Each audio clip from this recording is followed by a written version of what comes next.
Yo, comentando, ¿qué dicen? Sí, ¿qué cuentan? Ya, escúchame. Ya, los medios cuentan que si hay libertad de prensa, la mordaz es cosa escasa y todos dicen lo que piensan. Y esa sutil es impresa y repetida diariamente tiene contenta tu mente con yo soy combate y fiesta.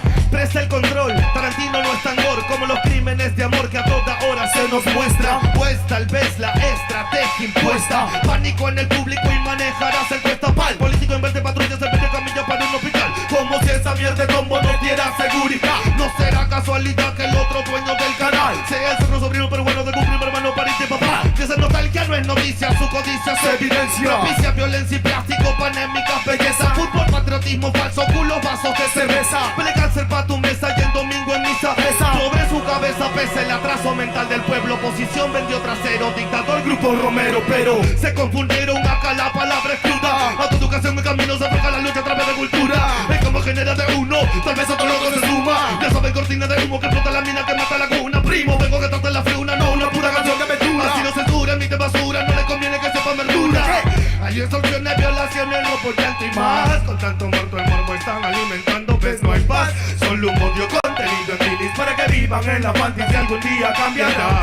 Hay extorsiones, robo, violaciones, llanto y más. Con tanto muerto el morbo están alimentando, ves no hay paz. Solo un odio contenido en bilis para que vivan en la fantasía y algún día cambiará. Sensacionalismo, amigo eterno de la prensa, el mismo que forjó al humano sumiso, callado y muestra. En el noticiero, en el artículo del diario, la vida de una bebé que poco invierte al vecindario. Sirven como fieles feligreses a oscuro intereses, mienten todo el día, crían, crean solo estupideces. La historia afirma, indica que siempre negaron información alternativa que todo pueblo merece. A cada instante pareciera su labor asesinar una memoria colectiva que hace una nación, con una prensa cómplice que juega con humor, desconociendo ese dolor que nos dejó ese dictador. Cortina de humo es su mejor función, para apartarte de la fuente harán de todo, pues miró hoy como venderte el culo de Sharon Stone, cagándose en tu derecho a la objetiva información. El narco, el almirante, el presidente, el congresista, algún ministro, algún delegado, de seguro es el patrón de ese periódico morboso y amarillo que al leerlo 2 minutos te vuelve en un show. Los medios son culpables, responsables de toda propaganda basura que te ofrece la TV. Pues será mejor que se autoeduque, pues my friend, porque el comercio de los medios te carcome hasta las 100. Hay violaciones, extorsiones, robo, llanto y más. Con tanto muerto el morbo están alimentando, ves no hay paz. Solo un odio contenido en bilis para que vivan en la fantasía algún día cambiará. Hay extorsiones, violaciones, robo, llanto y más. Con tanto muerto el morbo están alimentando, ves no hay paz. Solo un odio contenido en bilis para que vivan en la fantasía algún día cambiará. Que algún día cambiará. Que algún día cambiará. CPF. Copyright disclaimer. This content does not belong to Bible Chronicles or claim this intellectual property. The content provided today has and always will belong to the content owner. Bible Chronicles does not have any affiliation with the owner of this property. As mentioned, Bible Chronicles does not intend to make use of any material for the purpose of harvesting gain. However, Title 17 of United States copyright law states material and use can only be done when it's for theological or general educational purposes, and thus Bible Chronicles believes that this principal material falls under fair use, which honors protection under Section 107 of the same U.S. copyright law. Isaiah chapter 58 and verse 1. Cry aloud, spare not, lift up thy voice like a trumpet, and show my people their transgressions, and the house of Jacob their sins.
No, somos lo que somos la esperanza del pueblo. Somos estos locos que pactaron con su suelo. Somos el sabor amargo de la indiferencia. Somos la sangre de Argueda marcando la diferencia. Somos la ternura de tu agua, somos lumpen. Somos guerrilleros con poemas, no preocupen. Somos el conducto de tu voz a causa de la indignación cuando el patrón al peón solo lo escupe. Somos Condor Canqui, somos Vallejo y Eguren. Somos en la mauta, no esperes que te aseguren. Somos asentamiento humano, somos la barriada trabajando en ella misma, no importa que nos censure. Somos Cueto el nene, somos Chumpita Choblitas. Somos la cantuta, la historia que decapitan. Somos el sueldo mínimo en quincena, mi cumpita. Somos golpe inexorable que rompe lo que limita. Somos toda la América y también hijos de África. Somos la familia pobre por culpa de fábrica. Somos el amor perdido de tu Dios bendito. Somos esa consecuencia de vivir en su retórica. Somos hijos de un país enfermo sin seguro. Vemos quiénes somos y matamos el futuro. A punto de una embolia se encuentra la Pachamama porque sabe quiénes somos y sigue tan inmaduro. Seguro que por oro se olvidaron quiénes son. Seguro les fastidia la cultura en la nación. Seguro están queriendo, seguro están anhelando que le ponga precio a rap y que no cumpla su función. Seguro que por oro se olvidaron quiénes son. Seguro les fastidia la cultura en la nación. Seguro están queriendo, seguro están anhelando que le ponga precio a rap y que no cumpla su función. Mejor seamos lo que apagan la televisión.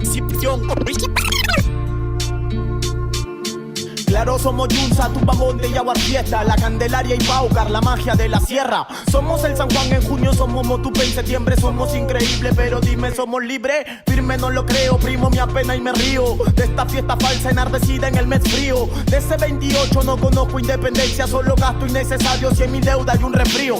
Somos el residuo de una sociedad clonada, la hambruna, el desempleo, pobreza aglutinada. Somos el resultado de la educación de prensa, de esa mugre información de firme mal proporcionada. Somos resultados del cruel pasado atroz, mi bro. Somos responsables del futuro venidero y yo sigo creyendo que no somos esto es guerra ni combate. Mejor seamos lo que apaguen la televisión. Somos más que el boom gastronómico huevón. Somos más que el cevichito elaborado por Gastón.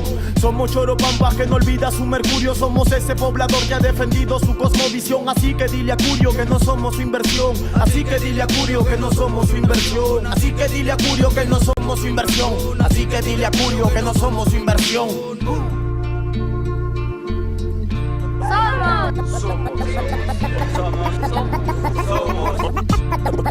2015 Family Red Comité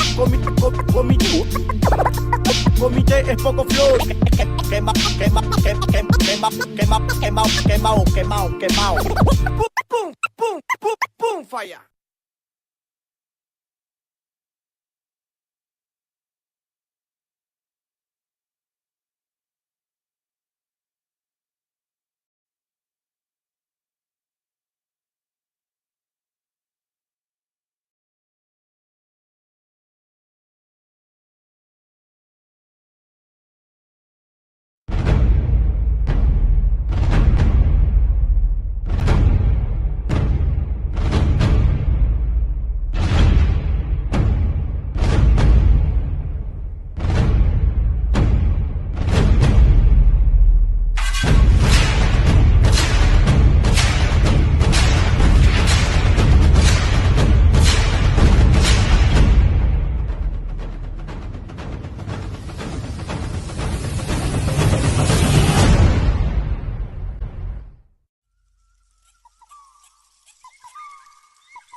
For the birds. It's for the birds.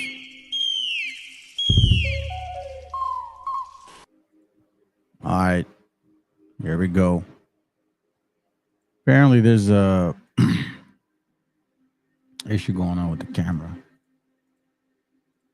So if you guys can just hang in there. Well, it's not like you guys are watching anyways. It's pretty unbelievable. It shows that there's nobody watching. If it's been 8 minutes, it's pretty crazy. Now, I have noticed, however, that since I've been kind of going this avenue for a bit, these are Khazarians. They own this station. They're a little offended. I don't know. I've been told that their algorithm is pushing this channel down or something. Give me a second, family. I'm trying to fix this. cable here. I'm not sure what's going on with it. Apparently,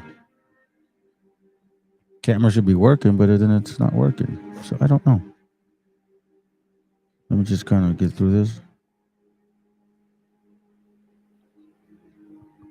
I don't know if it's there. It goes right there.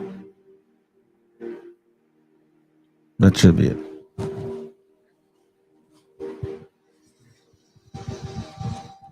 All right. We still, let's see who's here. Look, here we go. Karen I Slayer. I don't know if you're laughing with me or laughing at me. But I tell you what, we can square off this early. This early. That's not the intention of the class. Now, if you guys know, by the way, those who watch this channel, I keep the Sabbath based on the scriptures. So today we are in Friday and Saturday, which is why I said Shalom Shabbat. I find it kind of funny, though. I don't know if the person showed up and left, whatnot, but I don't see you here. Waiting Yahweh Shai return. So I am assuming you believe that he's a Negro. Blackity, black God with Afro puff. That's what I'm assuming. So anyhow, listen. So here's how the debate is going to be. It's going to be an all-day session, okay? For you guys that keep the Sabbath, obviously, today and all that, you know. Anyways, I'm going to do you guys that favor. Play the videos all day. We're going to go back to the beginning. I'm going to interject and actually show some stuff that is current event situations, as well as the material that I've been bringing out lately. Anybody here is welcome to come. No, I don't know what that looks like. Oh, say what? I'm here. Oh, okay, my bad, bro. At least, hey, listen, you know, in these nowadays, it's either a friend or a foe. And until you show yourself, then I'm gonna pretty much be neutral. But I apologize for you. I apologize, my brother. So let's listen in. So it's gonna be all day, right? It's 7:45 a.m. Pacific Standard Time. Sundown is around 7:15 now, 7:30, give or take. So we're gonna go about 12 hours. Now I wanted to start at 6, but you know what I mean.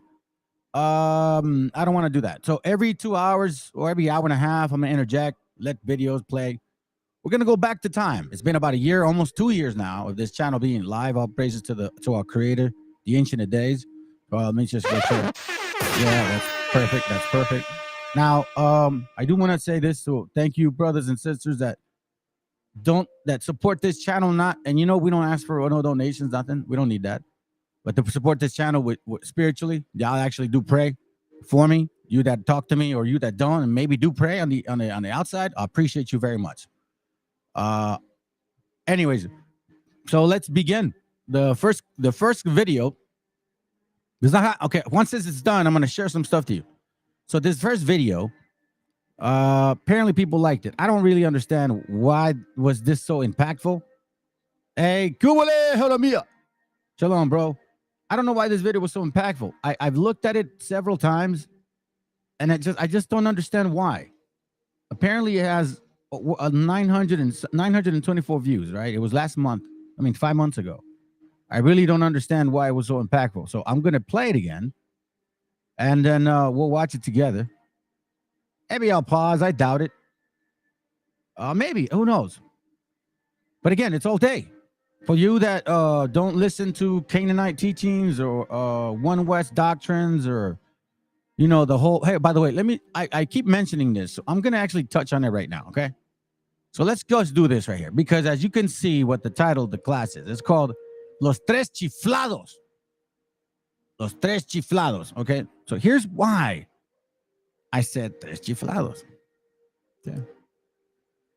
You see, as time goes on and you grow a little more, you develop discernment, you know, Lord willing, right? Lord willing you do. Hold on, is that it? Is that the right one? Give me a second. No, that's not it. Where's that? Oh, there it goes. I picked the wrong one. Let me get rid of that. Anyways, give me a second. I just lost my train of thought thinking of this. All right, so here's the picture. Boom. Okay.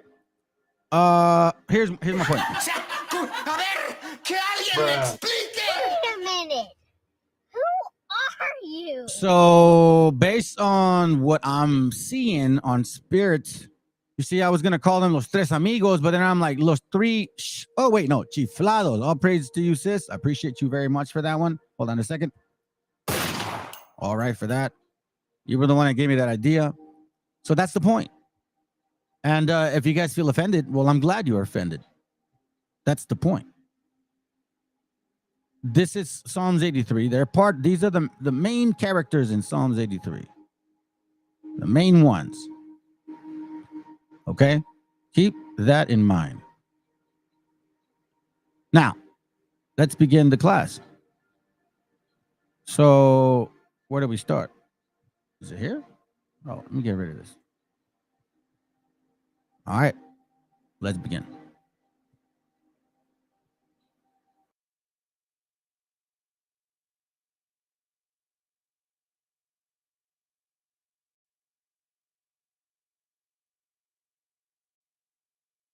The whole time I was talking. Anyhow, fam, shalom. Appreciate y'all for being here. Let me start again. First of all and foremost, I want to thank the Most High for allowing this channel to even continue.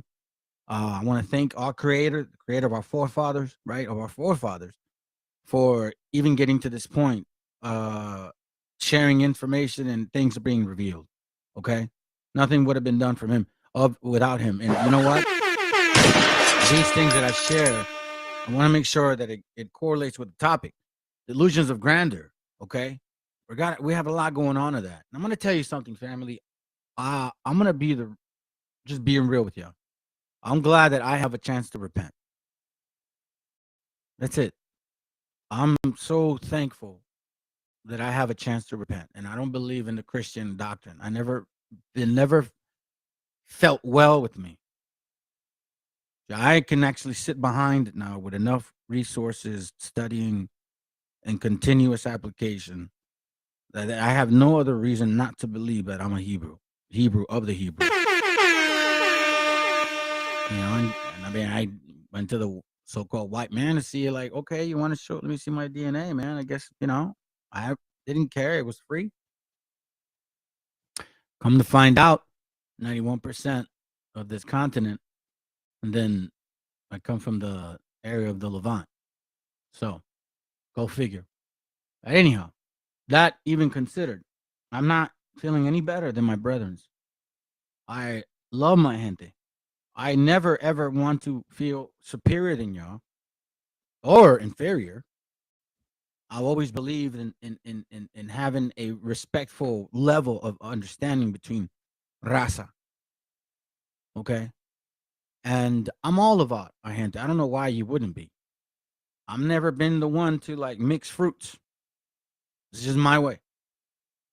Now, I'm going to start off with this here real quick. This brother here shared this, and I appreciate you, bro, for sending this to me. And I find it interesting because I've never, in my years of being alive, of being a so-called Mexican, but actually not a Mexica, okay? I've never, ever heard this. Not once, ever have I heard this comment here. The guy says, oh, and just so you know, Mexicans mean from African descent. Which I think he spelled it wrong, by the way. I'm like, what? Bro, it cannot get any worse than this. So let's go. Just so you know, Mexican means from African descent. If this isn't the greatest argument ever presented for school choice, I don't know what is. This is what happens when we ignore the chance of no child left behind. Poor little Ricky is left to eat boogers in the back of the classroom that doesn't meet up even to the lowest of expectations. Now, I know most of you don't think that this affects you personally, But soon, little Ricky will grow up to hold up the entire line at your local 7-Eleven every first of the month in order to buy $8 worth of lottery tickets and put the remaining $2 on pump number 6. So please, this November 1st, I urge each and every one of you to vote yes on Proposition Dum Dum, so that poor little Ricky isn't relegated his entire life to hearing the phrase, ding, fries are ready, Goofy. Thank you.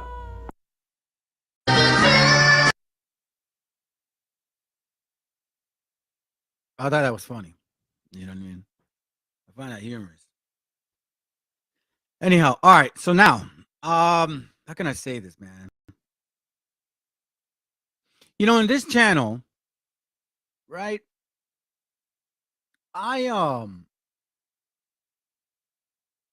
stand behind this here. Facts tell, stories sell. Okay, I stand behind it. Meaning, facts are actually what? Yeah, it may be boring, but you can't get around it. Stories sound exciting, manipulative, emotional, a roller coaster that every damn human being enjoys for whatever reason. Okay? So, considering all of that, I can see why we got people that are literally believing. So, right now, I got a little bit of beef with both of y'all. And, you know, I find it very interesting how, well, we're so-called, you know, like us natives of this land, right? When we used to look at racism, I believe, because I'm, you know, my 40s, mid-40s, late 40s.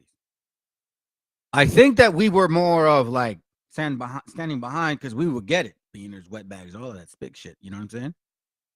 And when we heard it being used by another nation towards another nation, it was like, okay, well, they deserve it. But then, you know, as time goes on, fam, I'm going to tell you something. Why is it okay to call somebody a beaner, a wetback? Why is it okay to disregard who we are? Why is it okay? They're just Mexicans, beaners. They don't have their papers. Why is that okay? I'm going to tell you something, fam. If I was a white man, oh, I'm sorry if I lost your ass. Oh, well, bye. I'm not here to entertain anybody. Y'all going to hear the truth today. Look, I hate, what's one thing I dislike, family? Y'all that come and go. First of all, you don't say who you are. Shalom, nothing, all right? And then you just watch and see behind. So I'm assuming you're an enemy. So stick around, hater. Because my problem today, and I'm going to say it like this, crackers and Oreos. I'm going to say it like this because I want y'all to feel the pain that we feel. Okay? First of all, I'm going to start off with the crackers. Yeah, you heard me say it. I'm going to give you guys your own medicine. Okay? Because for a long time, y'all white folks got away with it. You damn well use us as a effing punching bag when it comes to your stupid voting moments. When it comes to your damn political wave of BS. So first, my beef with you first is this right here. 1924 Carta de Robert Lansing, okay? I find this interesting because finally somebody in a higher political field brought this up, and it wasn't somebody here in America. Because I had brought this up along one of my first classes, right? This guy right here, this is what he said. Look, I'm going to give you the link. Y'all can check it out. This is a statement that he said about our gente. And this mentality doesn't change, fam. Okay? I'm just going to read right here. It says, we must abandon the idea of installing an American citizen in a Mexican presidency, as that would only lead us, once again, to war. The solution requires more time.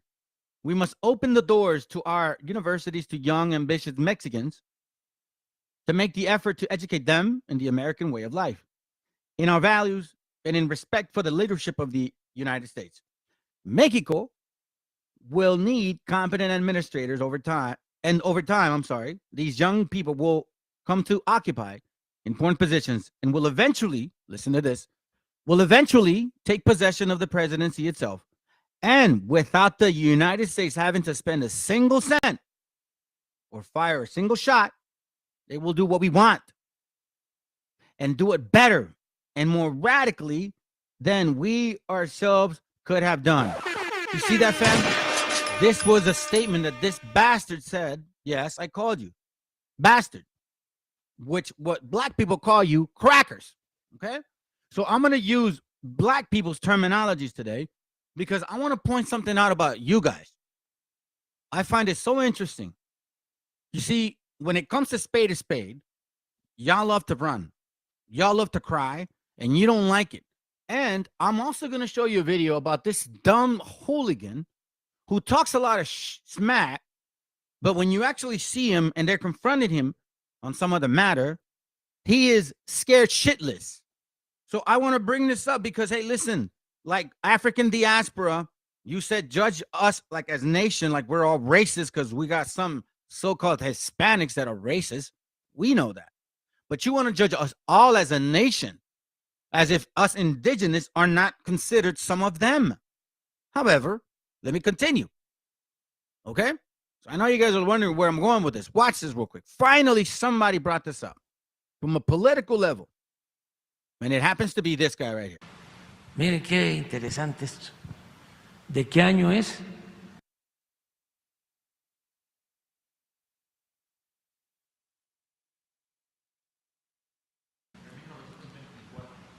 ...1924. Todo esto hay que repetirlo por los jóvenes. Fue secretario de Estado, ¿sí? Tenemos que abandonar la idea de poner en la presidencia mexicana a un ciudadano americano. He's reading it in Spanish now. Fíjense, jefe del Departamento de Estado de Estados Unidos, ya que eso conduciría otra vez a la guerra. La solución necesita de más tiempo.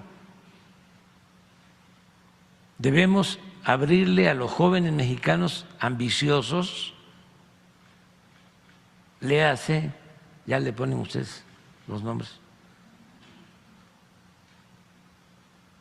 las puertas de nuestras universidades y hacer el esfuerzo de educarlos en el modo de vida americano, en nuestros valores y en el respeto del liderazgo .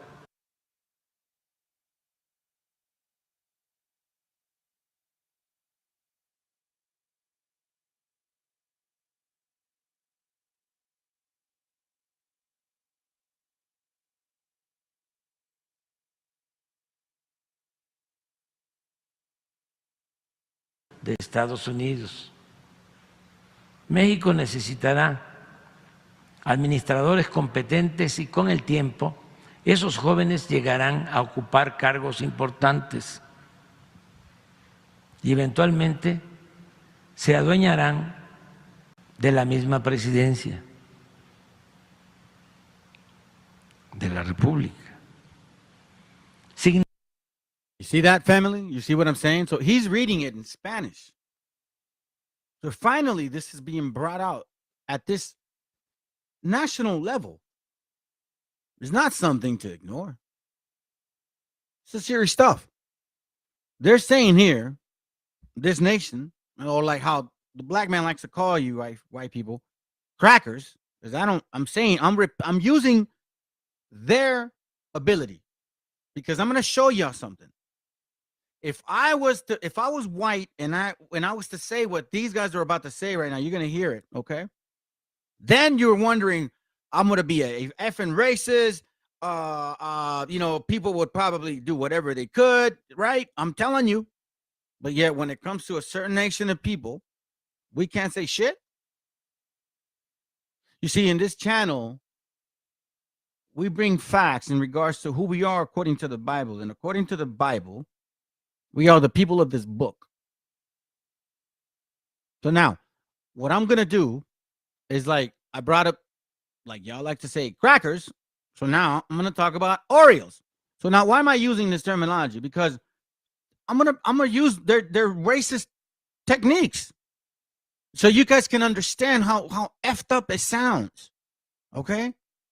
So now the reason I'm saying Oreos is because it's proven that about the majority of Oreos, y'all know what I mean, have about 25% of European blood. So it makes sense to call them Oreos. Aren't we beaners, wetbacks, and spics? And everybody's okay with that. We don't see no poverty law center fighting around or anything in that sense. So I'm going to read this to y'all. Now I'm going to give some scripture. Okay? Watch this real quick. And some of y'all are going to probably feel heard. And I'm not here to make you feel good. I'm here to wake y'all asses up.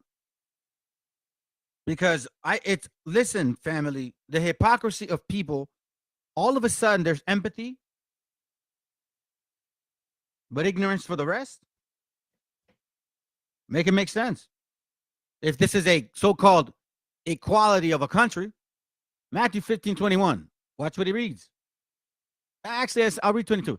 And behold, a woman of Canaan came out of the same coast and cried unto him, saying, have mercy on me, O Lord, thou son of David. My daughter is grievously vexed with the devil. But he answered her not a word. And his disciples came and besought him, saying, send her away, for she cried after us. So this woman is trying to be like, hey, I need it.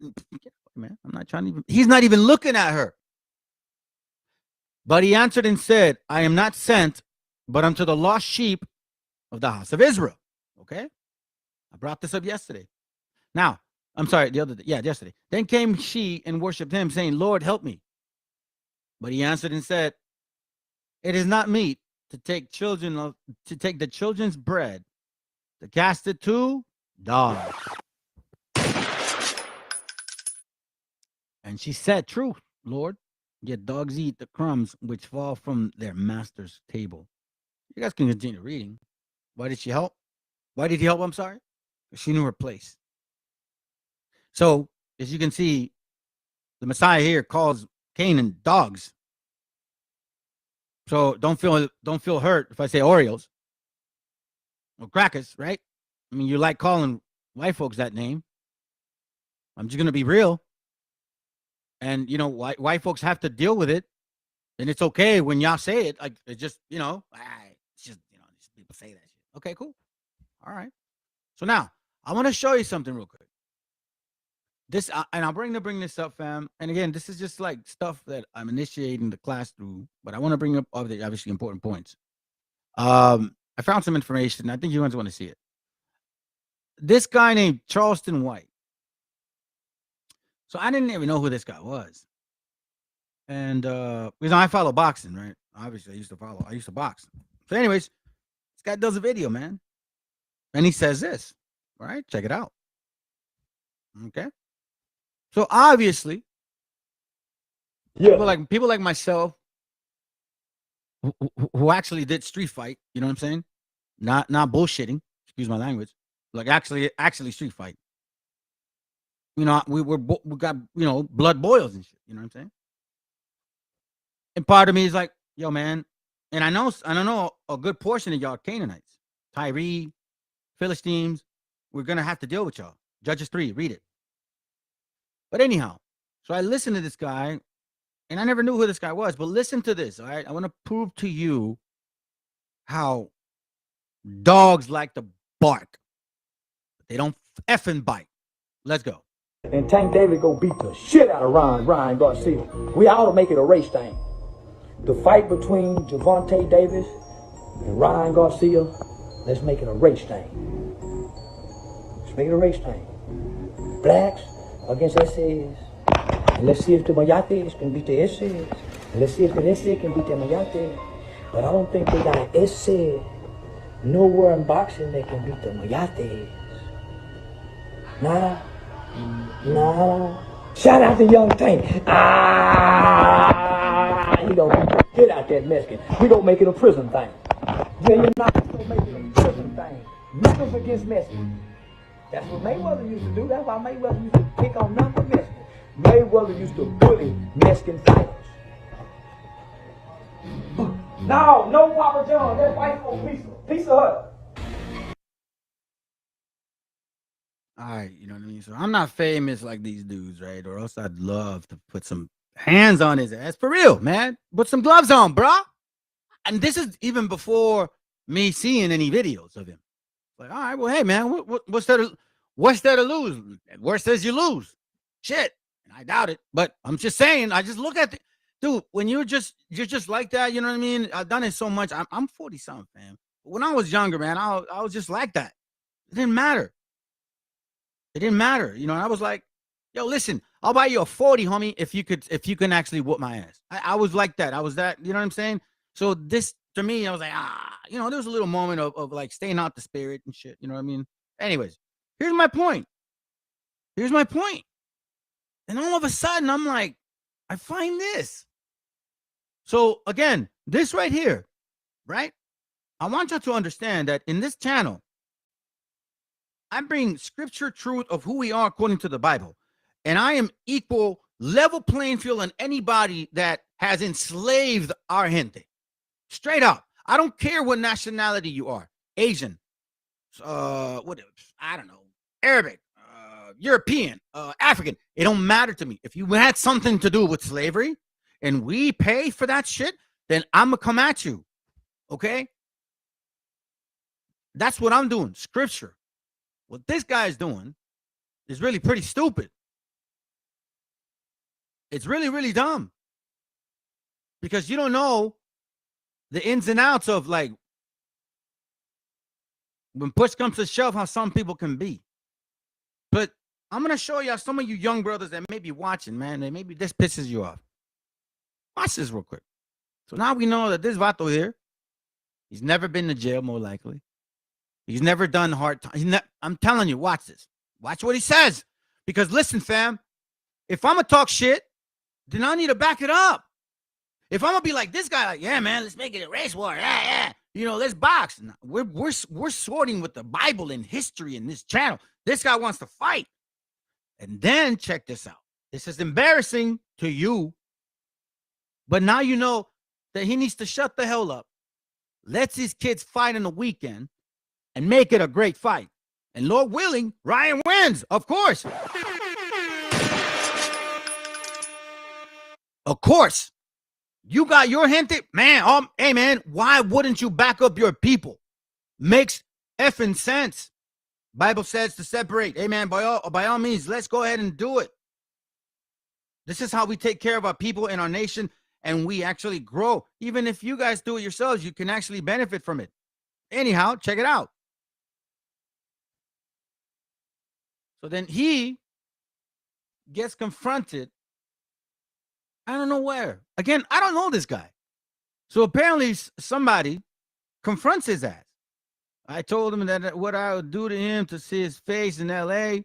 with the security and sheriff around, he definitely sending niggas to jail if you touch him. You see that? Watch. This is what that guy said.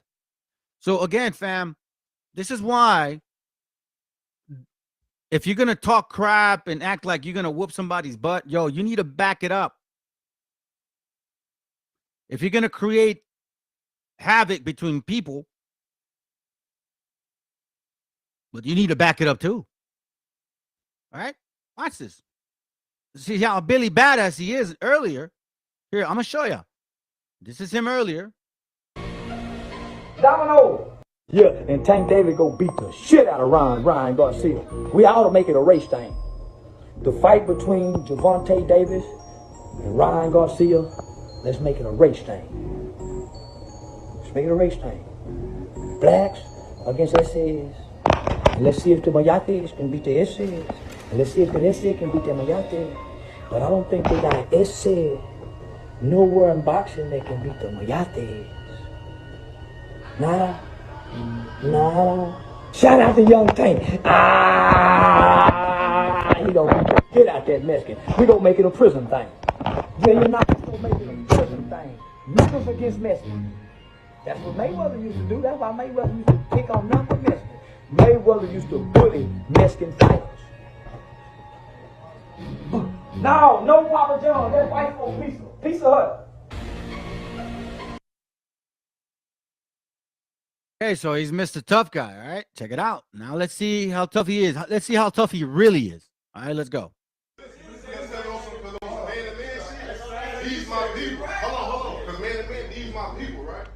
I ain't gonna say he ain't checked me. Yeah, I ain't gonna say the young nigga ain't checked me. The little nigga stand by 6'2". Nigga probably can be a motherfucker me defensive end, nigga, for one of them NFL football team, nigga. So what y'all think? I'm gonna fight that young nigga? That nigga 20 years, something younger than me. Yeah, but one thing I know about the young nigga, he didn't want to fight with all them chains around his neck, but he was upset. He was very, very angry, and the nigga threatened me. Yeah, you don't know. I started calling the police on him right then and there on this motherfucking ass. Nigga tell me police on him right then. Yeah, you don't know. I started calling the police on him right. Yeah, you don't know. I started calling the police on him. The hell is that, fam? Now he's saying, he's a young guy. Now he's a young guy. But weren't you talking about young guys too? Isn't and Tank Davis go beat the shit out of Ron. Isn't Ryan Garcia and Tank Davis young? Oh, and I got a question. This guy, he's light-skinned like Ryan Garcia. Orioles. Yeah, I need to do some digging in your own people. Now, here's my other point. I don't really follow these guys, but it was somebody sending me, I can't remember what, and it caught my attention. I guess these guys are really upset, right? Some guy named Adam22. So I was listening to some channel, some video short on Adam22. I don't know who the guy is. Some stupid crap he did. Some weirdo and shit. But he says, let's talk about Adam22 and the fall of No Jumper. I'm like, all right. But then I listened to this right here. So apparently Adam22 was kind of accusing these guys here. I'm assuming Meshicas, right? That they're being racist. Okay. Yeah, he has no shame to snitch, bro, for real. And trust me, I know, bro, like I'll praise to the Most High. I didn't, it didn't happen. I didn't go, and I didn't snitch. I'm glad I didn't. I couldn't have lived with it, bro. There's no way I could have lived with it. So anyways, going back to this. So this guy's like saying that these guys are saying some racist stuff, right? But listen to this guy named Tariq Nasheed, this black dude, right? This, what I'm going to assume is a Canaanite. So now I can understand if you're politically trying to push your people, hey, reparations. I get it. We don't believe in that because obviously we know y'all enslaved people too. But to go off and say racist shit like he does, okay? If I was a white guy saying the same thing, imagine what would happen to me. What would be said? Oh, I'm a racist. You know what I mean? KKK, right? Mr. Black people, why is this any different? Why? Because it's okay to talk down to a Mexica? Let's go. Chris. Never think that we're attacking any community. No, it wasn't about that at all. We're standing up for ourselves. Yeah, that's all. That's exactly what it was about. That's all it was. We're just tired of people using our race as a stepping stone. Right. So let's keep going, Chris. They started having a conversation about a clip that had come out that was basically American Cholo, and he was referring to Tariq Nasheed as a four-letter derogatory racial slur that is spelled COON that I'm not going to. All right, so now all of a sudden this dude, whatever guy, wants to spell it out, right? Coon, fool! Just say coon, damn it! Oh my God, people say it all the time. Black people say it to themselves all the time. Why is it? See, you guys, see, this is what I don't understand. You guys say, America, the country of freedom of speech. You let Trump say whatever the hell he says, but all of a sudden, it's related to black people. I can't say those words. I can understand if you're trying to use the N-word on somebody, bro. Come on, man, that's stupid. Like the N-word, but yet we can't say the S-word, like spick, the W word, like wetback, like the B word, like beaner. No, that's okay. Why? But listen to this. Let's continue. Let's go.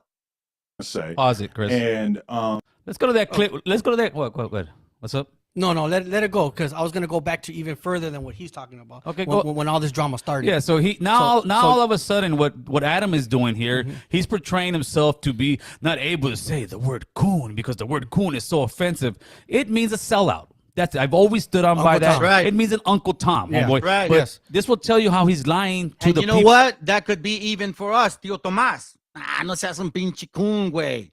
That don't mean you are actually like black, fool. But anyways, let's go. Y'all want to use the connotation? Go ahead. People there on the platform and to whoever's listening, play clip 1 for us, Chris, please. Listen to me, family. And I want you to hear this, okay? And you so-called black folks that are listening to this channel, if you do, pay attention to how this guy talks. If I was a white man saying the same crap, what would happen, family?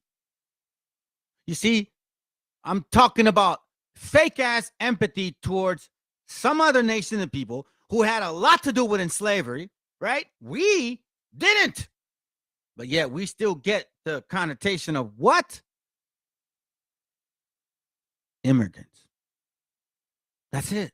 Let's go. Watch. Listen to this racist shit. This is prejudice, racist, however you want to say it. Tariq. Yeah, you want to help your people to get free money. Hey, listen, come to this channel. I'll show you how many actual enslavement records that you guys have of black folks, black people owning slaves. Who would get reparations in that sense? But let's continue. The ghetto coon thing, his argument is basically that, like, run that back. Tariq Nasheed had been. Wait, what did he just say? Ghetto coon? Did he just say that? That's what I heard. If it's such a horrible word that he has to spell out, play it again, Chris, please. The ghetto coon thing, his argument is basically that, like, Tariq Nasheed had been calling him a Mexicoon. And when I say Tariq Nasheed, this is who I'm talking about. This is the guy who made that video on. Play that clip on 4, please, Chris. You don't have your green card with that raggedy ass English you have. That's that green card begging English that you use to sell pussy to get over here. I need the DACA. I need a DACA program. Help right, Chris, me. turn I need that a off. DACA program. That's that. All right, now, why is that okay? What if I say I'm a Kunta Kente? Hey, I'm a Kunta Kente. Oh, I need the DACA. What kind of shit is that? Why? Because he's black? Why is that okay? You see, this is why, family. This is why this has to end. And this has to, I'm telling you right now, fam, this is why you have to get in the scripture. You got to strengthen yourself in regards to who you are according to the Bible. Because we got a lot of coons in our people that are in these stupid ass rooms sleeping around with Canaanites and Edomites, assuming that they're the 12 tribes of Israel. Yes. Now they got some idiot. Oh, I'm sorry. Nate the Snake on an effing horse. You cannot make this up, family. You can't make this stuff up. Hold on, let me see if I found something else too. Watch this. I think it's right here. That video didn't make him any money, which nobody ever said. It's more superior to be Mexican or it becomes more superior to be black comes into play when we're both at the bottom of the totem pole when it comes to the social hierarchy of America. So it's just like we could keep on going at it just like black on black crime. It makes no sense. But I don't know where this goes back to where blacks and Mexicans have to beef with each other in order to exist or say we don't. because we all come from the same bullshit. We do. No matter what part of the border it was from, we all come from the same struggle. Dope. Right. And I mean, the only reason why that became a thing was just because of the fact that, you know, like it eventually just caused enough fucking, you know, weird shit. No, what it actually shows is that when it comes to our gente, right, it is completely okay to swing around a bat that says beaner, spick, or wetbag, right? Or make fun of our people, or make fun of our people that actually have an accent as they came here, or talking about assuming that every damn Mexican that may have an accent, it came through a DACA program. So then let me ask you, black folks, how would you feel me being a white man saying the same shit? Oh, you guys are off freaking Africans, man. Half of you guys wouldn't even speak English properly. You're from the South. Have you guys listened to yourselves? Do you guys listen to the way you black people talk? Oh my God. It's so horrible. Every single time a white person actually makes comments like that, y'all throw Karens at his ass or her ass, right? Call him racist as hell, but yet you don't listen to this stupid ass here right now, Tariq, whatever the hell his name is, right? Who I know that he has beef with this other guy from Pan-Africanism Strikes Back. He has beef with him because that guy's, I guess, a political Republican. So he has beef with him. But this guy has the nerve, right? He talks about reparations and all of that shit. Okay, fine, man. You want to fight for that, even though we're proving in this channel that you don't deserve it because y'all own slaves. But you got the nerve to go and said, oh, damn Mexicanos. Yo, listen, man. I don't like people when they want to spit at you and then you spit right back and they said, that is not fair. Listen, we already got that story from the so-called white man. So in this channel, we're basically waking up our people to show them the true skirts of who you guys are. I don't need, at this point, you don't need guns. You need the scriptures because the Most High is going to put y'all asses in check. Isaiah 47:1, come down and sit, oh, in the dust, O virgin daughter of Babylon, sit on the ground. Now, why am I reading this? Y'all thinking, oh, with the white man, why are you blaming us? Well, listen, if you guys thoroughly find out about your history, the first people that were enslaved since 1492 all the way through the 1700s was our people. Yeah, that's right. Most of y'all were doing indentured servitude, which I even had somebody admit it, and it was okay. Okay, now, black folks that were not slaves, now it's okay. Some of us were indentured servants, but we were still treated as slaves. No, you can't have it. You can't have it both ways. Indentured servitude means 3 to 7 years. Verse 3, thy nakedness shall be uncovered. Yea, thy shame shall be seen. I will take vengeance, and I will not meet thee as a man. Why am I saying this? Because guess what, fam? Who lost territory? What nation of people are not from this continent? Yes, you guys, Europeans and Africans, or Africans, Europeans, however you guys want to slice yourself. If you watch my channel, I show that there is such a thing as Oreos.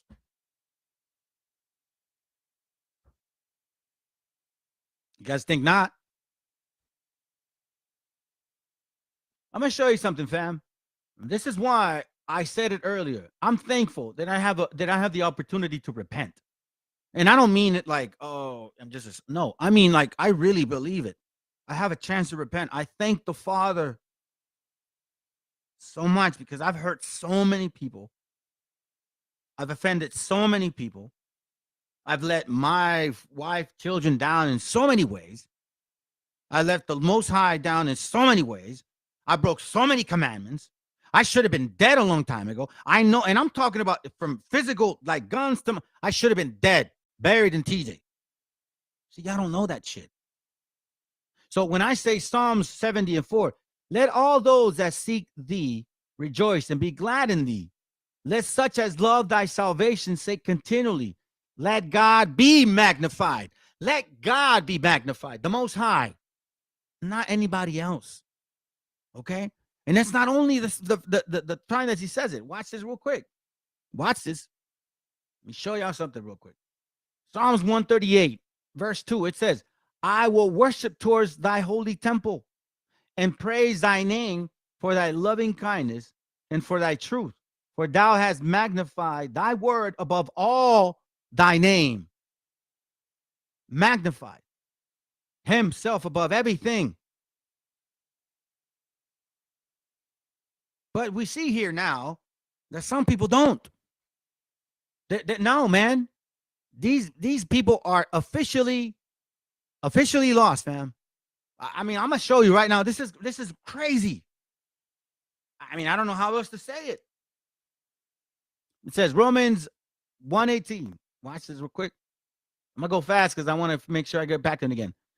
It says, for the wrath of God is revealed from the heavens against all ungodliness and ungodliness of men who hold the truth in unrighteousness. See, for the wrath of God is revealed from heavens against all ungodliness and unrighteousness of men. So everything is revealed, fam. The Most High is lifting up their skirts, even in their own vanity. They're exposing who they are. Okay, verse 19. Because that which be known of God is manifest in them, for God has showed it unto them, those that know. But yet, hold on, for the invisible things of him from the creation of the world are clearly seen, being understood by the things that are made, even this eternal power God has, so that they are without excuse. Meaning, you look around, you know that the Most High is actually here. Hello. For the invisible things of him, which of him from the creation of the world, are clearly seen and being understood by the things that are made. Meaning, you don't need other things to show you who the Most High is or what he looks like, dummies. Verse 20. Verse 21. Because that when they knew God, they glorified him not as God. Neither were they thankful, but became vain in their imagination, and their foolish hearts were darkened. Professing themselves to be wise, they became fools. And check this, here's the point, and changed the glory of the uncorruptible God into an image made like to corruptible man, and birds, and four-footed beasts, and creeping things, but made like unto corruptible man. You see that, family? Why am I saying this? I'm going to show you why. I don't know what else to tell you. You that are up in those rooms, man, you're crazy to think this man, I don't know. You're glorified. Look at this, family. This is unbelievable. Like, for real, look. Bruh. Look at this. Look at it. Look, I mean, it's like, what the hell? It says here, this is posted earlier, 22 hours ago, or 21 hours. Some say, get off my high horse. I'll follow Christ and get on mine. Okay, fine. All right. But then it puts this. Revelation 19:11. Let's read it. Revelation 19:11. It says, and I saw heaven open, and behold, a white horse, and he sat upon him. And he that sat upon him was called faithful and true. And in righteousness he doeth judge and make war. So supposedly this guy's saying, I'm riding a horse like him. Okay, so how come you guys are not all riding horses, dummy? And look at this. Behold, my favorite of the four, the way this should be. Just getting started up into the side. I don't even realize that this dude is leading you to damnation without letting you know who you are according to the Bible. Every single book that he brings out has a history opposing what he brings out. Tell him, Nate the Snake, how the Lot Smith or the Tribes of Lot Smith is the actual book that you read. The map clearly is showing that they were converts in Africa, dummy. Okay? But no, you guys want to glorify this guy. Look at this, fam. What the hell is this shit? Okay, he's going to get himself on a horse? So how come you guys are not on the horses? How come it's just you, Nate? Why is it just you? I don't understand that. And check it out. Look, it looks all funny, right? So I'm sure they feel so powered because they got a white people walking the horse, right? Well, Nate, listen, if you are so empowered, why don't you ride the horse yourself? But you can't because you don't know how to ride a freaking horse. All right? Here's the facts, family. Here's the facts. Look, here we go. This is it right here. Let me close this up. I don't know why this is involved. But anyways, this is the facts right here, fam. Look at this. You tell me what the hell this is. I mean, I'll tell you what it is. Here's what it is.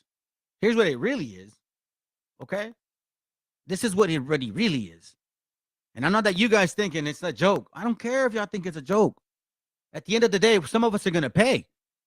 And somebody's lying and somebody's not. Ecclesiastes 10:7. I have seen servants upon horses and princes walking as servants on earth. Seriously, bro. You know what I'm saying? Come on, man. Literally. servants upon horses. Why am I bringing this up? Because look, it's clear that you guys are a nation of people. The way that you move, act, and avoid scripture and use scripture that doesn't pertain to you. How come you can't answer the questions that I've provided? Ain't nobody coming here trying to bug me. Ezekiel 28. Look, listen, I've identified Tarshish, which even the Bible here says Tarshish is in Spain. I'm going to show you.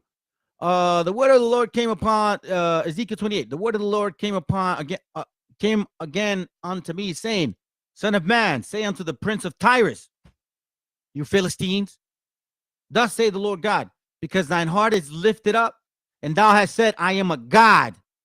I sit at the seat of God in the midst of the seas, yet thou art a man and not God, though thou shalt set thine hand as the heart of God. This is when you guys were in Europe. You did Europe, and it's here in the Bible. I'm going to show you something. Watch.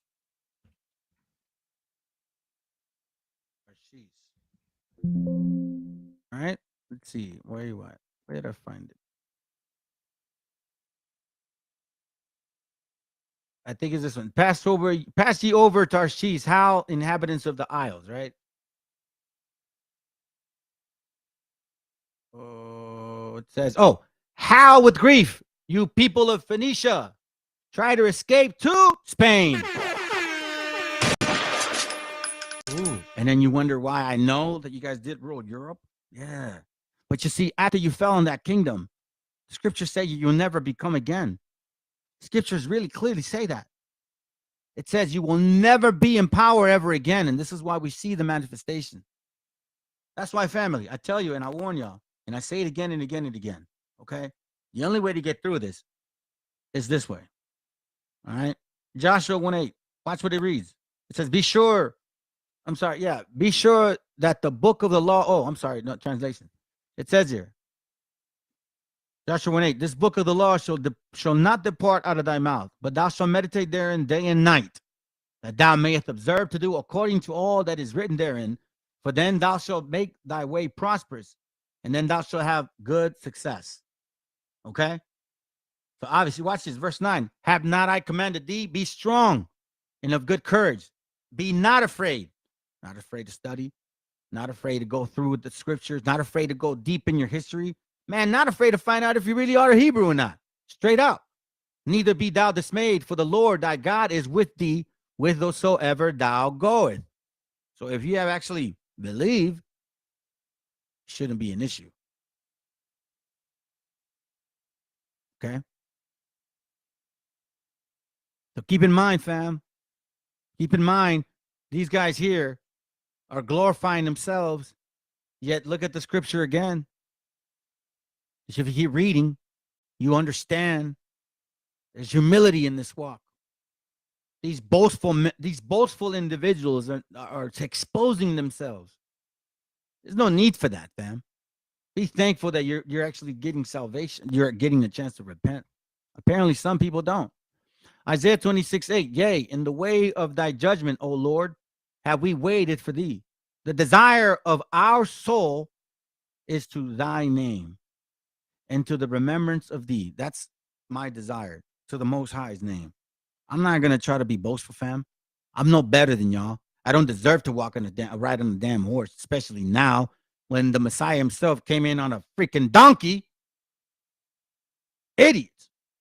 With my soul have I desired thee in the night.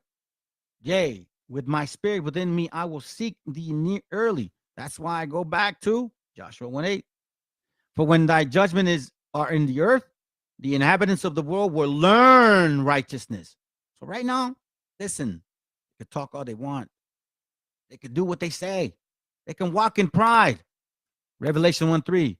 Blessed is he that readeth, though. Blessed is he that readeth, and they that hear the words of his prophecy. You guys have to understand that. Okay? Watch this real quick. I'm going to show you this right now. This video is for... I don't want to show that. Yeah, I'll show it to you for the purpose. So you know how they talk about reparations, right? Okay, so check it out. This guy says, yeah, you're right. They should do reparations. But he's talking about reparations to our gente, okay? And then he goes, well, reparations to them too. Well, think about it, bro. Mr. White Man. If we were to get reparations, right? Because we don't want reparations, family. I think you know guys know what we want, right? I think it's a prayer. You gotta know. Hold on, let me go back. You gotta wish this, or else it don't count. Wisdom of Solomon 18:7. So of thy people was accepted both the salvation of the righteous, right? And the destruction of the enemy.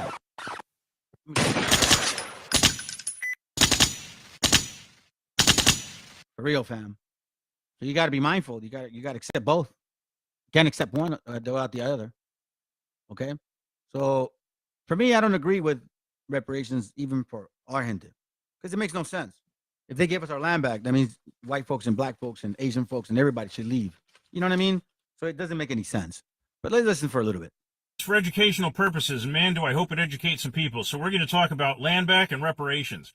I believe that we should give land back to the indigenous peoples of this country, even in accordance with their land back initiative, and probably give the entire continent back to them. I also believe that people who have a family history where they were kidnapped from their homeland and brought here. You can see now he's like, I also believe in all that stuff, right? But like, bro, you can, because if we take our land back, y'all got to leave. It's kind of silly, right? But it's that simple. It's that simple. So why do I bring this up? Because it's not over yet. Watch this. It's not over, fam. We still got a battle. Jeremiah 6. I'm almost done. Jeremiah 6. Well, I think we're a little bit halfway through now. Almost done. Jeremiah 6:10. Watch what it reads. It says, to whom shall I speak and give warning that they may hear? Behold, the ear is uncircumcised, and they cannot hearken. Behold, the word of the Lord is unto them a reproach.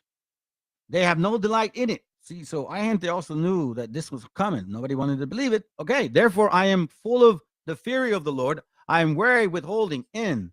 I will pour out upon the children abroad. I will pour it out upon the children abroad, meaning us, right? And this other continent, and upon the assembly of young men together. For even the husband with the wife shall be taken, the age with him that is full of days, and their horses shall be turned unto others, and with their fields and wives together, for I will stretch out my hand upon the inhabitants of the land, saith the Lord. So here we see the actual prophecy. Okay, so now I'm going to show you something real quick. Watch this. This is I'm going to go through it real quick. Hold on. I brought this out the other day. I want to make sure that we understand it again. Hold up. I may have to borrow it again. Give me a second. We're going to go to, it's American Holocaust, the Conquest of the World. Hey, family, I want to bring something up regarding that scripture right there. Matter of fact, let's bring this stuff out. Let's bring it out. Shalom, good morning. Cuba estudiante, all will be revealed. I said shalom to you, Jeremias. Let's go to Jeremiah. Watch this real quick. Find it. Very, very, very good. Very good. I haven't touched this scripture in a while. Let's go back to it. Jeremiah 6. Now it talks about, here's what, impending disaster for Jerusalem, right? And in the scriptures that I have here, it talks about how in this particular chapter, proclamation of God's judgment, evil and destruction to come from the north. Okay? So the here, evil and destruction to come from the north. Jeremiah 6:10. It says, to whom shall I speak and give warning that they may hear? Behold, their ear is uncircumcised. Nobody wanted to pay attention. Like the prophecy that we could say, or some have mentioned, that I think Moctezuma understood, that a nation from afar would come and take. Anyhow, and they cannot hearken. Behold, the word of the Lord is unto them a reproach. They have no delight in it. Like, nah, that's not true. That's not gonna happen. It's like we kept telling y'all, at least some people would say, listen, man, these guys are gonna really, if you really want to support this whole what do you call it? Deportation. They start with one nation, they'll take care of the rest. Anyways, that's not the point. Here's the point. Therefore, I am full of fury of the Lord. I am weary with withholding. I'm sorry, with holding in. I will pour it out upon the children abroad and upon the assembly of young men together. For even the husband with the wife shall be taken, the aids, and him that is full of days. And their houses shall be turned unto others, not horses, houses, with their fields and wives together. For I will stretch out my hand upon the inhabitants of the land, say the Lord. Now, check this out.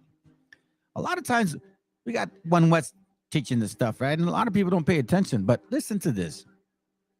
Pay attention to this, family. To whom shall I speak and give warning that they may hear? Behold, their ear is uncircumcised, and they cannot hearken. Behold, the word of the Lord is unto them a reproach. They have no delight. Therefore, I am full of fury, and I'm weary with withholding. I will pour out it upon the children abroad. Upon the children abroad. And the houses, hold on, where's the scripture that I'm talking about here? Where did I read it? Oh, God, man, am I losing myself here? Blessed the Lord. Fine, to whom shall speak, give warning. Circumcised, behold the Lord, Gentiles, when they pour out children abroad. So taken from the houses of the from the door, and will upon his earth. Greatest, my parent daughter, people saying, where they shall be ashamed. Where is where I saw it? Give me a second, family. Did I lose myself? Hold on. Give me a second. So I was actually paying attention to this. Behold, there is a circumcised, can I speak unto the therefore holy. Let me look for something.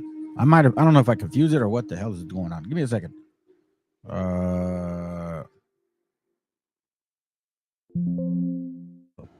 let's see.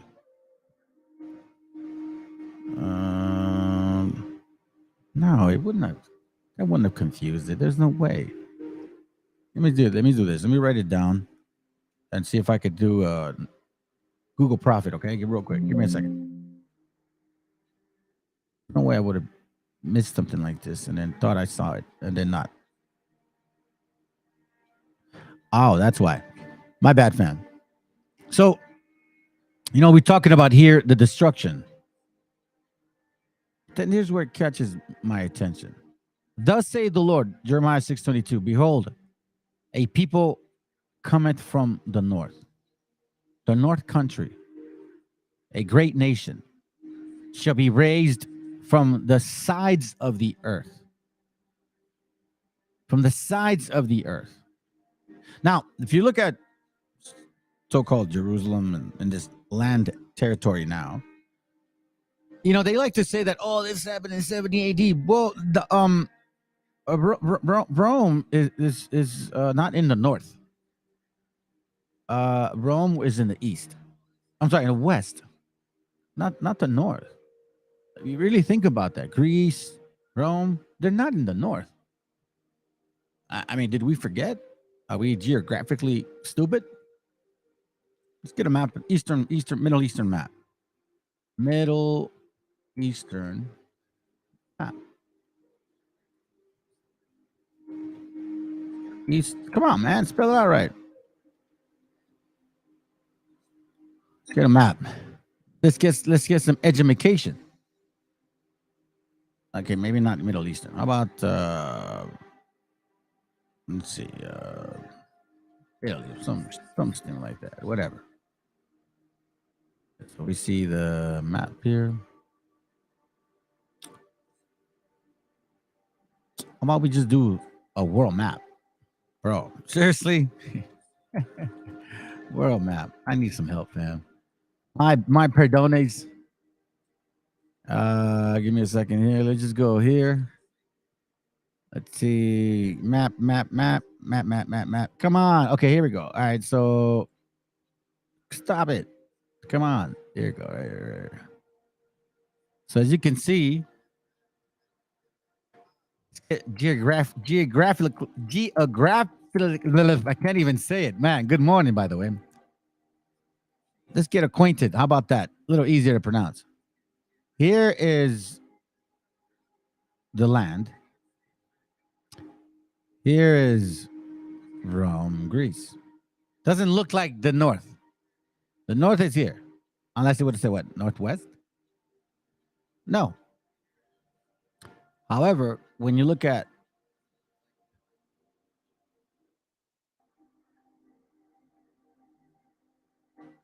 land of the north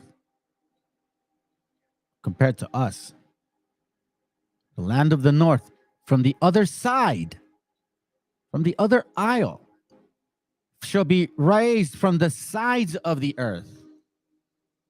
From the sides of the earth. Right? The north from the sides of the earth. This is not the sides of the earth. It really isn't. I guess I offended some people. They don't like me talking. Anyhow, let's continue. New World. Page 66, I believe. Okay. Let me see. Where's it here? Hold on a second.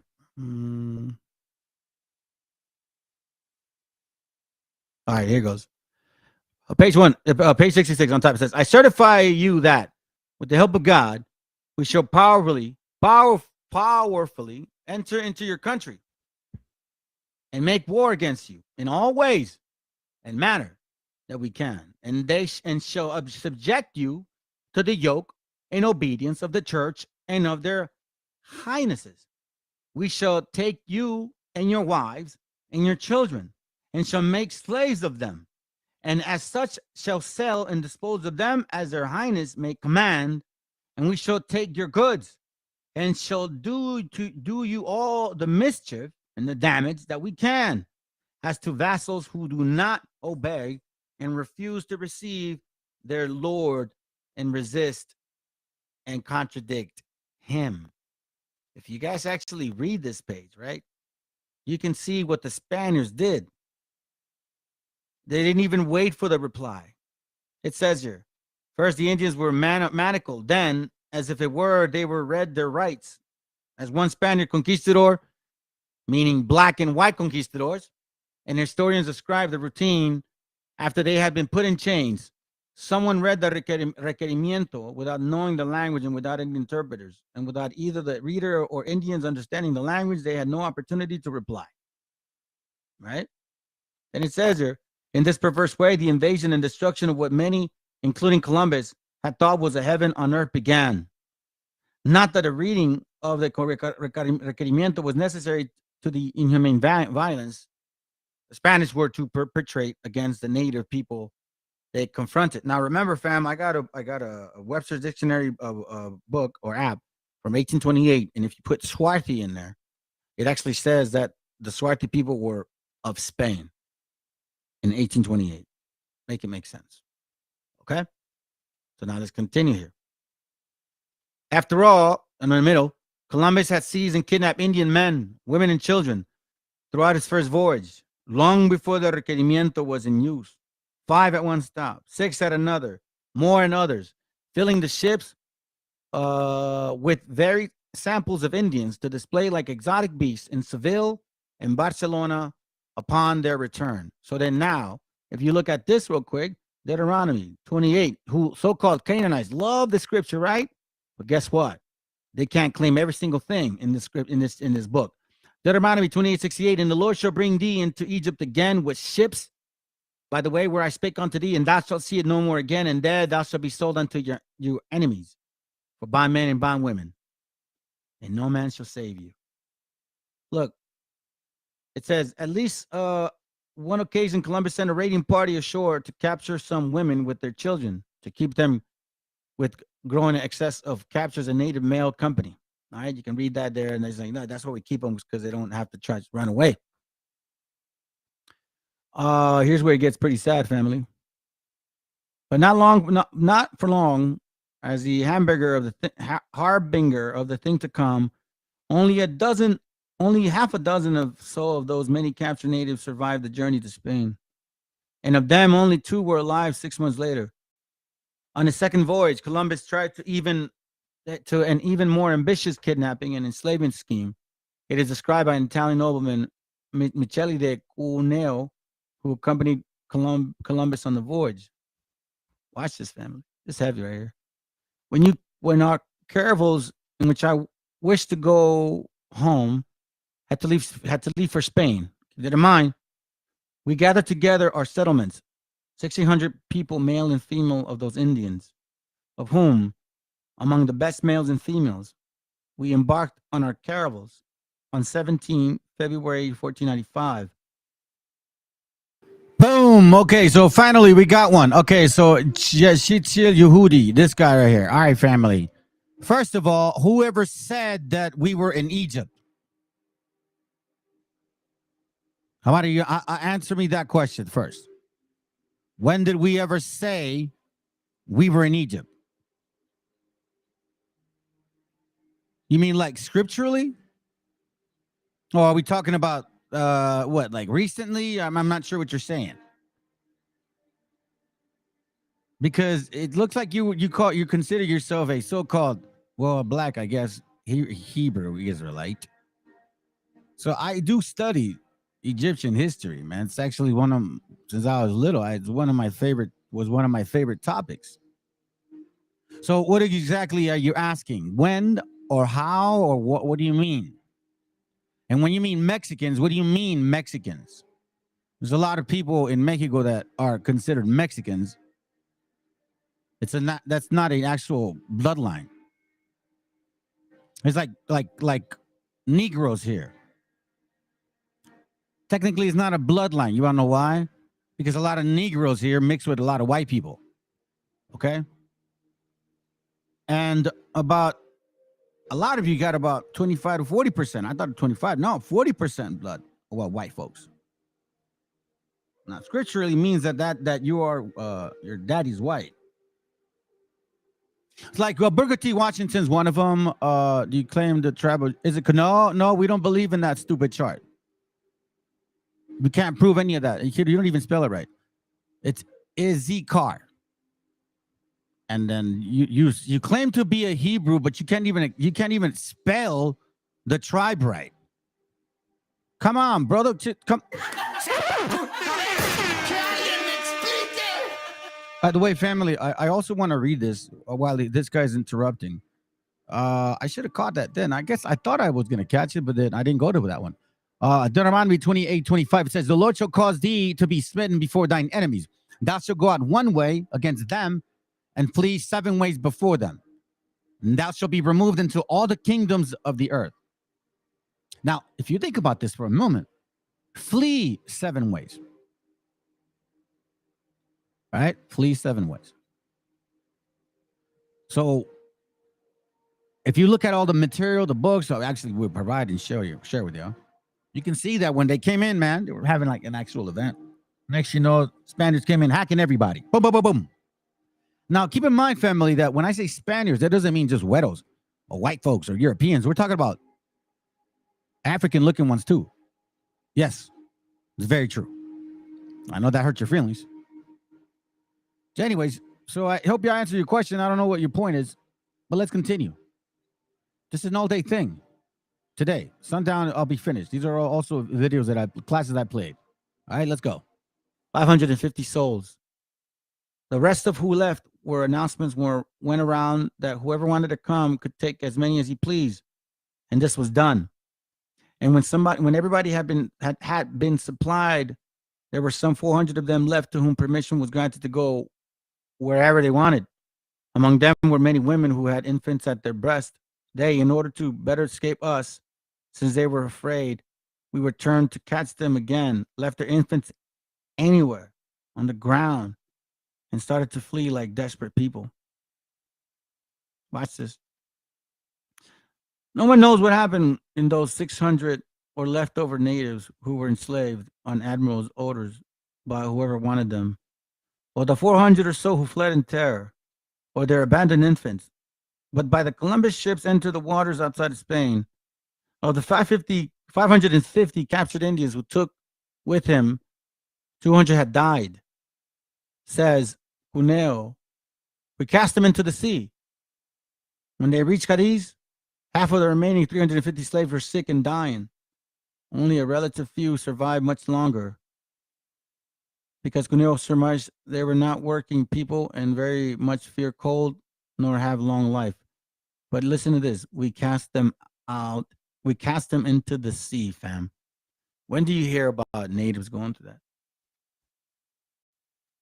Why don't they bring that out? See, that's why you have to actually go back into the Bible, because the Bible says everything that happens here. Look, Deuteronomy 28. Watch. All right, so he says the Bible is a Negro history, nothing to do with Mexicans or Native Indians. Okay, prove it. Yeah, I tell you what, I'll even give you a chance to come on board, and I'll even read for you the scriptures. So, for example, this one. If you think this is a Negro book, blackity back book, it's all about Afro puffs, right? That's what you're saying. Correct? All right. Deuteronomy 28:22. The Lord shall smite thee with consumption, with a consumption, and with a fever, and with an inflammation, and with an extreme burning. Okay? And with the sword, and with blasting, and with mildew, and they shall pursue thee until thou perish. When did Negroes perish in slavery?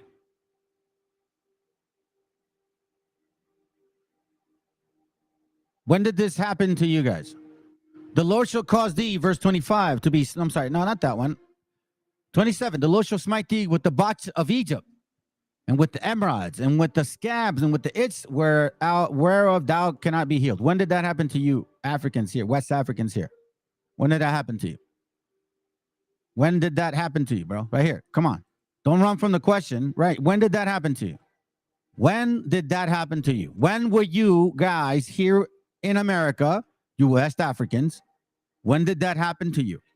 When did you get botches of Egypt? I don't recall ever seeing botches of Egypt. That's another one. Okay. Another one. Thine ox, verse 31, shall be slain before thine eyes. What oxes did you guys have? Did you bring oxes? Did they take you guys in the ships and then bring oxes with you? Your oxes? Is that what they did? Okay, but see, whether you think, no, you see, this is the thing, Yehudi, you're fake ass Yehudi. Here's the problem with y'all, okay? I'm gonna show you something. I'm gonna show you why you say what you say. It's not unlearned. That's not what your point is. I'm gonna go deep on your ass, because I'm actually gonna show you what you guys actually teach, the stupidity of this dumb doctrine that you guys have from One West, right? And the idiocy to believe Nate the Snake Roberts, to think that he's really teaching you guys anything, okay? So that's not the case here. And we don't sugarcoat anything here, okay?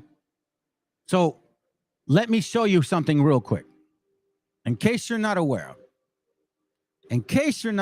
Okay? Because I think that's the problem with you people. I think that's the real issue, you know? He says, let's do the debate live on a neutral platform. I'll play fair with you, man. You're good. I'm not going to bite you, bro. Come on. It's all good. We can break down scripture, as long as you're not, yelling and screaming. So, I mean, make it make sense. I'll give an example, man. I'll give you an example of some of the lunacy. The lunacy. I'll say lunacy. man. Okay, I'll say this. Oh, man, we could go all day on this. I mean, all thy trees. I mean, thy sons, yeah, that could go for every prayer. You know what I mean? That's pretty neutral. But what about your olive trees? What about your vineyards? What about your seeds? Okay, yeah, becoming astonishment proverbs. Everybody can have those astonishment proverbs. You know, Chinese people, you know, Filipinos, you know what I'm saying? Vietnamese, you know what I mean? Us, black folks, yeah. You're welcome to come on right now, man. You're here. You see, that's the problem with you. You are here. You're here and asking me to go neutral. That's pretty stupid. You're walking into my home, so to speak, our home. And you're wanting to invite me out of our home, but you're asking to question me. I'm not coming to your place questioning you. Matter of fact, I don't even care if you guys think you're the people of the Bible, because you're not. Here, I'm going to show you something. Oh my God, sometimes this is too easy, bro. You know what I mean? And I don't want to get bored, but you guys are boring. So here's what I'm going to do. Okay? I'm going to show you this right here. For example, right here. Okay? So this right here. Are you saying that this is a lie? Black conquistadors. It's not just one, there's several. Wherever the Spanish flag was, the African was there holding the pennant. You're coming to this home. I don't know what platform. Let me guess. Which platform you want me to go to? Throw me a name. Okay, for example, Daddy's white. Daddy is white. All of those three guys are white people. Daddy's white. So see, with your logic, that it's a Negro history, you just go by features and that's enough for you. You see, your people are asleep and no knowledge of the history. Now, here's why. Here's the problem. You see me, right? You see me. So you assume because of my features that I have no understanding, because it's a typical Negro-centric doctrine that, oh, you guys are inferior because you mix with the other nation. No, dummies.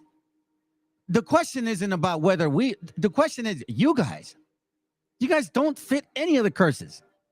And look at this. I'll give you another one. This one was written by one of your people. And don't avoid this stuff. Don't avoid this. You say your people are asleep. You think we are. You see, we're not boastful like Negroes. The Canaanites are very boastful. You guys are all about the flesh. That's why you think, oh, God chose us because we're fast and strong. No, he didn't. Matter of fact, he chose Israel not because of that. When we went into Canaan, those dudes were big, like, you know, basketball player big, like football player big, like Negroes, like Africans. Now, let's read this a little bit. While the number of African explorers is impossible to determine, they participated in some way in virtually all of the Spanish expeditions in the New World in the 16th century.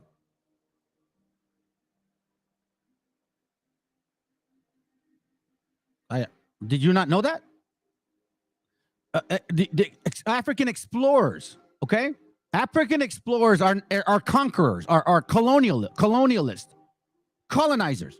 Let me continue. These blackety, black, okay? Because that's what it is. These black folks, these Negroes, these West Africans, these black conquistadors set an example for subsequent racial relations throughout the entire Spanish colonial experience. See, that's all you can do is laugh. And see, this is how I know that I just destroyed your weak ass spirit, because you guys, all you do is laugh when I bring facts. That's all you do. So when I bring facts, all you can do is laugh. No rebuttal. Why? Because you cannot deny this. This is your people wrote this, and I didn't write it. This is a so-called African American that wrote this. He says, and I quote, "These black conquistadors set an example for subsequent racial relations throughout the entire Spanish colonial experience." Now, in case you don't know what you mean by setting an example, there's a book called The Maya Conquistadors, where they're constantly talking about these black padres, these sons of biatches, right? Constantly being, well, they're black padres, right? And instead of helping the people, matter of fact, let me finish this and I'll show you.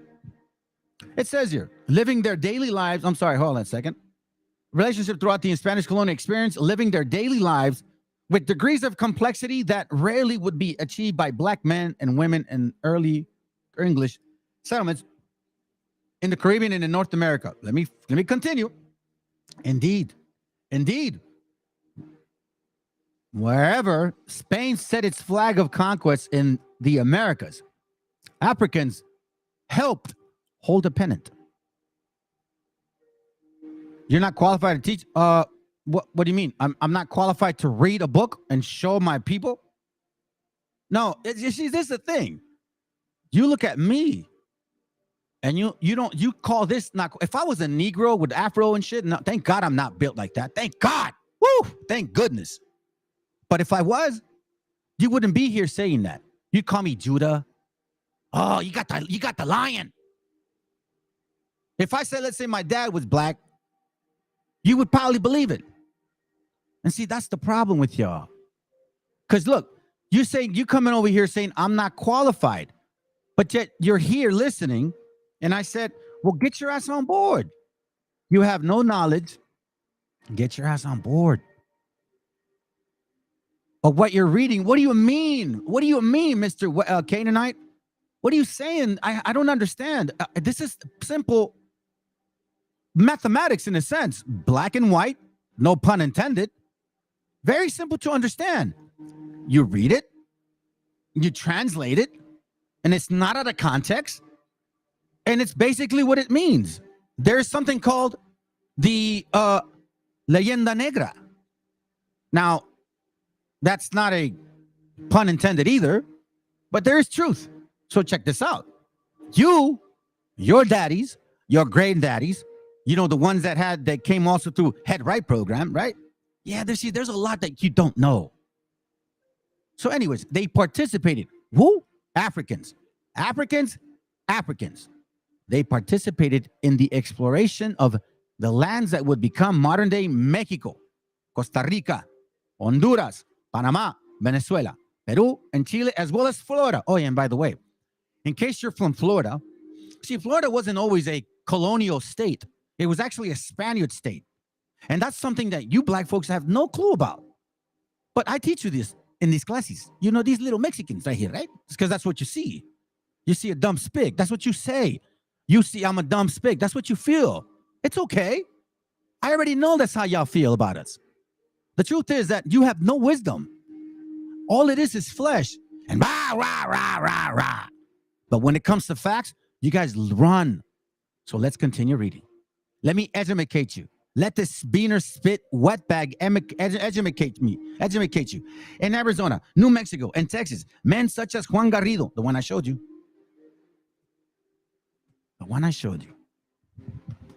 Oh, and by the way, in case you don't know this, okay? In case you don't know, let me show you something real quick. All right, so do you see this right here? This is from a book called The New Voyage of Italy. It was written in 1716.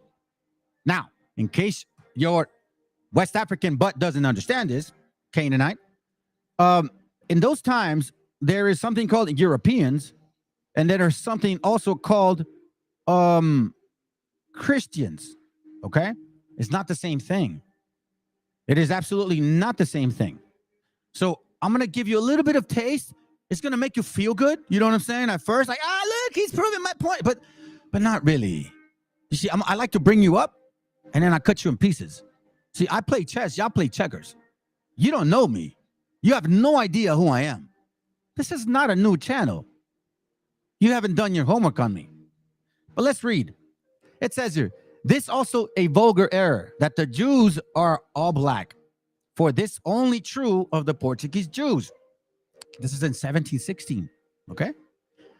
Who, marrying always among one another, beget children like themselves. And consequently, the swarthiness of their complexion is entailed upon their whole race. All right? Let me go back. Hold on. Come on, let me magnify. Upon their whole race, even in the northern regions. But the Jews who are originally of Germany, those, for example, I have seen at Prague, are not blacker than the rest of the country. It says here, okay? Though nobody can doubt that those of the Jewish nation are destitute of all authentic tradition. That's black and white. You know, both of you. We know how you guys say you ruled Europe, right? Yeah, we know. And that being as Jews, they have not. Hold on. Let me not give you too much of that. That may destroy you. They have not any particular knowledge, neither of the laws or customs of their ancestors. Wait, hold on. This is a Christian, white man saying this about black and white wannabe Jews. That's the topic of today, right?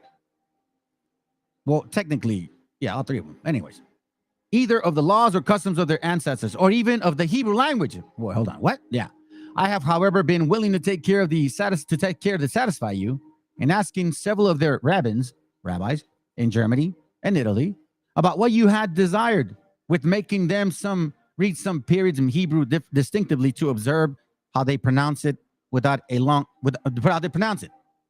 time. Okay, he goes on and says, hold on a second. Without a long time, he comes to the opinion, and that's what he says. All right, check this out. The answer I have then is to make you in a few words about this affair, is that these Jews, black and white, have furnished me with nothing that one can draw any use from. Indeed. Now, let me read this to you, Mr. Canaanite. I'll at least respect you with a mister. I'll give you that respect. Let me read this to y'all. It says here, all right? Let me show this with you real quick. Ecclesiastes 1:9. The things that have been, it is that which shall be, and that which is done, it is that which shall be done.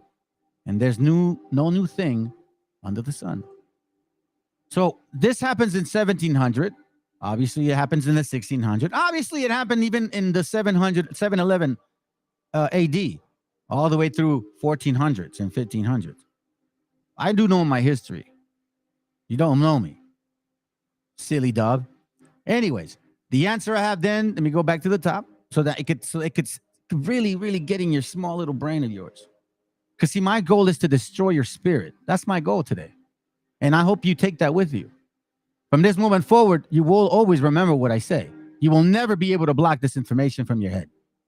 All that after that you have ain't going to block it, bro. Listen, the answer I have then to make you in few words about this affair is that these Jews have furnished me with nothing that one can draw any use from. And indeed, remember, the past is always the present is always the future. And indeed, what could they say to Christians that these Christians do not already know as well as they? Have they any secret source or any immediate revelation? Who are those people, black and white, wannabe Jews, that pretend to teach each other? On the contrary, they are a port sort of creature, so filled with false notions, so conceited of their monstrous ideas, that I would never advise young people to have any commerce with them for the fear of receiving from them some ridiculous prejudice. Find it funny how it sounds like this is what you guys do. You're losing viewers. I'm not here for viewers, dummy. You see, that's what I'm saying. You guys think this is about viewers? Hey, even if there was 25 viewers, which I did have for several months, it didn't matter to me. See, you got the wrong man. Listen to this, Canaanite. I want to say it in Spanish. Los primeros esclavos fueron blancos. Los primeros negros fueron conquistadores. Do you know what that means?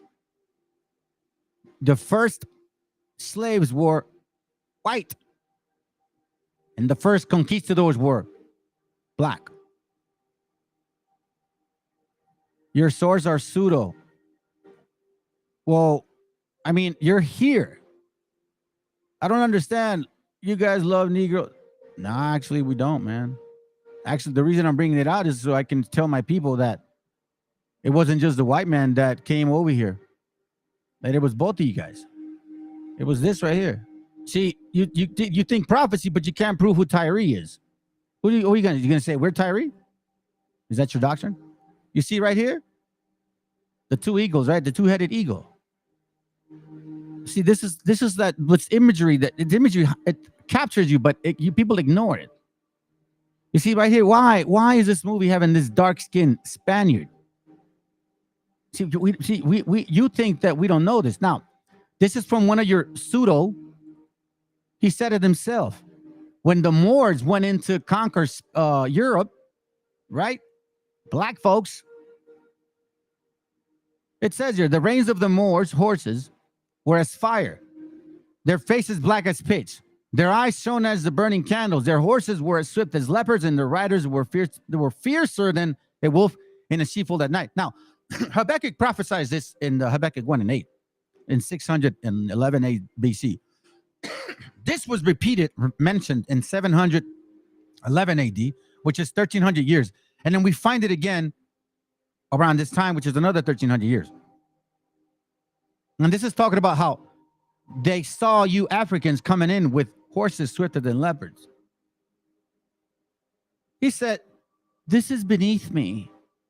I have to go. Have a great day. Please pass the Grey Poupon. No, but here's why, man. Here's why you're running, because you know I was going to show this. You saw that. You see that eagle?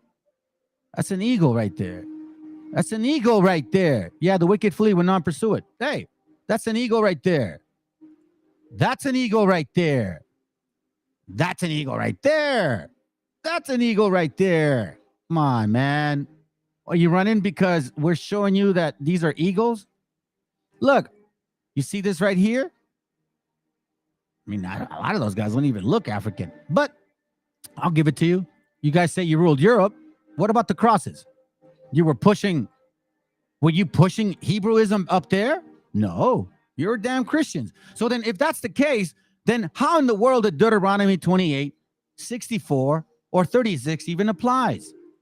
You see what I'm saying? Deuteronomy 28, 64 says this, because you guys always go to this first part. Scatter thee. Yeah, you see, we were scattered everywhere. But then you ignore this. And there thou shalt serve other gods, which neither thou nor thy fathers have known. Well, you black people have a lot of knowledge of Christianity. Look at that. Nate the Snake uses this all the time. Y'all say you ruled Europe. What about these crosses? I don't understand. Me no comprende. Me no comprende. Look at the crosses. I don't understand. If you guys say you ruled Europe and you say you were the people of the Bible, why are you pushing the cross? And where are your fringes, Hawk? Why is this guy wearing a skirt? Where are the fringes? I don't see fringes. All I see is crosses. So how these scriptures apply to you guys? I don't get it. I don't understand.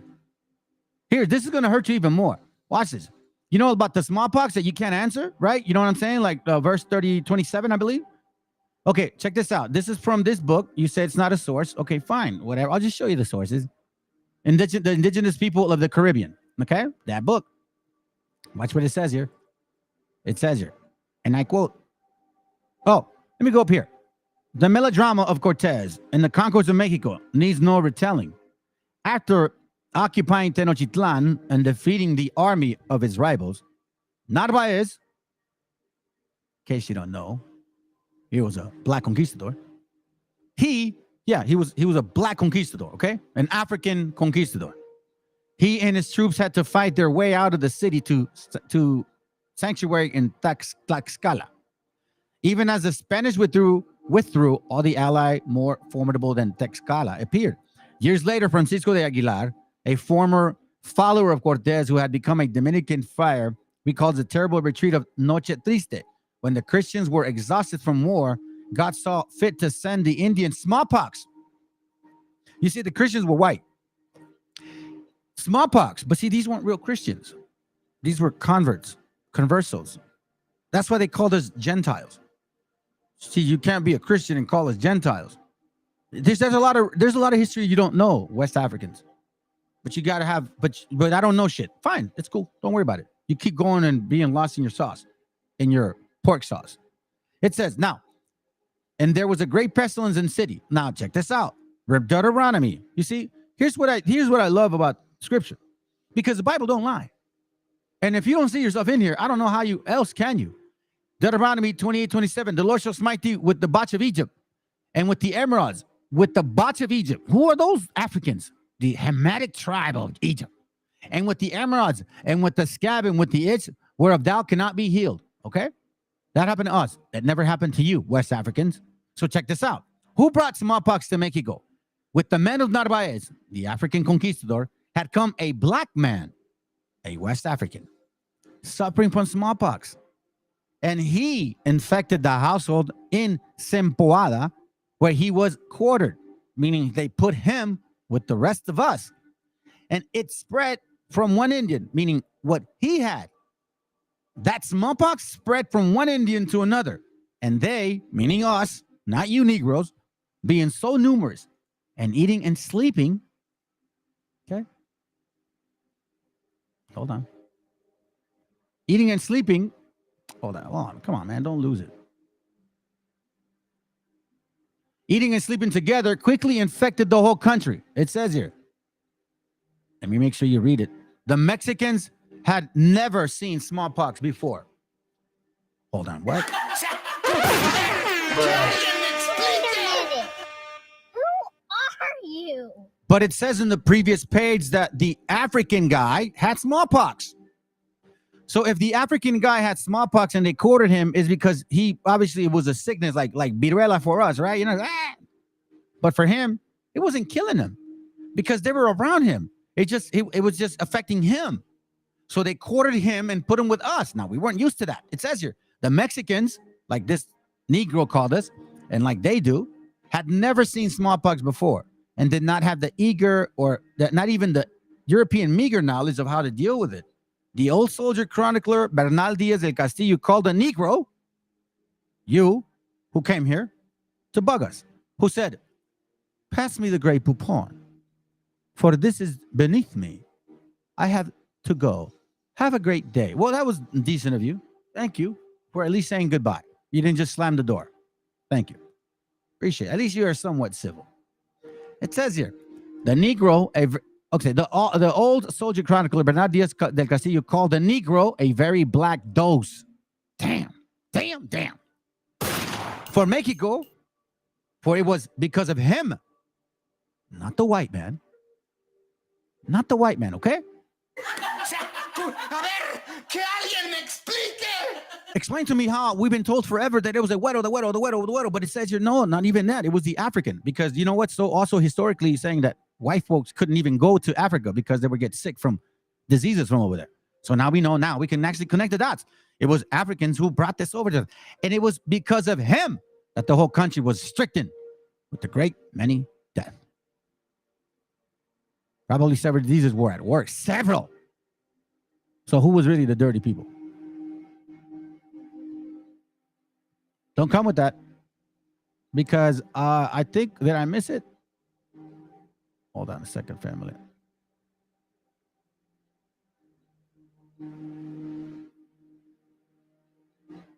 Did I miss it already? Oh, it's not in here. Oh, it's the following one. Oh, praise to Most High. Praises. Okay, let's go. Watch this. Verse 30. It says, thou shalt betroth a wife, and another man shall lie with her. Thou shalt build a house, for thou shalt not dwell therein. Thou shalt plant a vineyard, and thou shalt not gather the grapes thereof. Why? Because it'll be taken. Thine ox shall be slain before thine eyes. Why? Because dog. Hey, estudiante, for real, bro. Hold on a second. Hey, Yehudi. Gotcha, bitch. Hey, Yecheskel. Gotcha, bitch. Hey, BHIs. Gotcha, bitch. Fopi. Gotcha, bitch. What's your name? Quina. Gotcha, bitch. I'm calling you out. Quina, I'm calling you out. Let's go. Of conquest shows that. And thou shalt not eat thereof, right? Because obviously the conquista. I got to show this to you. Listen, as you know me, because you know me, man, I collect history. I'm a history, like I really love history, especially about us, right? So you see, this is why I know that the Most High is dealing with us, because he's bringing our history back to us, right? Now check this out. So I go to, well, my wife told me about this thrift store, nice one, and it was by this mechanic, right, that I know. Anyways, so she's like, yeah, you should go there, blah, blah, blah, help you with your office, whatever. So I'm looking around. There's a couple things I'm seeing. And next thing you know, I look down and I see something that I could not believe. Even if I could tell you, if I didn't make the decision, I would have regretted it, family. Okay? So I'm going to show you what I have. Check this out. I bought this at a secondhand store. Look at that right there. Okay? That right there is an actual sculpture of the Maya, of our people. All right? Now check this out. You see the side? You see? Now I'm going to show you the back. Now watch what it says. It says, I'm going to read it in Spanish and in English. Let me see if I could read it. Come on, get up. It says, ejemplo de alto relieve típico de la región maya, a que muestra un personaje sentado, I'm reading slow because I can't barely read it, de forma tradicional y mostrando una inscripción, probablemente conmemorando una fecha en particular. Se muestra, God, what does it say? Here, let me just read it real quick. Se muestra ricamente enjollado y con tocado en la cabeza, que hace suponer que era perteneciente a la nobleza. In English, it says, the example of a high relief typical of the Mayan religion, showing an individual sitting on a traditional position and with an inscription probably commemorating a particular date. The individual possibly belonged to nobility because of his rich jewels and the headdress it's wore. So I'm going to show you this right here. Look what it says. Right? Check this out. Look at that. Look at that, fam. Look at that, man.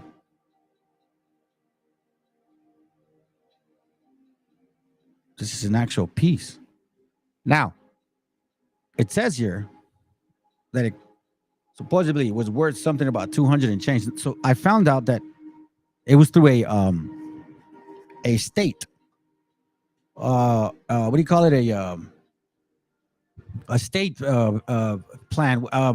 What do you call it? God, man, when people pass away and they don't actually put it in a trust. You know what I'm saying? They pass away, they don't put it in a trust, and it goes to the I don't know what they call it. I'm sorry, family. You know what I'm saying? But that's where I got it from. And you couldn't believe. Matter of fact, when I was buying it, the manager, she looked at me, looked at the lady that sold it to me, and she's like, about to say, why did you price it so cheap? They couldn't believe that this was an actual original sculpture. They couldn't believe it. Now, I'm going to see what the actual value is of it. You know what I'm saying? Exactly, right there. Who told the blacks they were the Israelites? One was dummies. Who told them? These Masonic Talmud Babylonian worshipers? Exactly. These blacks were set up for Nimrod worship and deception, man. It's very true. Very true, bro. Let me see what he said right there. Auction. Well, I'm not going to sell it, but I want to see what the value is. Because that's in the probate. They call them probates. Thank goodness. So here, I'm going to show you what probate means. Let me see. Hold on. Let me get out of this screen. Enough with my face. And then we'll go into the class. Probate. Let's see. Probate meaning. So probate meaning is the official proving of a will, establish the validity of a will. So not probate. I guess it talks about where if you don't have a will and there's property, then the state has to deal with it. So apparently this went to the secondhand place. Nobody bothered to look at this. It's like family. Like, God, man, I have to show you one more time and then I'll let it go. I just got to show you. I know there's some haters out there. They left because I show it. I don't care. See that right there? Look at that. Look at that, man. All praises to the Most High for that, family. And instead of having some stranger have what doesn't belong to them. Now, I've shared with y'all that I do sculptures. Well, I used to when I was young. And that's called second dimension, second dimension, or second dimension, or not like third dimension, or it's not like the actual sculpture. It's just a flat surface, and you bring up a little bit of that texture.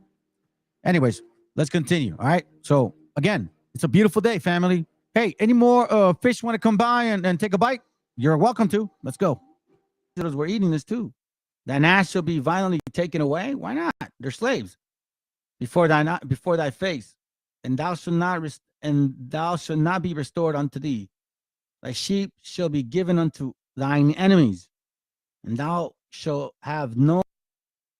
Oh, no, estudiante. It wasn't at an auction. It was at a secondhand store. It was already priced. But the lady, I guess they had to call her for some, because they had to check something, a tag or whatever, on something else.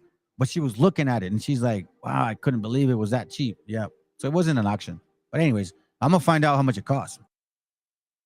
To rescue them. Weren't they taken? Were not people taken?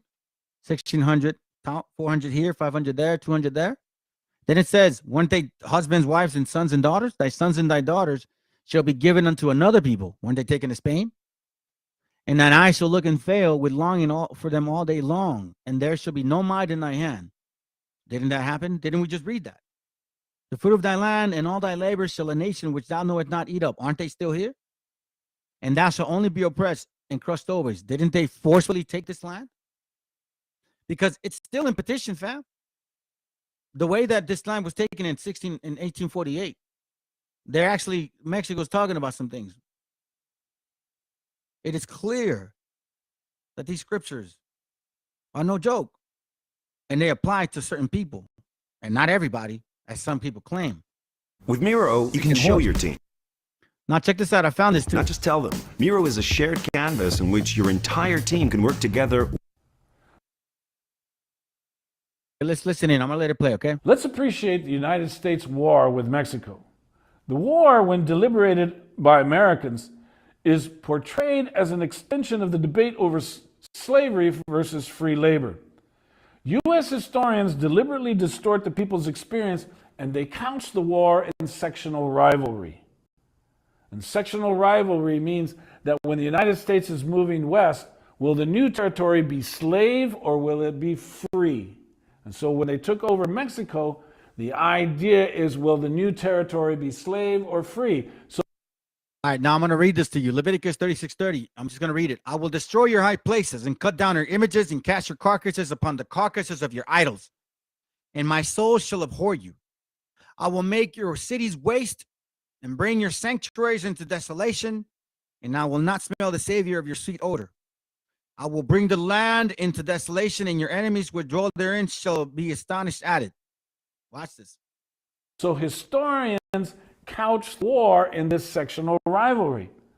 There is no attempt, even by the most liberal of historians, to look at the war in terms of human rights and consequences to the people on both sides of the border.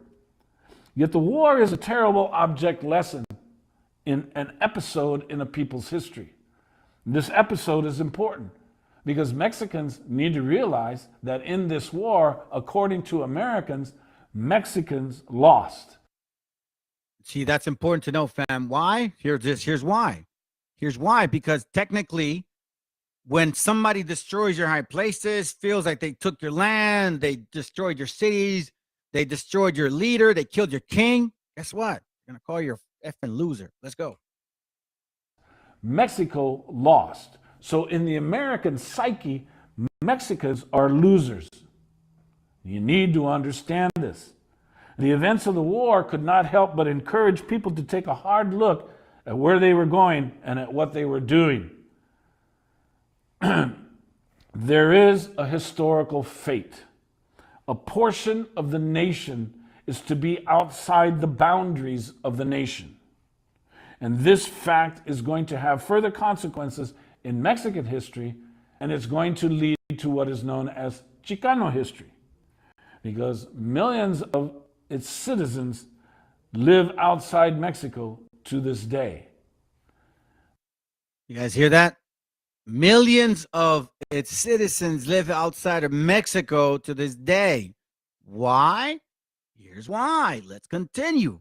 Because remember, Scripture said in Deuteronomy, what? Don't forget, fam, 28:33, the fruit of thy land and all thy labors shall a nation which thou knowest not eat up. And thou shalt only be oppressed and crushed always. Why? Because you're losers. Here you go. Watch this. Now, the U.S. war with Mexico, again, it must be looked at in terms of the consequences to the people on both sides of the border. The United States acquired a territory that was vital, and the legitimacy of its holding. Vital, meaning when you look at the entire territory that they took, Texas, Colorado, all of that, you realize that's where all the oil is. Mm-hmm. You realize that's where all the cattle was. Mm-hmm. And I got books to show it. I'm not looking for them now. But let's go. Is a question that continues to be raised by the scholarly literature. In terms what of he's saying right now. Listen to what he's saying, okay? Regarding the territory that was forcibly taken. To the people on both sides of the border. The United States acquired a territory that was vital. And the legitimacy of its holding is a question that continues to be raised by the scholarly literature. Meaning that the way that it was done was not a legitimate process. That's what it means. And again, it's nothing new. There's nothing new with that nation of people because they do play chess with us, fam. They're not dumb. Let's go. The U.S. acquired a people with a different sense of history. The U.S. acquired a people with a different culture. See, all of that right there, or that territory right there. Look at that. All of that was cattle and oil, everything, horses. I mean, massive amount of actual wealth, family. Let's go. A different linguistic heritage with a different environmental orientation. This population was growing at the time of the takeover. It is growing to this day. And America needs to come to terms with its conquest. The United States became an aggressor nation. Though one can lie to the school children, the politicians documented for the record that this nation became blemished. This is why it's important that we teach our children who we are according to the Bible. There were clear material consequences for the occupation. Now let's get to the Treaty of Guadalupe Hidalgo. The Treaty of Guadalupe Hidalgo is what brought war to an end, and it established the political boundary known as the U.S.-Mexico border today with some modifications. Now through it, a huge region that was formerly Mexico now became the United States. Texas, New Mexico, Colorado, Utah, Arizona, Nevada, and California. Did we not just read in Deuteronomy 28:33, thy fruit of thy land and all thy labor shall a nation that which thou knowest not eat up?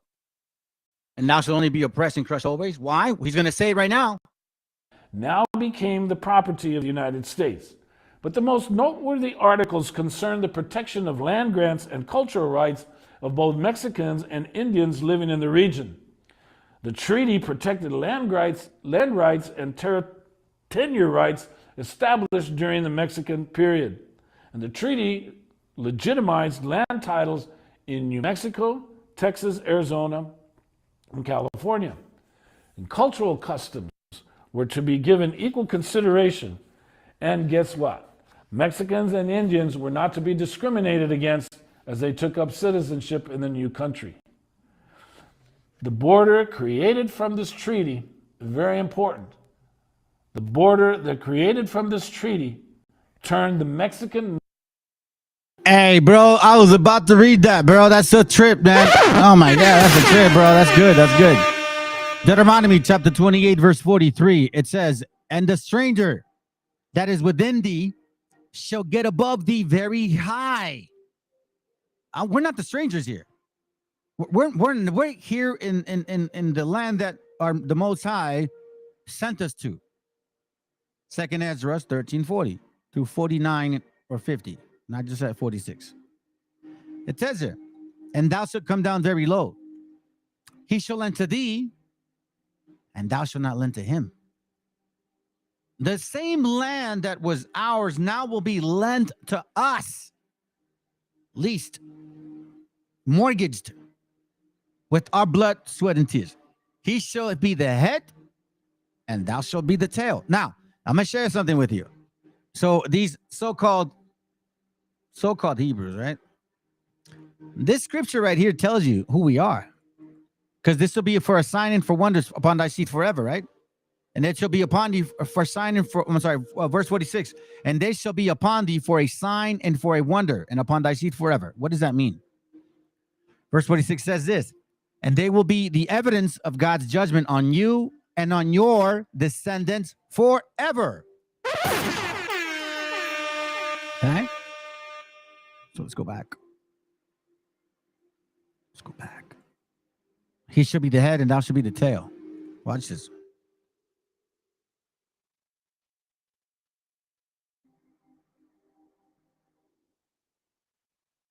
I want to show you something.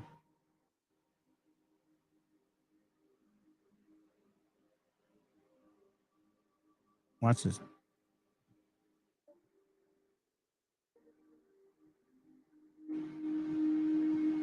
Watch this, okay? They shall be the head, we shall be the tail, correct? He shall be the head, thou shalt be the tail.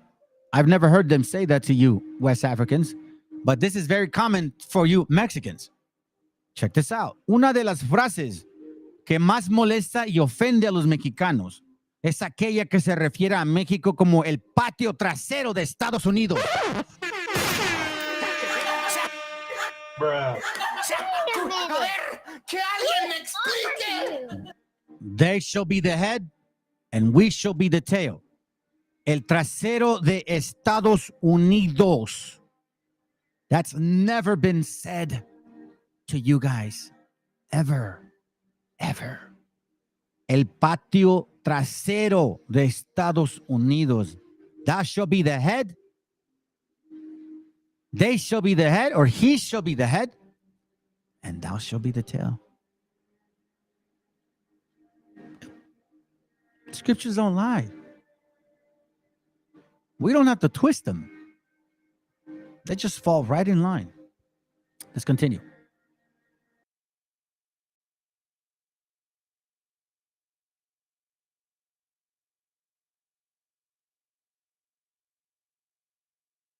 Migration experience into immigration.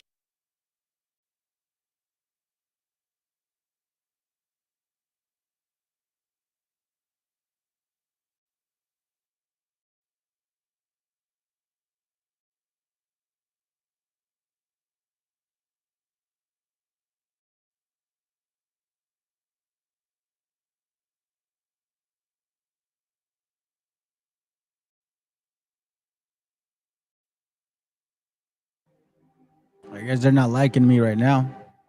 Let it buffer. And Indians living in the region. The treaty protected land rights and tenure rights established during the Mexican period. And the treaty legitimized land titles in New Mexico, Texas, Arizona, and California. And cultural customs were to be given equal consideration. And guess what? Mexicans and Indians were not to be discriminated against as they took up citizenship in the new country. The border created from this treaty, very important. The border that created from this treaty turned the Mexican migration experience into immigration. See? And thou shalt be crushed always. And thou shalt be crushed always. I need to wake up, family. Same book, American Conquest, page 77. I'm going to continue with the curses. As word spread out as of what was happening, Aztec soldier spear appeared and drove the Spanish into the royal quarters where they held Moctezuma prisoner. Your servant had occupied. The ruling nobles and priests had expressed unhappiness with Moctezuma's apparent weakness. Let me see. Hold on. Oh, here it goes right here. Yeah, they weren't happy with Moctezuma, right? So, paragraph number 2. It says here, in retreat, however, Cortez left behind an invisible killer that would prevent the Aztecs from following this and destroying his broken army, and that would begin the process of weakening his revenge. The microscopic smallpox, bacillus, or bacillus, smallpox was a fearsome killer wherever it existed, but among a people with no previous exposure to the disease, it was catastrophic. It first had appeared in New World 1518 on the huge and drying island of Hispaniola, a sort of dreadful coup de grace to the once enchanting places dwelling few survivors. After being released among the Aztecs, wrote Cortes Secretary Francisco Lopez de Gomara, it spread from one Indian to another, and they, being so numerous and eating and sleeping together, quickly infected the whole country. In most houses, all the occupants died, for since it was their custom to bathe as a cure for all diseases, they bathed for the same smallpox and were struck down. I don't believe that you're the people of the Bible. Let's read it. Deuteronomy 28:22. It says here, and the Lord shall smite thee with a consumption, with a fever, and with inflammation. Isn't that what smallpox did? Like viruelas? And with extreme burning. If you guys ever had like chicken pox, you should know. It hurts. It feels just like this. And with the sword, and with blasting, and with mildew, meaning the actual, soldiers. And they shall pursue thee until thou perish. You want more? Verse 27. The Lord shall smite thee with the botch of Egypt, smallpox, and with the emerods, and with the scab, and with the itch, whereof thou cannot be healed. Isn't that what happened to our people? One more. Verse 35. The Lord shall smite thee in the knees and in the legs, and with the sore bots that cannot be healed, from the sole of thy foot unto the top of the head. This is very clear. Now, when did that happen to you, black people? You so-called wannabe Hebrews. When did that happen to you? Show me.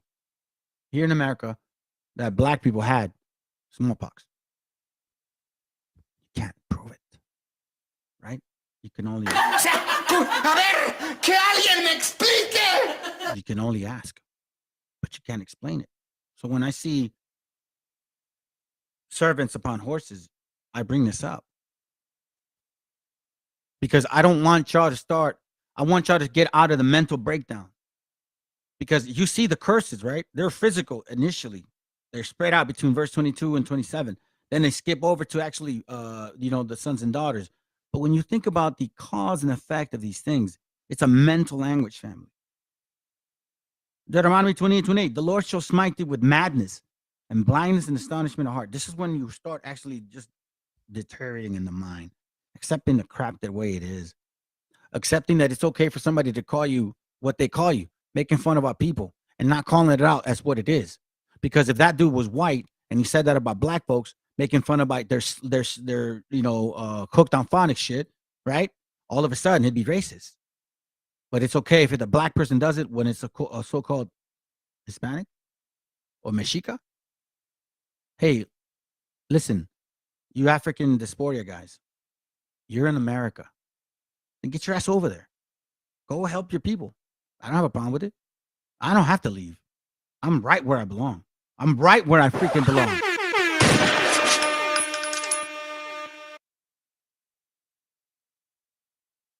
And, for those that claim, by the way, that these curses already happened, that, I don't know why I'm bringing him up. What's his name? Vocab Smellerone. I reached out to him, family. He didn't want me to call him. He said to stop calling him. Isaiah 59, verse 8. Watch this. The way of peace they know not, and there's no judgment in their going. They have made them crooked paths. Whatsoever goeth therein shall not know peace. When you have a delirious mind, a mind of destruction, why do you think we have our people the way they are? No judgment. Verse 9, therefore is judgment far from us. Neither does justice overtake us. We wait for a light. Aren't we like trying to believe in Christianity, Catholicism? But behold obscurity, for brightness, but we walk in darkness. Do we not crawl on our knees for stupid ass Virgin Mary? We grope for the wall like the blind, and we grope as if we had no eyes. We stumble at noonday as in the light. We are in desolate places as the dead men. That's Deuteronomy 28:29, fam. You don't think so? I'll show you. So you that don't believe that this was actual curse that happened again, it's going to happen again, and it's happening now. Verse 29, Deuteronomy 28. Thou shalt grope at noonday as the blind gropeth in darkness, and thou shalt not prosper in thy ways, and thou shalt only be oppressed and spoiled evermore, and no man shall save thee. Meaning you cannot go to Israel in 1948 and think you're saved. The only way we get saved is when it actually happens, fam. When this happens, when that happens, when all of these things happen, that's when we get saved. Okay?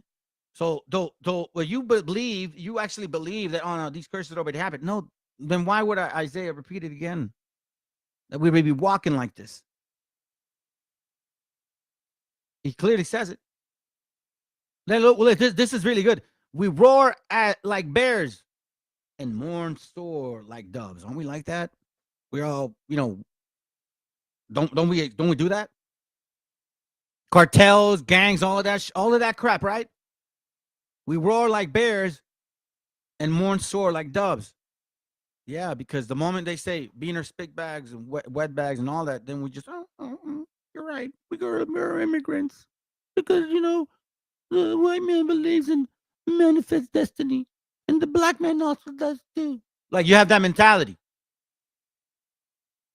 That's what, like, listen, it makes no sense. We roar like bears and mourn sore like doves. Like, yeah. That's exactly what happens. We look for judgment, but there's none for salvation, but it is far from us. Why am I reading this, fam? Because this is the spoil of the mind. Look, in this book called The Wretched of the Earth, remember I showed y'all in another class that I found this book through that movie with Nicolo, Blood In, Blood Out, and El Mero Mero was reading it. Okay? So he's reading this book, but watch what it says about colonialism, the mentality of slavery, right? Watch this. This is page 18 from The Wretched of the Earth. It says, just a second paragraph. Yes, terrified at this fresh stage, colonial aggression turns inward in a current of terror among the natives, meaning you start turning on your own gente and your own self.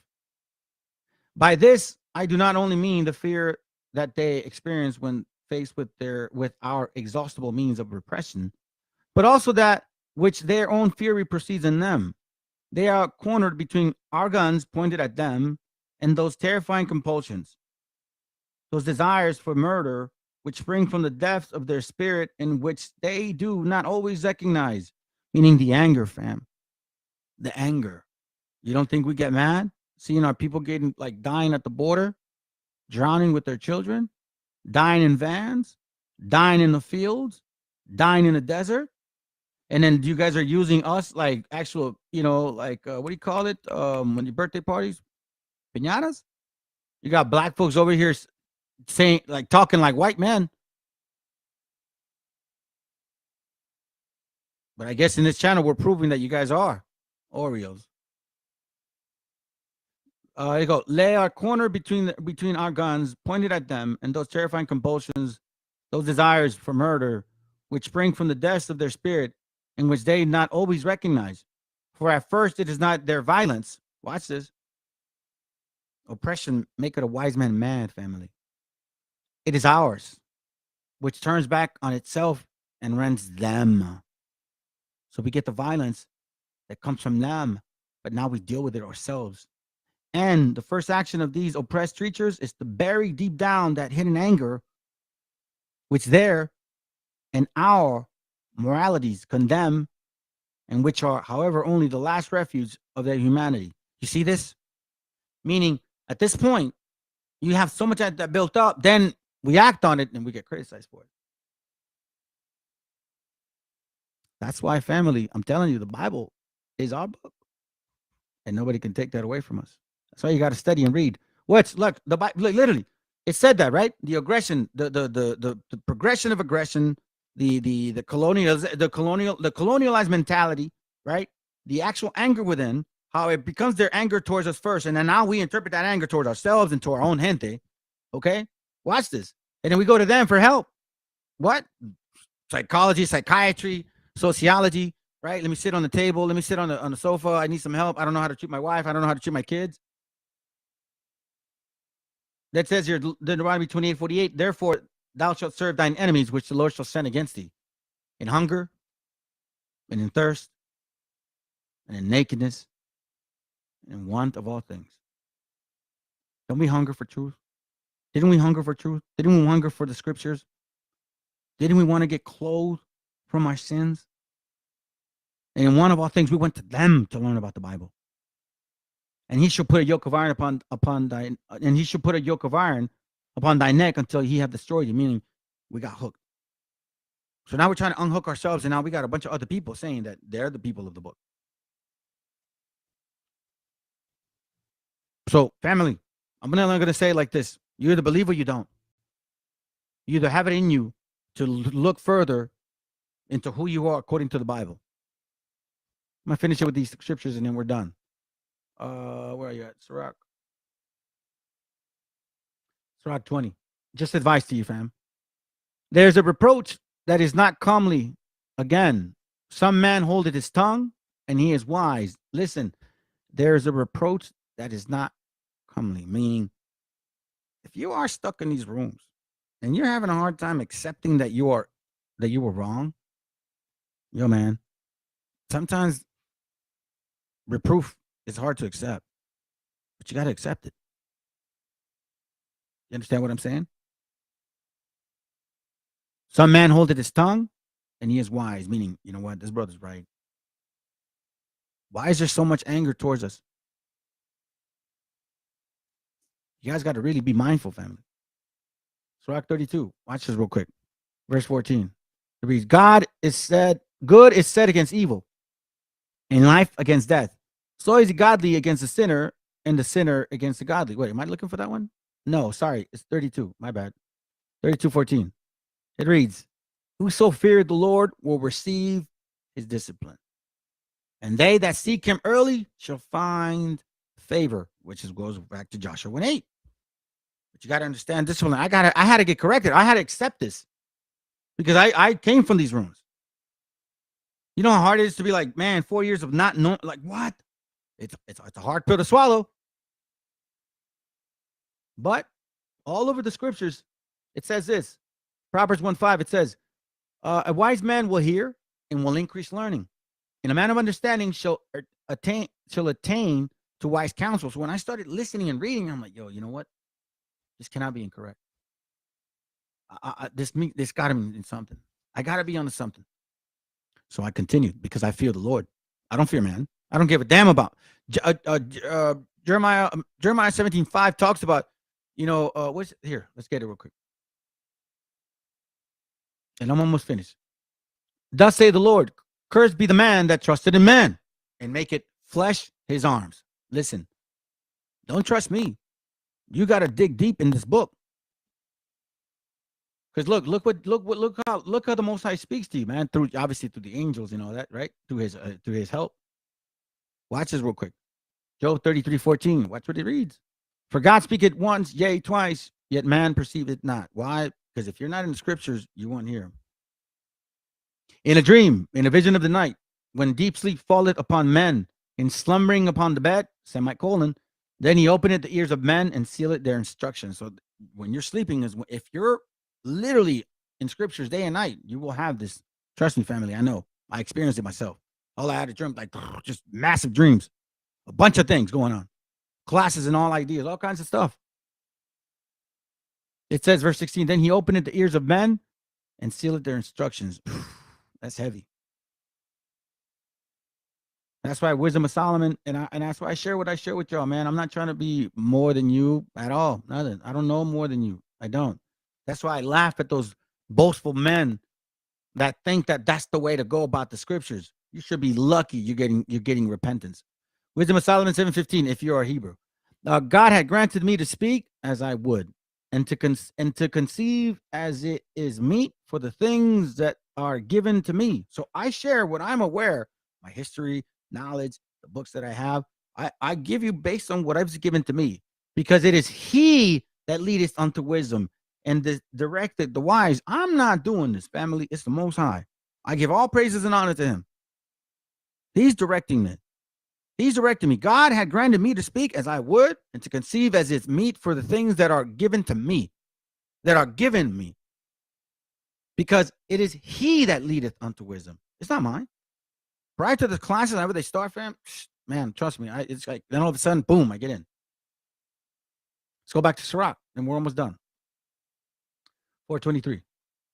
It says, and refrain not to speak when there is an occasion to do good, and hide not thy wisdom in her beauty. So I don't refrain myself if it makes sense to do the classes. That's why I also had to get a little organized, because I was kind of not really being organized in my previous classes. I got away from my blueprint. Wisdom of Solomon 10:21. But wisdom openeth the mouth of the dumb, and made the tongues of them that cannot speak eloquent. Do I read that? Family, I didn't even speak English when I came to this country, and I hated reading. Okay, so let's finish it off with Isaiah, and then we're done. Isaiah 51. Let's see real quick. Verse 15 to 17, and then I'll skip. Sorry, 51. It says here, but I am the Lord thy God, that divided the sea, whose waves roared. The Lord of hosts is his name. I have put my words in thy mouth. I have covered thee in the shadow of my hand, that I may plant the heavens and lay the foundation of the earth, and say unto Zion, thou art my people. All praises that he's using me to show you with y'all that. Awake, awake, stand up, Jerusalem, which has drunk at the hand of the Lord the cup of his fury. Thou hast drunken the dregs of the cup of trembling, and wrung them out. That's why, fam, all I give a damn about is that I get a chance to repent. Okay? Verse 21. Therefore, we hear now this, thou afflicted and drunken, but not with wine, meaning that we were under the curses. We were confused. Derelictic dialects. You know what I'm saying? Destroyed on the bottom. You're telling me my understanding of the scriptures, man. I know what I teach my family. I know what they stand behind. They sing these classes. They know who they are. They know who they are. Thus say the Lord thy God, the Lord God, the God, and thy God had pleaded the curse of his people. Behold, I have taken out of thy hand the cup of trembling, even the dregs of the cup of my fury. Thou shalt no more drink it again. That's why you grow in strength and your wisdom. But I will put it into the hand of them that afflict thee. That's right. That's right. Which have said to thy souls, bow down, that we may go over. And thou hast laid thy body as the ground and as a street to them that went over. Doesn't this dude feel that way? Doesn't what's his name, Nate the Snake, feel superior than the so-called Northern Kingdom? He says it himself. Here, there's no good Northern Kingdom. He's called us wetbacks.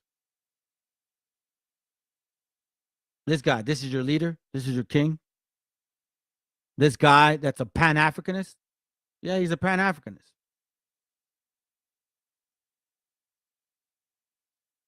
Look up what's that app called where they do the little dumb debates? Smoke Room or some shit. He's a Pan-Africanist, family. You want to follow him? Jeremiah 17:5 says otherwise. All right. So me particularly, Lord willing, they drink that cup. 23 says, verse 23, I will give it to those who oppressed you, to those who made you lie down in the streets. Don't they feel they're superior? This is a Canaanite spirit. Tyrese, Idon, family, watch my classes. I've proven it. They're not getting away from this. Y'all enslave people, and you're going to pay for it. Anyhow, that's all I got, fam. So sorry to like kind of finish it, but I gotta go. I gotta finish my work. So Lord willing, it works out tonight. I got some work to do. I gotta eat and then move on. All right, man. Shalom, Julio. Shalom, everybody, man. Look, I hope it was an edifying class. And let's see what we got. I think that's it, pretty much, man. Everybody, Lord willing, you guys can catch it later on. Here, let me see if I can do this real quick. Ooh, yeah, where are you at? Oh, this one. All right, cool. Sounds good, family. Listen, I'm gonna play my end video, and then I'm gonna play some music, and then we'll call it a day. All right. So anyhow, fam, take care. Shalom. Let's see if it plays well. There we go.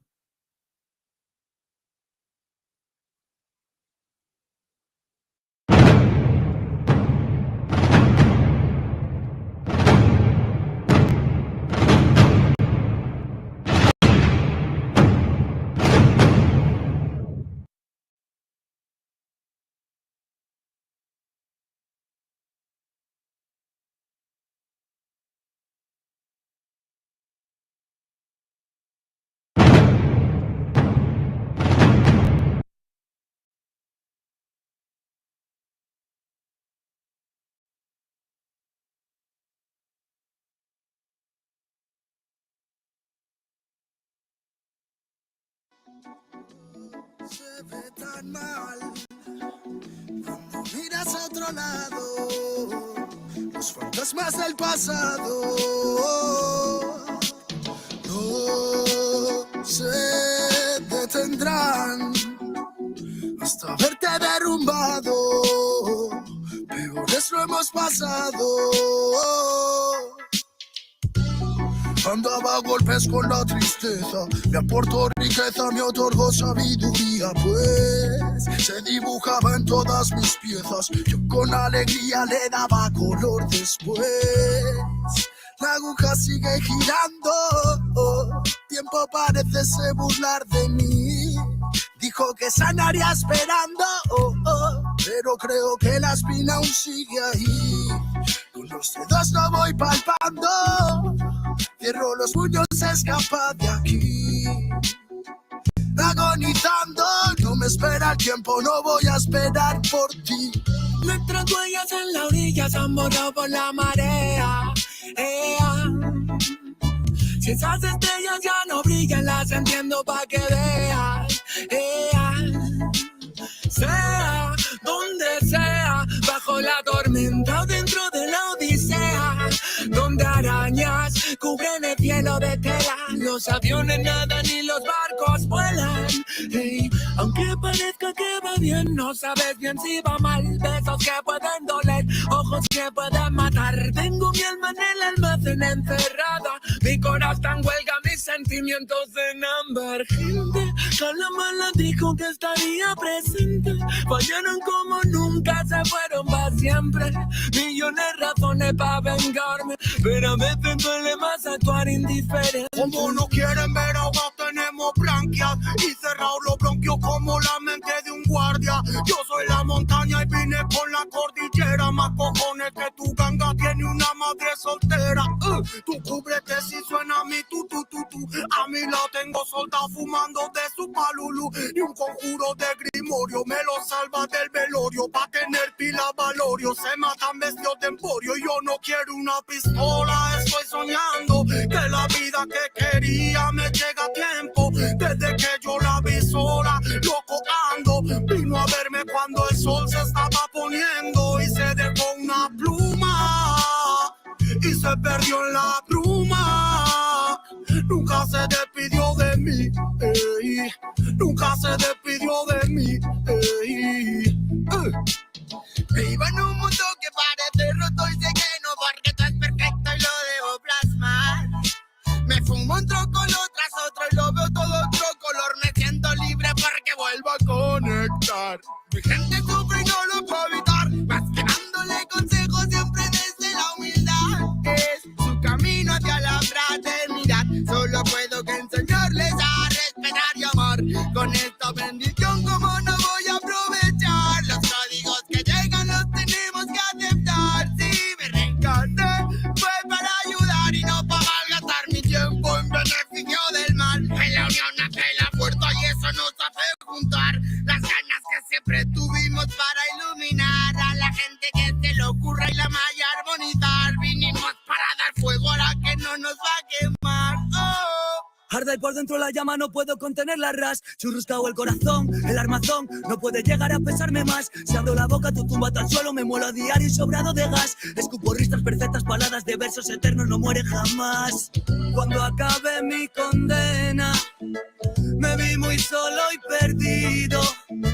Cada vez más negra la flema, más elegante el problema, pero planté cara a todos mis enemigos. Recuperé las ganas, las fuerzas y el garbo. Dedico requiems a mis diablos, que aquí estoy vivo de milagro. Delicadas flores crecieron entre los cardos. Me dicen vienes más delgado que de costumbre. Será de tanto que he bailado en el alambre, que a tanta pena es mejor no ponerle nombre. Llevamos la música en vena, nuestra sangre.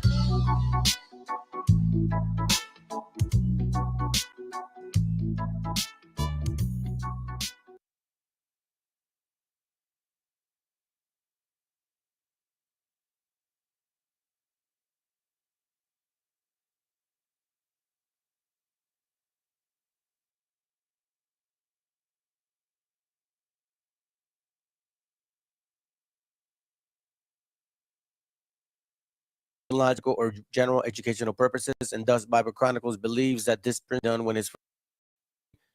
However, Title 17 of United States copyright law states material and use can only be done when it's for theological or general educational purposes, and thus Bible Chronicles believes that this principal material falls under fair use, which honors protection under Section 107 of the same U.S. copyright law. Copyright disclaimer.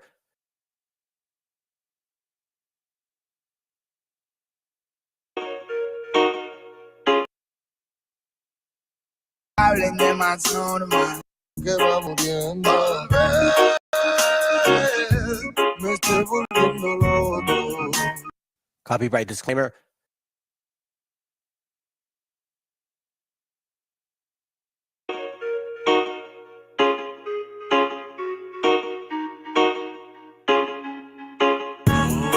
Hay tiempo para pensar si hoy queda más que reír por lo que nos hizo sentir. Si la intuición no te deja seguir, no te vayas a rendir. No te quiero ver sufrir. Te escucho, te lucho, que mucha de tu fuerza nace de ti. Vas a ver que alimañas muerden tus entrañas, con sus artimañas extrañan tu fin. Sigue pues si tus pies tocan el suelo, el anzuelo no tira de ti. Grita fuerte si la vida te duele, que vuele el dolor, los pulsamos de aquí. Dame chanaco,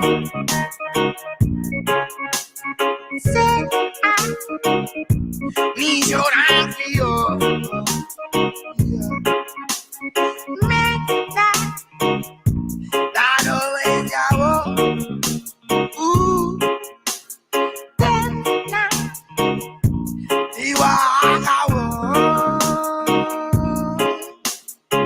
Mira las nubes antes de perder las formas. Sé la luz del sol cuando no lo puedas ver. Cierra su boca cuando te hablen de más normas. Todo lo mal montado se ha de romper. Aunque que tú te rompas no hará más que estorbar. Si es bajo el castigo y mando de Lucifer, en verdad tú sabrás con lo que te conformas. Y yo con el super amor traeré. Hablan sin sentido y se enamoran, pero todo llega y solo te queda esperar. Pasan los segundos y las horas y sin darte cuenta todo vuelve a comenzar. Todo parece lógico en este mundo de plástico, hay que ver la fe cómo se va perdiendo. Quizás me quede afónico de ser mi propio médico y crecer sin ser un hombre que va muriendo. Tal vez me esté volviendo loco. Tal vez viviendo poco a poco.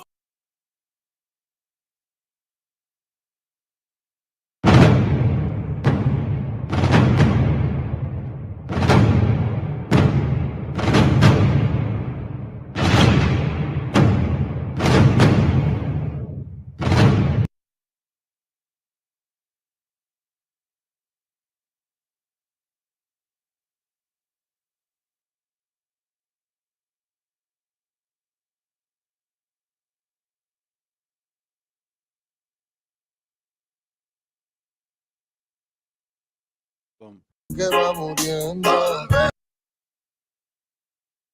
Pausing with the video, and now this one, it just stopped the video. You know, I thought I did it right. Anyhow, what do we got? What do you got? Okay, there's like just one brother or sister watching our praises. That's cool. Let's see what we got.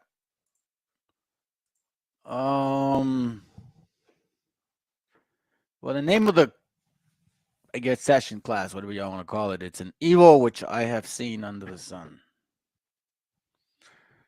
You know, I kind of don't want to go too long on this one because I have a lot of information and I don't want to have you guys forget. Let's see. So far, I mean, let's see, it was like a couple songs played, you know what I mean? And maybe about an hour or less. So I got some info. So hope y'all taking notes. As you know, I'll try to do my best to post the links. I don't always remember. But I'll definitely reference the books that I'm going to bring out. And hopefully, you know, it's an edifying class today. All praise it to the Most High that He's allowing me at least to have the understanding of being able to share this with you, fam. Let's see. Shalom, everybody. I guess we got one viewer so far. I don't know who that is. If you're an enemy, man, or take notes. If you're a friend, all praises. Friend or foe, Lord willing, man. You believe in facts, because here in Bible Chronicles, facts tell, stories sell. We don't believe in stories; we believe in facts. So I'm gonna do my best to provide you guys with facts. And yeah, let's see. Where should we begin? Well, as a matter of fact, you know what? Let's begin with this. Let's begin with this, family.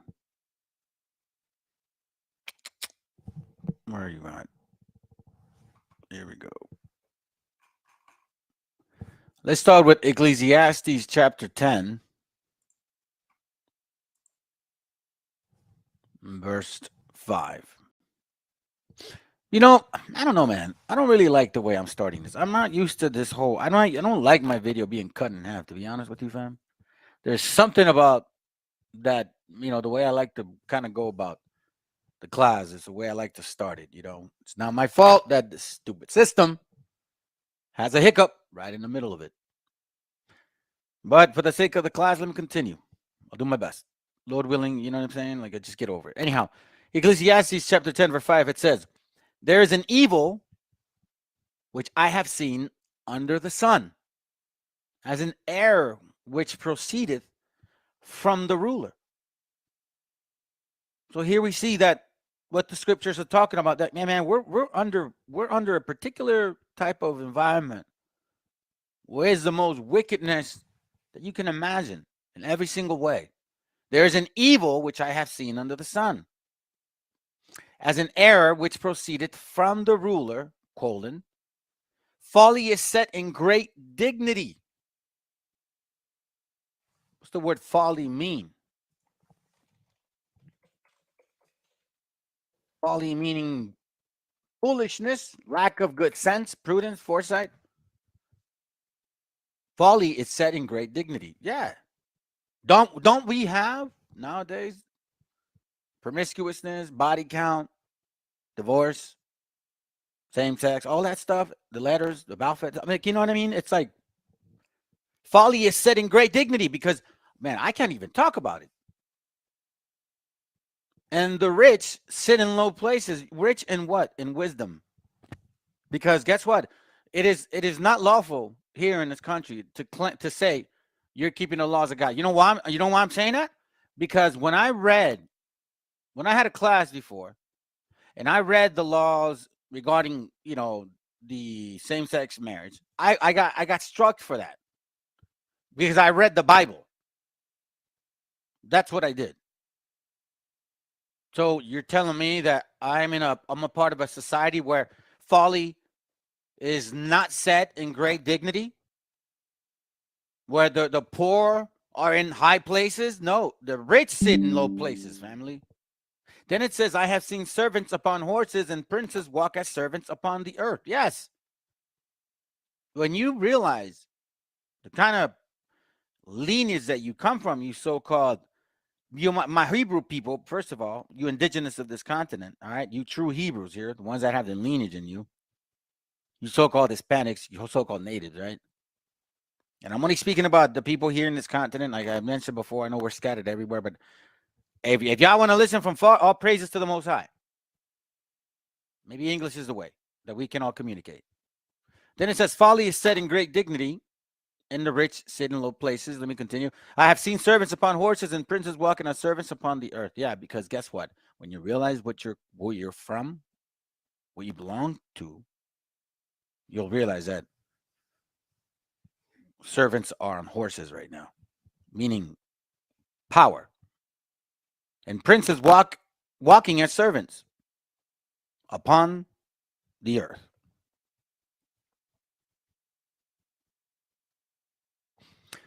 Let that sink in. You know what?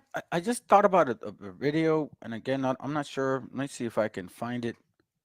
I just thought about it. You know what I'm saying? I just thought about it. Let's see. What is this? What is it? Sab. Us.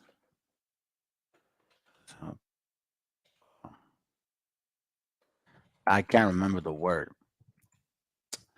I have a video where you see the actual enslavement of our people. Like, we don't necessarily get to see it. We've read about it. We read about it, but not actually have somebody that talks about it. I can't remember the video name, so I'm not going to look for it. But going back to the point, I have seen servants upon horses and princes walking as servants upon the earth. Would they not come in with chariots? The so-called Europeans. And the reason why this scripture it came to my attention is because there is an evil which I have seen under the sun.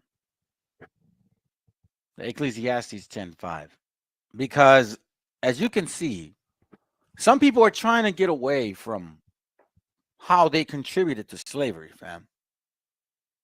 Some people don't want to accept the fact that you're not a native, you're not an aboriginal, okay?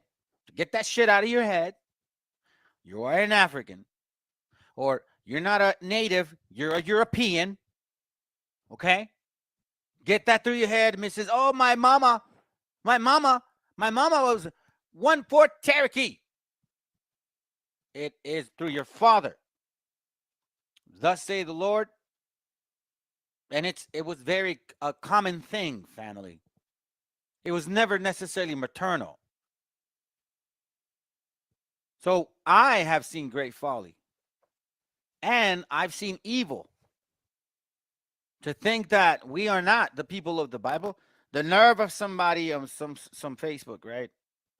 The guy looks like could be, you know, half white, half black, claims that he's Jewish, has the quote audacity to say, "Oh no, natives aren't Hebrews. Cut that out or chill out," right? And I'm like, hold on a second, man.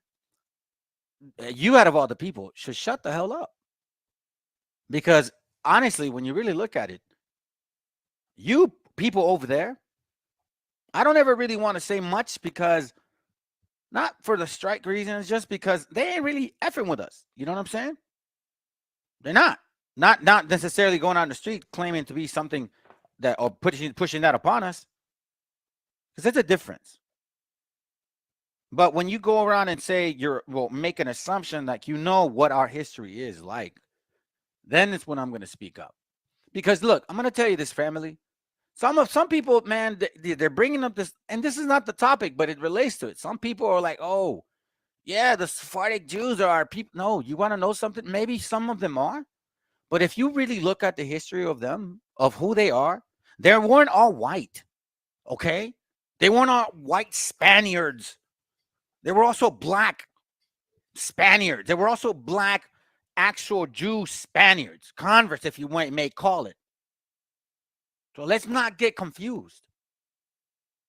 That is historical. There's no way to get around it. There's no concrete proof what Sephardic even effing means. You can find 2-3 topics examples of like what it actually may mean. And you can even find some people that claim to be Jew that understand that explanation. I'm sorry. Again, there is an evil which I have seen under the sun. The nerve of you. But I'm going to show y'all something that I found. I think y'all going to find it very interesting. It's hard to believe. Yeah, it is hard to believe. Watch this real quick, fam. Hold on. I found this video. And somebody posted it on the Facebook, what do you call it? Facebook. So I watched the video, and then there's portions in here that matter. But what I want to catch is some of the things that are said. And listen, fam, there's a lot of history in Mexico that has not been fully revealed, okay? That literally that a lot of people don't realize. They don't know about, they don't even talk about, they don't ever necessarily, know. They don't dig into it. All right? But check this out. Y'all tell me what you think. Un segundo mito es que los ejércitos que llegan son los ejércitos del rey. Pero los que llegan a América no son un ejército. No son un ejército, ¿no? Son aventureros. Y después tenemos negros. Vienen esclavos. Y en las batallas los esclavos se defienden e incluso a veces protegen a sus amos y se ganan su libertad, ¿no? Y resulta que tenemos conquistadores negros, africanos, que reciben encomiendas, ¿sí? Reciben encomiendas. Y no tenemos uno o dos, tenemos muchos casos en todas las conquistas en América, en Norteamérica, en Centroamérica y en Sudamérica. You guys hear that? Let me put the translation here. Let me hold on. I'm gonna show y'all something real quick. And for you, brother, that's watching, all praises, man. Stick around, or sister, all praises. I don't care. It don't matter. I don't need a large crowd. I'm not here for the bells and whistles, and it'd be nice if people watch. Be nice. You know what I'm saying? I'm not gonna like claim that, oh no, man, it don't matter to me. Nah, it's good. I don't ask for money from y'all, man. I don't give a shit about that. You know what I'm saying? So that's just a fact. Y'all, if you guys want to go to a channel where they're gonna ask for, that's like, hey, give me some money, so I can go buy myself a boat. This ain't the place. If you want to learn something, yeah, this may just be the place. if you're interested in the truth, this may just be the place.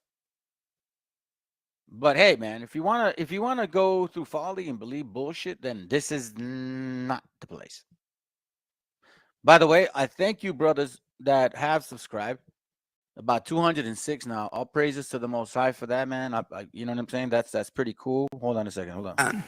No, that's not it. Which one is it? Nope. Nope. Yeah. Flawless victory. Flawless victory. That's pretty cool, man. You know what I'm saying? That's good. That's good that you brothers and sisters are passing the channel, and there's people that are watching and signing up. Hey, 206 people. That's decent. And again, this is not through merchandise selling.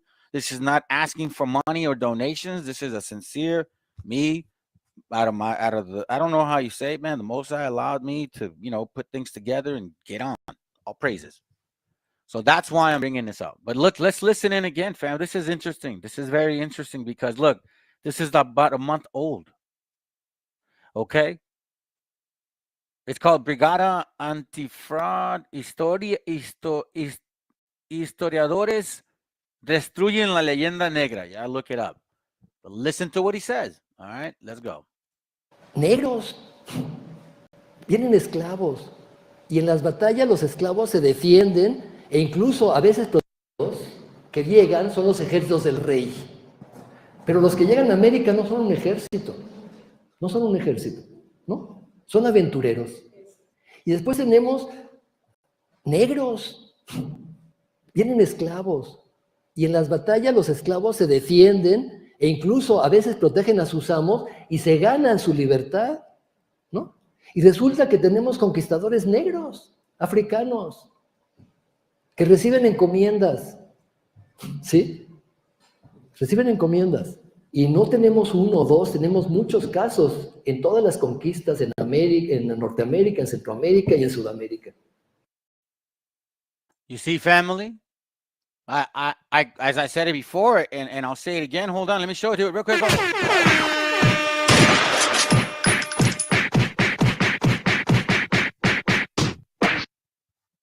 Get out of here with this crap, fam. Get out of here with these lies that, it was only the white man. Nah. See, we on to you, Canaan. We on to you. And you, listen, when you start digging into this history that there were African conquistadors, then guess what?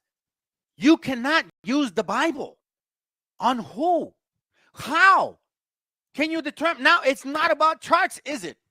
No, not at all. It's not about charts. Guess what? This is the most funniest thing, fam. I'm telling you. I don't know why. All praises to the Most High. I've been saying this since last year. May, maybe, and I mean, it was all not because like, oh yeah, look now, man, it was the Most High. Now, people before me have been saying these guys are Canaan. They won't bring into history the books that I've been finding, but they were saying that's Canaan. Now I'm showing you who Canaan is. And Edom. I'm gonna tell you this right now, man. There's no doubt that we have. Gotta say, man, we got black Edomites family. I'm telling you, because when you look at the books that I'm going to show you, you find out how there's fathers of fathers of fathers of fathers who ended up being white as well. And their children just ended up mixing with people with melanin. So now we start seeing kind of like an awkwardness of history,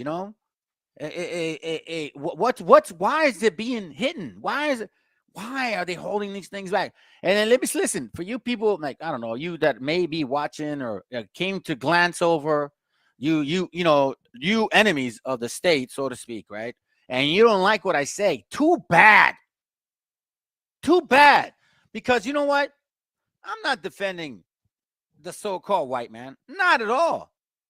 But you know what? Spade is spade, man. If you did it, you're going to be called upon. If you had something to do with it. And look, now we start getting more clarity in regards to why there were like so-called mestizos, caciques. So that's why, fam, with us so-called Hispanics, when I came into the truth, it was not difficult for me to separate and understand that there's a possibility that people that look like me are not my people. Yes, that's right. You think that that's not a lie? Listen to this right here. Listen to this, okay? I'm going to show you this real quick. Con el poder colonial, con los alcaldes mayores. Estaba pensando cuando hablabas de las indígenas caciques. Es curioso porque los criollos desde el siglo XVI tratan de vincularse a la casa de Moctezuma. You see that? He says that the Creoles, since the 1600s, were trying to create a link between them and Moctezuma's family tree. Really? Yeah. Okay, let's continue. Y es precisamente Isabel Moctezuma, ¿no?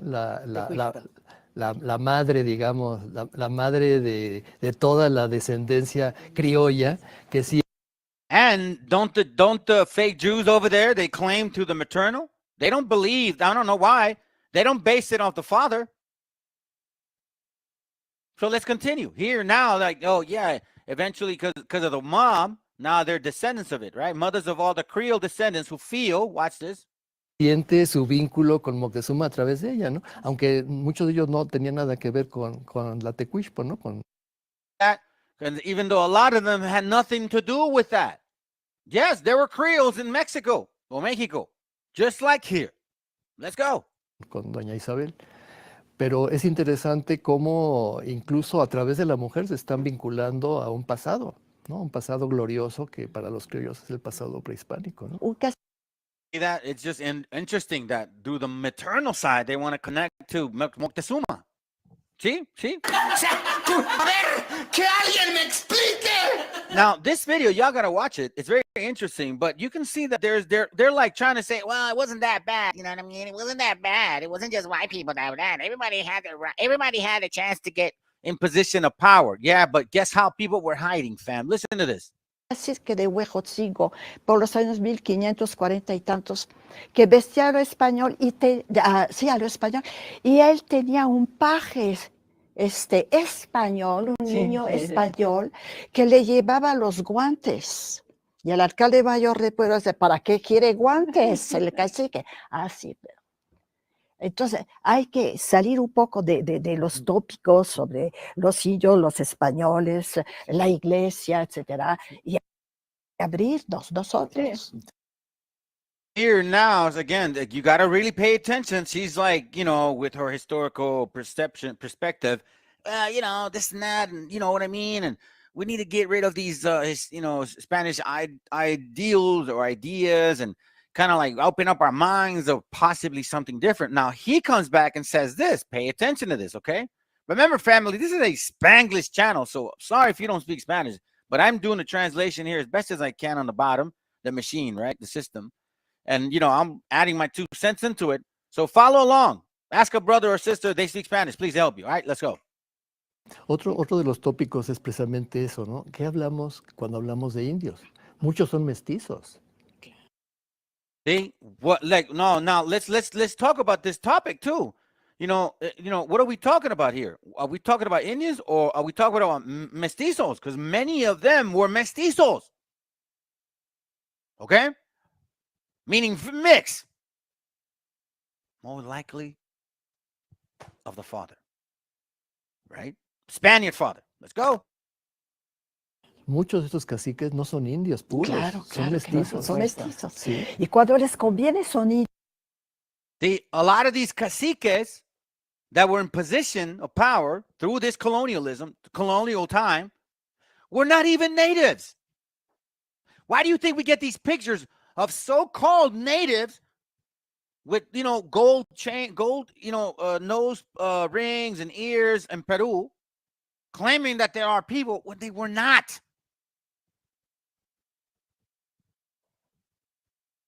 Because these caciques are not Indians. And when it suits them, guess what? Let's continue. Watch this. Indios. Y cuando no son mestizos o españoles. Son españoles cuando no quieren, o mestizos para no pagar el tributo. Y curiosamente, los mestizos y los negros y mulatos se dicen indios Bam! You hear that? The mestizos, the blacks and mulattoes, okay, call themselves Indians when it was convenient because they didn't want to pay the taxes. Do y'all believe? Y'all hear that? Let's go again. Curiosamente, los mestizos y los negros y mulatos se dicen indios para no pagar las subvenciones eclesiásticas. See? The ecclesiastical subsidies, they didn't want to pay it. So, blacks, mestizos, mulattoes, right? Who all own slaves, who had the power and the income and the pull, could call themselves Indians in order to avoid the tax fees. And it was only convenient. But it says here that, what? Mestizos, blacks, and mulattoes had that power. Do you understand what it's saying? Let's listen in. What he's talking about is that these guys weren't even natives. A lot of them were like right now. That's why, family, don't be surprised why there's not several who believe in the scriptures. Look at this. We're surrounded with heathens. Let's go. Sorry to tell you.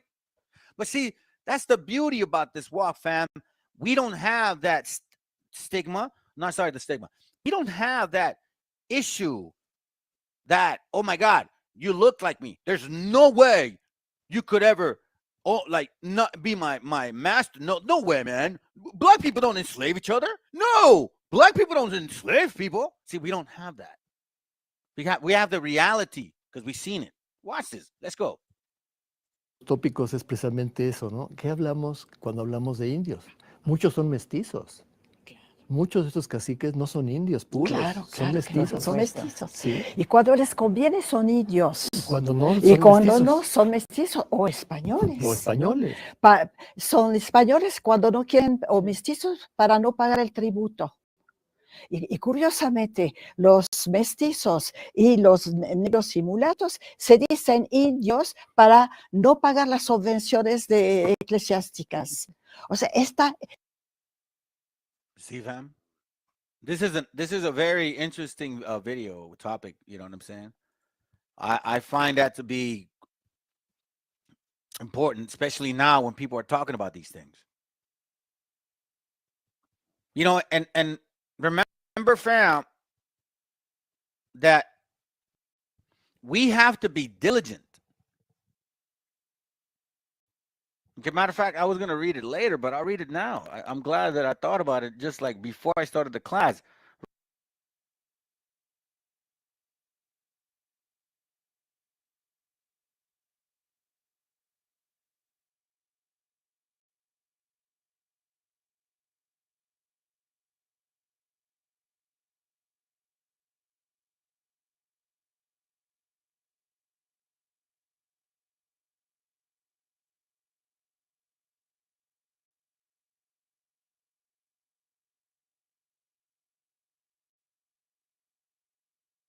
Revelation 1:3 says, blessed is he that readeth.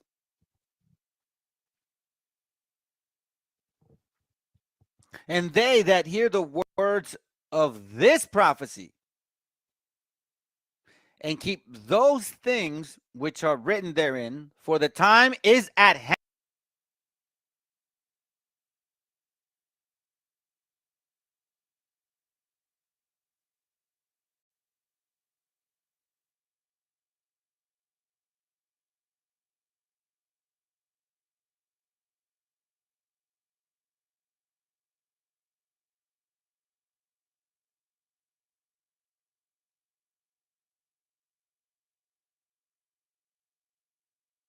Hand. Damn, man, I'm telling you. Y'all need to be careful, fam, because it's getting crazy. I'm telling you, man. That's why it says, blessed is he that readeth. I do my best trying to, family. I'm not saying I'm perfect at this stuff, man. Not at all. I get tired. Sometimes I'm just, I can't. But I have, I grab a book and then I just kind of forget that I'm tired. But again, blessed is he that readeth, and they that hear the words of this prophecy. Why? Because look, Matthew chapter 24 warned us. It says here, sorry, my bad. It says here, and Jesus answered and said unto them, on verse 4, take heed that no man deceive you. For many shall come in my name, saying, I am Christ, and shall deceive many. You see, for many shall come in my name. And ye shall hear of wars and rumors of wars. See that ye be not troubled, for all these things must come to pass, but the end is not yet. So I'm mindful because I'm watching, and y'all are very. I'm sure you guys are watching wars, Ukraine, Russia, America, Mexico, the BRICS. People jumping away from the dollar. Again, ye shall hear of wars and rumors of wars. When you're talking about economical collapse, people are going to get very frustrated and very impatient very quick. When you trap a predator, he will bite back right away. And for many shall come in my name. We are getting a lot of this, saying, I am Christ, and shall deceive many. And we're seeing a huge deception right now. Are you believing a black Jesus? For real? Let's put it this way, fam. The Most High said, no images. See, it doesn't matter what color you want them to be. I don't give a shit what color you want them to be. White, black, brown. Exodus 20 said, no images. You want to know why, fam? You got to think like this, okay? The scriptures talk about how God knows the deepness of our thoughts and our hearts. It's not thoughts. That's in the same sentence. Let's see if I can find it. Hold on. Let me see if I can find it.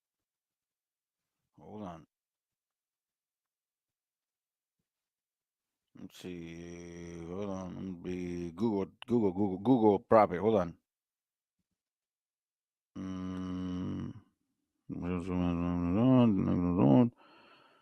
But it's a secret, but secret is not revealed to wisdom. He knows. Hold on a second. Give me a second, fam. I think it's here. Their images. No. Well, we can go with this one. It says here, Psalms 33:11 says, I'll just read it. The counsel of the Lord standeth forever. No, that's not it. The Psalms 1. Nah, that's not even any of the ones. I read it earlier. Anyways, the point being is that he searcheth our thoughts in our hearts, meaning that there's such a thing as consciousness and subconsciousness. Like, there is such a thing. So, again, we're going back to what now? Let me not lose my point, because I will lose my point, fam. I'm getting old. Let me read it again. Matthew 24:4.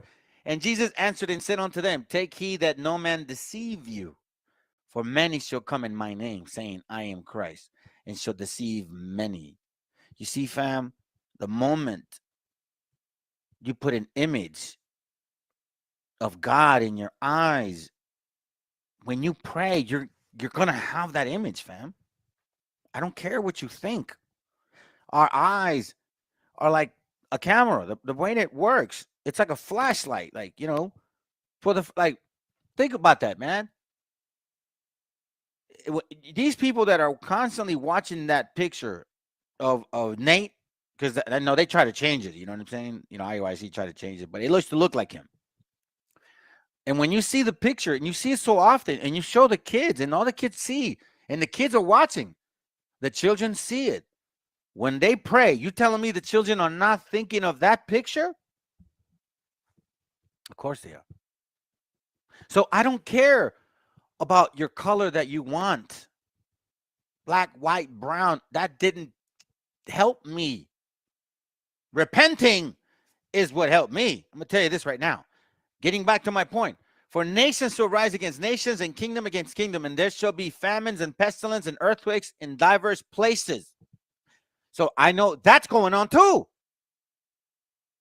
Verse 6 says, at the end, for all these things must come to pass, but the end is not yet. Verse 7, for nations shall rise against nation, and kingdom against kingdom, and there shall be famine. Are we not running into it? And pestilence. Are we not running into it? Did we not experience that for a couple years? And earthquakes. Are we not seeing that all over?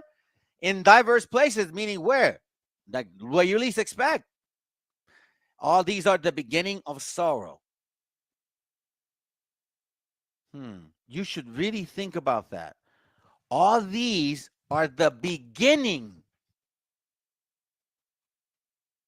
of sorrow.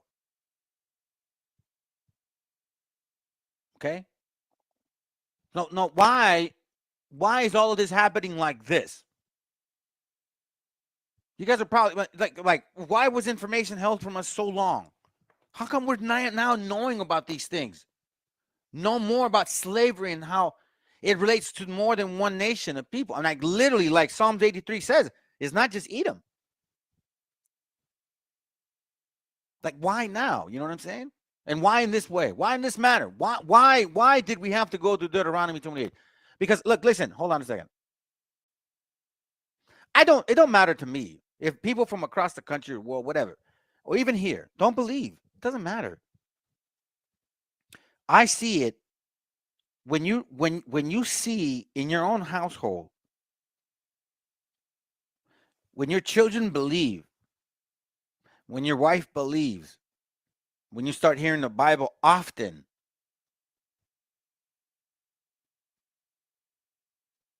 when we start literally, give me a second, family, hold on.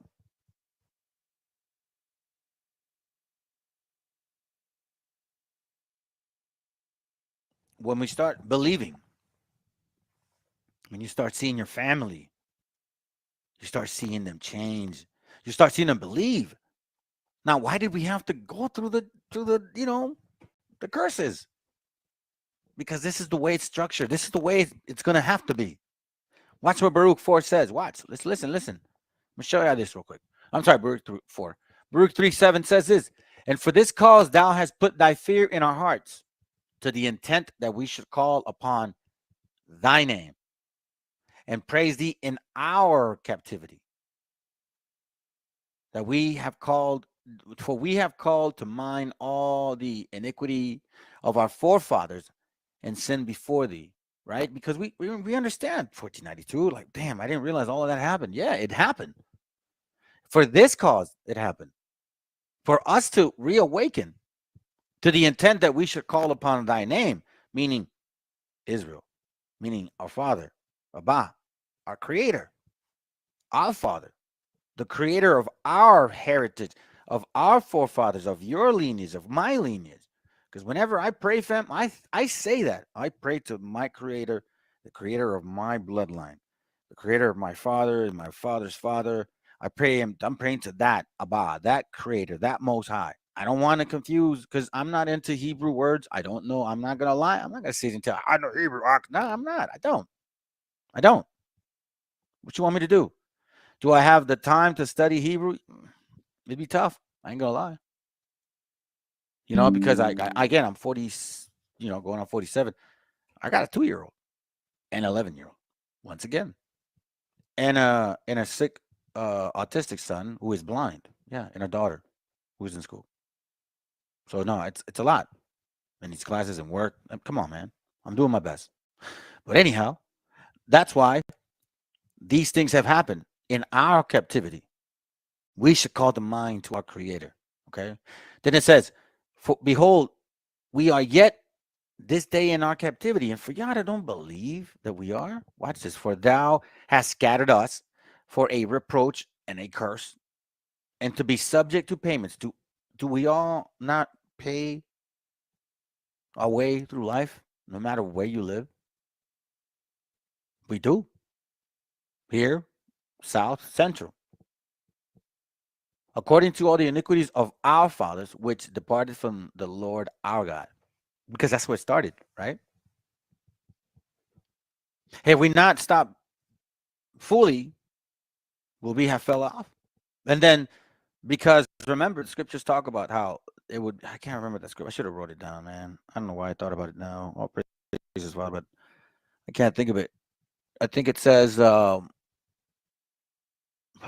Jeremiah or Isaiah talks about how truth will decrease or something like that. Just like truth will, knowledge will abound, and I think truth will decrease. You know what I'm saying? You won't hear the word for quite some time. That's what happened.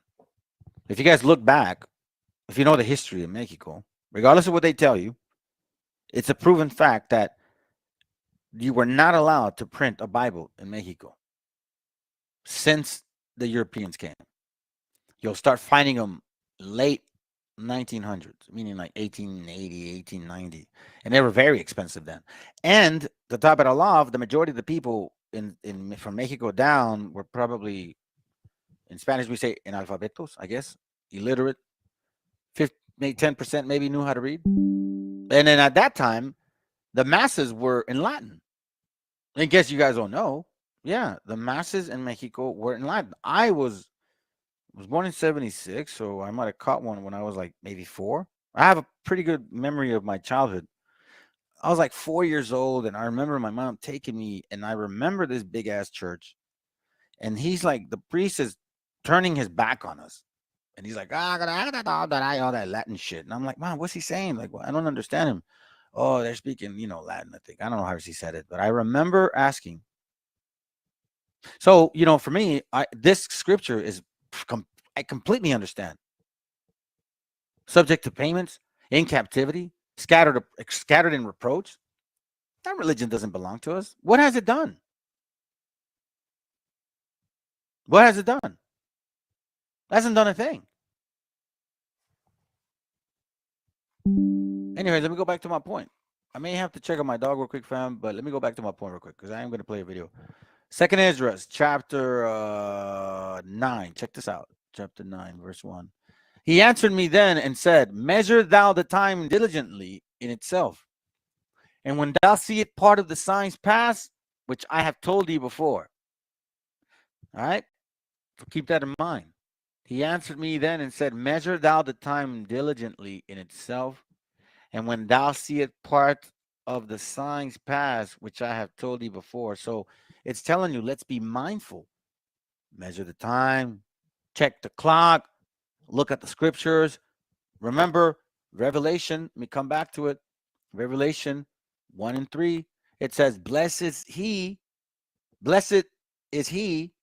that readeth, and they that hear the words of his prophecy.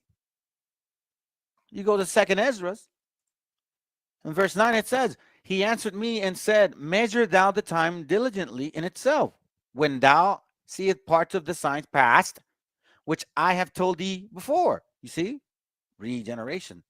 Your spirit will awaken again. What is it at? Sirach, is it Sirach? Hold on. Strengthen. Hold on. Man, more. Because this is what happens, fam. This is what happens, okay? So 2nd Ezra 14:40. I'll go to verse 38. It says, and the next day, behold, a voice called, saying, Ezra, open thy mouth and drink that I give thee to drink. This is a parable, right? Then open I my mouth, and behold, he reached me a full cup, which was full as if it were with water, but the color of it was like fire, right? Then he opened I my mouth. Remember, he said that. Then opened I my mouth. This, he chose. And I took it and drank it. And I took it and I drank it. I'm sorry. And I took it and drank it. And I had drunk of it. Meaning I embraced these words. I put the work in. I took the time. I took the steps. I examined myself. I wanted to get rid of folly before I started learning the deep understanding of the Bible. I began with the milk, the basics.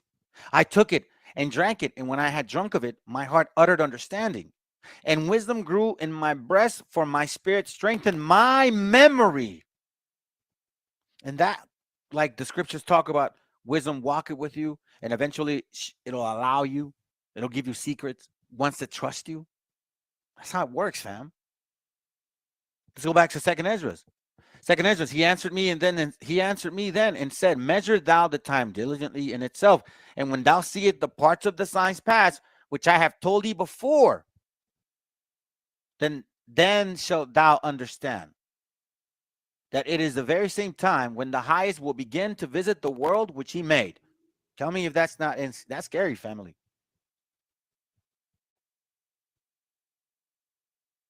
That's why, let's go back to Matthew 24. Watch. If you go back to, keep these scriptures in mind, family. You can go back and forth with this because you can basically stay here. And it's literally telling you, watch. Matthew 24:32. It talks about that. It says, now learn a parable of the fig tree. When his branch is yet tender and putteth forth leaf, ye know that summer is nigh. You see? Summer is nigh, meaning in the winter, this is what happens. Now learn the parable of the fig tree. When the branch is yet tender, okay? It putteth forth leaves. After winter, you start seeing these things, and then spring comes. Then it says, ye know that summer is nigh, meaning because after winter comes spring, then spring is when? Summer. So you understand that the time's coming. It's not right now. If you know the seasons, winter, spring, summer, the time's coming, but not right now, like the scripture said. So likewise, ye, when ye shall see all these things, know that it is near, even at the doors. So for me, I'm like, yo, listen, I'm mindful. Why is all of this being now provided for us? Why is this understanding? Why are we finding out about the historical fact that it wasn't just a white man that was enslaving, that came over here, that colonized our people? It wasn't just them. Psalms 83 is making more sense now because, well, One West has never been able to answer that.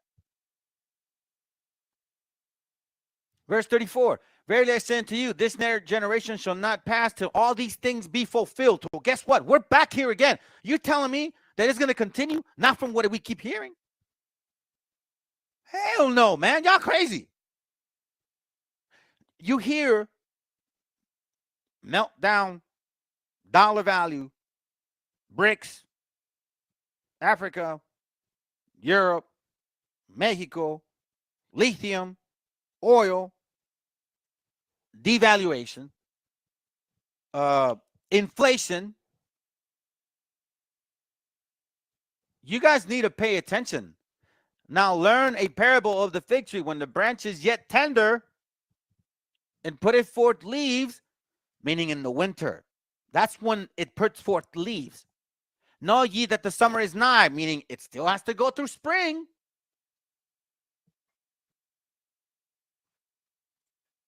Still has to go through spring, fam. Don't forget that. Don't forget that.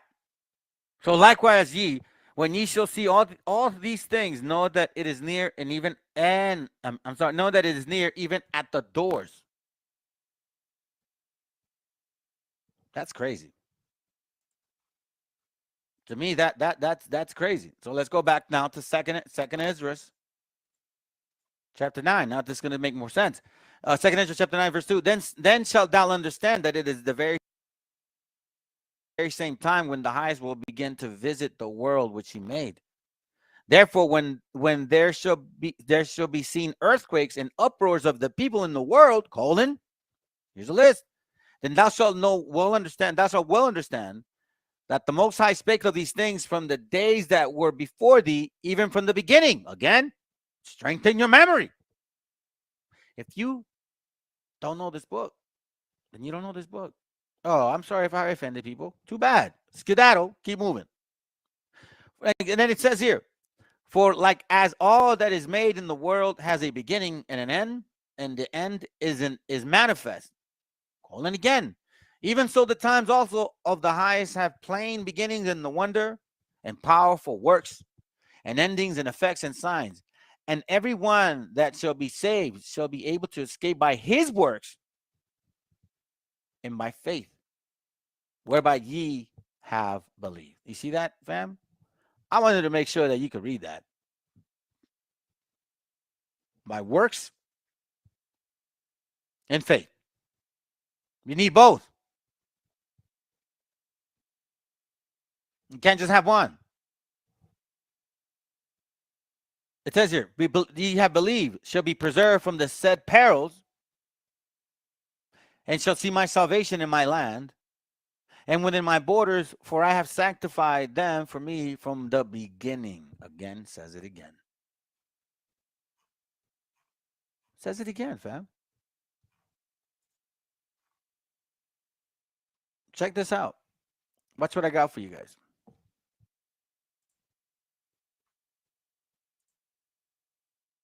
Here, let's watch this real quick. First of all, I really care about this. Hold on.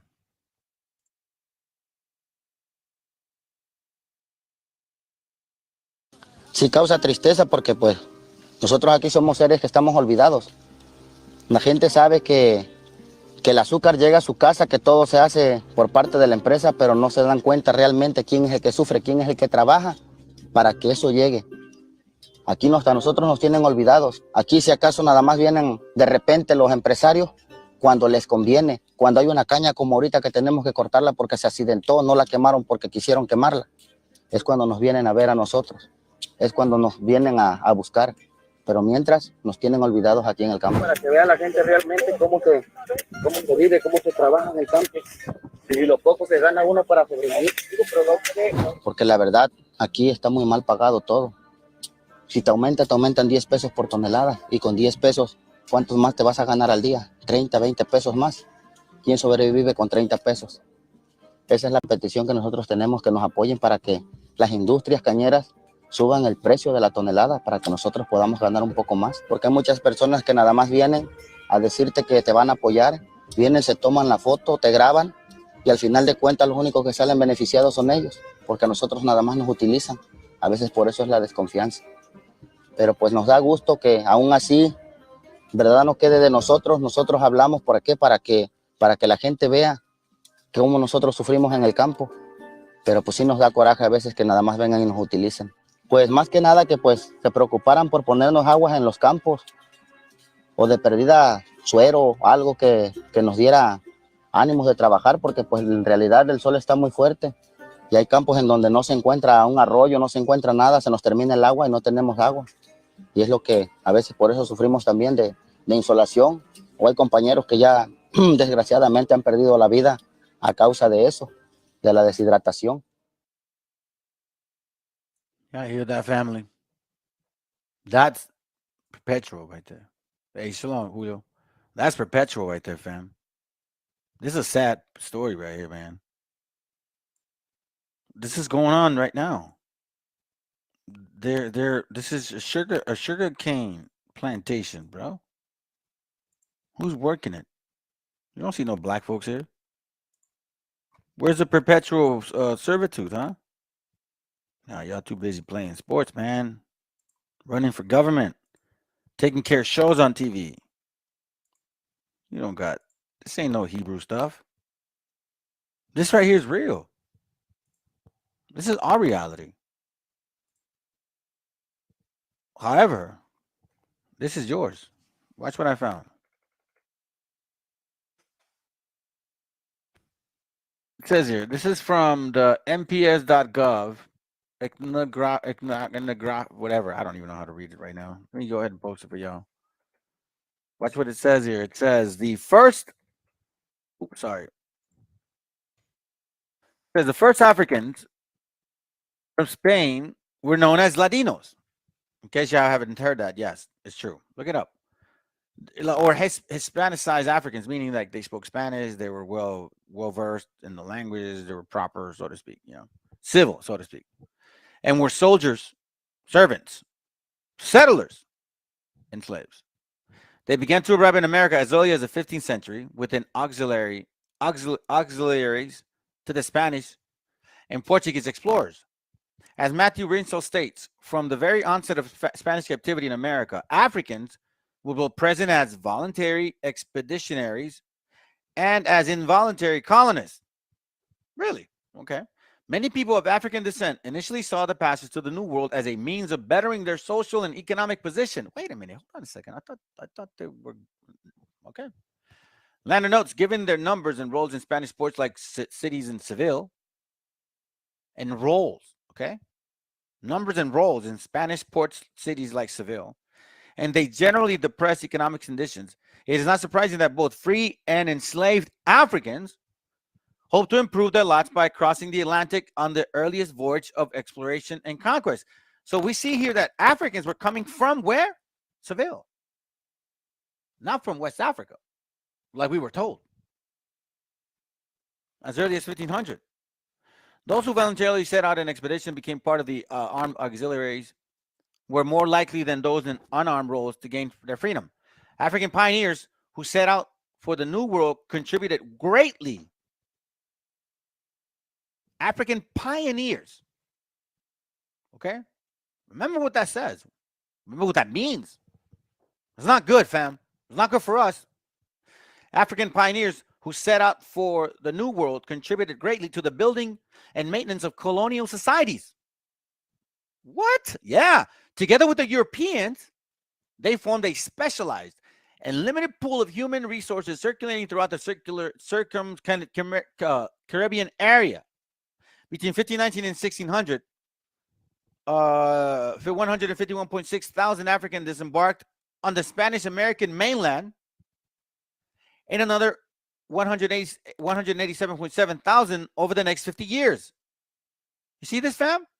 Between 1519 and 1600, 151.6 thousand Africans disembarked on the Spanish-American mainland, and another 187.7 thousand over the next 50 years. You see this? But I thought they showed up only after 1619. We got to dig deeper, family. Right? You can see 50% of all enslaved Africans brought to the New World between 1519 and 1700 disembarked in the Spanish Americas. Okay? Good point. Watch this. Africans and their descendants were an integral part of the exploration of Spanish America from the 15th through the 18th century, meaning through 1492 through 1799. Spanish expeditions within what would become the United States largely covered Florida. In the Southwest, these territories were part of New Spain, and areas which also covered Mexico and Central America. The exploration of these lands required people who not only would open up the land, but settle, develop, and secure the land as well. African men and women were part of the number of Spanish expeditions. And Pánfilo de Narváez, which he's part of the Dogs of Conquest book, this guy was an evil heathen. He used dogs to kill our people. Pánfilo de Narváez expedition in 1528 from Cuba to Florida is one such example.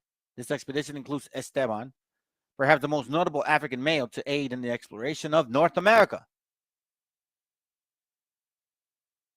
See this? Juan Guerra expedition included, Juan Guerra de Casa's expedition of 1600 included African soldiers. There were a lot of wives and children. And Isabella de Olvera, a mulatto woman. These are just 3 examples of the many expeditions which included Africans and African Americans among their members.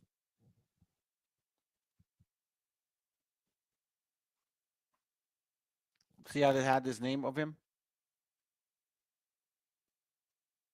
Don't let this slip over your heads, family. These are conquistadores. Black, negro conquistadores. Not only white people, not only European Spaniards. No, African black conquistadores in Mexico, all over North, Central, and South. It wasn't just, the Spanish Caucasian. I can continue to read this. I showed you this video earlier. Oh, watch this. Okay, hold on. I'm just going to show you a little bit. Watch. El bochornoso espectáculo que están dando plataformas como HBO o Netflix cambiando a conocidos personajes históricos blancos por personajes negros, tales como Ana Bolena. La ignorancia en materia histórica ha dejado a estas plataformas sin un contenido que podría ser mucho más potente y original que Recordings just got better.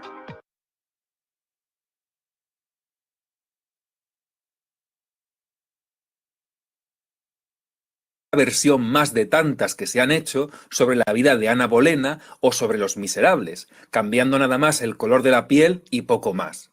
La historia oficial siempre nos ha retratado al negro como un esclavo oprimido, olvidando a aquellos que ocuparon posiciones relevantes en la sociedad a lo largo de la historia, y que no son pocos.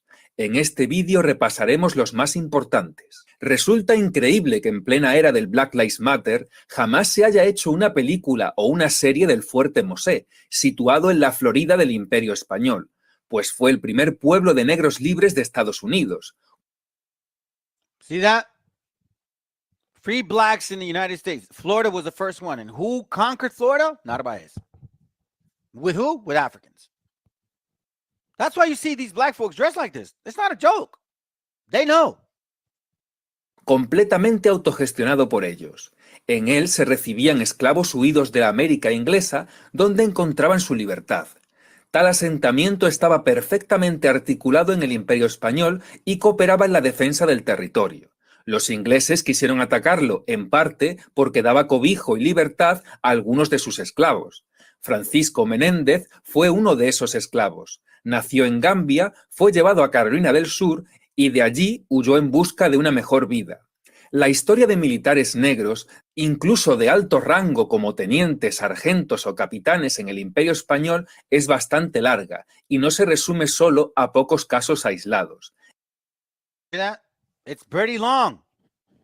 He just literally said it right here. Look, listen to what he says. Capitanes en el Imperio Español es bastante larga y no se resume solo. La historia de militares negros, incluso de alto rango como tenientes, sargentos o capitanes en el Imperio Español, es bastante larga. See? The history of blacks in the Spanish Empire is quite long. The list. Let's go. Y no se resume solo a pocos casos aislados. En cualquier parte de la América hispánica se podían encontrar los llamados batallones de morenos, los cuales se componían de negros libres que trabajaban en el ámbito militar, al igual que ocurría en otros imperios como el francés. See, I kept telling y'all, French black man, he just said it right now. Empires such as France. Blacks helped the white man conquer these lands. And that's why you see that black dude looking like an Indian, because the first ones that came would run away. And then obviously they mix, unfortunately, with our sisters. And then through laws. I'm going to show y'all after this. Let me see how long this goes. I can't use it too long. Oh, here, watch out.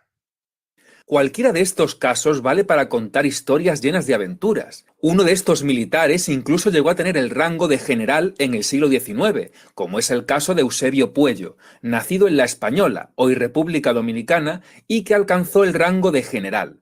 Fue además condecorado con la Orden de Carlos III y la de Isabel I la Católica, y luchó contra aquellos que querían la secesión de España. Y mucho más emocionantes serían las aventuras de los conquistadores negros. Sí, las aventuras de los conquistadores negros. Juan Garrido, el conquistador negro en las Antillas, Florida, México y Carolina. Make it make sense, family. Watch this. Porque la conquista de América no fue solo una alianza de españoles blancos e indígenas. Entre esos españoles blancos también los había negros, además de mujeres e incluso niños. Estos negros solían participar en las conquistas para ganar un buen dinero para comprar su libertad. See that, family? Don't believe the hype, man. Don't believe the hype, because you know what? Truth is coming out. Like I told you, like the scripture said, truth will abound.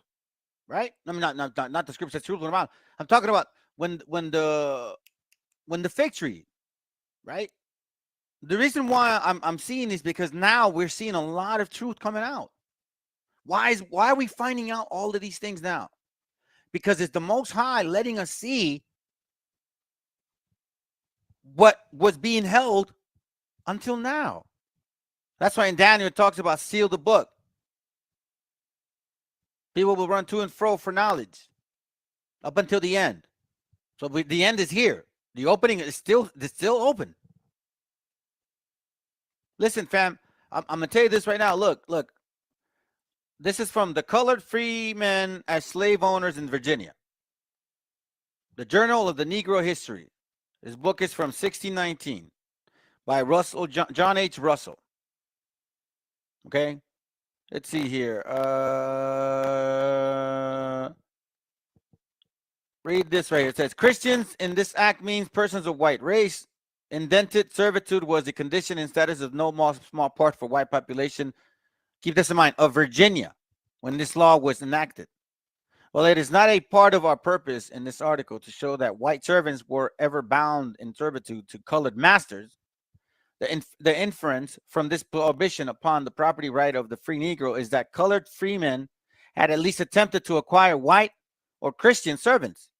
It is a revision of the law 78 years later that it was deemed necessary to retain the prohibition to the annex in the prohibition that if any free Negro or mulatto shall nevertheless presume to purchase a Christian white servant, such servant shall immediately become free. If we see these laws nothing more than a precautionary measure against a possible reversal of the usual order of white master and black servant to that of the black master and white servant, they are nevertheless significant as commentaries on the extent of the remaining impaired property rights of black freemen. Only in the light of these prohibitions do we see the full significance of the last clause of the act, which reads, but yet not debarred from buying any of their own nation. See? With no evidence beyond this explicit admission in the written law of the right of free Negroes to own servants and slaves of their own race, it could scarcely be doubted that there were in any colony colored men known the framers of this law who held to service persons of their own race and color. Then it says, but when the court's records are open and the strange story of the free Negro Anthony Johnson and his slave John Castor is read and understood, we are forced to a realization of the impartial attitude of the law towards black masters, not only in its outward expression, but also in its actual application. The story of the relation of these two black settlers in the young colony is worth relating in the quaint language of the times for word as it appears the manuscript records. He's talking about like the whole deposition. Okay, so we see here now a Journal of the Negro History. Okay, this is the book. Yeah, I guess it's just like, no, it's part of the book. I'm sorry, fam. It's page 234. I just kind of went to get to the point. I don't know if I didn't find the book. I don't know why I just have this anyways, to be honest with you. But anyhow, that's one example, okay? So I'm going to show you something in sequence so you can follow me. Okay, so now, this is from Prosperous Blacks in South 1790 to 1880, okay? It says here, here, I'm going to give you guys a link. Y'all check it out. Libris.uncg.edu, okay? Check it out. There are also in the vicinity a large number of free colored planters. Remember, planters and free white men had the right to own slave women through the partis sequitur ventrum, meaning they had the right to own slave women like our native sisters. Yeah. A large number of free colored planters. Frederick Law Olmsted wrote in 1856, a few years after a steamboat dropped the Cannon River in Louisiana. Having stopped at several plantations to take on cotton, he had learned that in 15 miles of the well-settled and cultivated country, on the banks of the river, beginning 10 miles from Natchitoches, there was only a one pure-blooded white man, describing these planters as Gaelic and Hispano-Afric Creole. You see that? Also, Olmsted noted that they were the slaveholding descendants of the old French or Spanish planters and their Negro slaves, supposedly. As a report of New York Times and the New York Tribune, Olmsted has traveled extensively in the South during the early 1850s, publishing 4 books about his experience. A few groups stood out more vividly in his memories of Louisiana Creole of color. Not only did these American-born people of color possess a European and African culture heritage, but also acquired substantial wealth and property.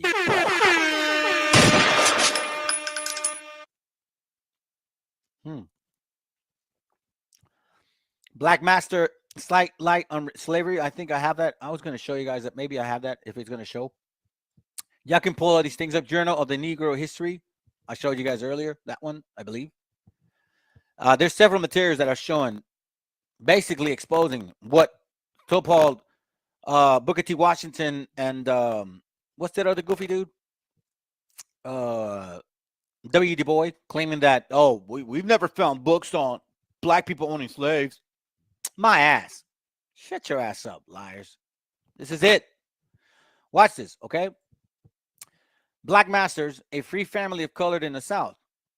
So watch this. This is regarding this William Ellison, which I'm showing you in sequence how this is all happening. Negroes owning slaves.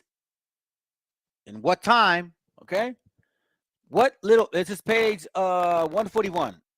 Okay. Book in 1984 written. William Ellison, 1790. Ellison family, Afro-Americans. Okay. This is what they wrote about him. It says here, William Ellison, page 141.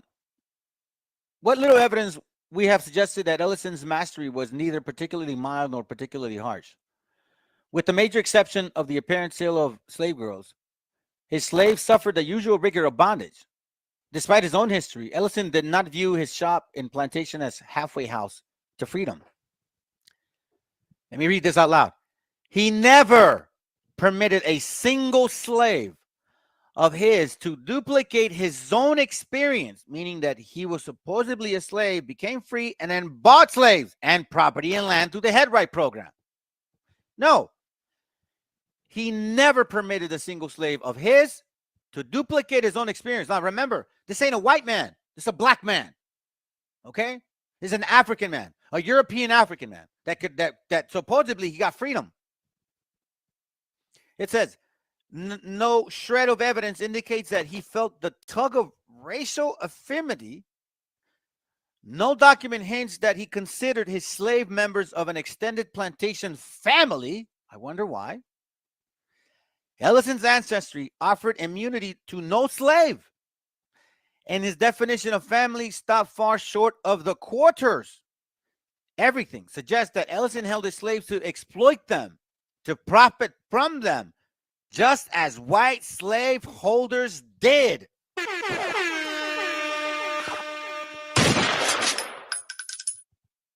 But William Ellison was not white.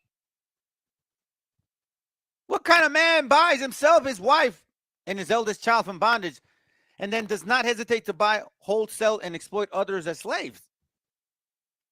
And I will not do to argue simply that his heart was as callous as his hand. The point being is, this man never, if you're a slave, you're a slave. He never let you be free or own property.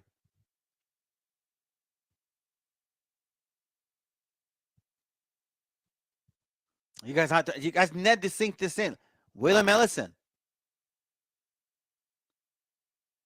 Listen, if Ellison partook of his mulatto snobbery, he could have used his mixed blood as a basis for racial defense of his mastery and his slave servitude.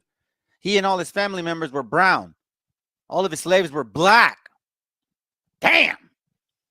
Wow. A ver, que alguien me explique. So somebody here. Hey, if anybody knows Fopi, right? Can somebody tag them? Because they don't listen to me. They don't want to bother. They don't bug. They don't even let me post on their shit. Excuse me, Facebook. IUIC blocks me too. I'm sorry, IUIC. Yeah, they do too. ISUPK does too. What's up with this?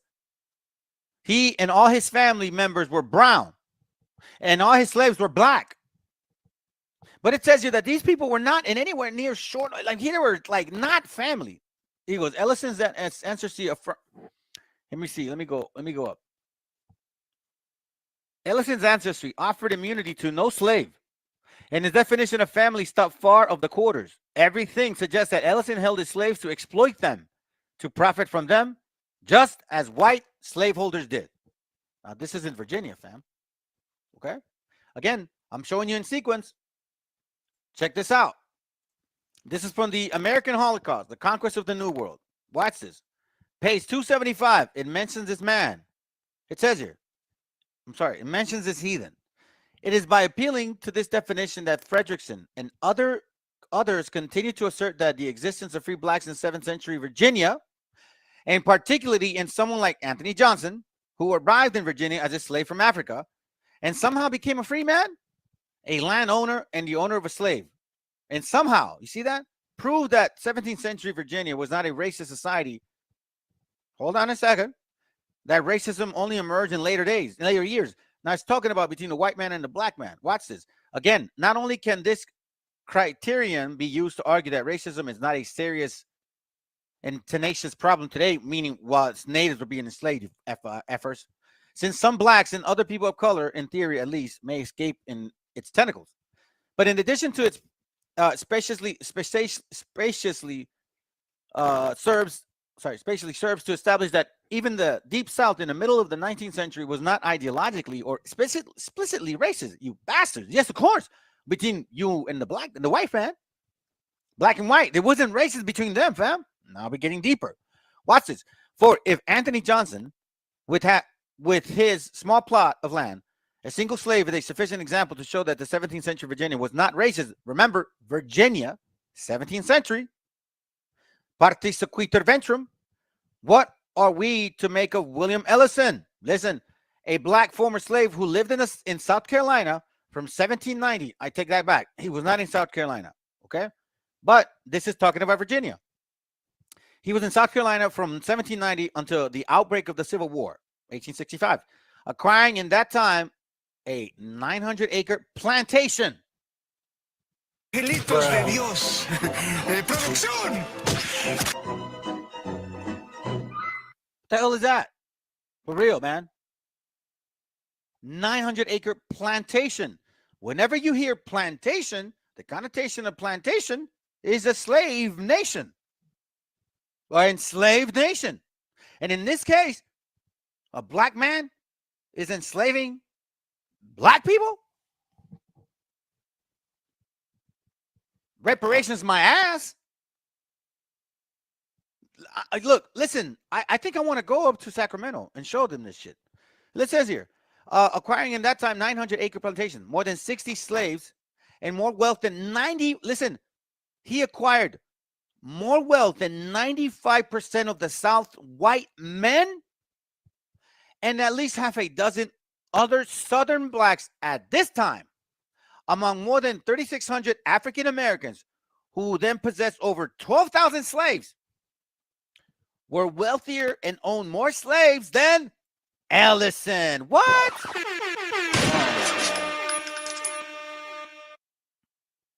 Wow. Hold on a second. I need to hear that. A ver, que alguien me explique. FOPI, IUIC, GMS, ISUPK. Can you please come? A ver, que alguien me explique.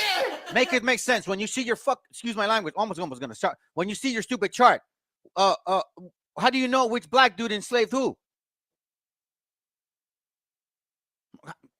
What's going on now? Because you only base it on what people look like, right? You see, that's what your stupidity of this whole indoctrination of black Jesus and black gods is. You're full of shit. I'm telling you, fam, they're destroyed. This makes no sense. Make it make sense. I'm not making this book up. American Holocaust, they've even promoted it, but they found like they just don't read. Hold on a second. A ver, que alguien me explique. Yo, 12,000 slaves. They own more slaves than Ellison, and Ellison was wealthier than 95% of the South and the white men in the South. What the hell? That means that 97.6% of the wealth of the wealth belong to the blacks. Reparations my ass. Where's FOPI? Where's IUIC? Where's UMS? Where are you guys? How come I'm not being corrected? What are you guys don't hear this channel?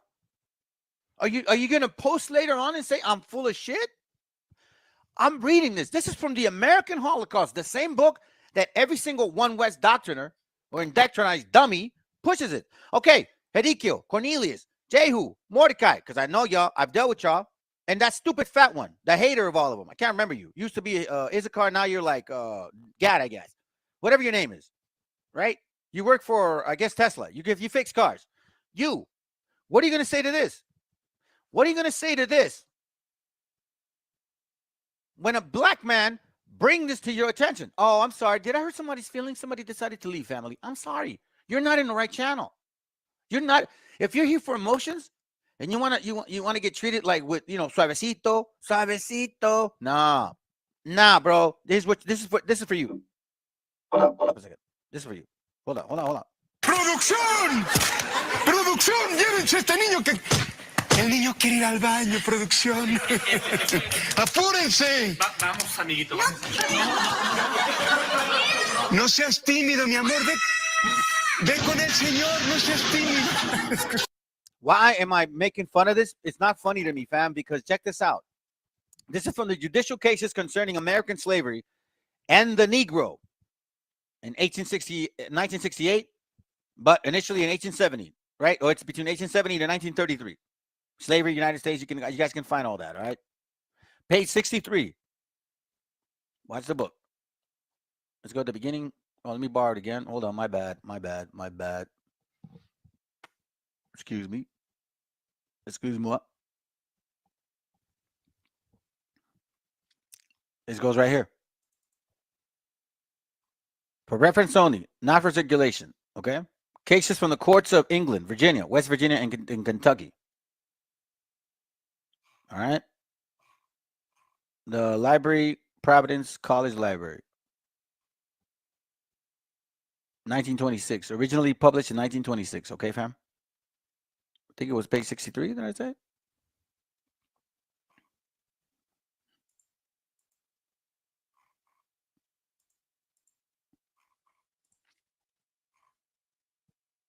Watch this. If you read this chapter, matter of fact, I'll stay to the top, okay? I'll go to the top. Watch this, fam. Listen to this. Remember, we've been listening and reading Virginia, right? We've been talking about Virginia. We talk about, we already know the white man owned slaves. We know that already, fam. But now we're seeing books that, hey, the Negro owned slaves too. Who the hell were these slaves? Who the hell were these slaves in Virginia? Now, the black man's going to say, oh, well, you guys? You mean, so black people enslaved black people. So if that's the case, then okay, it makes no sense, okay? If the black people enslaved black people, then you destroyed yourself. So you have no one to blame but yourself. And this is why the Bible then speaks and says, you had your rulership and it's over. This is why you're being called on now. You are part of the Bible. You're Canaan. You're an enemy of the state. Here's why. Page 63. However, the colonists did not depend on traffic or kidnapping for their supply of Indian slaves, but took the enemy pagan by their own prowess in the war and enslaved him long before the passage of the Virginia Act of 1676 and 1679. We're in Virginia, right? When forces were being raised in Maryland in 1652 for a march against the Eastern Shore Indians. Such Indian prisoners as shall happen to be taken are declared the spoils of those who financed the expedition. Yes, you Jews, you Sephardics too, you white folks, you British, you English, you French, you Spaniards, all of y'all. And yes, you too, Negroes, okay? Such Indian prisoners shall happen to be taken, are declared the spoils of those who financed the expeditions. Indians were also reduced to slavery and punishment for crime. Watch this. Thus, we have shown that the first slaves in the colony of Virginia were Indians. What? Indians. Yes, sir. Come on, man. For real? Bruh. For real? Bruh. Thus, we have shown that the first slaves in the colony of Virginia were Indians, not Negroes. And that the laws of the colony sanctioned Indian slavery except for a few years after the passage of the Act of 1670. We know from what I showed y'all, parte sequitur ventrum. Look, the practice of the colonists in accordance to their laws, the colonists were black and white, is illustrated by the cases black, white, and mulatto, illustrated by the cases of courts in Virginia and Maryland from 1627 and 1831. Remember the 1830 Act? The 1830 Act, or Indian Removal of 1830 Act, something like that? In 1627, some Indians of the Carib Islands were brought into the country, Virginia, by Captain Sampson, but the experiment was too disastrous to warrant repetition, at least in a wholesale scale. Besides the traffic in Indian slaves between Virginia and Maryland colonists mentioned above, Maryland court record contains other instances of Indian slavery.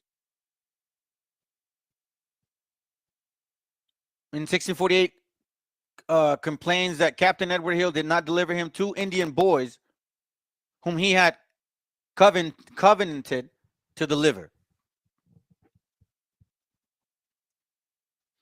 In Maryland, in 1656, there belonged to the household of one overseer, a Negro, right? A white woman servant and an Indian slave. So who was watching these guys? The Negro. The Negro. That's what it says. Watch this. Don't get butthurt.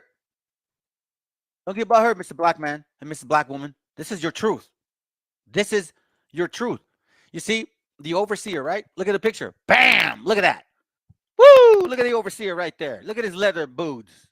Oh, he's doing so well for himself, man. Look at his leather boots. Look at this black man's leather boots, bro. And who is he selling? Of course, our sister. Our sister.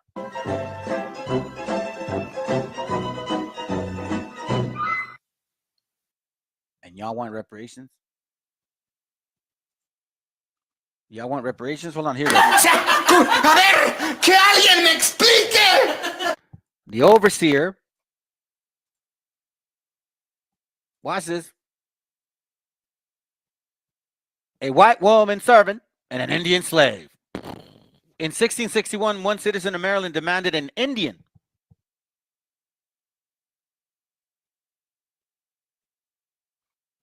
So who? Thus, we have shown that the first slaves in the colony of Virginia were Indians, not Negroes, because Negroes were buying also white people. Black folks, what do you got to say to this? Chapter 2, it says here, verse 60, paragraph 2, page 64, that Indians were brought in and held in slavery for many years subsequent to 1682 is indicated by the evidence of witnesses in assertions of counsel in cases brought from 90 to 150 years later by acts passed in the 18th century. Robin and others who brought action in 1772 to try their title to freedom with descendants of Indian women brought into the country by traders at the several times between the year 1682 and 1748. You see that, fam? Haven't I been saying that they were kidnapping our sisters, raping them, and having babies through them? I've been saying that. They even said it themselves. With descendants of, let's see what else. Mason counsels for the plaintiff asserts that hundreds of the descendants of Indians brought in between 1682 and 1684 have obtained their freedom on the actions brought into the courts against many descendants of Indians introduced and held as slaves between that's why. And many Indians were reduced to slavery between 1691 and 1705 is shown by Indians' assertions that thousands of their descendants were deprived of their liberty when they sued for it later on.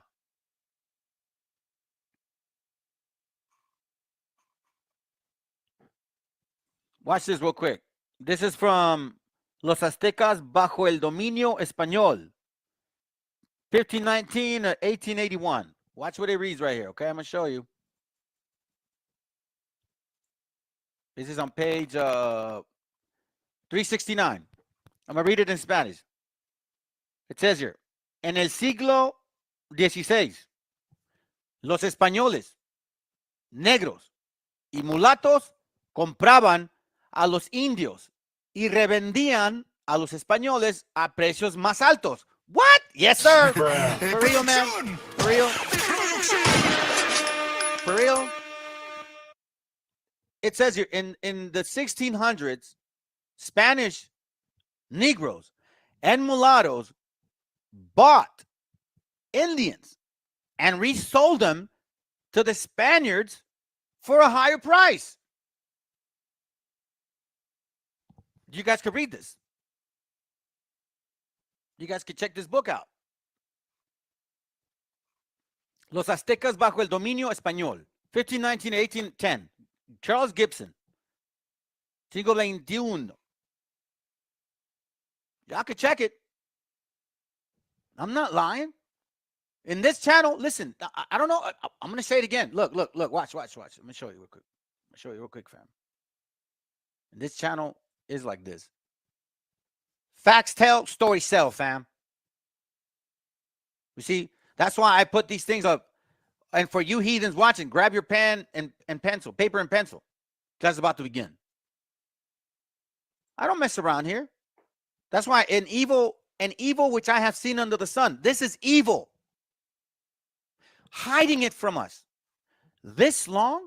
All praises to the Most High that now we're getting knowledge and understanding of what the hell is going on. This is no joke, fam. Look, I from American Holocaust again, right? I forgot. Well, I'm glad I remembered. Page 270. Watch what it reads. This is going to hurt their butt, but oh well. It says here, although this was an argument, not without some documentary support, it is also an argument suited to the politics of academic liberals, who then were coming to agree with the historian Kenneth Stamp that innately Negroes are, after all, only white men with black skins, nothing more, nothing less. Why am I saying that, fam? Because it doesn't stop. It doesn't stop. Look, I'm going real quick on this because, as you know, you guys can always check these books out. Go back to the class. The Free Negro in Virginia, page 90 and 91. I was waiting to bring this out. In other classes, I forgot, to be honest. That's why I'm kind of pushing this in right now, okay? I'm giving you as much as I can right now in a short period of time. That's why. All right, watch what it reads, fam. It reads here on the bottom, page 90. The most remarkable property right possessed by free Negroes was the right to acquire, own, and alienate slaves. Okay? Indeed, for more than 20 years from the time when free Negroes appeared in the courts, there was no legal restriction upon their right to own indentured white servants. What? Yes. See, that's why you see this right here. Look. What is it called? What's it called? This right here. Watch this. No, that's not it. Boom. Look at this, fam. You see this French black man right here, right? French black man, right? Okay, you see these white people in the back, on the front, white women. You see the people in the back, black men, right? They're all with white women. Well, who's serving them? Who's serving them?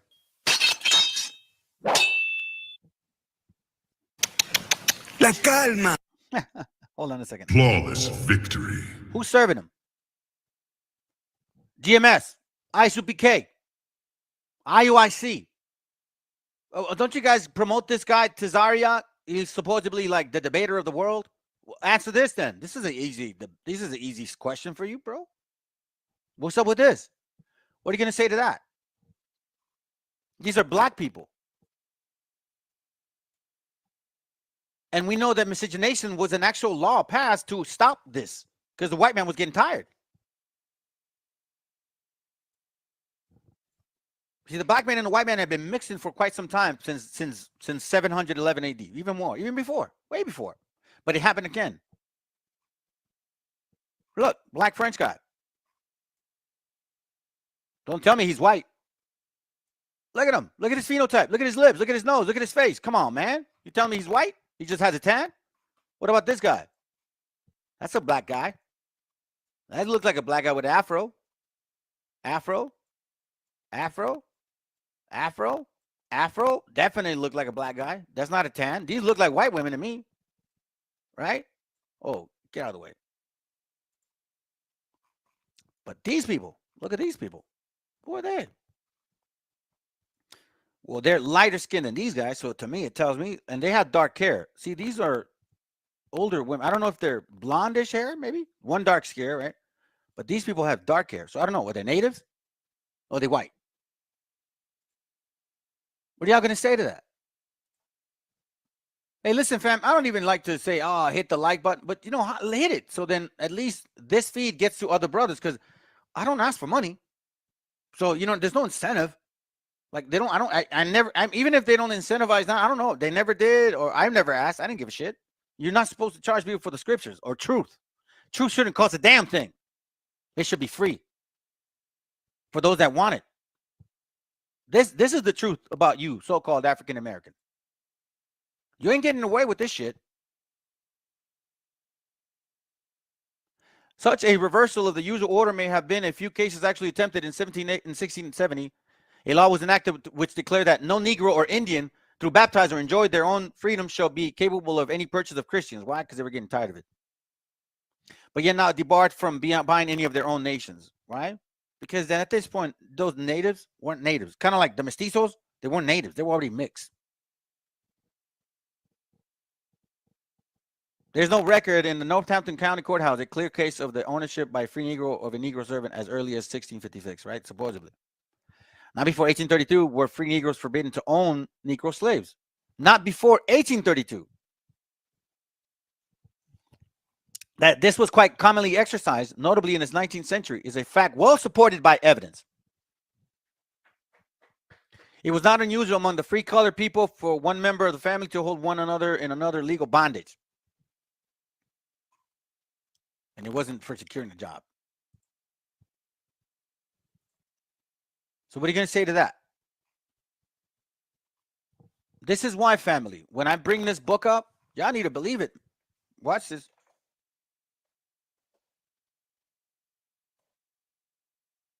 The Bible doesn't lie, man. The Bible is telling us who these people are. Let me see. Let me get this book. Hold on. Golden Age of the Moors, right? I know that some of y'all say he's a pseudo, but no, I'm not concerned with like the pseudo crap. Look at this right here. This is prophetic right here, family. And you got it here in this channel. Ain't nobody bringing this out. I'm not trying to feel special. It's just I appreciate the Most High for giving me the opportunity to see it. It's scary as scary. I ain't gonna lie to you, man. It's scary as shit, to be honest with you. Watch this real quick. Oh, come on, bro. Here it goes right here.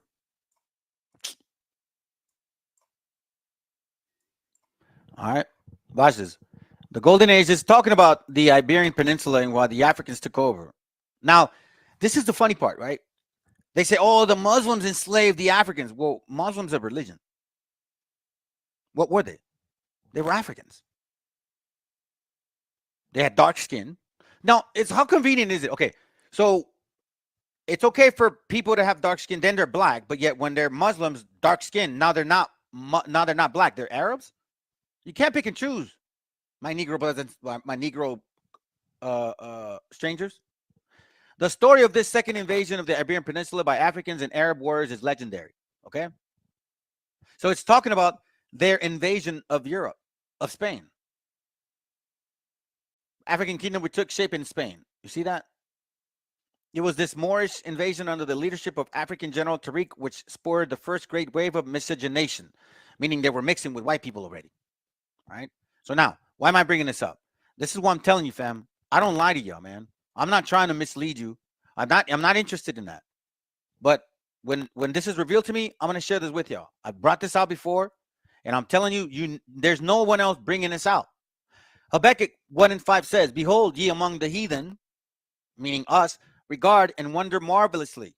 For I will work a work in your days. Meaning prophetically, this is going to happen. And we're going to see it, which ye will not believe. Meaning when we see it, it's not going to be possible to believe it. Though it be told to you. Like, listen, I'm going to show you something. When you catch it, you're not going to believe it. Then it says, let me skip to verse. Oh, no, let's continue. For lo, I raise up the Chaldeans, the bitter and hasty nation, which shall march through the breadth of the land and to possess the dwelling places that are not theirs. You know, this happened already. You know that, right? The Chaldeans. So it's happening again. Remember, the scriptures have threefold meaning. And it says, they are terrible and dreadful. Their judgment and their dignity shall proceed of themselves. So now we know that when the Africans took Europe, we know you don't really think of the battle, but check this out. It says, verse 8. See, they used to tell us that this was the white man. Well, watch this. Their horses are swifter than leopards and are more fierce than the evening wolves.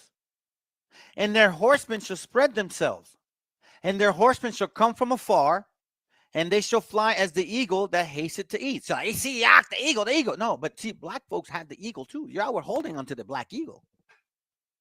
And it says here, the horses are also swifter than leopards. You know that picture of the tapestry? IUIC loves to bring it out. I think I have it. Yeah, watch this. They love to bring this out. They put the white man like, oh, look, he's hairy. Look, he's like a beast with his nails and shit, all looking like animals, you know what I'm saying? And these are the Moors right here protecting that castle. You see, page 15, the wild man and Moor tapestry of which part is shown is typical of the 14th, 15th century allegorical piece of woven in South Germany. See, that's how they saw the white man over there. So the black man, like today, has always thought of like this of them.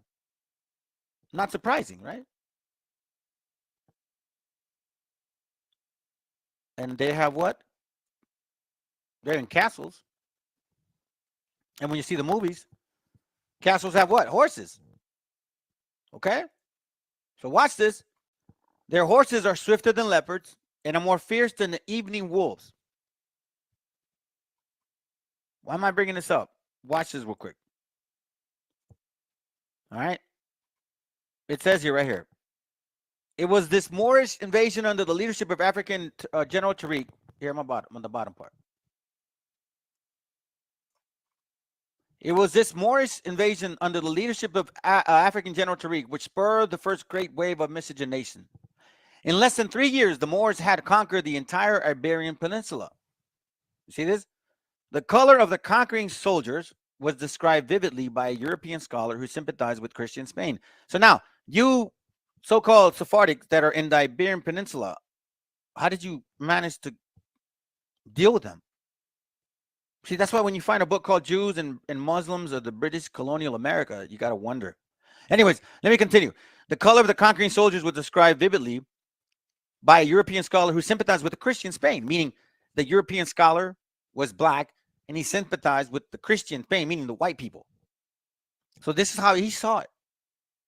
This is what he saw in 711 AD, okay? 1,300 years ago, fam.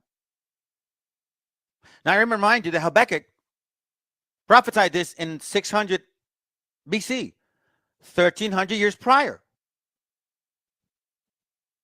Okay? And then it says here, verse 5, behold, ye among the heathen in regard and wonder marvelously, for I will work a great work in your days, which ye will not believe. What will not believe? What? What do you mean? Watch this. In the same book, The Conquering of Europe by the Africans, it says, the reins of the Moors, horses, meaning the reins of their horses were as fire, their faces black as pitch, their eyes shone like burning candles. They're like the black Jesus.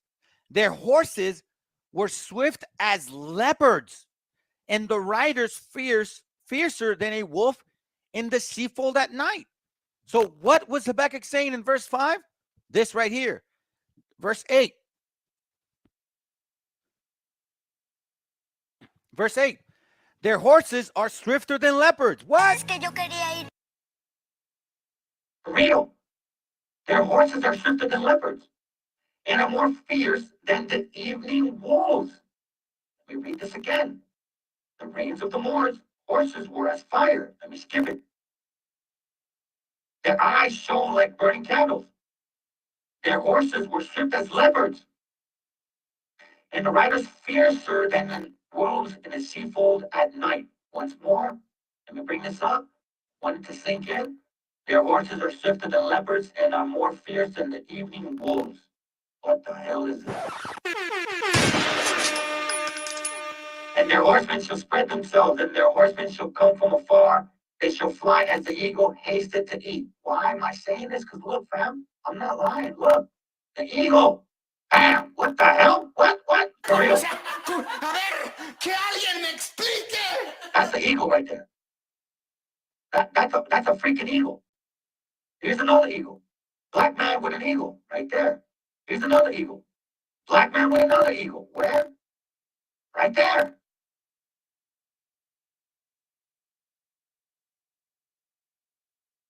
King James, an African, Saracen bloodline.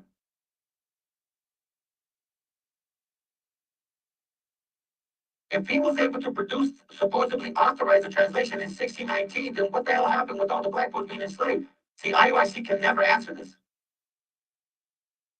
That right there, that is a Saracen crest of his bloodline. I've done a class on this, fam. I showed y'all already. Look at this. A Negro with a who? An eagle. So now that we see in Virginia how the Indians were the first ones that are being enslaved, now we understand now that the white man and the black man would also have the eagle together, because guess what? It wasn't just the white man. Deuteronomy chapter 28, verse 49. Now it's making sense. It says, the Lord shall bring a nation against it from far. Who? The Africans and the Europeans. From the end of the earth. As swift as the eagle flies. Why? Because the black man held the black eagle, and the white man has the eagle too. A nation whose tongue thou shalt not understand. Guess what? The black man says he ruled Europe, so they spoke French, Spanish, which we know, Dutch, English, German. The white man, French, Dutch, Spanish, Portuguese, English, and German. A nation of fierce countenance, which shall not regard the person of old, don't show favor to the young. Why do I know that? Because that Narvaez guy, we took Evancito, and Narvaez was an animal. That man literally destroyed our brothers and sisters with dogs, fam. He did it with dogs. He fed our people dogs. I'm sorry, he fed his dogs our people. Black folks were part of that. Black folks saw it. You can't get away from this fact. This is, and you know what? Habakkuk is identifying who you are. That's why, again, it goes back to, I'm not going to take too long. It's only 2 hours shoot. That's why Revelation 1 and 3 says, blessed is he that readeth, and they that hear the words of his prophecy. Because if I wasn't reading, I would have never found it. And I wouldn't have seen the prophecy, fam. This is why I keep telling y'all, man, you brothers and sisters that are in these camps, get the hell out, man. I'm telling you right now. 2 Corinthians 11 and 13 says, for such are false prophets, deceitful workers, transforming themselves into the apostles of Christ. And no marvel, for Satan himself is transformed into the angel of light. Therefore, it is no great thing if his ministers also be transformed as the ministers of righteousness, supposedly teaching the laws of God. And you know why I know that they're hiding behind this? Because when you go to verse 1 Corinthians 15:52, that's how they tell you that this is what's going to happen to you Hispanics. Okay? If you don't look black, don't worry about it. 1 Corinthians 15:52, in a moment, in a twinkling of an eye, at the last trumpet, for the trumpets will sound, and the dead shall be raised incorruptible, and we shall be changed. Yeah, they believe that. Okay? But this corruptible, meaning your body, your flesh, meaning your Spanish-looking self, your bison-looking Indian self, your native-looking Indian self, right? Must put on incorruption. You gotta look black. And this mortal must put on immortality. I'm telling you, this is what they teach. Okay? Why? How do I know? Because I was there. Watch this. This is what they say. Philippians 3:21. It says, well, should be changed, right? Watch this. Philippians 3:21 says, who shall change of our body, that it may be fashioned like unto his glorious body. It says, who shall change of our body, that it may be fashioned like unto his glorious body, according to the workings whereby he is able even to subdue all things unto himself. So meaning, and why do I say black? Because this is what they say. Who's going to change them? The Messiah. Into who? Into what he looks like. Revelation 1:14. His head and his hairs were white like wool, as white as snow, and his eyes are flame as fire.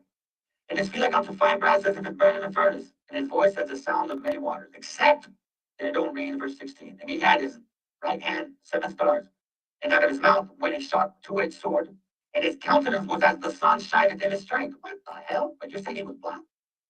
You're saying his countenance was like the sun shining. You couldn't see him. But you see, fam, this is why I know that these guys are wicked and heathens, because Acts 17 says this exactly, and he doesn't lie. Look, watch. Acts 17, watch this one. I'm almost done. It says here, verse 28, for in him we live and move and have our beings, as certain also of your own poets have said, for we are also his offspring. For as much as then we are the offspring of God, we ought not to think that the Godhead is like unto gold, silver, or stone, laden by art or man's devices. In the times of this ignorance, God winked at, but now commanded all men everywhere to repent. Meaning what? If you have images of him, bro, listen, stop. It says here, don't measure yourself like them. Yeah, we're the offspring, but don't think you're like that. You want to have an image of him that, well, it looks like you? Because the doctrine is about, hey, I'm going to turn into a black man. That's what, fam, when I'm talking about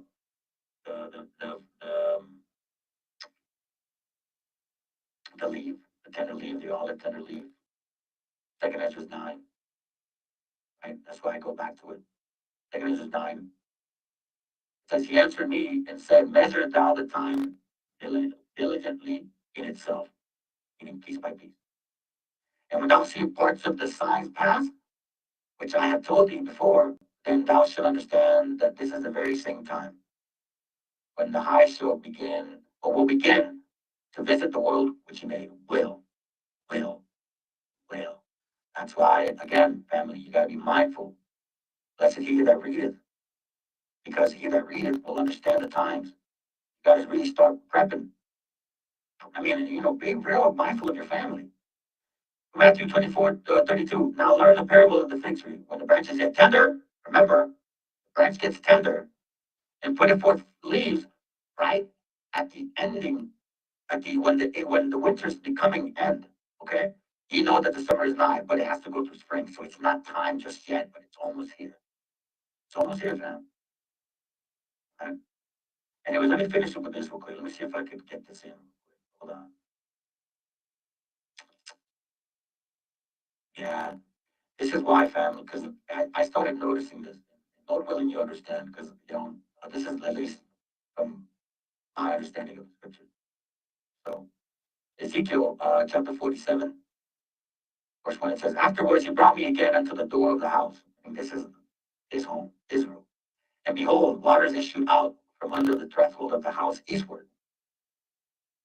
For the forefront of the house stood eastward, towards the east. And the waters came down from under the side of the house and the south side of the altar. And then brought he me out of the way of the gates northward, and led me about the way without unto the other gate, or the way that looked eastward. And behold, there ran out waters on the right side. And when the man that had the line in his hand went forth eastward, he measured 1,000 cubits, and he brought me through the waters, and the water were at the ankles. And this water is knowledge, wisdom, and understanding, family. This water right here is exactly what that is. It's growing. I got a robot voice for real, man. Hold on a second. Let me see. Oh my God.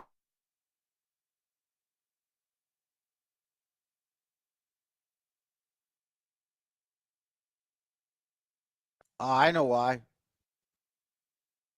Hey, hello? Testing. Yeah, there it goes. That's funny, man. It was by accident. Cause check it out, fam. Look. Testing 1, 2, 3. Testing 1, 2, 3. Watch. Check it. Oh, it didn't do it.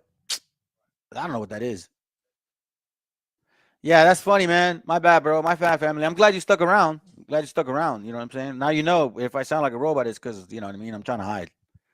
Anyhow, it says here, verse 3. And when the man had the line in his hand, forth eastward, he measured 1,000 cubits and brought me through the waters. The waters were to the ankles. And again, measured 1,000. And again, he measured 1,000 and brought me to the waters, and the waters were to the knees. So now we're seeing the water rise. Knowledge is rising. Wisdom is rising. History is starting to be revealed to us. The truth about who our enemy is. Because remember, the scriptures are talking about that, you know, we'll be saved against our enemies, right? Then it says, verse 5. It says here, verse 4. Again, he measured 1,000 and brought me through. The waters were to the loins. So now the water just rose up to like over here with the stomach. And afterwards he measured 1,000, and it was the river that I could not pass, for the waters were risen, waters to swim in, and a river that could not pass over. I remember having a dream like this, fam. And he said unto me, Son of man, hast thou seen this? And he brought me and caused me to return to the brink of the river. And when I had returned, behold, the bank of the river were many trees on one side and on the other. This is when the wisdom begins and you start getting really rooted fully. Why? Because look, remember that's okay. Matter of fact, let's go to it. Mark, I think it's Mark. Mark, let me see. Mark or Matthew? Mark 8. Matthew 8. One of the two. Let's see.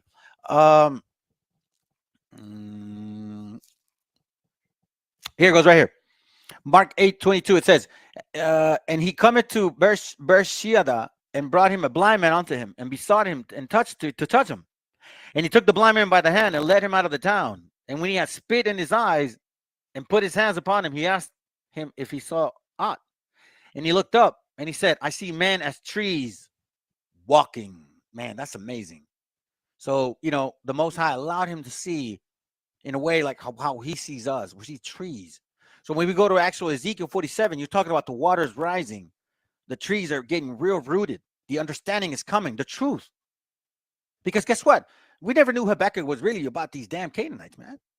And it's very clear to us that it is about them.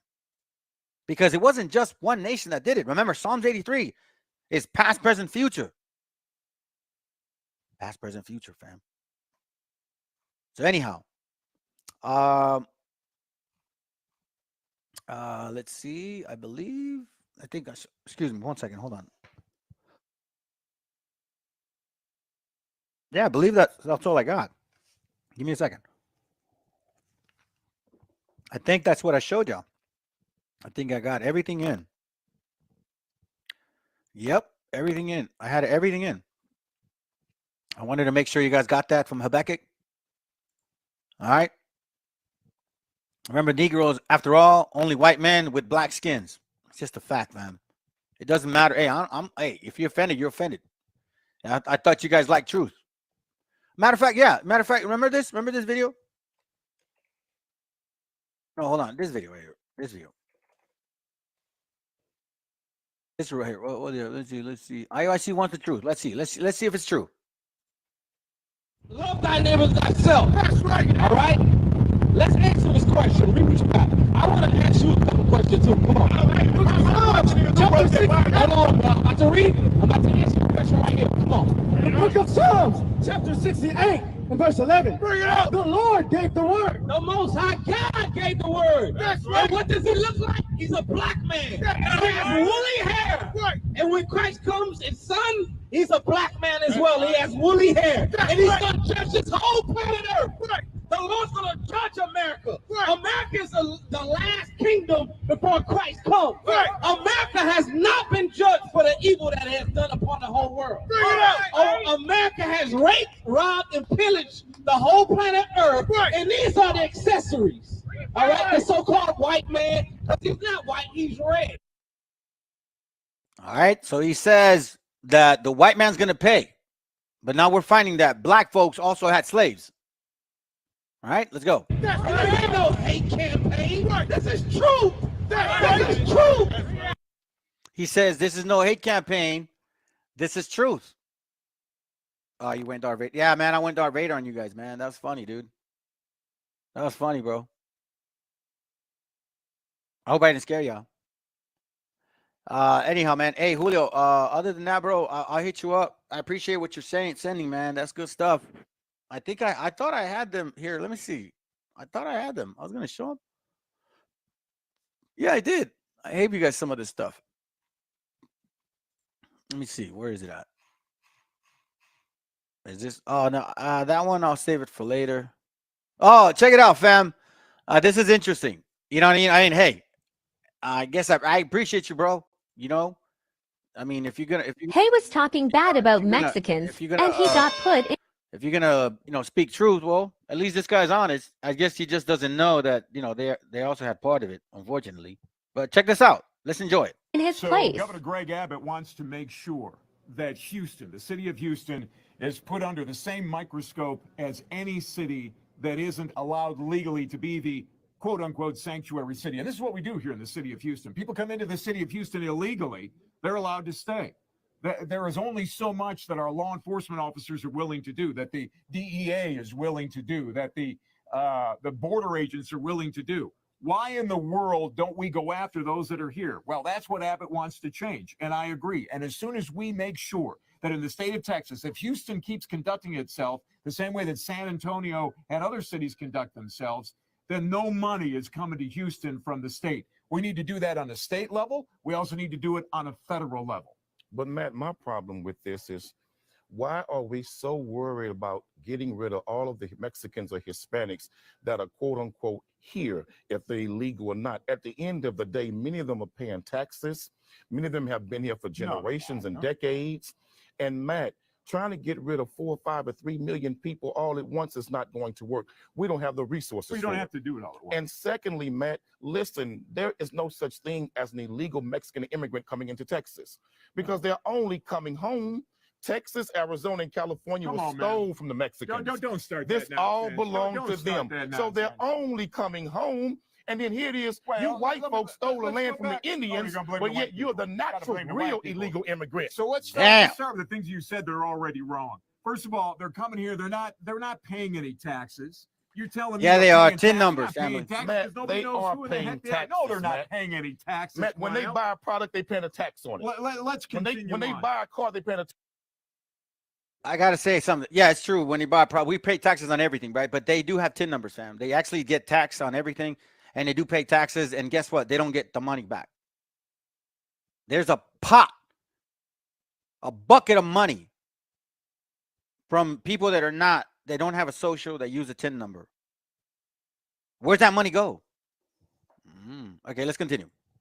Paying a tax on You come into this country illegally. That is a law that you're breaking. And that's why they have to be sent back to wherever they came from. They want to come through the front door. That is the correct way to come in. And the city of Houston has to stop allowing this, or we're never going to get them to stop coming in here. Look, Matt, that's what we got to do. Follow the law. But Matt, where is the compassion that the indigenous Indians had for white people in this country? Why do you keep going backwards? They let you all come in. What are you going and backwards? you came in and raised a whole lot of hell. Don't Trump start called bringing up Mexicans history and try and rapists. He explain called what's them going on criminals. today. True Trump that. called the Mexicans illegal criminals coming into America. Well, the biggest illegal criminal ever coming to America was white people. So Damn! when people break into this country. I don't give a I damn. wonder what's going to happen when they come rob your house. I don't give a damn about hypocrites who came here illegally and stole all of. You see that, fam? You see the white man? You see the racist white man? He's like, what happened if they come and break into your house? So every single person that comes out of necessity because America absorbed all the resources is going to break into your house? I'm more afraid of people from this country breaking into my... Well, actually, I'm not afraid of it because it would really be bad for them if they tried. But anyways, my point being is, that's not my concern. Let's go.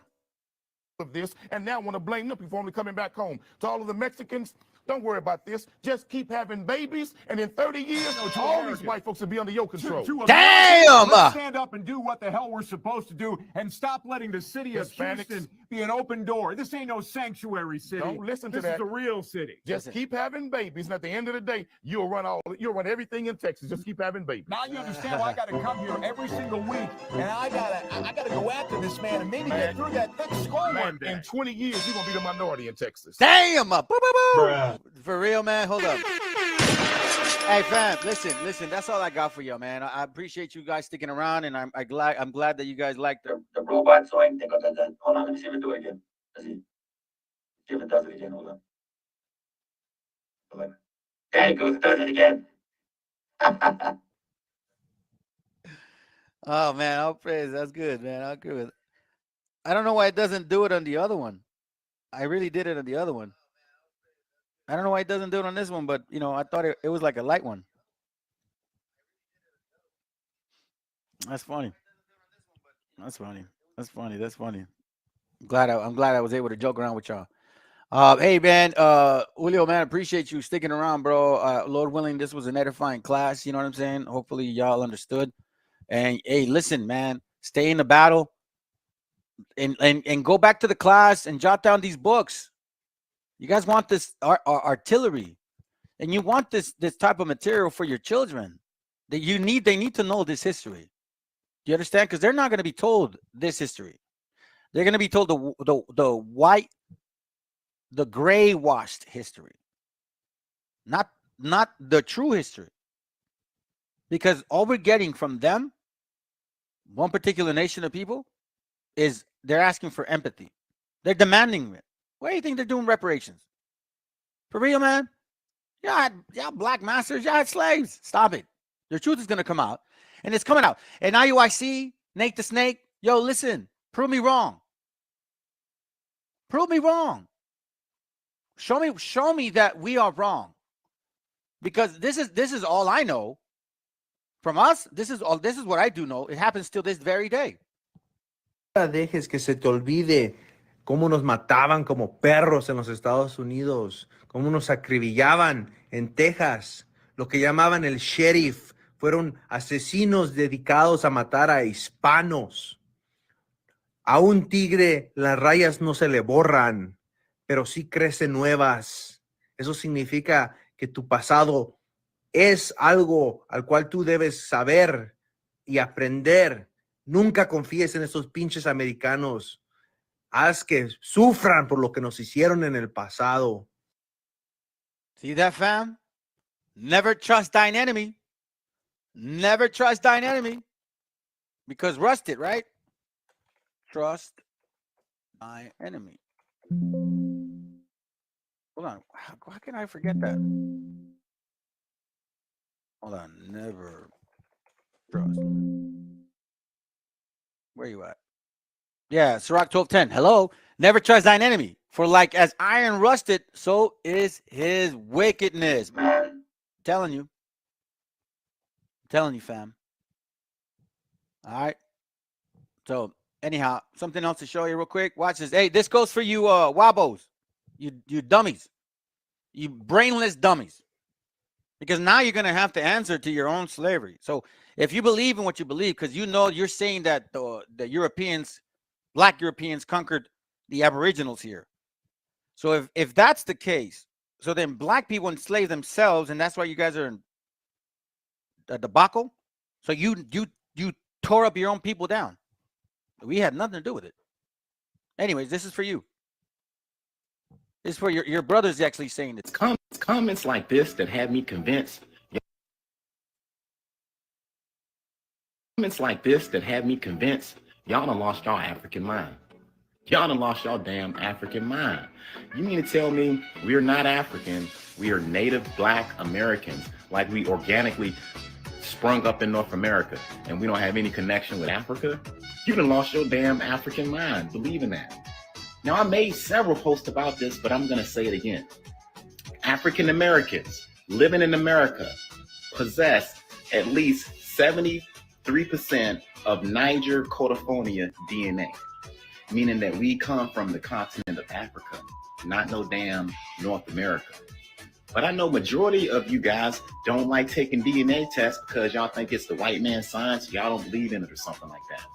But let one of your cousins get locked up And the only thing that can get his ass out is the DNA test. Y'all believe in it then. That's for sure. Let one of your cousins get a call from a girl and say, yo, it's your baby. I bet y'all be taking a DNA test then to determine that he's not the father.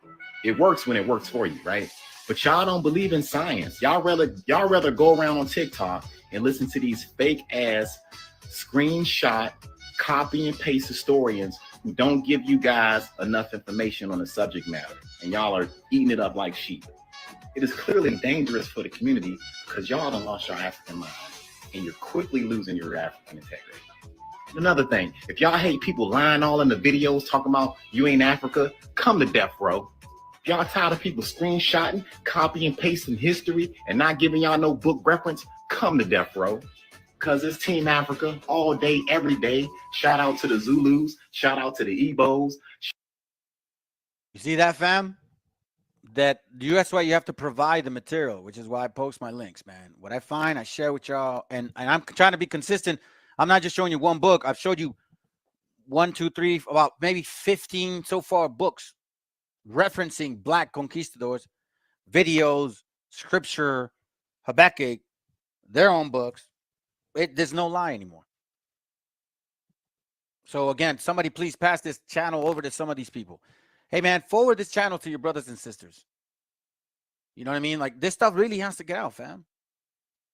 You know, again, there's no incentive on my end. All I'm trying to do is show y'all the truth. That's it. That's why, you know, one of the classes I have when in pursuit of truth, moderation is pointless. Honestly, when in pursuit of truth, moderation is pointless. We're going to go far. We're going to go way into this. Okay, fam? Anyhow, other than that, man, that's all I got. Hey, shalom, Julio. Y'all have a good night. Lord willing, you guys we can catch another class pretty soon. Let me finish off my video thing here because, you know, my favorite video. Hold on, fam. Hold on. Let me get it ready because I want to see it this time. Last time it didn't do well. All right, fam. Shalom. Love y'all very much, man. Lord willing, I'll do another class soon, okay? Here it goes.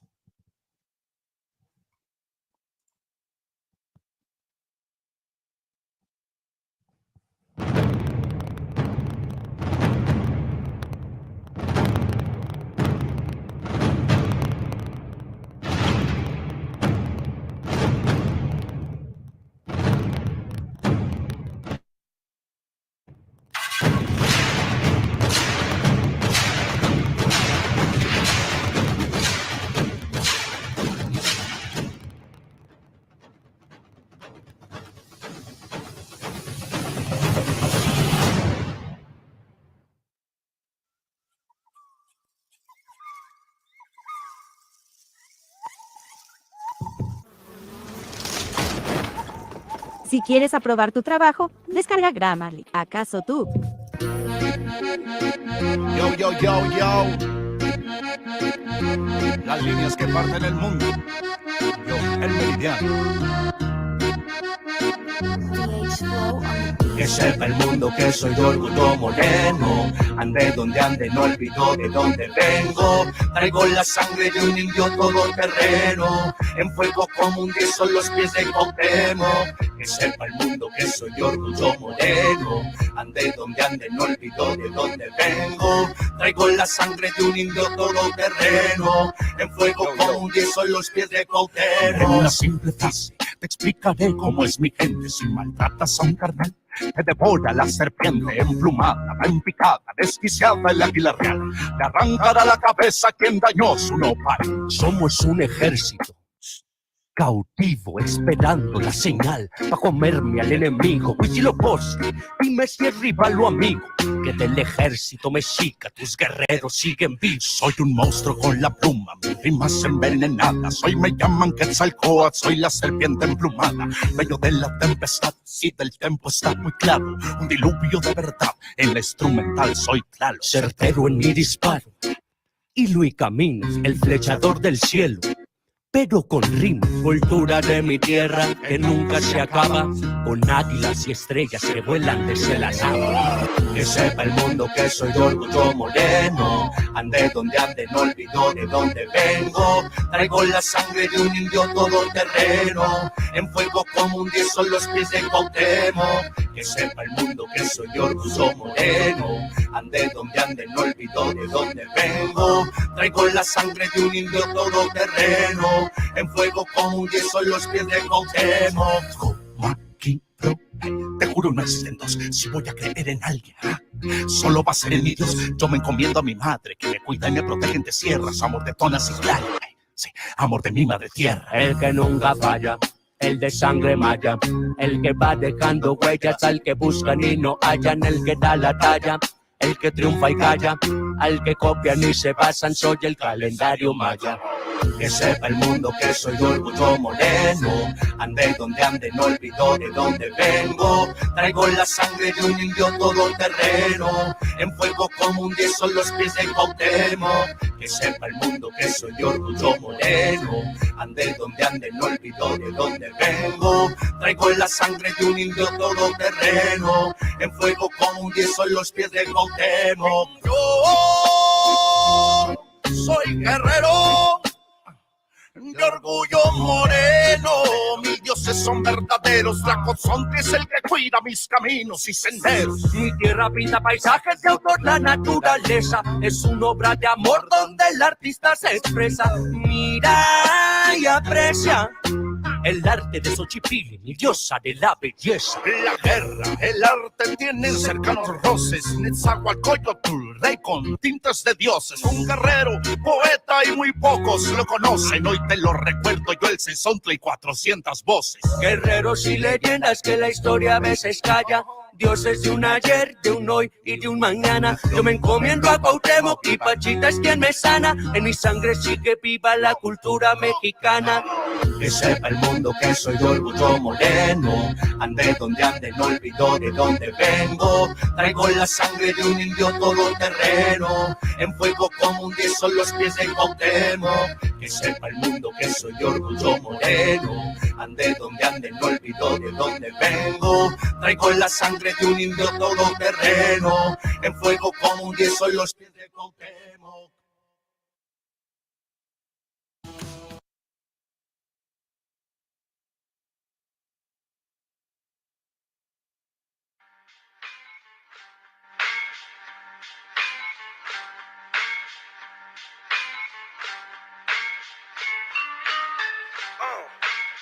En la Plaza de Reyes, la Sumenta, Soplón.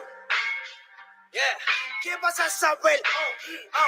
¿Qué vas a saber tú? Oye, chibolito, faltóme.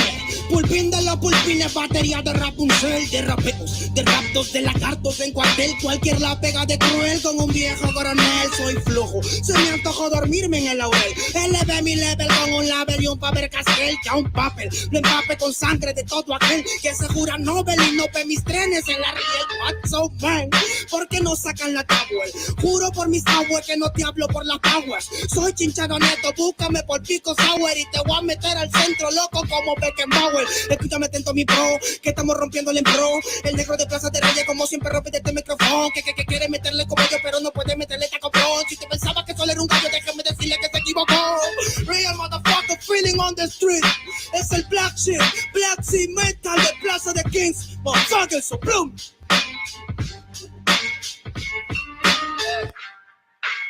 Dinero Luis, man, desempeña en la victoria para que sepa.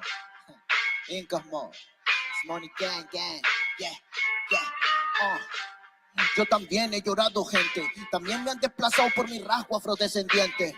Sí, un perro no habla pero siente. Cuento historias callejeras pa' barrios de delincuentes. Soy un perro que te ladra, que te muerde y que te huele, nene. Soy más que Lele, ustedes para mí son pelele. Con mi jauría todo el día en busca de los cheles. Tengo un perro en fiscalía que nos mueve los papeles. Y otro en la comisaría para evitar el susto.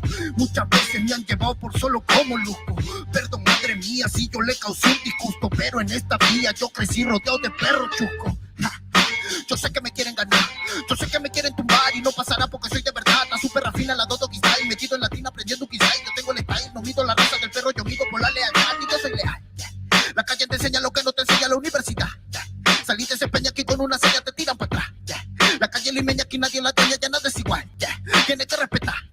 tienes que respetar, yeah. La calle te enseña lo que no te enseña la universidad, yeah. Saliste se peña aquí con una silla te tiran para atrás, yeah. La calle limeña aquí nada le doy, ya nada es igual, yeah.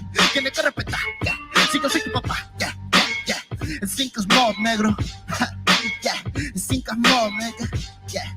Nero Luigi, man, Inca Mob, yeah. This money gang, gang, gang, yeah. Hey, yo. Yango en la maldita casa. Me llaman para que les dé al menos una vez al mes. Se metieron al lago y olvidaron que era el mes. For everybody bless. La fama es una puta, me está llamando a las 3. Dile que llame después de las 16 y 25. Volví de la infancia de Abraham Lincoln, con fuerza ya inco, luchando para salir del rincón. Letra callejera en CD brinco, under del under. Puede que tu viejo te lo mande, sale de vez en cuando como el cóndor por los Andes. Mi cuerpo no es de madera como Dandy, antes que me branden, yo seré el ola que los expande. Aunque esto me pique en la madera, no sirve ni para romper el ticket de un evento afuera. Loco por la carrera, desafían la gravedad. Yo espero tras la barrera y llego con la novedad. Niña, tú solo espera que ya encontré la manera. He visto bastante por querer lograrlo saltando escalones dentro de la escalera. La vida me puso al depósito, yo soy de púlpito para que el mundo conociéramos de esta parte mejor interprete que ha parido esta cordillera, sin luz afuera. Que el espectáculo es dentro, la calle es mi templo, tiembla el pavimento, cuando yo me concentro, mis disparos son temas, la calle un poema, se siente desde cuando entro, que toditos estos drogaditos que frente rapean, los regreso al centro de mi balcón. Yo he visto el clon de clon en la misma gestión, pero a la marcha no llega el balón, y para esta pantalla no existe patrón, yo ya me sé la cuestión, y doy fe por cada renglón, consciente de la operación del final de Mbappé con la edad de bufón, brillando en la maldita casa, plaza de rey y papá. El héroe Willy, Black Mental, hip hop peruano, rasgo en la maldita base. Ya, ya, ya.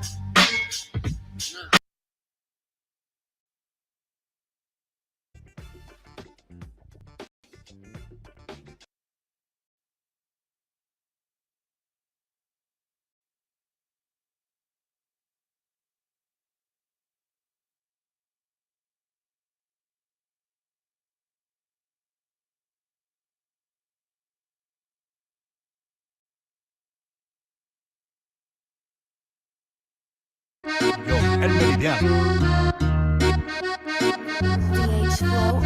Que sepa el mundo que soy de orgullo moreno. Ande donde ande, no olvido de dónde vengo. Traigo la sangre de un indio todoterreno. En fuego como un 10 son los pies de Cuauhtémoc. Que sepa el mundo que soy de orgullo moreno. Ande donde ande, no olvido de dónde vengo. Traigo la sangre de un indio todoterreno. En fuego como un 10 son los pies de Cuauhtémoc. En una simple frase te explicaré cómo es mi gente. Si maltratas a un carnal, te devora la serpiente emplumada, en picada, desquiciada el águila real. Le arrancará la cabeza a quien dañó su nopal. Somos un ejército cautivo esperando la señal pa' comerme al enemigo. Huitzilopochtli, dime si es rival o amigo.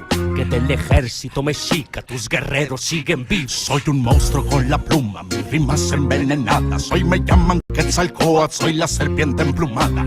Yo de la tempestad y del tiempo está muy claro. Un diluvio de verdad, en la instrumental soy Tlaloc. Certero en mi disparo, y Luis Caminas, el flechador del cielo.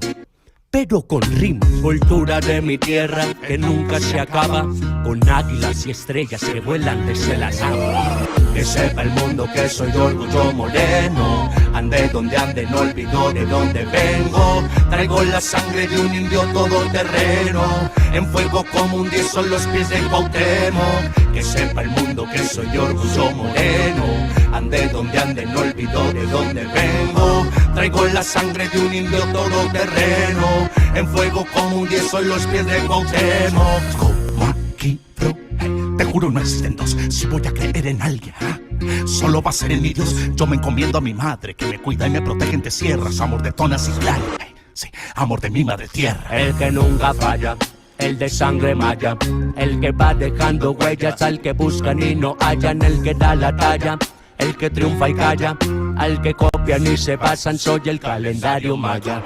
Que sepa el mundo que soy de orgullo moreno. Ande donde ande, no olvido de dónde vengo. Traigo la sangre de un indio todoterreno. En fuego como un 10 son los pies de Cuauhtémoc. Que Que sepa el mundo que soy orgullo moreno. Ande donde ande, no olvido de dónde vengo. Traigo la sangre de un indio todoterreno. En fuego como un 10 en los pies de Cuauhtémoc. Yo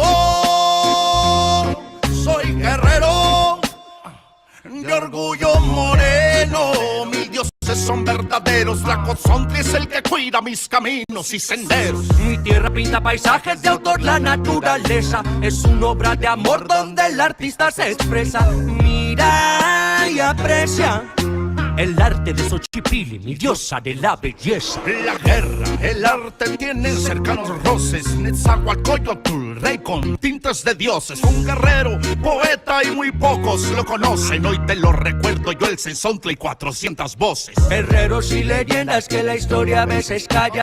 Dioses de un ayer, de un hoy y de un mañana. Yo me encomiendo a Cuauhtémoc y Pachita es quien me sana. En mi sangre sigue viva la cultura mexicana.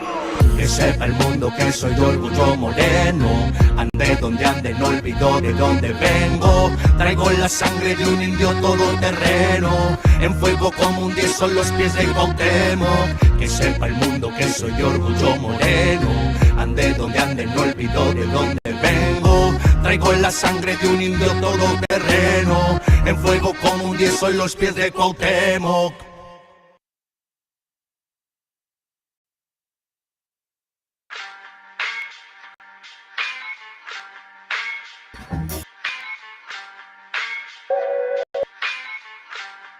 En la Plaza de Reyes, Black 50, Soplón. Yeah. ¿Qué vas a saber? Sí. ¿Qué vas a saber tú? Oye, chibolito, faltóme. Pulpín de los pulpines, batería de Rapunzel, de rapeos, de raptos, de lagartos en cuartel, cualquier la vega de cruel con un viejo coronel. Soy flojo, se me antojó dormirme en el laurel. Eleve mi level con un label y un Faber Castell, ya un papel. Lo empape con sangre de todo aquel que se jura Nobel y no ve mis trenes en la riel. What's so man? ¿Por qué no sacan la tablet? Juro por mis aguas que no te hablo por las powers. Soy chinchado neto, búscame por pico sour y te voy a meter al centro loco como Beckenbauer. Escúchame atento mi pro, que estamos rompiéndole en pro. El negro de Plaza de Reyes como siempre rompe este micrófono. Que quiere meterle como yo pero no puede meterle tacoprón. Si te pensabas que solo era un gallo, déjame decirle que se equivocó. Real motherfucker feeling on the street. Es el Black Sheep Mental de Plaza de Kings. Motherfucker, soplón.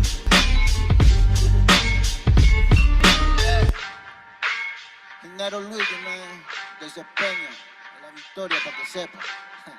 Incas Mode, Money Gang Gang, yeah, yeah, Yo también he llorado, gente. También me han desplazado por mi rasgo afrodescendiente. Sí, un perro no habla pero siente. Cuento historias callejeras pa' barrios de delincuentes. Soy un perro que te ladra, que te muerde y que te huele, nene. Soy más que Lele, ustedes para mí son pelele. Con mi jauría todo el día en busca de los cheles. Tengo un perro en fiscalía que nos mueve los papeles. Y otro en la comisaría para evitar. Muchas veces me han llevado por solo como luzco. Perdón, madre mía, si yo le causé un disgusto. Pero en esta vía yo crecí rodeado de perros chuscos. Yo sé que me quieren ganar, yo sé que me quieren tumbar y no pasará porque...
Your brother Manuel. Let me see. I'm gonna check something real quick. All right. Hey, shalom Israel. Shalom. It's your brother Manuel. Okay, perfect. Let me see. I'm gonna check something real quick. All right. Hey, shalom Israel. Okay, perfect.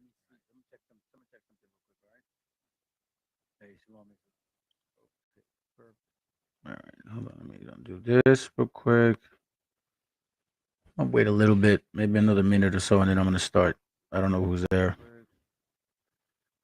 I'll wait a little bit, maybe another. So and then I'm gonna start. I don't know who's there. Okay, perfect. All right, so let's see. All right, so nobody's still here. Well, I'm gonna start anyways, man, so you guys can actually watch it. All right. All right, so here we go. The class, first of all, shalom, family. Lord willing, y'all are doing well. Okay. I know that I've been kind of getting on board and then, doing a lot of classes recently. It's been upon my spirit. This one in particular, I want to touch on Arsarith, and then the second Esdras, chapter 13, verse 40 and through 45. Okay. So let's get to it. The topic is Arsarith. Okay. So now I'm gonna read the scripture. I'm gonna go all the way through 45, and then I'm gonna play a video of some just random individual. Okay. And this is what they had to say about what this means. And this is why that one West doctrine was so confusing and putting our people in that particular type of state of confusion, because they were just man, like it made no sense. All right. So let me go ahead and read this first, and then we'll go from there. All right. Second Ezra chapter 13, verse 40. It says, "Those are the 10 tribes which were carried away prisoners out of their own land in the time of Hosea the king, whom Salmanassar the king of Assyria led away captive. And he carried them over the waters, and so they into another land. But they took this counsel among themselves that they would leave the multitude of the heathen and go forth into a further country where never mankind dwelt, that they might there keep their statutes, which they never kept in their own land. And they entered into the Euphrates by the narrow place of the river, for the Most High then showed signs for them, and held still the flood till they passed over. For through that country was a great way to go, namely a year and a half, and the same region is called Arsarith." Okay, so the same region is called Arsarith. Now, I'm gonna put a video on right now, so you guys can see what some of I don't know what you call them. I guess non-believers, maybe. Okay, watch this.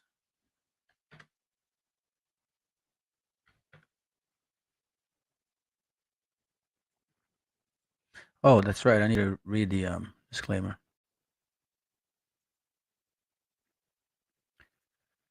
All right, here's the disclaimer. Oh, hold on, let me pause it.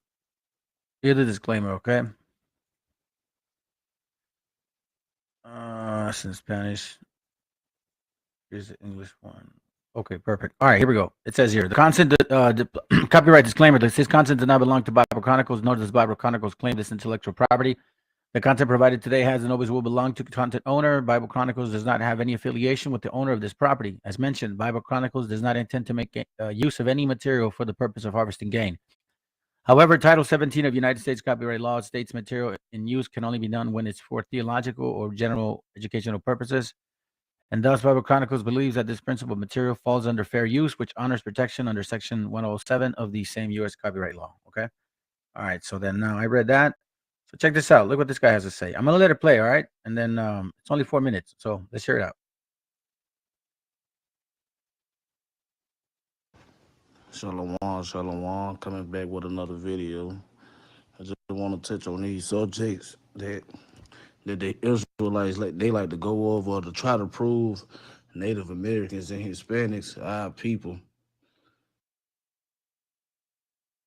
I'm going to the scriptures where they go to.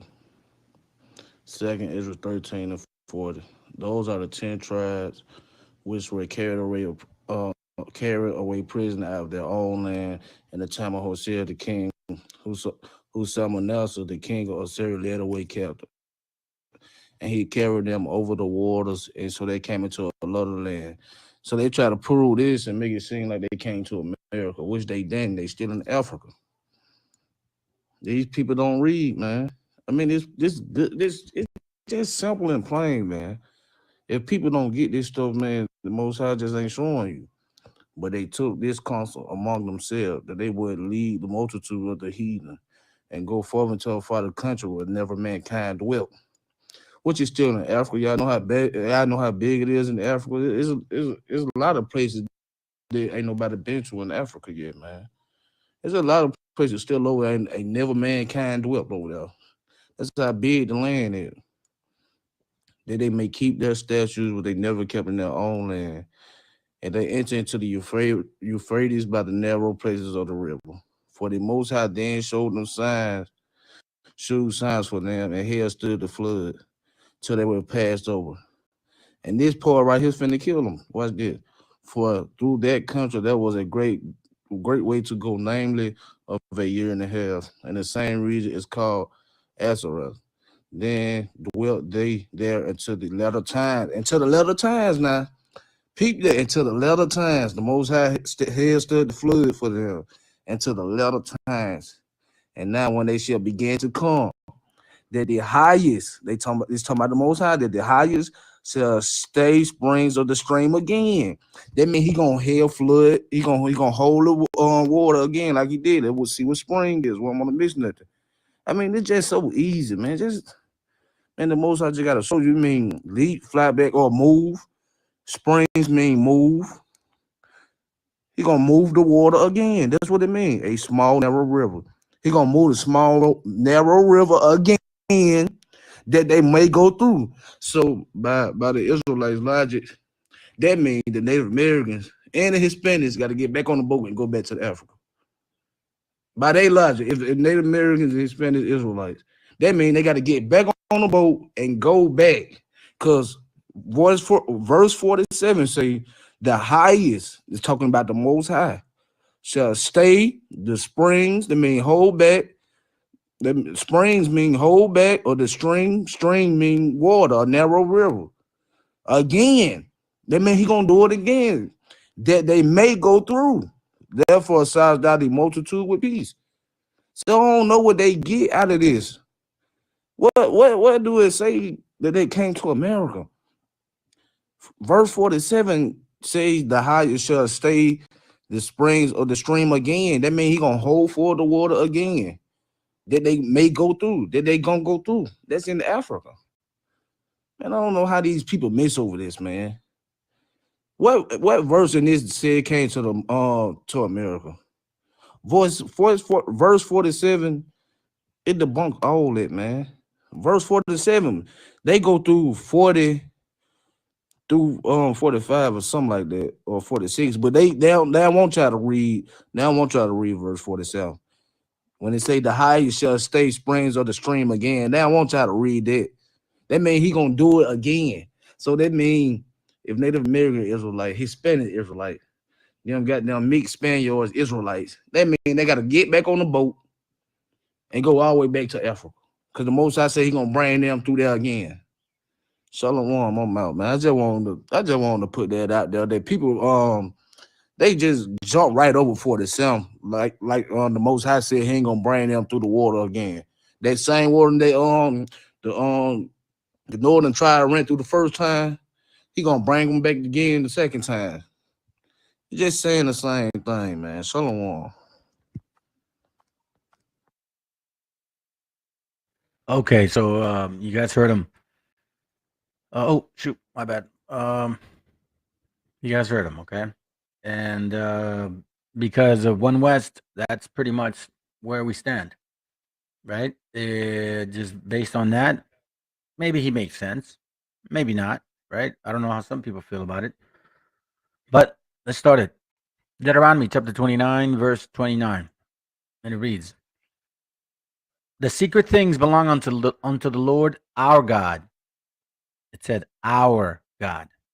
But those things which are revealed belong unto us and to our children forever, that we, as a people, may do all the words of this law.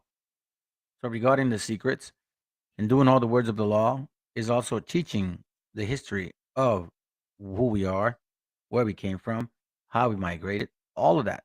Okay? Psalms 25. Psalms 25, chapter 14, it reads, "The secret of the Lord is with them that fear him, and he will show them his covenant." So what's one of them? What's one of the covenants? Deuteronomy 4:13. Watch what it reads. It says, "And he declared unto you his covenant, which he commanded you to perform, even the 10 commandments, and he wrote them upon 2 tables of stones," meaning there was more than 10 commandments, right? It wasn't just 10. Those were the main, like the predominant ones, in a sense, for lack of better words. So it says, "And he declared unto you his covenant, which he commanded you to perform." Right? So what is requiring of us to perform the covenant? Obviously, applying the laws, statutes, and commandments, but we're also supposed to teach our children these things, right? So what do we teach them? Job 8:8. And it reads, For inquire, I pray thee, of the former age. So we're supposed to teach our children the laws, but we're also supposed to teach them about the Bible and the history of it and our forefathers and what they achieved, their failures and their achievements. And prepare thyself to search of their fathers. Okay? So, and then that's actually told several times throughout the scriptures. Deuteronomy 32:17. Watch what it reads. They sacrifice unto 32:7. It reads, Remember the days of old. Consider the years of my many generations. Remember that, okay? Ask thy fathers, and he will show thee, thy elders, and they will tell thee. Well, if we keep doing that, that means we were already keeping the laws. So as of right now, we need to go back into our forefathers and find out more about them. What exactly is this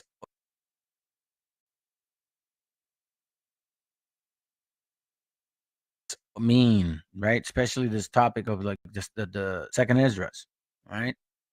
So now let's go to Amos.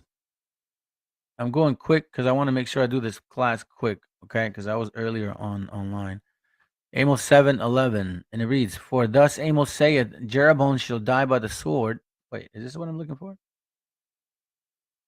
Oh yeah. For thus Amos saith, Jeroboam shall die by the sword, and Israel shall surely be led away captive out of their own land. Okay?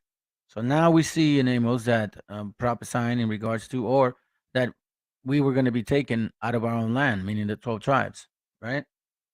So now here's where we start seeing what happened. So let me kind of run it by real quick, so at least we can get to the point of Arsareth, because this topic is pretty standard and pretty simple. Okay, I'm going to show you guys some maps, and then you guys pretty much, discern it and study it yourselves as well. Here's where it starts. 2 Kings chapter 17, verse 5. It reads, Then the king of Assyria came up throughout all the land and went up to Samaria and began and besieged it 3 years.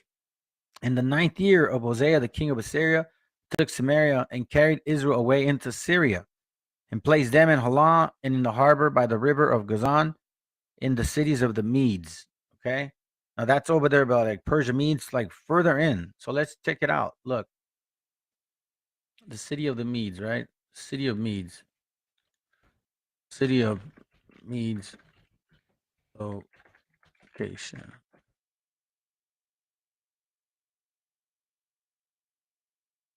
City of Medes. Let's see. Where's the city of Medes? Empire. Oh, yellow. All of this, I'm sorry, I didn't even see it. So all of this is yellow, the Medes. Okay. Then the king of Assyria came up throughout all the land and went up into Samaria and besieged it 3 years. And in the 9th year of Hosea, the king of Assyria took Samaria and carried Israel away into Assyria and placed them in Halah. Okay, well, we don't see Halah here. Let's see what we can. Where is Halah in the Bible?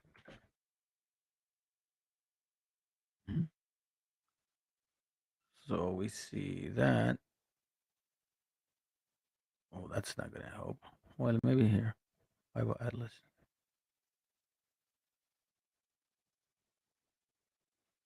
Halah.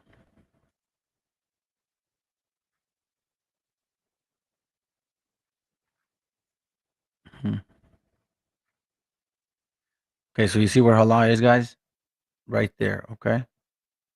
So they took us right around that area. All right. All right. So let me put this down real quick. We may need it later. Okay, so let me read it again. In the 9th year of Hosea, the king of Assyria took Samaria and carried Israel into Assyria, placed them in Halah and in the harbor. Okay, we saw that, right? Watch this. It says Halah in the harbor, right? See? Halah in the harbor, map area. Okay, harbor river. So around this area here. Okay. All right. So now let's go to 2nd Chronicles 6:36. And then verse 22, and it reads, Now in the first year of Cyrus, king of Persia, this is after the Assyrians. The Persians then took over and conquered the Assyrians, or, beat them, right? That the word of the Lord spoke by the mouth of Jeremiah might be accomplished. The Lord stirred up the spirit of Cyrus, king of Persia, that he made a proclamation throughout all his kingdom and put it also in writing and saying, Thus says Cyrus, king of Persia, all the kingdoms of the earth had the Lord God of heaven given me, and he had charged me to build him a house, Jerusalem, which is in Judah, who is there among you of all people. The Lord, that his God be with him, let him go up. Now remember, keep in mind that Cyrus was a Zoroastrian. So why would the Most High stir up his spirit? And why would he believe it? That's a hell of a question. I mean, honestly, right? What does that mean? Let me give you guys something real quick. I have a book called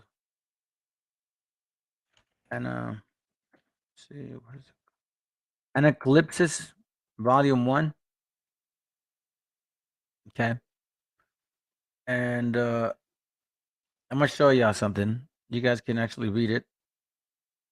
This book here. If you look at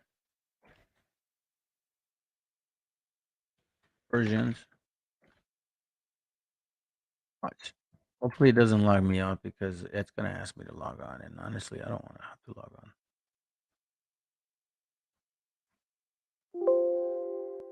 All right. So anyhow, in this book, you guys can read it. Okay.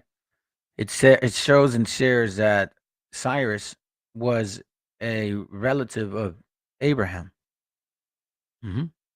So let me see if I can get the book. Hold on. I'm going to show y'all something.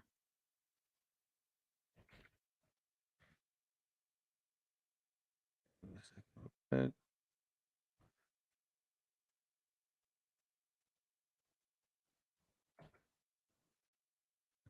Real quick here. A second, guys. Give me a second. I'm going to .org. Maybe I could get it here. Okay, here we go. Yep, there it goes right here. Okay, so let me go and do this one. All right, watch this. Versions.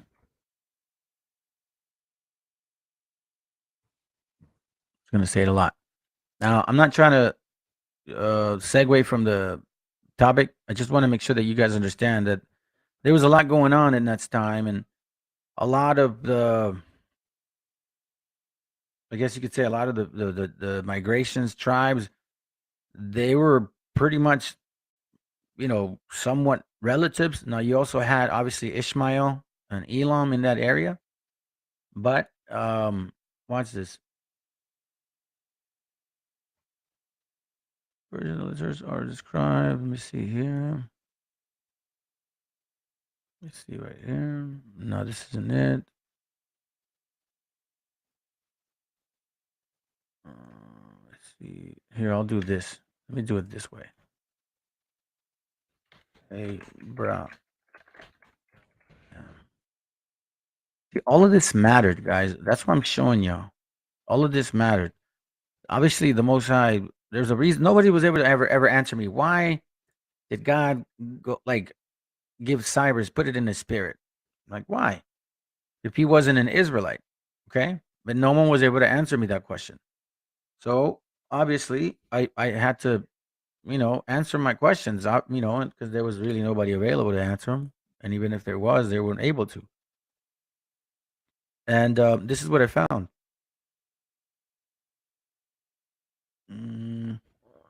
Excuse me.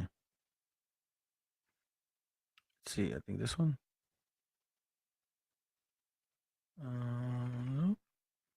This is a great book, by the way. You guys should consider reading it. Earliest story with Abraham, Sarah. Let me see. Maybe it's here. Abraham, Moses. Peruvians believe in one supreme being. This is basically talking about how the similarities. Yeah, and I touched on it on another class. But I'm trying to show you guys something here. Where are you? Where are you? Okay, no, that's not it. Oh, here goes. All right, here goes. We know that the religion of the Magi did become corrupted, and it was reformed before the time of Cyrus and Daniel by a man called Zoroaster or Abraham Zoroaster. Okay, so now what these guys are saying is that the Persians, look, there seems no doubt that this king and priest was the religion of the Persians, of Brahma, of Mithra, and of Abram, as professed at this time. Okay. Now it says here, let me see this one. Where are you? Still calling it Ishka was the name of both Sarah and his wife. Jesus. No. Anyways, look, guys, honestly, if you guys can really look through this book, and it's going to show you, it's going to say that these guys, the Persians, they know that they come from Abraham. Okay. So I'm trying to look for the page, and it's going to be a while because honestly, it's a lot of pages. And I wasn't thinking of showing this. Let's see, maybe here. Okay, maybe not here. Let's try this one. This last one. If not, I'm gonna move on. The whole of the Jews were circumcised because they were said to have been a priestly nation, and if the history of Abraham can be believed, the Jews, probably so called, were all descendants of the Chaldean Brahmin, and of 318 persons said to be bred in his own house. That's weird. And who probably constituted of the whole tribe or high caste tribe who had come with him from India. I mean, look through the book, guys, honestly, and you're gonna find out that the Persians know that they come from them. Okay, so now we got at least one answer in regards to why in the world did God choose Cyrus to free the Israelites. Okay, well, it was all prophetic, obviously. So now let's go to verse 23. I think I read it. I'll read it again. Does say, yeah, I did. No, let me read it. Thus say Cyrus, king of Persia, all the kingdoms of the earth had the Lord God of heaven given me. See that? And he had charged me to build him an house in Jerusalem, which is in Judah. Who is there among you of all his people? The Lord his God be with him, and let him go up. Now, when would the Most High allow some heathen to do that? Well, we now know that they were relatives of Abraham. Okay? So now, since we are now so-called free to go, okay? Let me go to First Ezra just to show you and confirm. It says here, now is the first year of Cyrus, king of Persia, that the word of the Lord by the mouth of Jeremiah might be fulfilled. The Lord stirred up the spirit of Cyrus, king of Persia, that he made a proclamation throughout all his kingdom, and put it also in writing, saying, thus say Cyrus, king of Persia, the Lord God of heaven had given me all the kingdoms of the earth, and he had charged me to build him a house at Jerusalem, which is in Judah. Okay? So now it says, who is there among you of all his people? His God be with him, and let him go up to Jerusalem, which is in Judah, and build house of the Lord, go to the Lord of Israel. He is the God. Wow. Which is in Jerusalem. Remember, this guy was a Zoroastrian, right? And whosoever remaineth in any place where he sojourned, let the men of his place help him with silver and with gold and with goods and with beasts, besides the free will offerings for the house of the God that is in Jerusalem. Okay? So now we see that Cyrus allowed them to go. Something moved Cyrus' spirit, but it seems like Cyrus was related to Abraham. Okay? So now Let's go to 2nd Esdras, chapter 13, okay, verse 40. And it reads, those are the 10 tribes who were carried away prisoners out of their own land in the time of Hosea the king, whom Salmanassar, king of Assyria, led away captive, and he carried them over the waters, and so they came into another land. Okay, so now let me show you a map real quick. Show you the map. Where is it? The world. I think it's this one.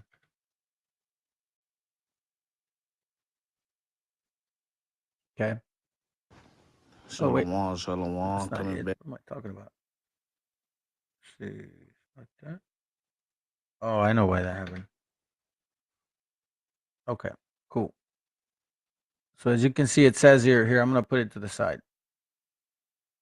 It says, verse 41, verse 40, those are the 10 tribes which were carried away prisoners out of their own land in the time of Hosea the king, whom Salmanassar, the king of Assyria, led away captive, and he carried them over the waters, and so they came into another land, okay?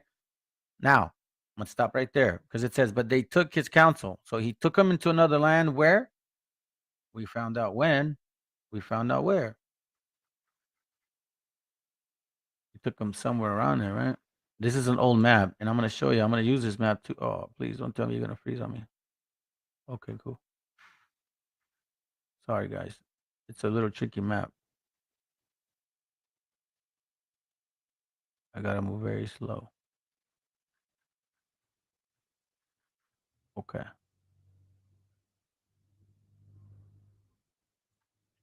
So he took them there. Okay. Right there. And he carried them over the waters, meaning this year. Okay. And so they came into another land. Okay. Excuse me, guys. Sorry. It's a little difficult. I just want to make sure that we get the good view.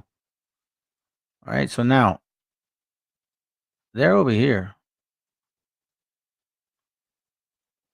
They're right here. Okay. How do I flip it up? Okay. It's a little difficult, man, but I'm trying to figure it out. All right. So they're right there. And here's the Euphrates. Okay. Now it says, but they took this counsel among themselves when? After Cyrus had given the decree to free the Israelites, that they would leave the multitude of the heathen. Where? Right there. The multitude here, wherever they were. Because, I mean, keep in mind, he might have taken them here, but that doesn't mean he kept them there. They're slaves. He could take them anywhere else. Plus, if you guys remember, you have this area in a map which had Joktan right here. That was called Joktan. If you guys don't remember, there's a map that I have. And for the sake of time, I don't want to look for it because I have this in my mind here to make sure that we get through it. Okay? But it basically says that. Peleg and Joktan, all of that. Okay? But they took his counsel among themselves after Cyrus had freed them, all right? That they would leave the multitude of the heathen and go forth into a further country where never mankind dwelt. So now, they're right here, okay? Persia was ruling. Here, I'll show you guys. Persia. Empire.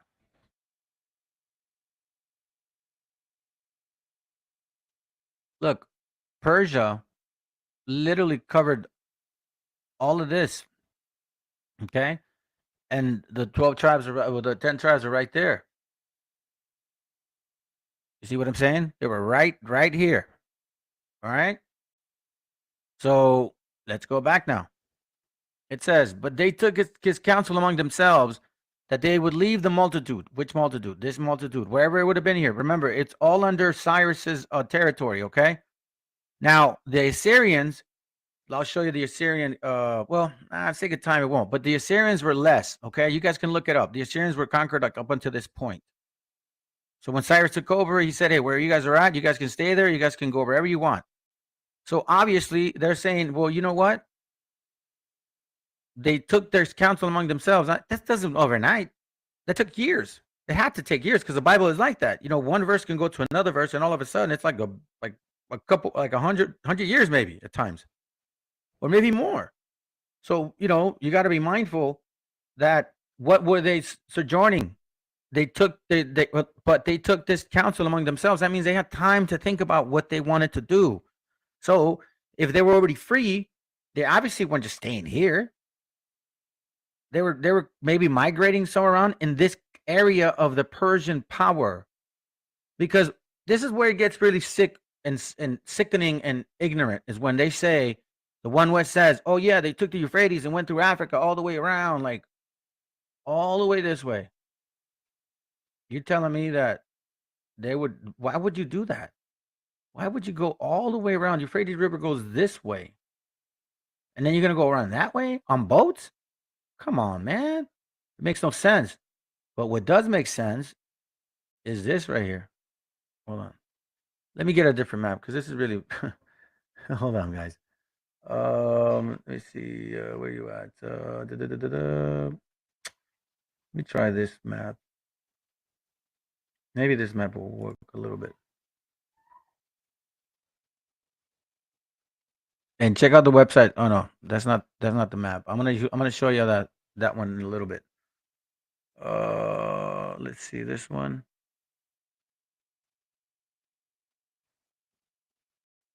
No, I'm gonna show you that one a little bit too. Well, let me just get that one, because honestly, I'm gonna waste time looking for another example. I'll do my best to control it. Okay. So anyhow, it just doesn't make sense, and I don't see how there could be massive amount of boats that would be able to just do that. Okay, so why would we go that route? It makes no sense. All right, now let's continue. It says here that okay, so it says, and go forth into a further country where never mankind dwelt. Another thing, mankind was already dwelling in Africa. And this kid that was saying, "Oh, well, you know, Africa's so big that..." No, come on, man. Well, there's maps that show, and look, remember the Egyptians, the Canaanites, the Cushites. Where do you think they were? So, plus, on top of the fact that, if they're free to go in the Persian Empire, why would they go to another empire so then they can be enslaved? No, that would make no sense. So the only way that this would make more sense would be a further country where never mankind dwelt. Well, at that time, there wasn't really not many people traveling through these areas. I mean, there were some kingdoms, but not many. And then from proof of the fact that we see a lot of similar customs, similar names in Mexico and South America, where the people in India, like the Raramuri. Oh, here, I'll show you guys in case you guys haven't seen it. This is a trip. Now, I'm not saying, all I'm saying is we traveled through there. So it makes sense that we would have gone that way. Watch this. Raramuri of Chiu wa sorry, Chihuahua. I think that's how you spell it. Oh, my bad. I was off. All right, so look, watch this. These are images, right? You can see this here. Look at this. I don't know what was that. Watch right here. Okay, I get. Oh, here it goes. See, this is the Raramuri of Chihuahua. Well, watch this. The Ramuri of Chihuahua. Look at that. Boom. The Raramuri of Chihuahua, the Ramuri of Chihuahua. Now, again, what this means is that we had to have traveled to those areas. Plus, remember, it says Joktan in the other map. Let me see if I can get it. Hold up.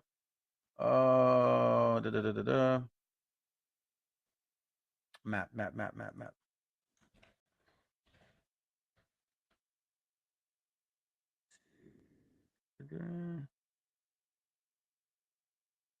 Joktan, here it goes. Okay, this is more of a newer map. And you see it says here, Joktan, Jokton, like Yucatan, Arphashad, Persia, Elam. You see, this was their kingdom.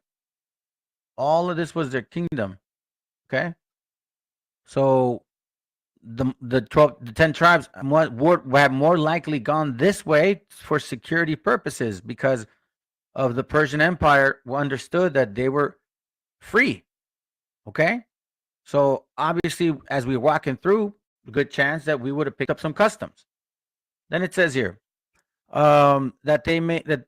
Let's see, but they took this counsel among themselves that they would leave the multitude of the heathen and go forth into a further country where never mankind dwelt, that they might there keep their statues, which they never kept in their own land.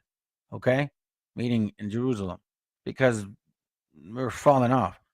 And they entered into the Euphrates by the narrow place, right? This place here,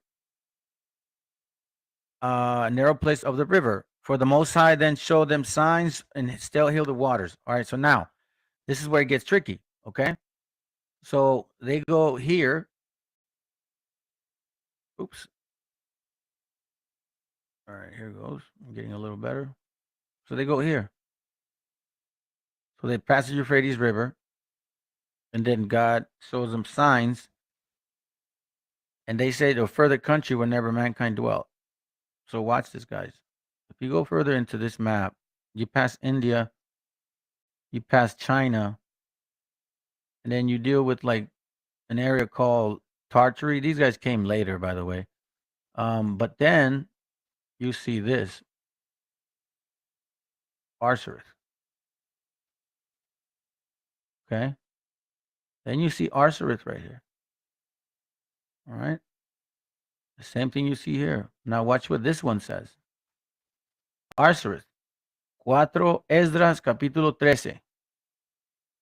Isio tribuil se fese fore Totarorum, yeah, it's Italian. Tartoro, Scaith. It's just mentioning like places, people that Scythians right here, Tartary or Tartar, the Syria, the area, like Tartary, right? Remember, this is a later book, later map, not that in the times of, because we left. First of all, Assyria conquered us in about 700 BC. We left then about 535, 538 BC, give or take. So this is way later. And but here we understand that it's called Arsareth. Now I don't know what it would be called at that time, right? But that's the understanding of it. Now, when we look at this, this makes more sense because as we keep reading further, watch what happens. For the Most High then showed them signs for them and held still the flood till they were passed over. So are we talking about the Strait of the Anian or the Barren Strait? Now, we were told that, oh, yeah, it's because, the ice melted or the ice froze. But, when we left Exodus, he also opened the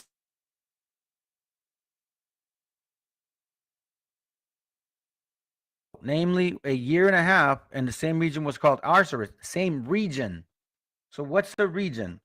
Okay, so watch this. I'm going to get my Webster's Dictionary 1828 book. Watch what it says. Region. Region means a tract of land or space of indefinite extent, usually a tract or considerable extent. It is sometimes nearly synonymous with country, sometimes with country. It says the inhabitants of a region or district, right? A part of the body. So it says here, for through that country was a great way to war. I'm sorry, for the Most High then showed them signs for them, and still held the flood till they were passed over. For through that country was a great way to go, namely a year and a half, and the same region, meaning the same section, right, is called Arsareth. So if the entrance of Arsareth is here, and he held the floods for us, then it would only make sense that he would hold the flood for us there. It's about a 50-mile walk. Excuse me. Not a 50-mile walk, but it's 50 miles. Okay? Now watch what this says. This is another map. More colorful. Look. It's the same one. 4 Esdras capítulo 13. Tribus Sephirah, I guess. Oh, Zephyrat, or I don't know what it says, something like that. Totaroru, I don't know what. But look, Strito di Anian. So again, for through that country was a great way to go. Which way? All the way this way. All the way this way. So now he holds the water for us. For through the Most High showed him signs and held still the waters, right? So here he held the waters out. When we were walking, he's showing us the signs. And then it goes, for through that country was a great way to go. Namely, a year and a half in the same region is called Arsareth, because there's a great base to walk through. Right? If Arsareth is here, give me a second.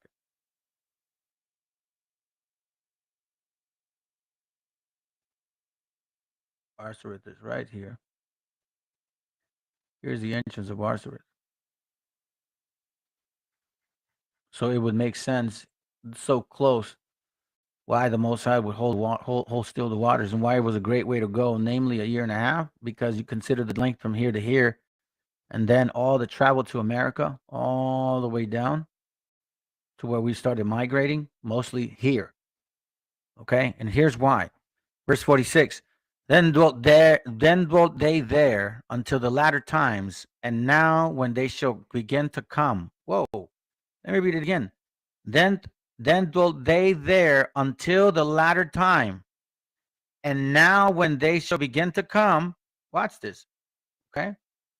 The highest shall stay the springs, meaning hold the waters of the stream again, that they may go through. Therefore sawest thou the multitude of peace. So the only way that this scripture makes sense for us is, first of all, you got to understand Arsareth is here.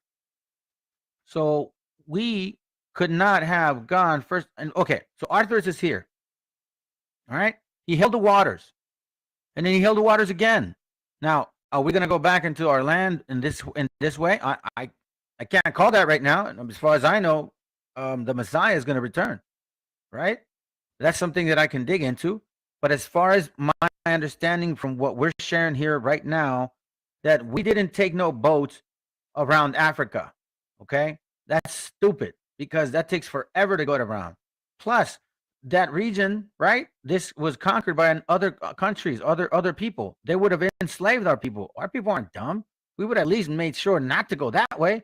If anything, we go this way. Because why? Because no one ever dwelt in these lands. When if they did, very minimal.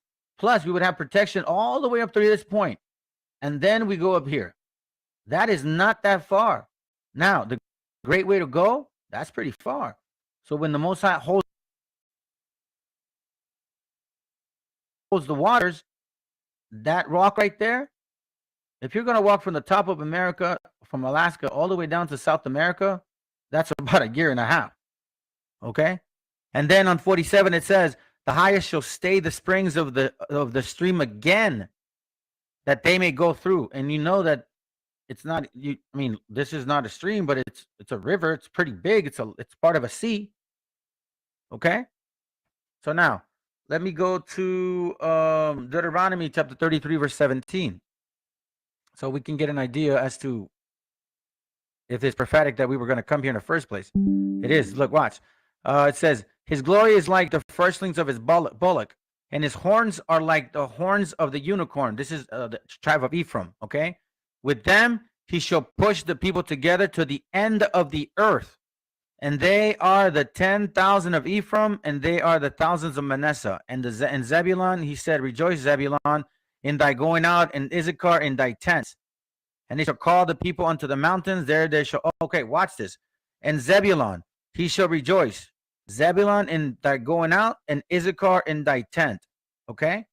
And they shall call the people unto the mountain. Now, I was shown, I'll show you with you guys, that Zebulun was the Mayas, and Issachar the Aztecs. And the Issachar was when they sacrificed, they would blow the horn, and Zebulun would come and sacrifice with the Aztecs, or the Mayas with the Aztecs. That's how I was told, okay?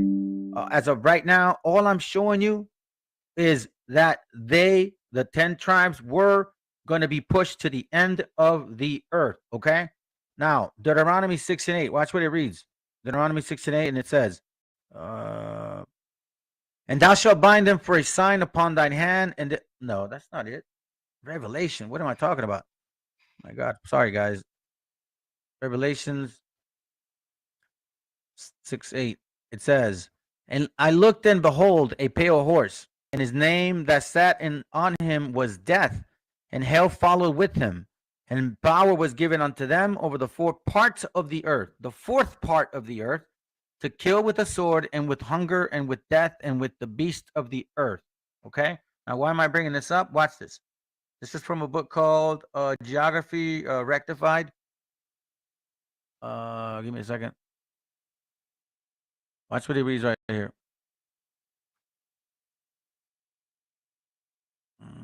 Here goes. America is the fourth part. Watch this. According to the greater integrating parts thereof, the ancient divided the whole earth into three great parts: Europe, Africa, Asia, and Africa, to which now added a fourth, America. Again, a fourth or fourth part, like Revelation. It says, I'm just going to get to the point. And it was given power, and it was given unto them. Oh, I'm sorry. And power was given unto them over the fourth part of the earth to kill with swords, and with hunger, and with death. Did they not come from the end of the earth and kill us with the sword? Did they not take away our resources, and now we're being in hunger? Are people dying at the border? Are people dying here too? Our people are poor. So-called illegal immigrants, they can barely make it. They're not getting paid that well. A lot of people pay them less because they know they're not quote legal. And with the beast of the earth, what is that? You know which one? Started 2 or 3 years ago. Are they not? Is this not happening here in this continent? Look, watch. This is from a system geography, a dissertation of creation and various phenomena. Okay, so this is what I wanted to show you guys. Tartar or Tartary, right? Tartar. Muscovite, 3 million square miles. But this is a weird part. In Europe, there's 2.7 square miles. Africa 10. I'm sorry, Asia 10, Africa 8, America 9. So how could these guys have 3 million plus 604,000 and about almost 800,000? Almost what? More than 4 million in square mileage. So that means what? What we were looking at earlier. These guys ran all of this here.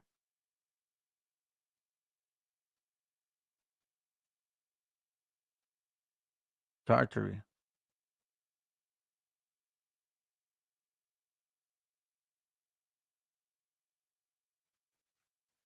Tarsia.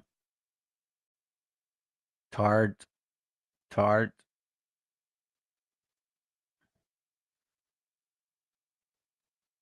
You see Tartary, I think it's in the other map.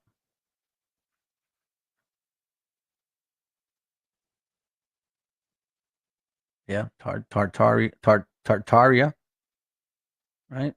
And if this is an entrance, the 12 tribes, look, they're still naming them. America, right? Pars, Nova Ars Pars. I got to look up what that word means. But as you can see, look. See that, guys? So the 10 tribes God held the waters. They crossed over in 1.5 years. So it wasn't necessarily ice like on the floor. It was the Most High. And I know that people won't be able to wrap their minds around it. Look, watch. This is what they say, because apparently we came from that region. As for the original of these people, right? It is most probable that they did descend from the Tartars. If so be that the west side of America be continent with Asia, or disjoined by a very small strait, as this described in some maps I just showed you, where Russia was. right? But now, Spanish and all of that stuff. It says here, watch this. But their numbers are much wasted since the Spaniards' discovery. For some authors affirm that they put to death about 15 million of the natives in less than 15 years, and that the blood of those that perished in the mines where they were forced to labor weighed more than all the gold and silver drawn from hence. Wow. All of our gente died, and they weighed more than all the gold that these bastards got from us. Anyhow, it's a short class, guys. You know what I'm saying? I'm not trying to go too deep on this. It's pretty self-explanatory. Let me give you guys one more. Baruch, chapter 3 and verse 7. Why all this then? And for this cause thou hast put fear in thy heart to the intent that we should call upon thy name and praise thee in our captivity, for we have called to mind all the iniquity of our forefathers that sinned before thee. So this is why all of this is happening. Our job as brethren is to find out and give y'all more answers that can give us a much more clarity. Because for some time we were told that this is who we were, that we were Africans and that we came here. Well, One West needs to teach that in order for us to be the woolly team. But the simple fact is that they're not Israel. We already proven that left and right. I'll give you one example, okay? Look, Deuteronomy chapter 28, verse 28. I'm going to show y'all real quick. This is off the topic, but I just want to prove a point. 28, verse 49, and it reads, the Lord shall bring a nation against you from far. Watch this. From far, from the end of the earth, as swift as the eagle flieth, okay? So if you guys ruled Europe, you're not far. Okay? From the end of the earth, you're not at the end of the earth. You're right next door. That literally is it's a 2-hour boat ride from here, from this point here to this point there. Okay? Literally. The Lord shall bring a nation against you from far. That's not far. From the end of the earth. That's not the end of the earth. As swift as the eagle flieth, well, you guys had the eagle. In Granada, you guys had, look at where Granada is. Almost by Africa. A nation whose tongue thou shalt not understand. You guys spoke Spanish, French, Portuguese, Dutch, German, English. What else? Prussian, Russian. How in the world could verse 38:49 even apply? And then you say, well, it wasn't 70 AD. Well, that even makes no sense, because it can't be another nation from far from the end of the earth that swift as the eagle flieth, maybe the eagle part, but they can't, because Rome conquered and he was in charge of Jerusalem. And they knew who they were, because even Paul spoke Latin and Greek. And it says a tongue that thou shalt not understand. So however you slice it, One West, you're done. All right? That whole 10 tribe that came through Africa, that's a lie. And the only reason y'all did it is just so you could say that we look black. And that's the saddest thing in the world anybody could do. And you know what? Hey, man, the Most High has recorded everything that y'all have been saying and teaching our people wrong and correctly. Quite frankly, this makes more sense. Why? Because why would we go that other route? Why would we go that other route? It makes no sense. And you would need tons of boats in order to do that. Okay? So, anyways, with all that considered, guys, like I said, it's a short class, man. You know what I mean? I'm not trying to go all crazy with this, but other than that, let me play a song for you guys real quick, and then we will call it a night. Give me a second. Let me find one. I hope it was edifying for everybody. I know I went pretty quick on this, guys, but quite frankly, this is not a topic that really needs a lot of attention. You know what I'm saying? It really does not need a lot of attention, because give me a second. Because well, it's very simple, black and white. There's not really that much parables in this scripture. It's like, okay, it's very simple. 10 tribes left, fine. Persia was in charge. We were secured by that territory. Why would we leave it? The closest place to go is up there, up north, up to where Russia is at the tip. And then we see that it's Arsareth. It's considered Arsareth. So if he opened the floods for us, then that means we would have crossed over to the Americas. And that trip takes about 1.5 years, because we got people in Chile. All right. So anyhow, Lord willing, man, this was edifying. I hope it made sense for y'all. I'm gonna play this guy real quick, and I'll let y'all go. Okay. Shalom, family. Hope y'all doing well and stay in the spirit. Battle, man. Battle, battle, battle as much as you can. Try to find family, friends that are in the truth that will at least help you with the phone calls if you guys need something to talk to. Listen, man, I'm reachable if y'all want, but again, y'all don't know me, so I don't know how comfortable people are. I'm trying to build. We're trying to build a nation of our people again, so we don't have live in this destruction. Anyhow, shalom, man. Love you, family. All right, take care. This is what I got for y'all.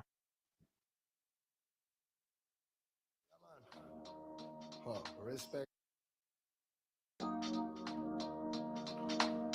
Yeah, man. Respect and love from the world, nigga. Show you. You nigga on a microphone. Can't vayas a tener number 15. Rock, yo en el estudio. Bomba, claro. ¿De qué manera sufre el alma cuando el bien se va? No hay medicina que cure esa larga enfermedad. La vitamina de la vida en esta sociedad es tan divina que por nombre tiene libertad. Libérate de la mentira que está por llegar. Mide tu orgullo antes de empezar a hablar. Cierra la puerta a quien no merezca. All right, family, stick around for a little bit. About to bring up some information. I kind of want to wait until maybe 3 or 4 and touch on the actual class. So at least most of you guys can get a chance to get familiar with the channel a little bit. So I'm gonna do that. I'd rather do that. You know, obviously, man, I bring material every day, and some of you brothers are newer to this channel. I think it'd be good for you guys to catch up a little bit on you know, where I come from in the history in case you haven't seen it. There's 309 classes. I probably average about 2.5 hours on each class. So you can figure how many hours that is and how much time I put. So figured let me continue in that vein. So let's touch on, I think we're going to touch on this here. Let's see. The conundrum of chapter 28. Max, maybe that'd be a good point. Yeah, I think we should bring that up because that's really it. I mean, didn't they technically, One West is entire doctrine is based on Deuteronomy 28. That's true. You know what I'm saying? So if it's based on Deuteronomy 28, well, let's tackle Deuteronomy 28. You know what I'm saying? Anyways, let's get ready. Not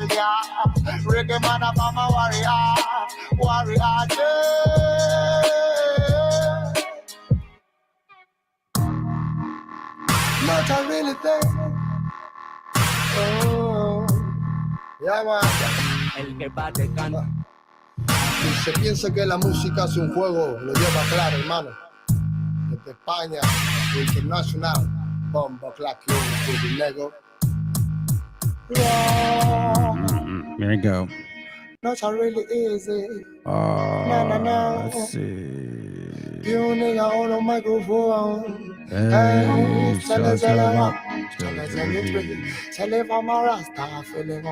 Give me a second, brother. Boom. Okay, let's see. Negro only said last time I saw their live that they went through Africa. And if it does not take forever, that just proves they're what? What? What? Hold on a second, man. Negro only said last time I saw their live that they went through Africa.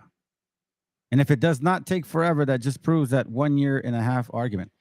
You know, it's pretty silly because it is documented that the Nubians traveled around Africa, I believe, in around 600 BC. Let's see.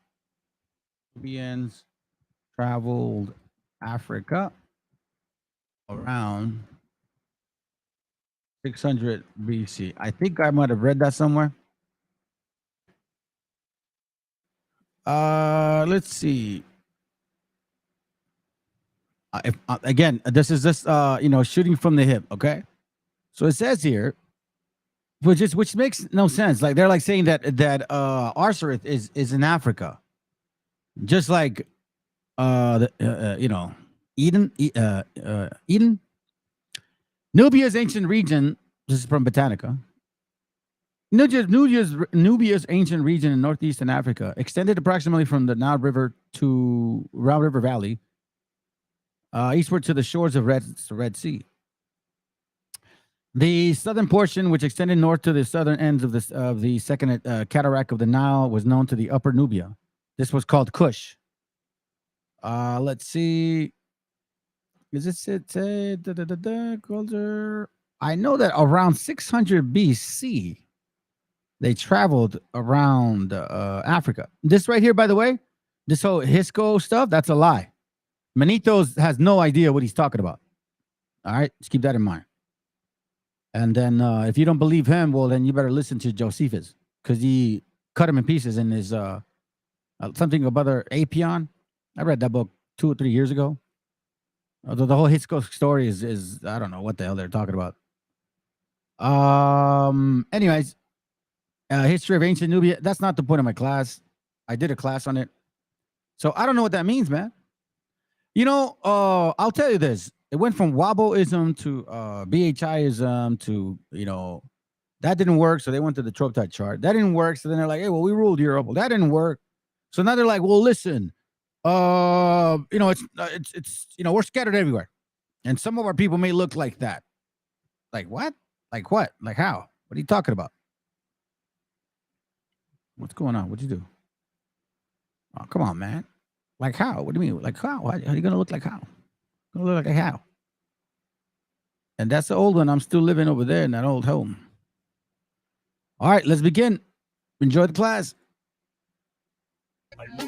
Que soy orgullo moreno, ande donde ande, no olvido de dónde vengo. Traigo la sangre de un indio todoterreno, en fuego como un yeso en los pies de Cuauhtémoc.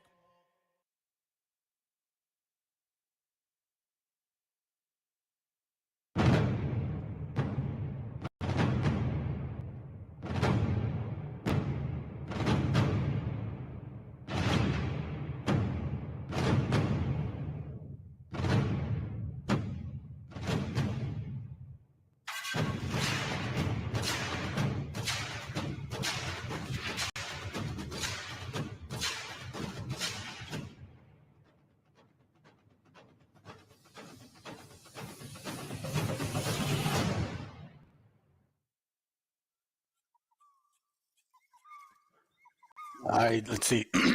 Shalom. I mean, I hope this is exactly working. Hey, let's see, family. Let me test this out real quick. I think I can hear myself. Yes, I can. Well, how'd it do there? How y'all doing, family? How you doing, man? I hope everybody's well. Lord willing, y'all catch this class live. If not, then understood, man. I get it. You guys got things to do. But anyhow, let me see. Let me add this on. Y'all guys are probably wondering why these like a two-face, right? The topic isn't necessarily Revelation 2:9, man, but y'all get the picture.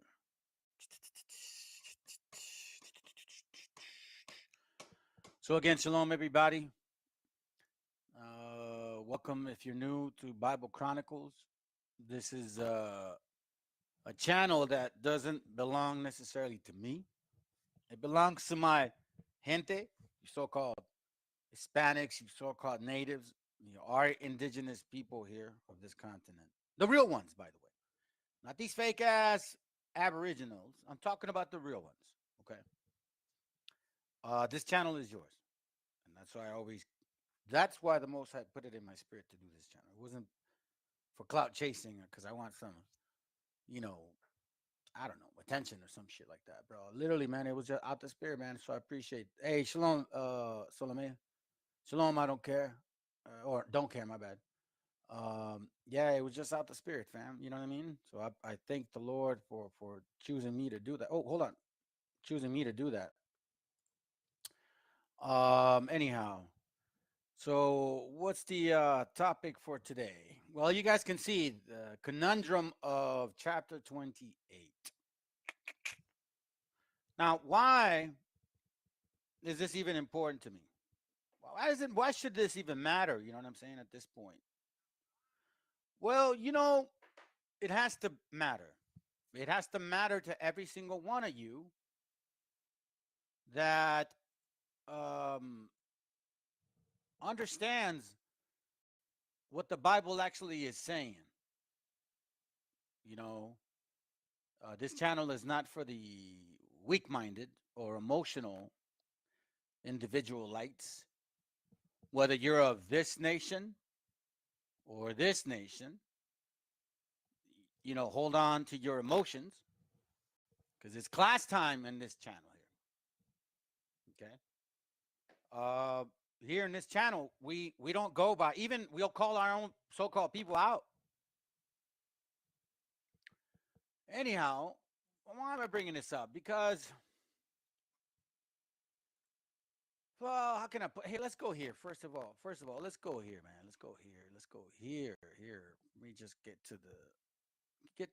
first and foremost, I want to say this. 1 Thessalonians chapter 5, verse 21, it says, prove all things. Okay?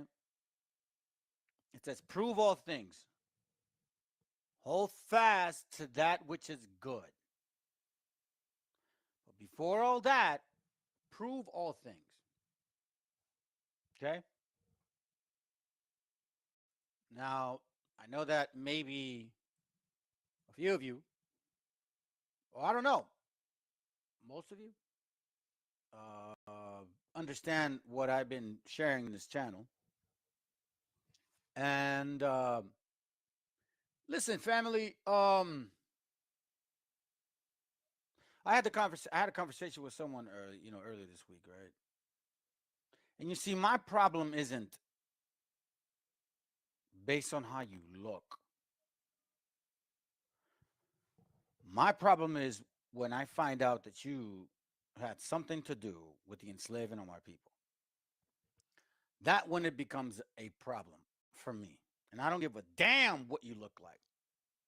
I don't care what you look like.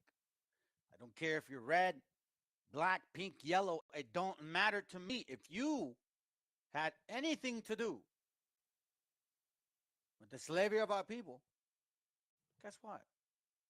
My problem is with you. Okay? That is with you. And by the way, let me take care of this real quick. Copyright disclaimer. This content does not belong to Bible Chronicles or claim this intellectual property. The content provided today has and always will belong to the content owner. Bible Chronicles does not have any affiliation with the owner of this property. As mentioned, Bible Chronicles did not intend to make use of any material for the purpose of harvesting gain. However, Title 17 of United States copyright law states material and use can only be done when it's for theological or general educational purposes, and thus Bible Chronicles believes that this principal material falls under fair use, which honors protection under Section 107 of the same U.S. copyright law. All right, let me see if I can wake up some of our brothers. Hold on, all right?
I want y'all to know that, okay? Okay, it's a call to war because what we're dealing with is a call to war.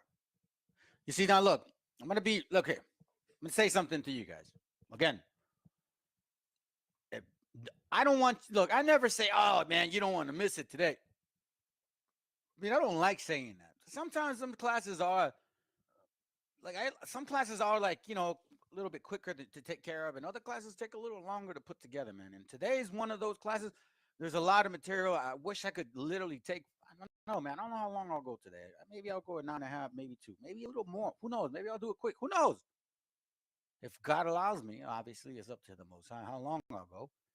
We go a proper edifying class, whether it's short or long.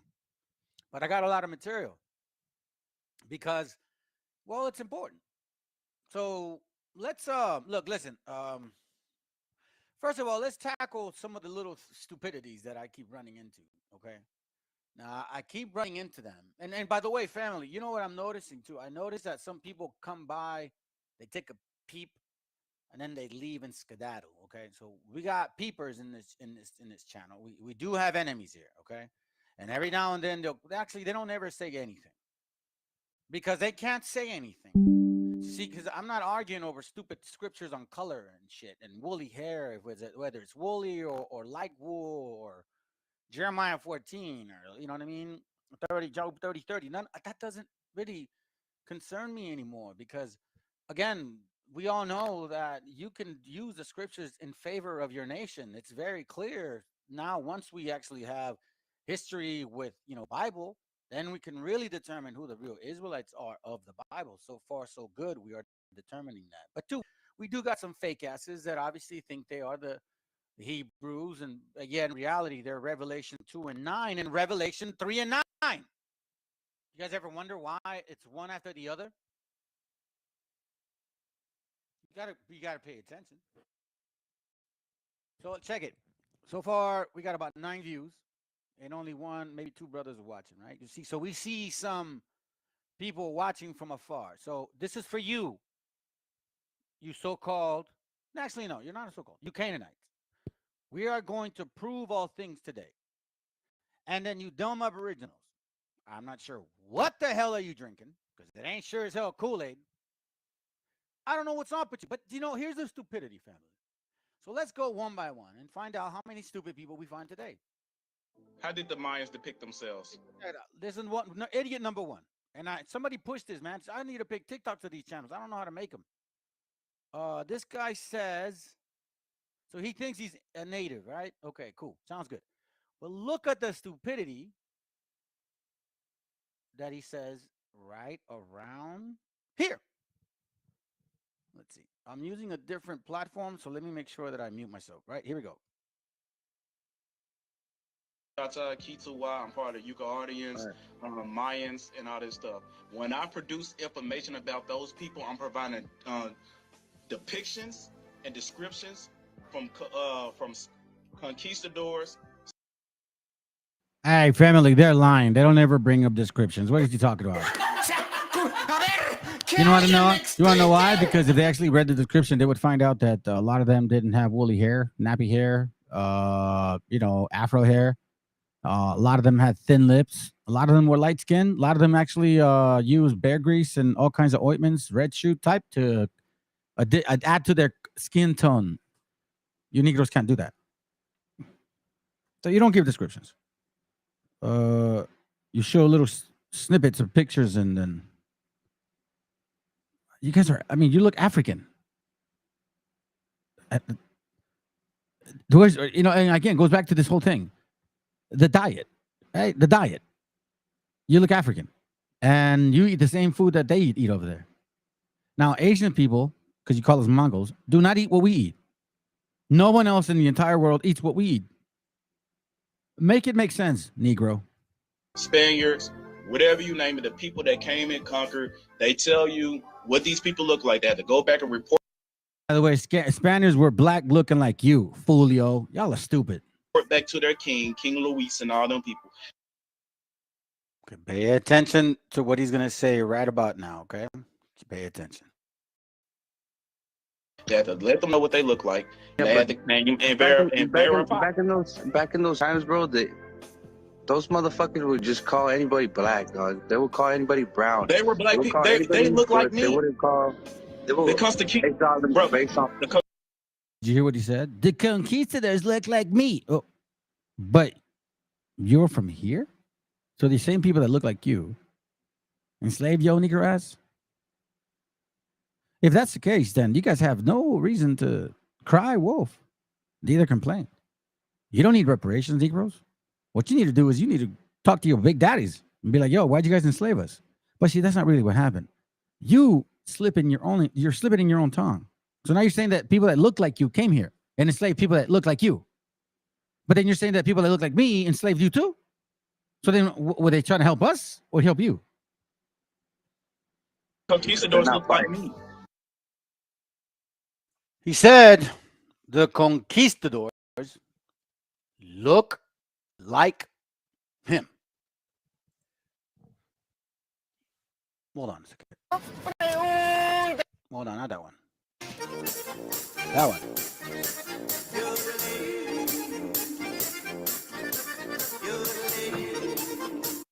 That's really what, I mean, really, man? So the conquistadors are black like you. So now, like, you know, I was kind of listening to this and I'm thinking, wait a minute, man. This guy says, like, I didn't know Africans were. Yeah, well, that's part of, I don't know this brother over here on the right. Maybe he doesn't realize that. So that's okay. But this guy here, he acknowledges that black folks enslaved black folks. And they believe that then he goes off and says that, I guess some Peruvian book. Right, he goes and shows some Peruvian book. Check it right here. I'm gonna show you something. I don't know why you're talking like you got books before 1492 to prove a matter, because I know damn well you do not. I know you don't have this information, but me, I do. Look at the title of this book. We talking about the 13th century. The 13th century. The 13th century talking about when the Mongolians came to invade America. Something that... All right, so... Okay, so family, I found the book, okay? You know me. I don't let shit slip like that. You know, I find the book. I'm like, okay. What got going on there, brother? The... what is it called? I got it on my book. Matter of fact, here, let me check my book. And let's see what we got going on here. It's, oh yeah. I found something interesting, fam, but I want to point out this book first. And we can actually get it from archives or somewhere else, actually.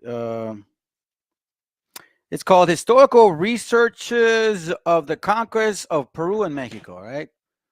So it says historical research of the conquest of Peru, Mexico, Bogota, PDF. Well, I did that, so I found it. And I believe it's this one right here. Right? He's talking about this book right here. This book right here, right? Conquest of Peru, Bogota Nachas, and Talomeco in the 13th century by the Mongols. So he says this. Okay, let's listen in. All right. This is his point, his greatest point of life. This man is so intelligent.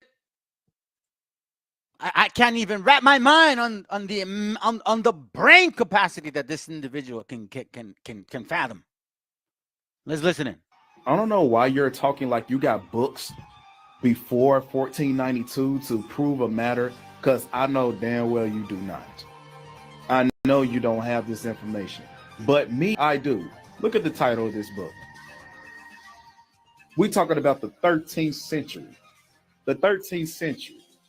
The 13th century talking about when the Mongolians came to invade America. Something that I know you do not know. So hold on. Let's clear this. Let's listen to this idiocy. stupidity and not ignorance. Because this Julio is not ignorant enough to be stupid. You know what I'm saying? I mean, to be like ignorant. This man is just dumb. Listen to what you just said. You said, oh, I got proof prior to 1492. Look below, look above. It says in the 13th century. Okay? So it says in the 13th century. So I'm like, okay, thinking of it, wait a minute, hold up. Are you saying that there was a printing press here in America in the 13th century? Okay, point number 2. So I'm like, all right, well, let me get the book. What's up with this book? You know, because it's the book, right? Let's see what the book. Conquest of Peru, Mexico, Bogota Nachos, the Macacac. But anyways, you guys can look it up. Here, let me go ahead and link it up to y'all, because you know I don't hate. Y'all can have the book. Please, by all means, have the book. So then I'm like, yo, what the hell is this talking about? Publication date 1827. Oh, but he has a book about the 13th century printed in 1827. Isn't that called a history book, fam? I mean, hold on, not that one. I don't like that one. Hold on, shut up. That one. Let me get this straight, man. So you are making a big deal about a book that you found that says in the 13th century by the Mongols, printed in 1827, and it gets even better, fam. So, you know, you can look through this book. It talks about chapter 3, I think. It talks about, the chapter 2, the strangers with elephants arrived the coast of Peru. You can really look through this, okay? Check it out. But then I find it so funny, man. So funny. Sketches of the history of Anunnaki from the 6th century, blah, blah, blah. Where is this at? It says in the 6th-page introduction, researchers of the war spots the Mongols and Romans and writers hinted. Okay, so he's talking about these things. Okay, but again, this is a book on research. It's somebody's opinion.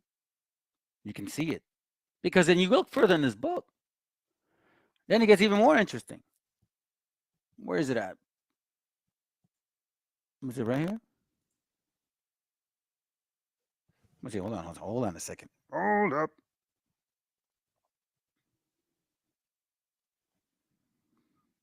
Where was it at? Page. Where did I have it at? Page 425, was it? No, let's see. Give me a second, family. I found this page. Let me see if I can find it here. Watch this. I'm gonna show you. It's somewhere like in the ending of page. Mexican. Interesting. You guys could read through the book. I haven't read it. I just literally looked through it, okay? I'm not claiming anything yet because I am going to read this book. But then, if you look further, like somewhere down in page 4, where are you at? Here we go, right here. All right, so the same book that this guy brings out, it says, Short Dissertation on the Original Population of America. Okay. All right. So he says that we're Mongols, white Asians, and shit like that. Oh, it says the complexion of the Americans is not. Okay, here it goes right here. Watch this. This subject has been discussed by numerous writers, and the result of their labor leaves the reader more perplexed than he was before he pursued their speculations. On the course of these researches, it has not appeared that when Columbus discovered America, it contained either a white man, a Negro, or other black man. And this is a very wonderful event when we consider the extremeness of climates. Let me read that again. Hold on, let me read it again. Let me continue. The complexion of the Americans is of a reddish, nearly resembling the color of copper. The hair of their head is always black, long, and coarse. Now, family, what does coarse mean? Okay, so let's look up the word. First of all, coarse. And then we're going to go back up. I'm going to go back up. Okay. Coarse hair. Coarse definition. Rough, loose in texture, grain made of large grains or particles. A person in their speech rude, cruel. This is coarse hair. What does it look like? Let's see. So they're putting these people up. See what I'm saying, family? You see the trickery. So who has coarse hair? Long and coarse hair. You telling me that this is long and coarse? No. Doesn't, you can't go down. That goes up. You see what I'm saying? And this right here, you can't see. Here's where I want to make sure that we're clear on this, family. You see, if you look at this woman and you look at an African woman, they don't look nothing alike. All they have similarity is dark skin because their hair don't go that way. So this is a mixture of a nation. It's time that we talk about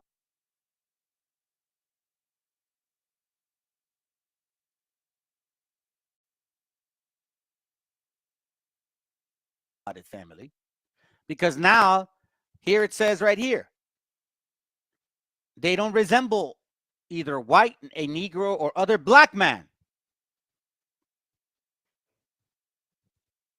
But this guy is so like, hey, look what I found. 1892 to prove a matter, because I know damn well you do not. I know you don't have this information. But me, All right, here's another one. Got another one. Got another one. Got another one. 1 Timothy chapter 2, verse 9. Make it make sense, well, you're not my friends, but make it make sense, West Africans, Canaanites. It says, in like manner also, women adorn themselves in modest apparel, not with shamefaced and sobriety, not with broided hair. Broided hair. Not with fancy hairstyle.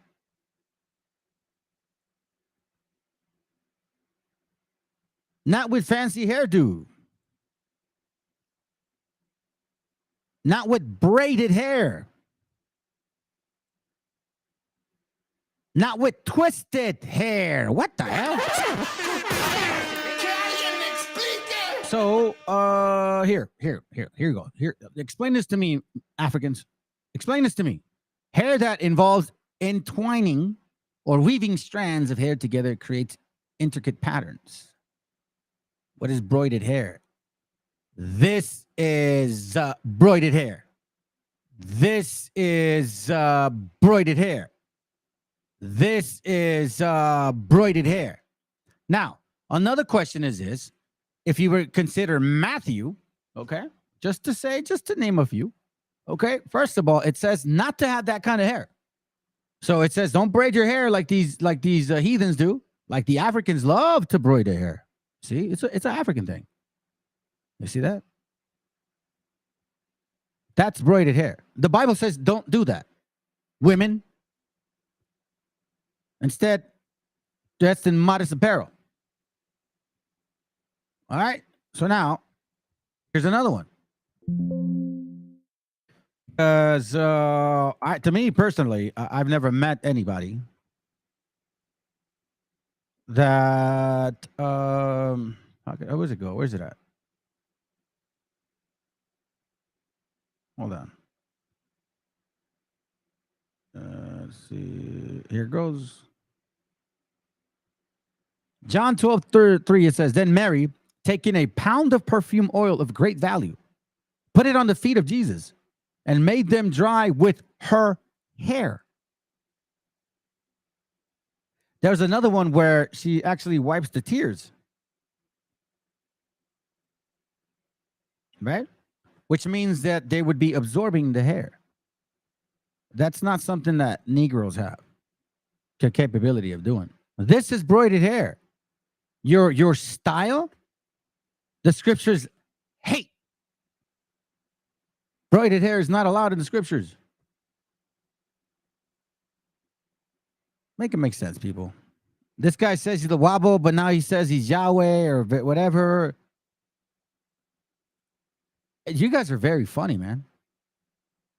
Hey, you're welcome to come here. I know you like to have fun at TikTok, but you're scared of YouTube. I know why. I do. Look at the title of this book. We talking about the 13th century. The 13th century. The 13th century talking about when the Mongolians came to invade America. Something that I know you do not know. You can go download this book yourself. Another point to make is this. So this guy says that black conquistadors enslaved black people. And then that like Mongolians came then too. So shouldn't your enemy be the person that looks like you? We didn't enslave you. Your people enslaved you. If you really believe the nonsense. But again, in the same book, it actually talks about what these people look like or what our gente look like. Reddish brown, nearly resembling the color of copper. Nearly, not exactly. The head of their hair is always black, long, and coarse. They have said their persons are full size, straight, and well proportioned. Their features regular. You can see, look, the Eskimos are, though, swarthy, inclining to European white, rather to be American copper color, and the men have beards. There are chalk white individuals, but there are albinos, such as accidentally exist in parts of the world. Then it says here, the Mexicans are of a good stature, well proportioned. The skin is of an olive color.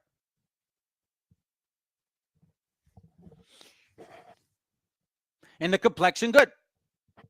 Their forehead's narrow. The eyes black. Regular white teeth. Thick hair. Black, coarse, and glossy. Their beards thin. And generally no hair on their legs, arms, and thighs. Which is the example of mine. I actually don't have much hair in my arms, in my legs, or in my thighs. My beard is decent. I have black hair. I mean, isn't this the book that he brought out? This is page 457, right? This is the same book, fam. Look. What's your point? It's the same book. You see, you can't go and take this piece here and then claim something and not read the damn book yourself. You can't do that. I mean, you can for people like you. You know, I guess that's fine. But some of us do actually read and look at material and say, wait a minute, that makes absolutely no sense. So unfortunately, this guy doesn't know. You need to study up, brother. Seriously, you, my gente right here. You need to study up. Because this was a simple discussion that could have just been turned out. He says, oh, what about the people here? Oh, good depiction. They got dreads. Like, first of all, dreads come from Hindu customs. Look, watch this. Where do dreads originate from? Okay, let's see. Possibly Egypt, right? Okay. But watch this real quick. Where are you? Let me see. I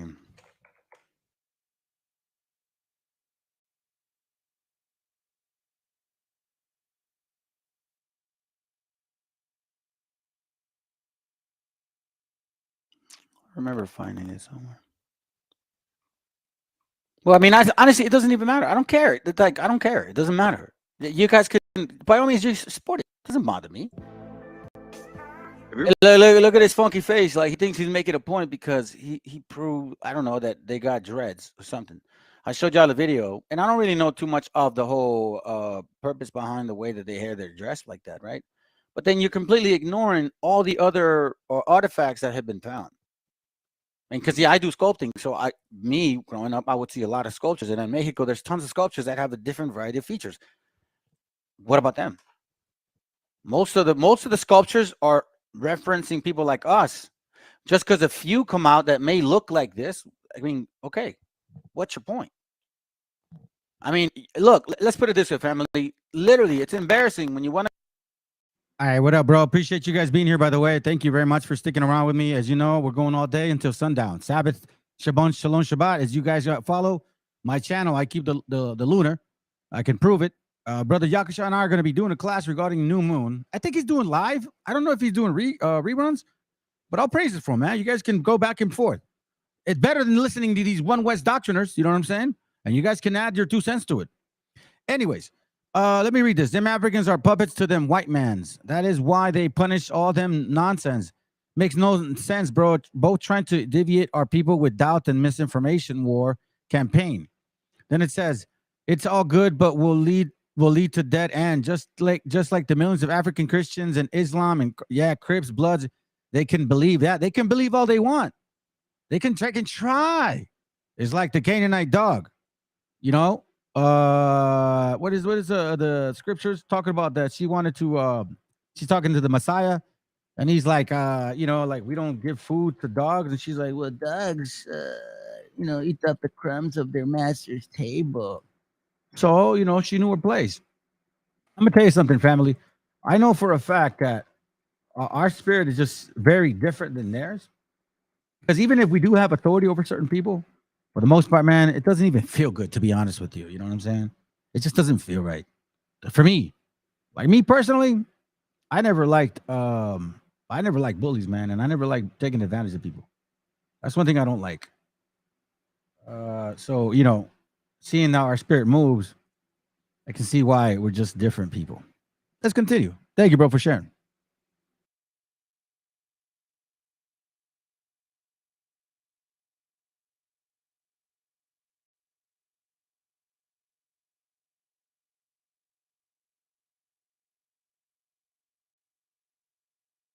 I guess they're like, to go and put yourself on Facebook. I mean, literally go like here. Yeah, I don't know why you're talking like you got books. I don't know why you're talking like you got books. This is not written in the 1300s, you idiot. This is actually 1827. And what you're basically doing is what we're all doing, going back to history books. That's what you're doing. You're not getting a book, and it was not printed in 1283. It was not printed in 1280. I don't know what your point is, but again, read the book, bro. No, forget it. Read the book, Canaanite. Read it, please. And whoever y'all are supporting this guy, please, by all means, just keep it going. By all means, please. Please. Because, again, look, I'm just saying, here's the truth about who you guys are. And this They had is your land, facts. they had tobacco. This is your facts. This is who you are. You're going to have to swallow this pill. There's no way to get around it. The so-called African American owned slaves like the so-called European white man. You both did. You cannot get away from those facts. Let's go. Farms, they had cotton farms.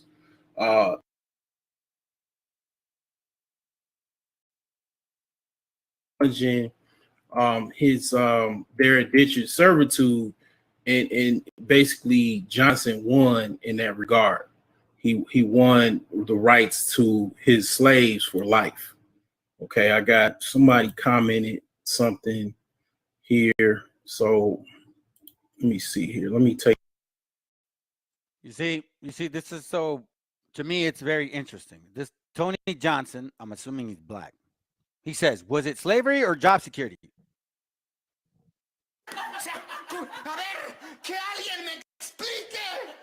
So if it's a black man putting you in slavery, it's job security. If it's anybody else, it's slavery. And you want to know something, fam? The hell with the whole terminology of slavery. Slavery ain't shit compared to what happened to us. We're talking about a decimation of a nation of people with plagues, biochemical warfare, swords, shields, and cannons, and horses, and animals, and dogs. And it wasn't just the white man doing this. No, look, who enslaved who? Let's go back now. Let's bring up facts. Y'all want to know about facts? You say you're real. We real. Okay, cool. Listen, I'm going to show y'all a video of your own people that says We need to judge people by nations. As a nation of people, that we should judge people. Y'all said it yourselves, Canaan. So let's listen to this. Take this off here. Let's see here. Go back. Was it slavery or job security? I don't really understand what you mean by that, but basically, you know, during that time, it was a lot of freemen that, like I said, they had land, they had tobacco farms, they had cotton farms. You know, they were growing crops. They had you know, growing everything. Agricultural was pretty big back then. You know, chickens, hogs, cows. I mean, they needed people to work, and black people, like I said, back then you could go to the auction on an early morning and buy a slave like you go buy a car. You know, I mean, that's what was going on at the time. They never said that just because you're black, you can't buy slaves. Okay, there was a lot of people that were free who, you know, had papers and whatnot, and if they had the money, they could very much go to an auction and bid on the other people that were there. And if they won that bid, they would have a slave. Okay, so I mean, that was just what was going on at the time. So you know, this is pretty much something that, like I said, this is, you know, pretty much part of American history that not too many people want to actually talk about. And the reason, like I said, the reason why they don't want to talk about it is, listen to his point right here, and it's very true now, family. It's always has been. You see, because well, first of all, let me remind you guys something. All right, hold up. He says slavery used to be where if you are rich, you know, you had money, you can go over there and buy yourself a slave and shit. You know what I'm saying? Family, slavery is perpetual for the true Hebrews of the Bible. And if you go to Home Depot, what do people go purchase over there? Slave help. Some of our gente don't get paid, and they can get away with it because those people will call the immigration, and that's it. It happening again for signs and wonders. But anyhow, let's continue. It doesn't give you out. Can't just blame the. Here it is. Doesn't give you an out. Can't just blame everybody. Watch it. Let's listen. About. And the reason, like I said, the reason why they don't want to talk about it is it doesn't give you out. Can't just blame the Africans. You can't blame even white people, because you had a whole bunch of plantations that were actually owned by African Americans. Hear that? Did you guys hear that? Did you guys hear that?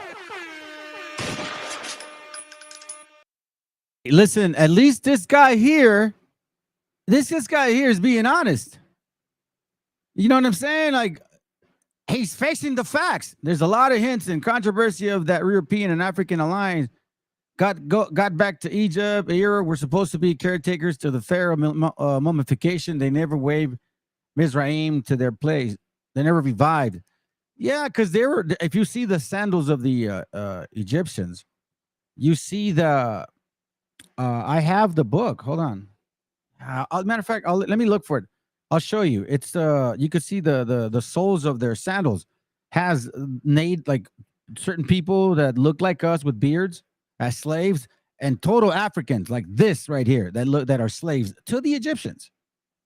Okay, let's go. You had a bunch of plantations, I'm sorry, that were owned by black people. Correct? Listen again. Whole bunch of plantations that were actually owned by African Americans. Y'all hear that? They had plantations that wasn't all of their kinfolk. It was very much a plantation. They were trying to make money. They were breeding slaves, and of course, if the slave master looked just like the slaves, he wasn't making any mulattoes. Just think about all of the slaves. But whoa, listen, family, I'm gonna tell you this right now. This is why it's important to bring this up, okay? This is why it's important.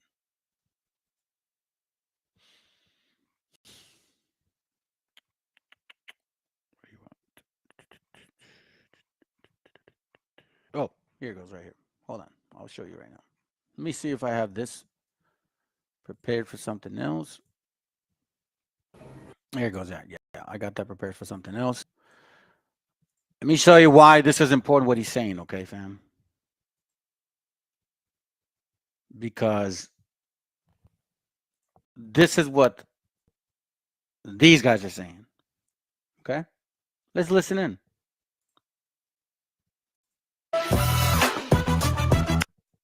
This project invites a particular type of animus that I think is pretty unparalleled with a lot of projects that people work on, but we have strong shoulders, right? Our ancestors built us for this. So the way that I've taken all of this is, it is my great privilege that so many people are afraid of the work that we're doing. I didn't get into journalism to make powerful people comfortable. And by the way, fam, sorry about not muting it. Black folks, is what makes this woman black? 1/8 black? Is this a Mariah Carey situation? Just because she's got curly hair, a white nose, thicker lips, so that's what makes her black? Remember, I showed y'all, family, how it only takes 1/8 to prove that you're black, but it takes what? A lot to prove that you're Hispanic and not European. How convenient. And then this is right here. This is the idiocy of you people right here. This right here, this 619 project. Oh, we were enslaved. Oh, and then she has the audacity to say, oh yeah, the 5 civilized tribes, yeah, they actually had black slaves. Really? And yeah, our ancestors built us for this. Watch right here. This is the purpose behind the stupidity. You see, when you go and hide and say that your guy had nothing to do with slavery, well then obviously, you know, if that's what the white man was teaching because they did not want to be showed as fools, then you would believe it. But here we're now finding out that black folks were passing laws and voting on them to continue slavery. Yes, you guys were. Because remember, family, let's put aside the stupidity of Aboriginals because okay, let me tell. Okay, Aboriginals, I'm gonna tell you something. Come get your land. I'll just give it to you. Try to get it. See what happens. Anyhow, put those idiots aside, okay? But if you look at the sincerity of what happened when these Europeans came, who were they battling for land? Who did they move? And who is the majority right now in this land? Who is benefiting from the conquering of this land? So now you're telling me that you got black folks and white folks owning slaves. So then it does go back and reaffirms and confirms that you, Africans, did rule Europe. And if it was you guys that supposedly came with the white man too and enslaved our gente because you were still slaves here, because even you guys claim that you had kings in those years. And in those years, they were passing laws like, I brought it before and I'll bring it again. Partus Sequertus Ventrum, where in 1661, you were legally allowed to enslave our women. And if anybody had a child with her, they were slaves. But black man and a white woman, you could not be a slave. See, we thought otherwise. You see, all our lives, family, ever since I can recall, we were told that these people had nothing to do with slavery. And instead, we were taught to have empathy. Empathy and lack of sympathy for our own people. Oh, poor black folks. Poor black folks. Oh, that's right. Reparations. And now you got idiots that go on this guy's dumb channel. No, actually, they don't go on this guy's channel. But see, this is the thing that bothers me, family. This is why, like, you got, what is it at? Where are you at, man? Oh, now you're gonna disappear on me, sucker. It's all good, bro. It's all good. Hold on a second. Maybe I could pull it up again. Is Ukraine? No, that's not it. So you got certain people that claim that they don't oppress others, and they don't go around and, you know what I mean, making life difficult for other people, that it's only us, that we like to do that. Okay?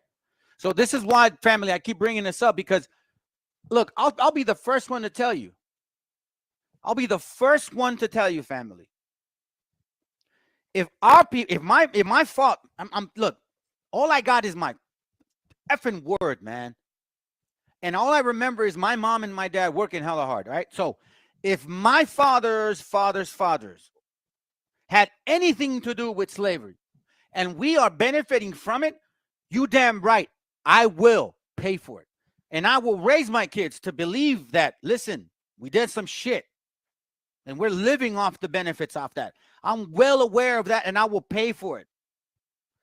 I better hope that you got the same balls to say the same thing, because it is very clear to us, you cannot create a culture in 200 years, idiots. Because the food, the language, the culture, unless you were out of like Mexico or Central or South America, you have no idea what I'm talking about when it comes to culture. You cannot create that in a matter of a couple hundred years, fam. But you want to know what you can create in a couple hundred years? A lot of bullshit. That's for sure. So we've been lied to forever, family. Forever we've been lied to. And now we got idiots like these guys here. Oh, by the way, I thank you, bro. Because you know what? I pray to the Most High, man, that He has mercy on you if your nation did cause this. Because at least you're owning up to it. At least you own up to it. Own up to your shit. Because, see, you guys are hiding. Canaan. Tyree. You guys are hiding. You're going to pay for your sin. You can't hide from the truth. Watch this. This is why, and then this is why we have problems right now, right? You see, we show the Bible on how to keep the laws of God. And the Bible says, well, when somebody's attacking your gente, you better bring up the sword and cut them off in half too. Because I'm not about to let somebody weaken the strength of our spirit, which is building. But let's listen into this. When you go back to the situation with Nuri Martinez and the gang in the LA City Council, and how they was referring to, the little black child. And they even spoke about the indigenous people as well. They spoke down on them. First of all, shut your ass up about indigenous people, because you don't give a shit about our gente. Okay? So just don't even try to segue indigenous in there. No. You're all about African, Pan-Africanism, so shut your ass up. Stick to that part, okay? Let's go. When they mentioned the Oaxaca. Hey, the other day, yesterday, the day before, I brought out that book, The Sails of Hope. Sails of Hope. It talks about how most of these conquistadors were of Jewish descent, and that they had an idea of our lands. They studied the scriptures. They didn't just show up at a coincidence. And it actually talks about that something de la Torres, Luis de la Torres, he didn't speak Arabic that well. Supposedly he spoke Hebrew. And but that was at that time nobody spoke Hebrew. Oh, actually only two places. That was the second part was after they came here. First they came here assuming we spoke Hebrew, which I guess the Torres did. And then in 1520 something they went to India. Vasco da Gama, when he went around the world. And he took somebody that spoke Hebrew as well. These Africans always use drawings and movies as sources. Hollywood cartoon Africans. Yeah, man. That's why they get funded for it. Right? That's some of the indigenous people that's out there in Mexico. Now you see when I say we don't need to be importing no white supremacists in here. Did you hear that? We don't need to be importing. Importing, fam. Okay, let's go. Because they have a lot of those sentiments in their own country. They don't like the Afro-Latinos for sure, and they don't like the indigenous people. It's all white supremacy. That white supremacist mindset. Hey, fam, do we not know, Hispanics, do we not know that there's colorism? Yeah, there is. Do we not know that that shit happened here too? Yeah, there is. Yeah, of course. Like I said before, and I'll say it again. Who was the first people to call me a beaner? A wetbag and a spick? You guys. People that look like you. And then the white folks. But it was first people that looked like you because it was first people that I dealt with that would look like you. Y'all were the first one like beaner. I don't even like beans, man. I prefer rice. Call me a ricer at least, but not a beaner because I don't even like beans, especially when my mom would burn them. Hell no. But anyways, that's not the point. Listen, let's continue to listen to the hypocrisy of this nation. It's all through Latin America. It is.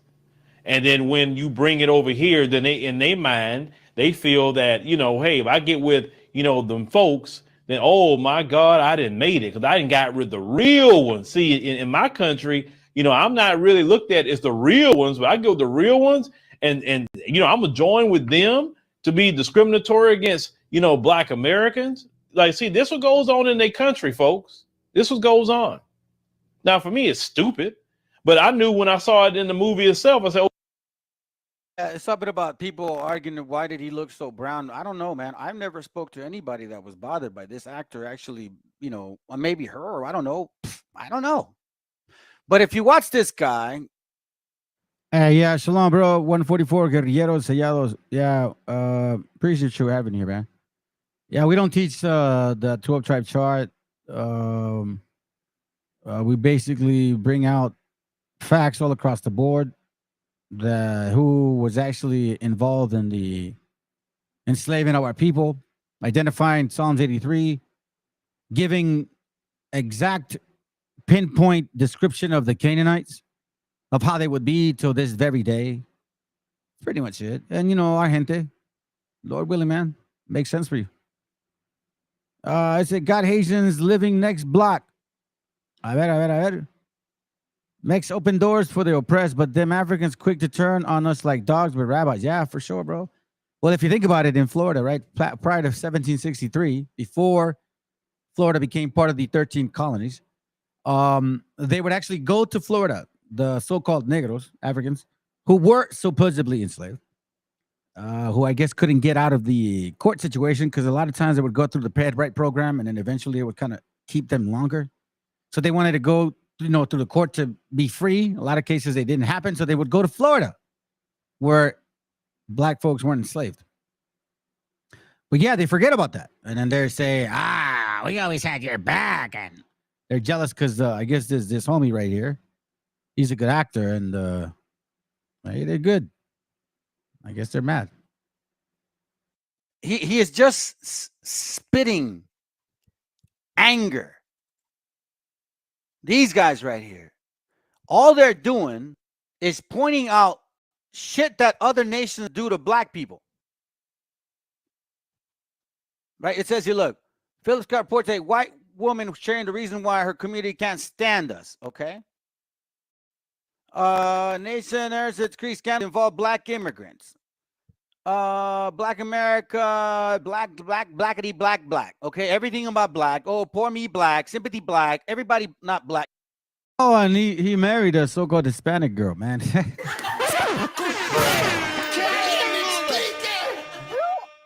you?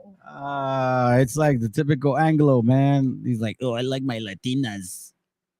No trip, bro. It's all good. I like my Latinas, but they like the power.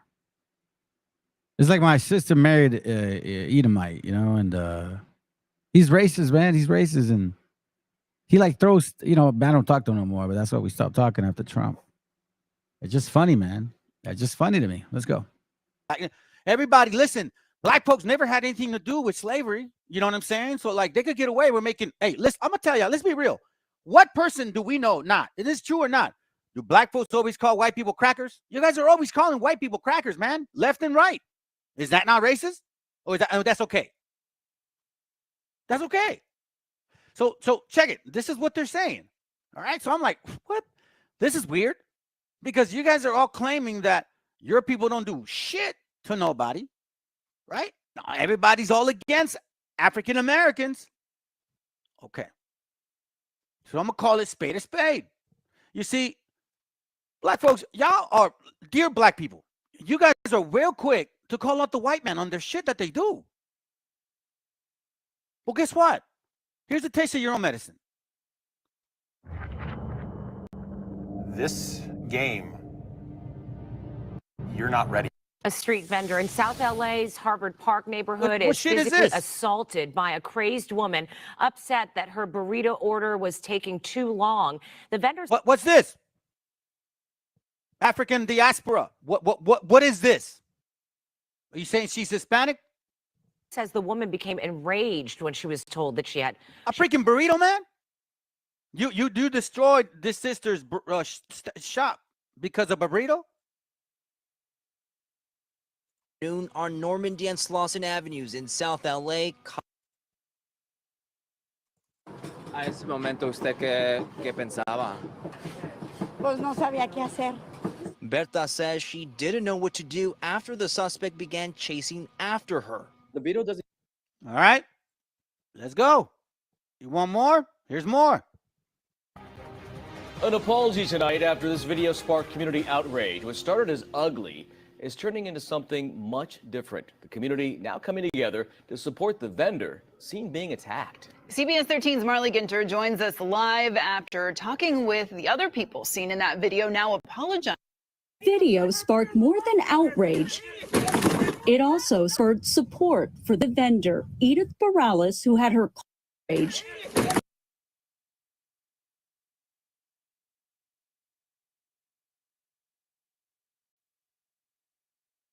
It also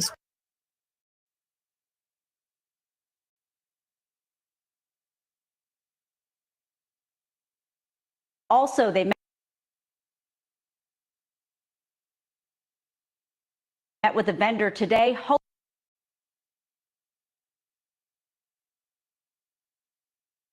hoping for some community healing.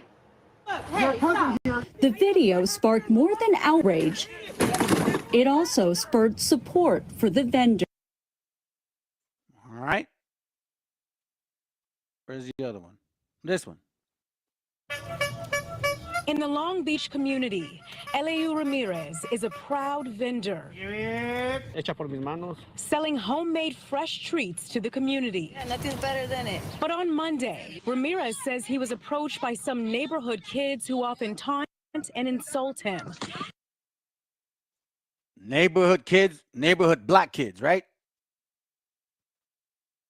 So what the hell is this, black diaspora? Yeah, we don't attack people. We don't hate on nobody.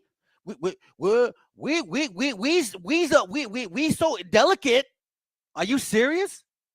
You see, this is why I get bothered, family. It is so easy for you so-called Hispanics, okay, that are in these camps of One West camps talking shit.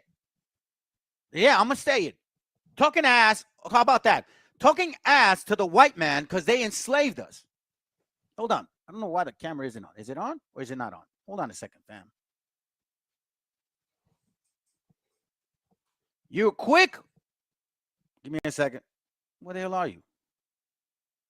There it goes. You Hispanics, you so-called Hispanics. Hold on, let me get the camera this way. I want y'all to look at me. You so-called Hispanics that are in these rooms. You quick to call the white man out for the shit that they did to us, for the ass whooping that they went, for the slavery that they put on natives. Oh, with the tribes, Hawk. You don't have any hesitation in letting the white man know what they did to us. But you got no balls to tell your so-called black brother that they got something to do with this shit too? That's a problem. Why is that a problem, fam? I need to know, why is that a problem? I want y'all to look at my face. I need to know, why is this a problem? So it's okay to enslave our gente. It's okay to rip, pillage, rape, slaughter, take the land, and still to this very day, separate our gente and our family, right? Install our brothers and sisters who are only working hella hard. You see, let me tell you this something, you so-called black people and you so-called white people, because I see some of you white people, oh, and Asians. I'm going to see some of y'all Asians. Y'all need to calm down, Moab. I'm telling you, man, you don't want to mess with us. You have. Hey, that was a while ago, family. This was 6 months ago, all right? Cut me some slack. Let's go. And I was a lot fatter then. Not met us yet. The other nations have. You need to get this right. First of all, this is a tradition in our people. You see, we're entrepreneurs by spirit. We don't wait for reparations. We get our asses up and we hella go work hard. Okay? This is what we do. So us here, we obviously support our gente. Yes, the paletero comes to my house. Raspados, elotes. I know this. I grew up like this. And in our community, okay, we don't do this shit. I mean, I'm telling you this right now. This goes even in gangster rule, street hood shit. We don't do this, man. You don't ever disrespect somebody and somebody's parents in the hood. Ever, man. The beef was never with a parent. You always say, never. Not one time do I recall. And if I ever heard of that, man, it would be over for them. You don't mess with the jefita or the jefitos, bro. They didn't do nothing to you. I mean, this right here, this is pathetic. But yet you are so-called Hebrew Israelites, the people of the Bible. All I see is hypocrisy and making excuse after excuse and blaming everybody, but yet you don't even look, como decimos en español, el pinche propio tronco de tu ojo. You don't look at your own crap. Now, I wish I would have seen the video. I wish I would have seen the video. I wish I would have had the video that I had earlier.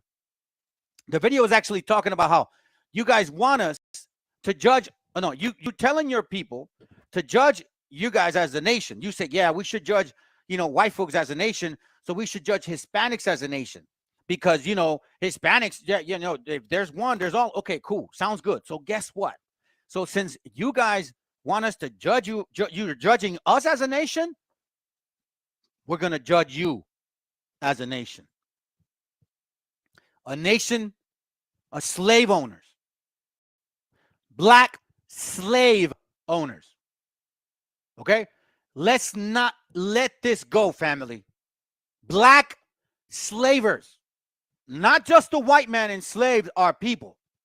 It wasn't just the white man. It was also this black man right here. Matter of fact, he even set the precedent to make sure that slaves were enslaved for a lifetime. It was this guy that broke the rule. Therefore, it used to be indentured servitude. Let's go.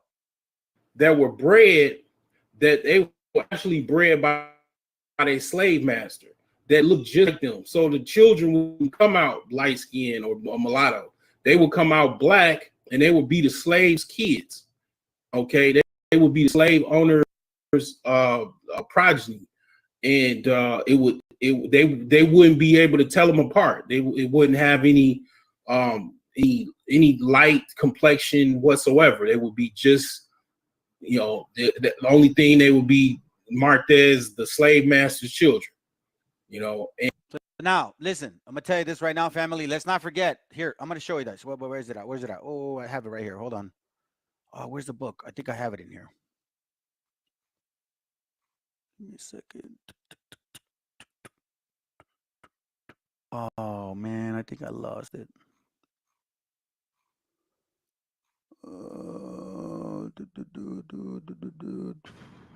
Where are you?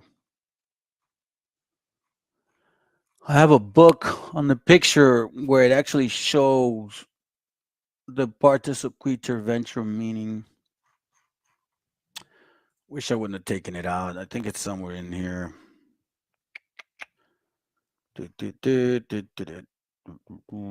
Give me a second, fam. Give me a second. But if not, I won't skip it. I'll just kind of keep going, at least in the platform that I have or the structure that I have right now, because I don't want to get confused and bombarded and completely miss the points. So as you can see, family, we're not have to open our eyes to this reality. It isn't just white folks. So now, again, goes back. This is what I was trying to show y'all, okay? This is the book called Judicial Cases Concerning American Slavery and the Negro, okay? Now, West Virginia or Virginia has a lot of history about slavery. And it doesn't look too good for the Negro, the West African. Because, see, just like the Khazars that want to use hardship and then apply to like as it happened to them, these Negroes are the same. Let's read it. However, the colonists, page 63, the colonists did not depend on traffic or kidnapping for their supply of Indian slaves, but took the enemy pagan by their own progress in war. Now, think about this. Pagan. Weren't Christians considered Gentiles, pagans, but they called us pagans, Gentiles. So were these true Christians or converso Khazarian and Sephardic and Ashkenazi Jews? Because it's clear that a lot of all those European Jews, black, white, brown, whatever you are, none of you guys could prove that you were of Israel. Hebrews. None of y'all spoke Hebrew. Now, let's continue. It says, and enslaved him long before the passage of the Virginia Act of 1776 and 1679. You see that? Way before. When forces were being raised in Maryland in 1652 for a march against the Eastern Shore Indians, such Indian prisoners as shall happen to be taken are declared the spoils of those who financed the expedition. Indians were also reduced to slavery and punishment for crimes. Remember the book I showed you that the Spaniards, that the African was with the Spaniard at everywhere the Spanish flag went, the Spaniards were there holding the pennant. So now you can see that these slaves, the majority of them initially were natives. And until this very day, if you think about it. Thus, we have shown that the first slaves in the colony of Virginia were Indians, not Negroes.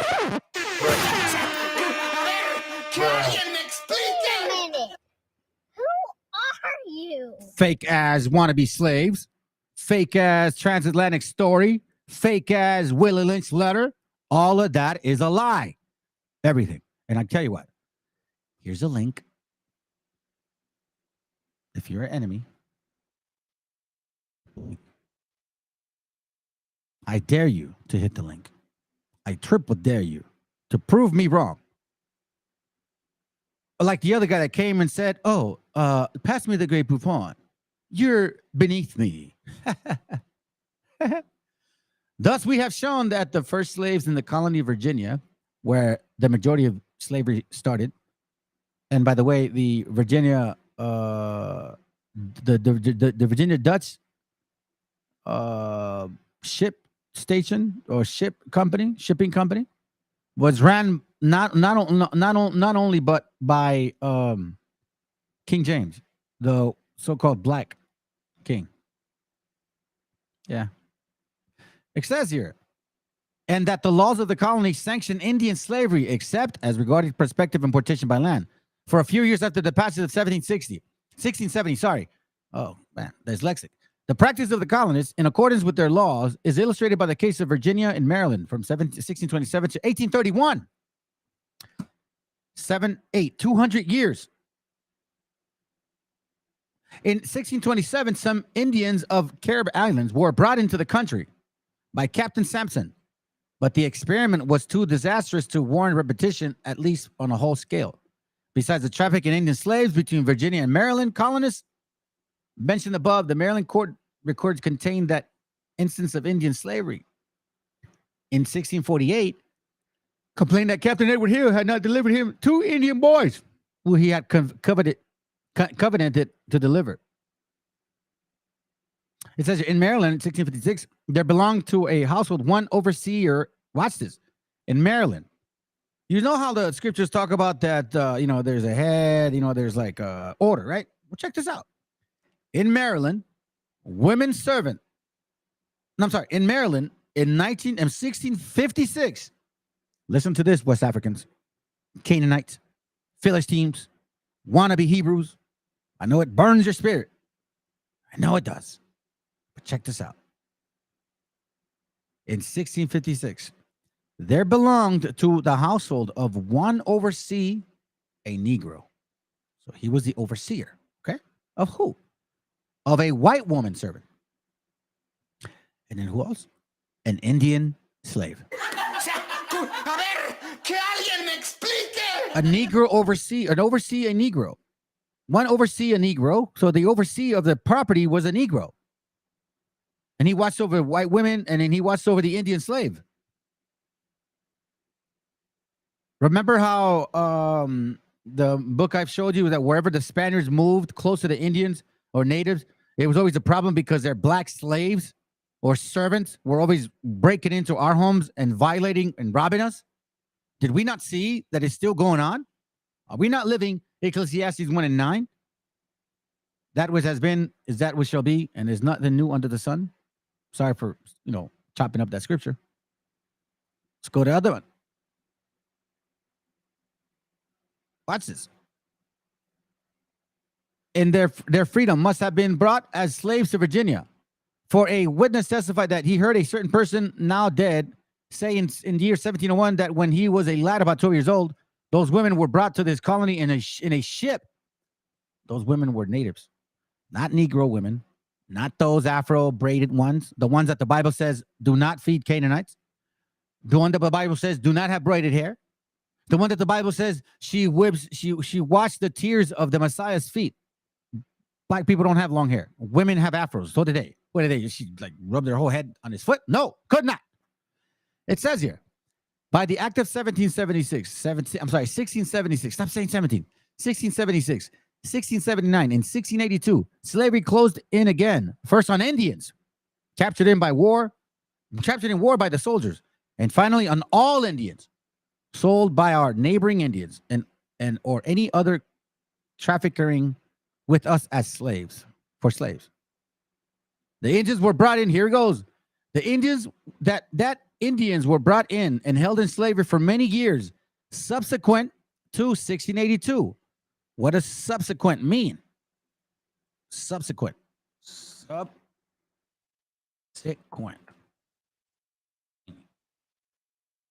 It means coming after.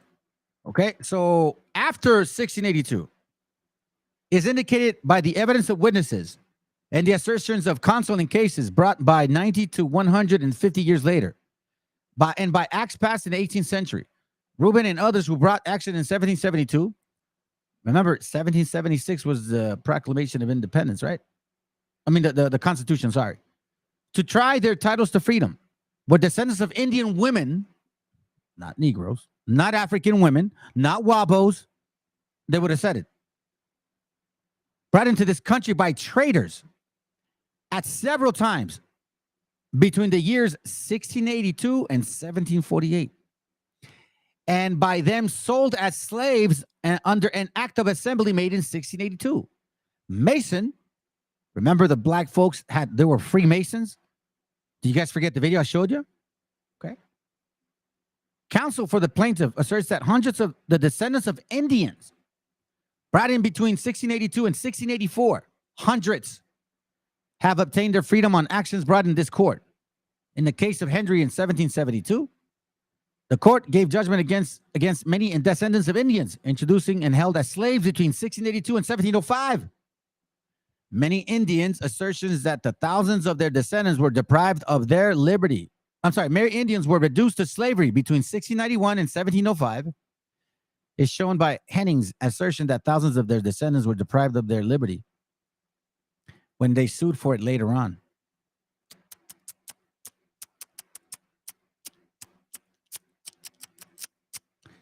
It says here, of the Indian clause of the Indian clause of Acts of 1782 was cured only in 1778 by an act for preventing the further importation of slaves by sea or land. Let me seal the deal with this. Partus sequitur ventrum. Partus sequitur ventrum, right?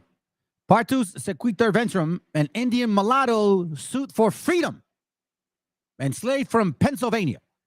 Colonial acceptance, free mothers, legal doctrine, proof of birth, of free birth, slave father and apprenticeship, white mothers.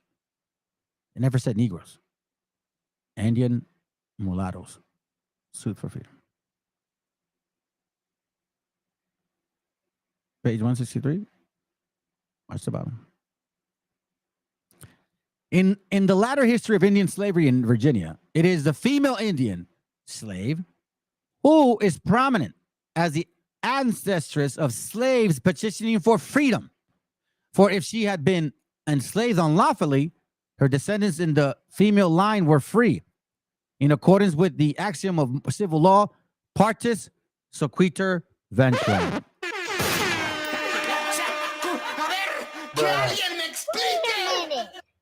Who are you? Gotcha, bitch. Sit here and tell me you guys are the people of the book, bro. Come on, man. What am I lying? Is this a lie? Is this all made up? Did I create these books? Did I write them myself? No way. I'm not that smart. Trust me, I'm not. Let's go. Back to my question. That's why the class is called The Conundrum of Deuteronomy chapter 28. Because look, it says here, okay? Here's what the Bible says. It says, Deuteronomy chapter 28, verse 49. No. Verse 15. Okay, let's go back.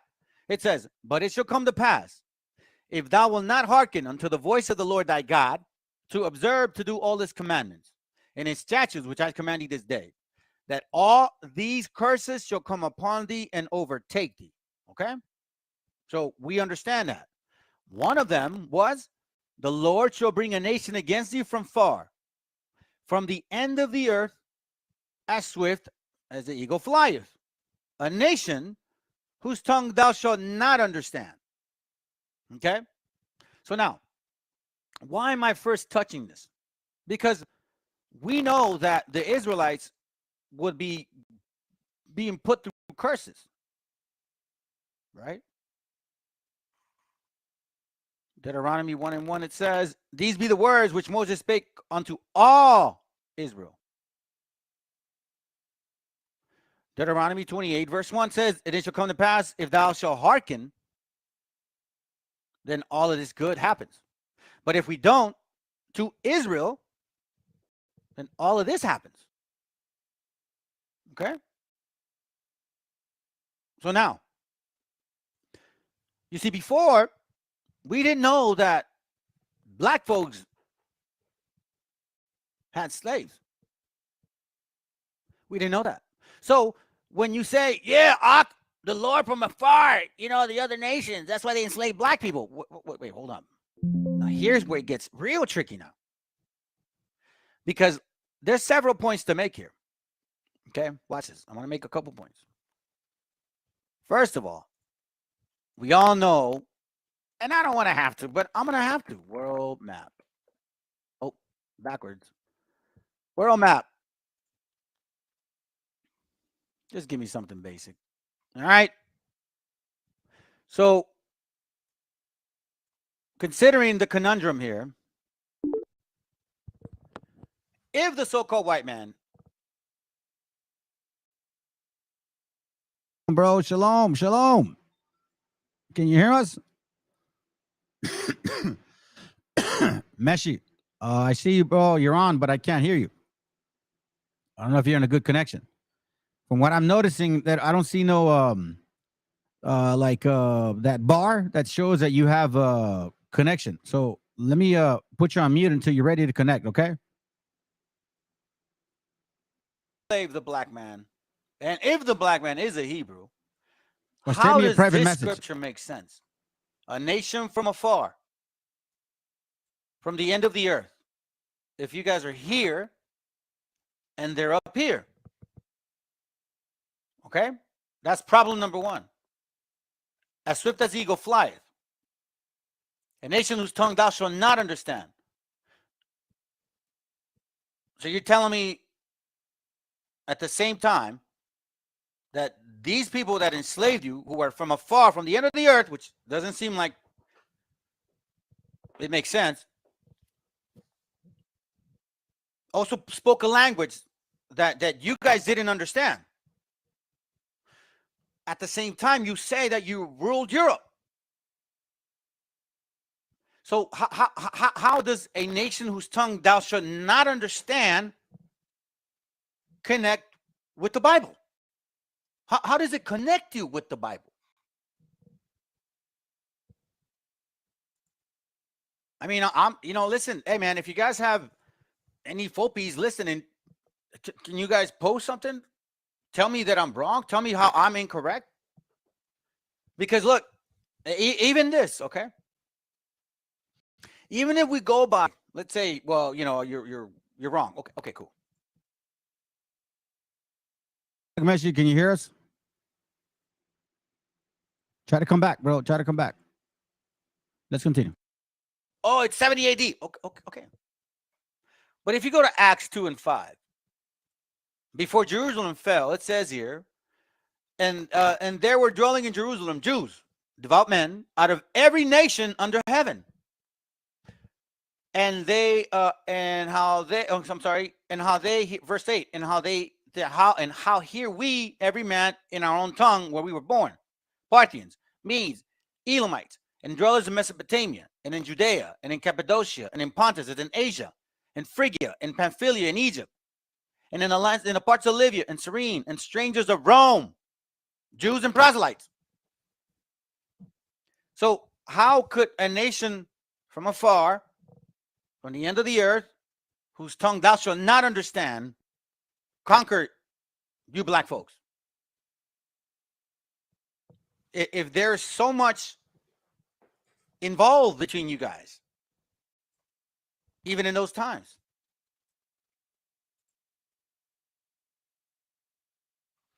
Make it make sense. You see, and the conundrum continues. Because now we know that it was actually also white and black folks coming here, right?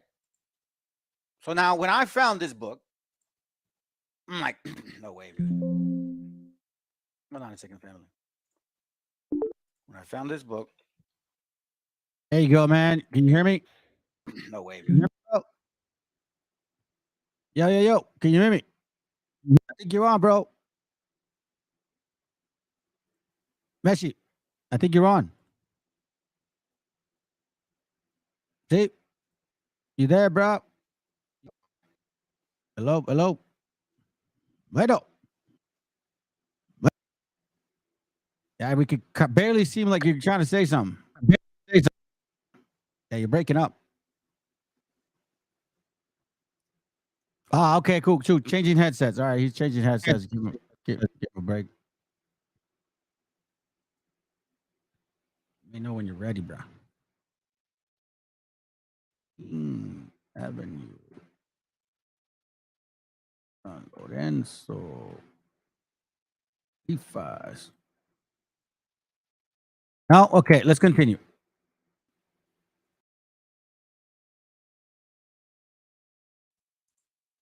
Maya Conquistadors. Page 160. I'm going to go back. Hold on. Page 61. Watch what it says. It's talking about these particular people. They do not love us. This is the Mayans, okay? They do not love us, nor are we in their hearts. Furthermore, we are not accustomed to being among them. We have spoken to them only a few times to see this or say that. Neither do they know our language here, nor do we know their Castilian language. So they speak Spanish. Okay? Nor do they really devote themselves to us, although we need them. Thus, we do engage them in vain. So now we are inquiring and understanding of the way of the black padres. You see, our people right now are starting to basically say, listen, you guys send us some black padres, right? But they don't give a shit about us. Okay? Page 162. It says, but these oppressive clergymen get really angry at us while forcing us to work in their homes, doing whatever they tell us to. For those black men, let me repeat it, For those black men have their own homes and servants and their own horses and rabbits. It says, furthermore, as they have settled in our kahab, we are providing them with food and household goods. They have neither paid a thing, nor do we ask them to, for they are ashamed of us and afraid of us too, although they are the ka guardians and are given the responsibility and are asked to go to each ka. And as they are not paid by the bishop ka, the burden of it is given to us, but there's no salary. So now we give them much food. Got it now, bro. Yo. Man, I don't know what's going on, man.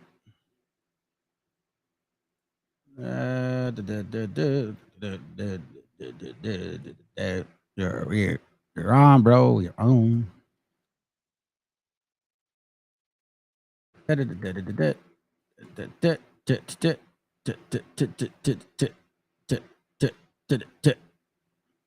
No, not yet. All right, let's continue. They do not pay us. Sound familiar, fam? Yeah. We need to judge them as a nation of people. You guys want to, so we will. Then it says, page 163. It should not be the black cloaked padres. They really take our money. They really ask for a great deal of money. They drive us mad over money. Therefore, these words that we say to you, they are not lies. For this is really the truth. We will now prove it. For there were many black padres, 21, that came with the Spaniards. And not one of them knew our language here. Only one of them did, but the padre who entered did not teach.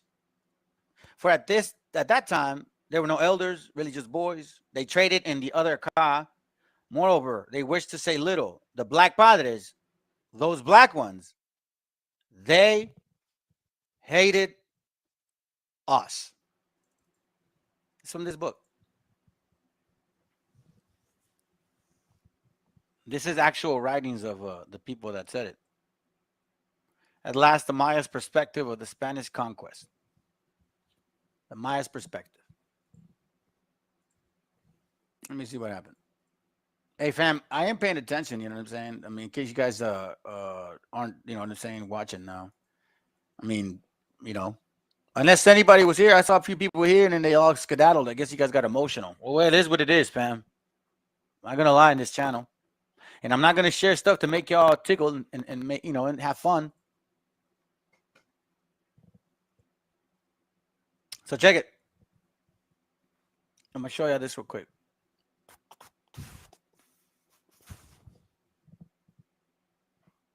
I mean, I'm going to continue this tomorrow. Jeremiah 5:15. It reads, Lo, I will bring a nation upon you from afar, O house of Israel, saith the Lord. It is a mighty nation. It is an ancient nation. A nation whose language thou knowest not, neither understandeth what they say. You hear that, family? An ancient nation. And the Phoenicians are considered that. You see, it wasn't just one particular nation of people, fam. I want y'all to remember that. Let's not be fools. Let's not be fools, family. I'm going to bring this scripture up later on too, but I want to leave you all with this right now, because I'm going to continue tomorrow, fam, with this class. Jeremiah chapter 17, verse 4, it says, And thou, even thyself, shalt discontinue from thine heritage that I gave thee. And I will cause thee to serve thine enemies in the language thou knowest not. For ye have kindled a fire in mine anger, which shall burn forever. But it says here, Thus saith the Lord, Cursed be the man that trusted in man and make flesh his arms, and whose heart departed from the Lord. Why? If you guys really keep believing that these people are our gente, and they're not. And y'all keep believing that the damn 12 tribe chart is real, and it's not. And you guys keep running from the so-called white men. Oh my God, they enslaved our people. But yet you run into this other ones that enslaved our people too. There's enough material, family, to prove that there's more secrecy in this nation of Canaan than it is with Esau. You got to remember the Masons, Boulets, they're all part of this root. That's what it is, family. That's why they give us a little bit here, a little bit there. Look, I'll leave you with this. Here, I'm going to leave it like that. You guys probably read this book. Listen to this part. This is page 275. Watch this real quick.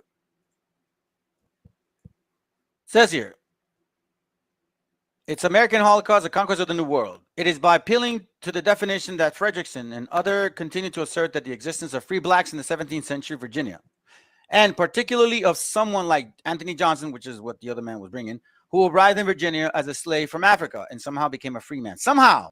So it's like, somehow? Like, yeah, I don't know. So he wasn't. He was from Europe, family. Okay? A lot of trickery going on.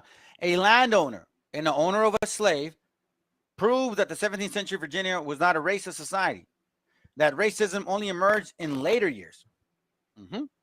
Again, not only can this criterion be used to argue that racism is not a serious and tenacious problem today, since some blacks and other people of color, in theory at least, may escape its tentacles, but in addition to a speciously served to establish that even the deep South in the middle of the 19th century was not ideologically or explicitly racist. For if Anthony Johnson, with his small plot of land, a single slave, is a sufficient example to show the 7th century Virginia was not racist, what are we to make of William Ellison, a black former slave who lived in South Carolina from 1790 until the outbreak of the Civil War, acquiring in that time 900-acre plantation, more than 60 slaves, more wealth than 95% of the South white men, and at least half a dozen other certain blacks at this time.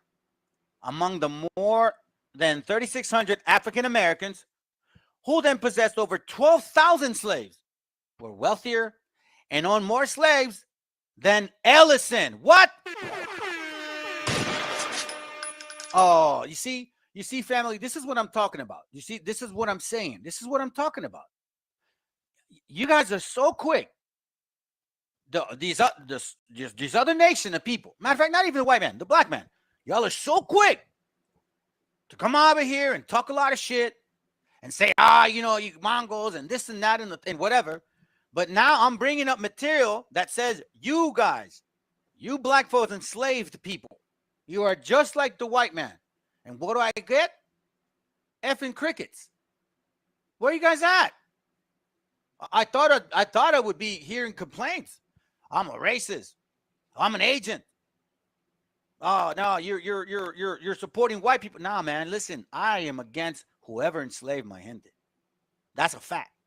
And I pray to God that you guys pay for what you've done. Lord willing, he that leadeth into captivity shall go into captivity. You see, you cannot go around this, Canaan. This is who you are. No ifs, ands, or buts about it. Here, I'll give you a little more. Watch this. This is the Free Negro of Virginia, page 90 and 91, okay? Watch this real quick. It says, in order to, the most remarkable property possessed by free Negroes was the right to acquire, own, and alienate slaves. Indeed, for more than 20 years, from the time when free Negroes first appeared in courts, there was no legal, I'm going to read that bottom too, says restriction upon their rights to own indentured white servants. Such a reversal of the usual order may have been a few cases actually attempted. For 1670, a law was enacted which declared that no Negro or Indian, though baptized and enjoy their own freedom, shall be capable of any purchase of Christians, but yet not debarred from buying or any of their own nation. This is on record, right? The Hampton County Courthouse, a clear case of the ownership by a free Negro and a Negro servant as early as 1655. Not before 1832 were free Negroes forbidden to own Negro slaves. That this right was quite commonly exercised, notably in the 19th century, is a fact well supported by evidence.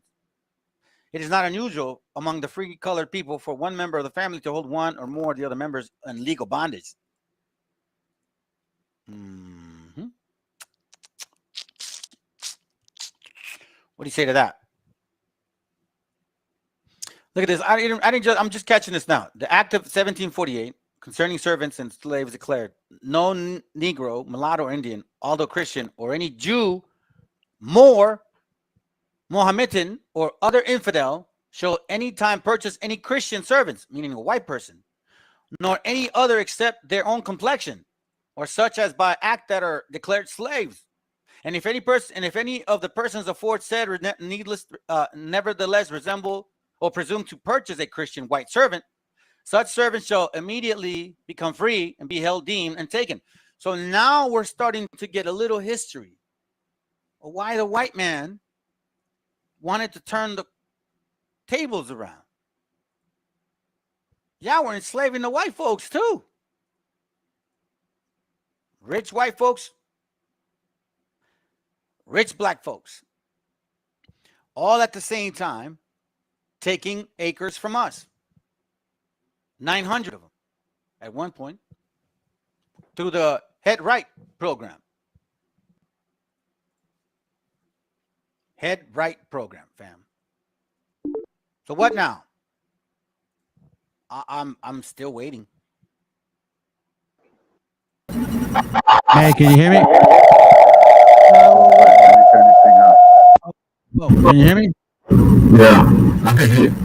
Yeah, it sounds like a little bit loud, but go ahead, bro. Let me turn this down a bit. Yeah. Let me see. Let me try this other one. No, that sounds like echo. Okay. Yeah, it sounds pretty loud. During the video, let me tell you, I don't know if there's another, I want to tell you the book about this. I'm connected to the audio and the time. I can't understand anything you're saying, bro. There's a really loud, like a construction sound in the back. I don't know if you can hear it, but I can hear it. And I can hear myself. You hear me?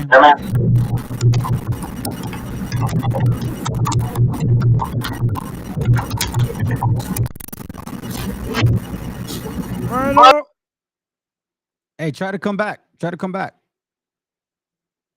Because this one's I don't know what's going on, bro. You're in a bad area or something. Try to come back. Yeah, matter of fact, man, I want to keep going. Hold on a second, man. It is what it is. Hold on. I want to finish, but something just trying to trigger me. Isaiah 5:24. Let's read this. Therefore, the fire devoured the stubble, and the flames consumed the shafts. Man, let me start here. Verse 25. Therefore is the anger of the Lord kindled against his people, and he hath stretched forth his hand against them, and hath smitten them. And the hills did tremble, and their carcasses were torn in the midst of the streets. For all his anger is not turned away, but his hand is stretched out still. So this is when the Most High just got pissed off at us. And he will lift up an ensign to the nation from far, and will hiss unto them from the end of the earth. Behold, they shall come with speed swiftly. None shall be weary nor stumble among them. None shall slumber nor sleep. Neither shall the girdle of their loins be loose, nor the latchet of their shoes be broken. Whose arrows are sharp, and their bows bent. Their horses' hoofs shall be counted like flint, and their wheels like the whirlwind. Did this not happen? Did they not attack us with horses? That's why I start my class with this, man. Because it started with this. Watch.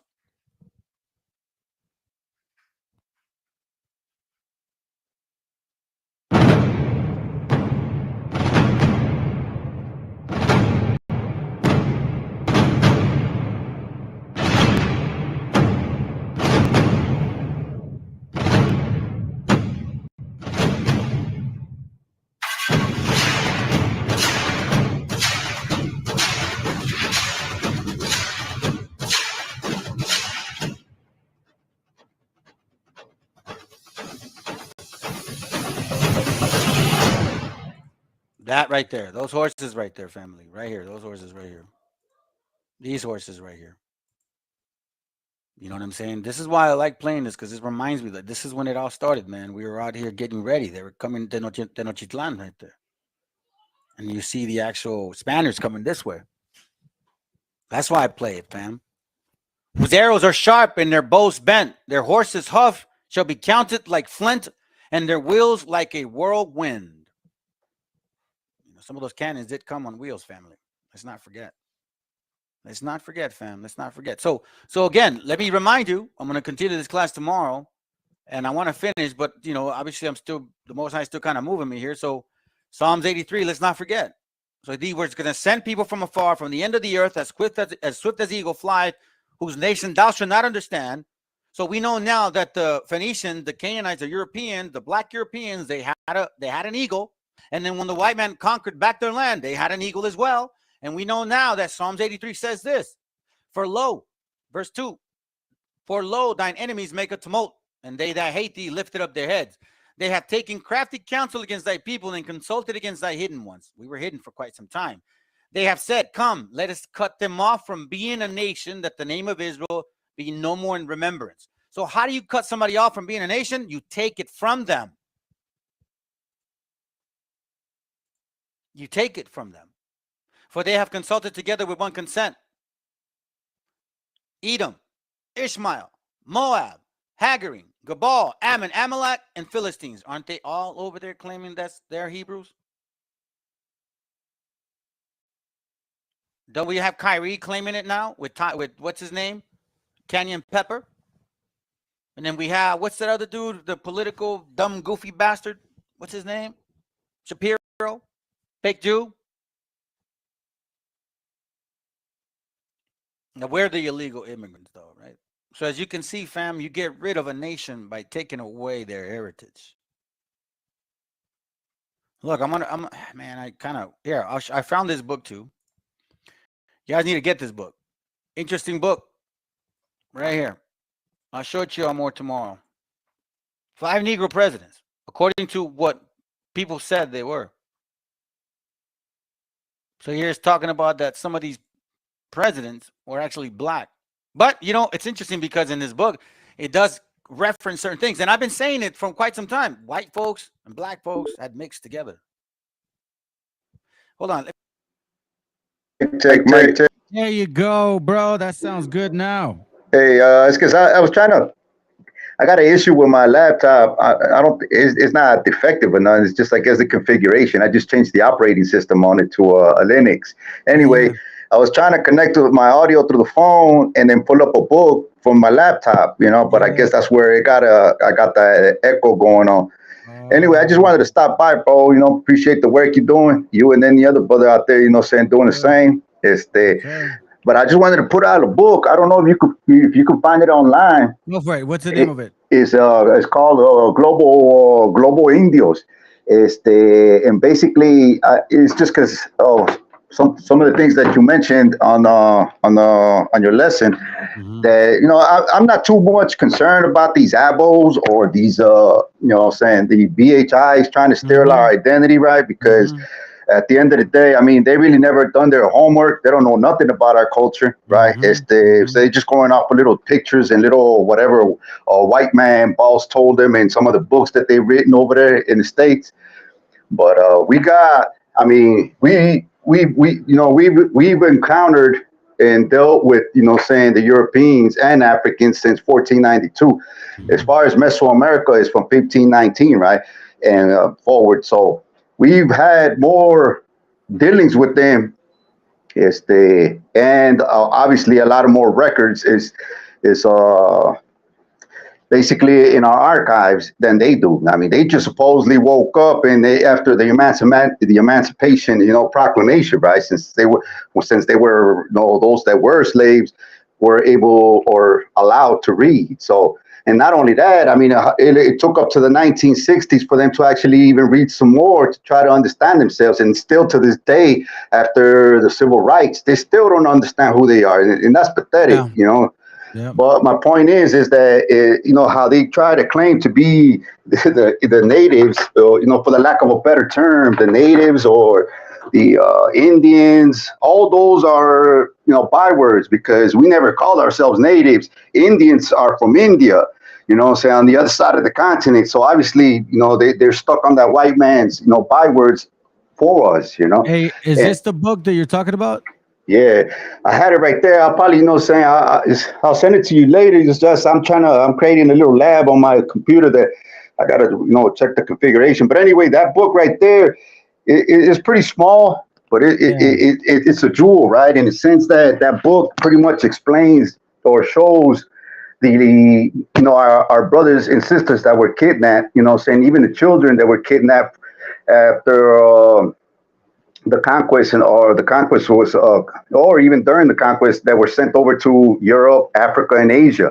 Because on that other brother's channel, there was one of them. I don't even know who they are. You know, saying most likely it was an ABO or a BHI. They were saying, you know, they were pushing that we never been on ships, but obviously we were. So that book right there breaks it down. There was it starts off with one of our sisters is trying to gain her freedom, right? And you can read pretty much the intro. There's like over 650 million natives that were kidnapped and enslaved and sent over to Africa. And so we have a lot of our brothers out there lost in the sauce with Europeans and Africans, and I feel for them because, you know, they're so far from home, you know, and Asia. So anyway, that book pretty much breaks it down. It's kind of funny though, because there's some things about Bartholomew that I'm not in agreement with, but a lot of the, you know, out of the others are corroborated with a lot of other, you know, historical, you know, figures of that time of what some of the things he said. But she wanted gain her freedom, right? And she had to prove that she was from this side of the Americas, because it was prohibited by the crown, the Spanish crown, to have natives, for the lack of a better term, you know, saying it was forbidden for them to enslave us. So she was saying, hey, you know, saying she was trying to gain her freedom back. So she put a lawsuit, and then and she wanted Bartholomew to be the one to come and speak on her behalf, because he was in Mexico, and he claimed, and he had helped many more liberate their freedom that way, because everybody, the courts, you know, took his word for it, because being an authority in the subject and being among our people, right? And then if you read through some of the intro, it's recorded how he kind of broke it down a little bit, you know, saying that.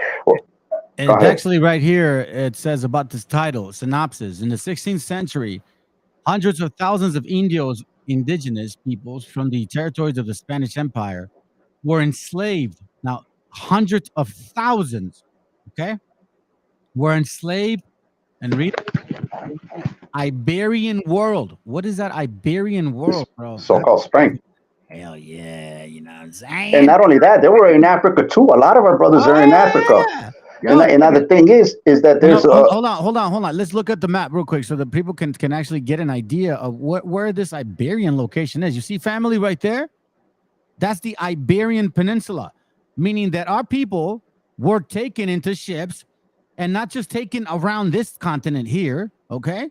Up and down, like we see Partis Equator Ventrum, bringing us from here into the Virginias. No, we were sent over to Spain. And Africa and Asia. And this is all the Iberian Peninsula right here. That means that we are all right scattered, freaking here. Damn it! Come on, man.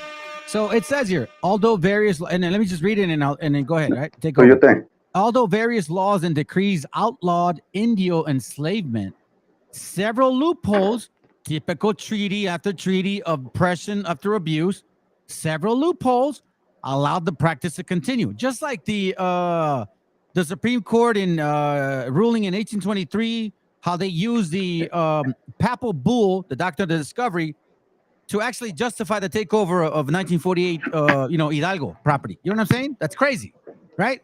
Then it says here, they use the loophole.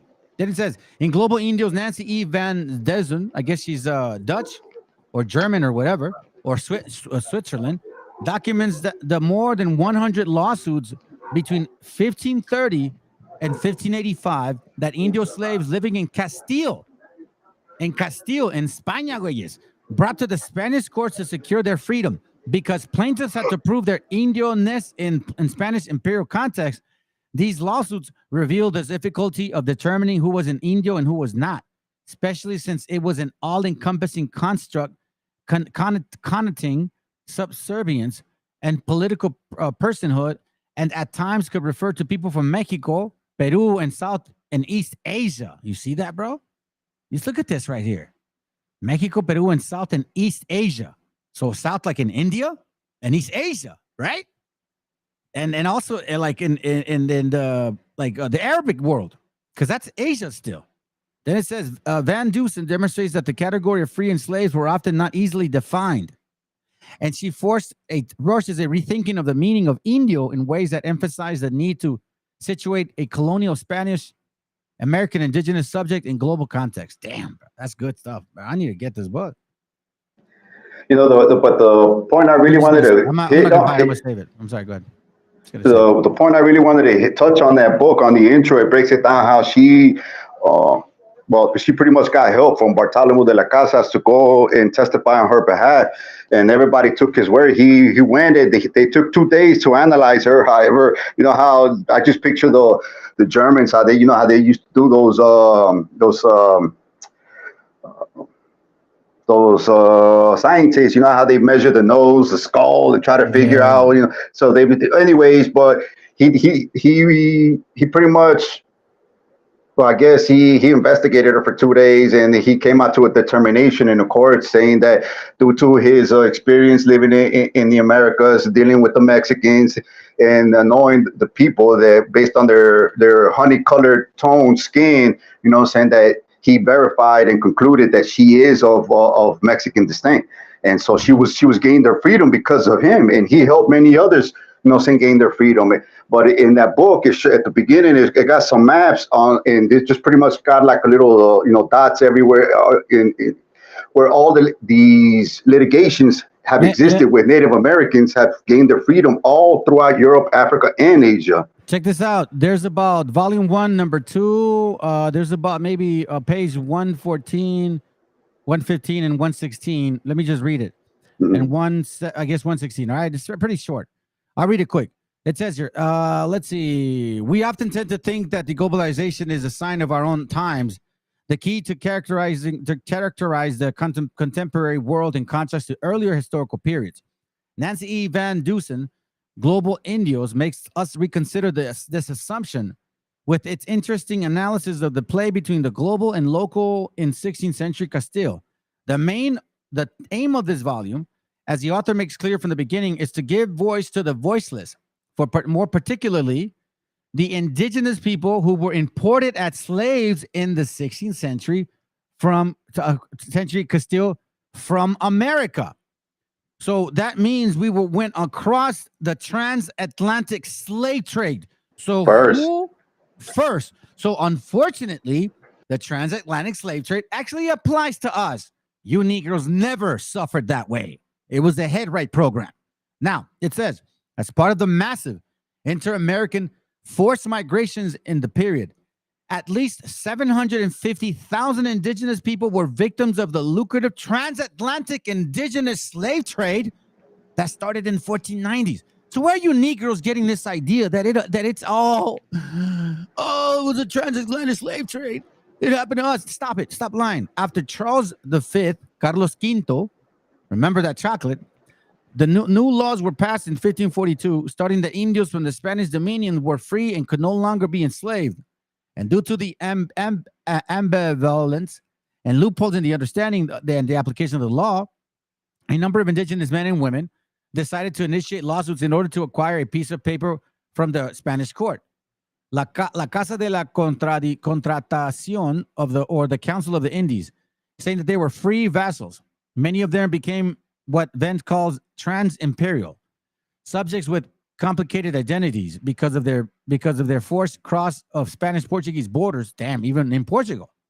Right? This is the side of the story that the author is set to tell by studying the varied cases of 184 Indio litigants between 1530 and 1585. And she does so. She calls the reader's attention to the process of construction of these and other identities-related borders. It says she goes beyond the master narrative of the invasion period by focusing on the survivors rather than the often studied disintegration and extermination of the Indios. Very true. She is not particularly concerned with heroes either, although she acknowledges the role of Bartolomé de las Casas as well as the heroic indigenous individuals like Haute, Enriquillo or Manco Inca Yupanqui. She focuses instead of the stories of litigant, studying their cases in detail for excerpts of narrative that she has been reconstructed in order to offer a wider view of the several thousand Indio slaves in Castile and how they made sense of themselves as they endured bondage. Because of the way she constantly emphasizes dialogues between America and Castile, the global and local, and the past and present, her reflection on the scale of human bondage and the contradiction and meaning of slavery go beyond the 16th century Spanish context to acquire a much wider contemporary relevance.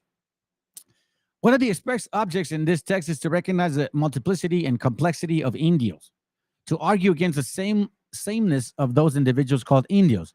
As she explains, over the course of 16th century, the term Indio referred to people from the East and West Indies. You hear that? The term Indio referred to people from the East, meaning India, and West, meaning here, China, the Moluccas, India, meaning over there, Brazil, South America, Española, in the islands, Mexico, you know where that is, and Peru, of course. From its inception, Indios was Indios was a homogenizing label that constituted different based on unequal power relations. Almost done. To the high mobility of Indios and their lack of connection to give place and order, to argue that Indios' identities were no longer spatially bound or culturally homogeneous, but rather trans-imperially present in the imagination of those slaves and masters whose own local experiences were mirrored against the experience of other slaves' masters. Approximately, she refers to how the notion of the Indio escape includes both a sense of rootedness, of belonging to places and cultures other than the Castile and Castle, and rootedness, or a distinct sense of time and space based on experience of bondage and redirection. On the account of Indios, in the text underline their mobile and dynamic nature and address the characteristics, tensions between enslavement and vindication, deracination and newly formed connections, conquest and survival. The creation of Indioness is understood as a series of global interaction which eliminate the process of construction and reformation of itself in relation to the order. And it is precisely the dialogue between the local and transatlantic and global dimensions of the indigenous slavery. You see that? Local, meaning north and south, transatlantic, meaning east and west, and global, meaning China, the Philippines, India, Arab nations. They took us everywhere. This is proof right here, which Van Duzel constantly emphasizes, that contributes to a understanding of identity politics with a relevance beyond the period she analyzes. Now, I want to say this real quick before I forget. Unlike how, we have history knowing that the Phoenicians were traveling in seas to Tarshish, past Libya, on these islands, like Diodorus Siculus says that they had seen the islands, right? They can't go and say Deuteronomy 4:27 or Deuteronomy 28:64. Because we know that the Canaanites, Hamites traveled the world. We didn't, though. So the only way that we got around, like here, it was through slavery by ships. Deuteronomy 28:64. And we don't even have to run to that, Meshi. We could use almost every other scripture except verse 68. But you know something? I mean, it's not even then, just now. There's a lot of human trafficking among our people, with our kids, and our women. They're being, trafficked throughout the world. Even through the border is a clear example of that. We've been trafficked, since that, contact between the old and the new continent. We've been at the bad end of the stick on that. You know, where are the Africans now? I mean, the only ones that are supposedly, they're not even suffering because the Haitians that came through Mexico, and there were thousands of them, you know, saying they crossed that border with a lot of those brothers from the south of Mexico, but a lot of them stayed here, you know, saying even here in Monterrey, there's some of them stood here to work, you know what I mean? So they never really suffered like our people have before all these caravans of migrations are coming from the South America. You know, many of our people died in the deserts, you know, so with no help or no attention or no nothing. All of a sudden, they got it sweet now because all through that caravan coming through Mexico, bro, every community, because of how we are, you know, saying our families or that are in the States have passed through all that immigration suffering, you know, saying, and the hardship. When they pass through Mexico, bro, they're getting, you know, saying care packages. They're getting food given to them. Some of them complain, and then some of them get viral, and then some of their countrymen, you know, even start, you know, posting on them virals that they apologize for their ignorance and whatnot. Because there was this one lady like maybe 2 years ago complaining about, man, just beans, like what you want a whole main cuisine, you know, you're lucky you even getting that. But anyway, my point is that, you know, saying them Haitians that are here, you know, they're not really, that's not true, like suffering from immigration, because you got some Africans coming here to work, you know, saying, so they could make it easier for them to cross and go over to the States, you know, legally. But they don't have the hardship our people, as far as the Mexicans are concerned, bro. Check it. When were black people fumigated?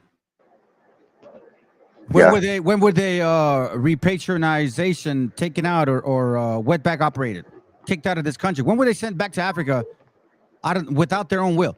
They chose to go back to Africa with that whole Marcus Garvey crap.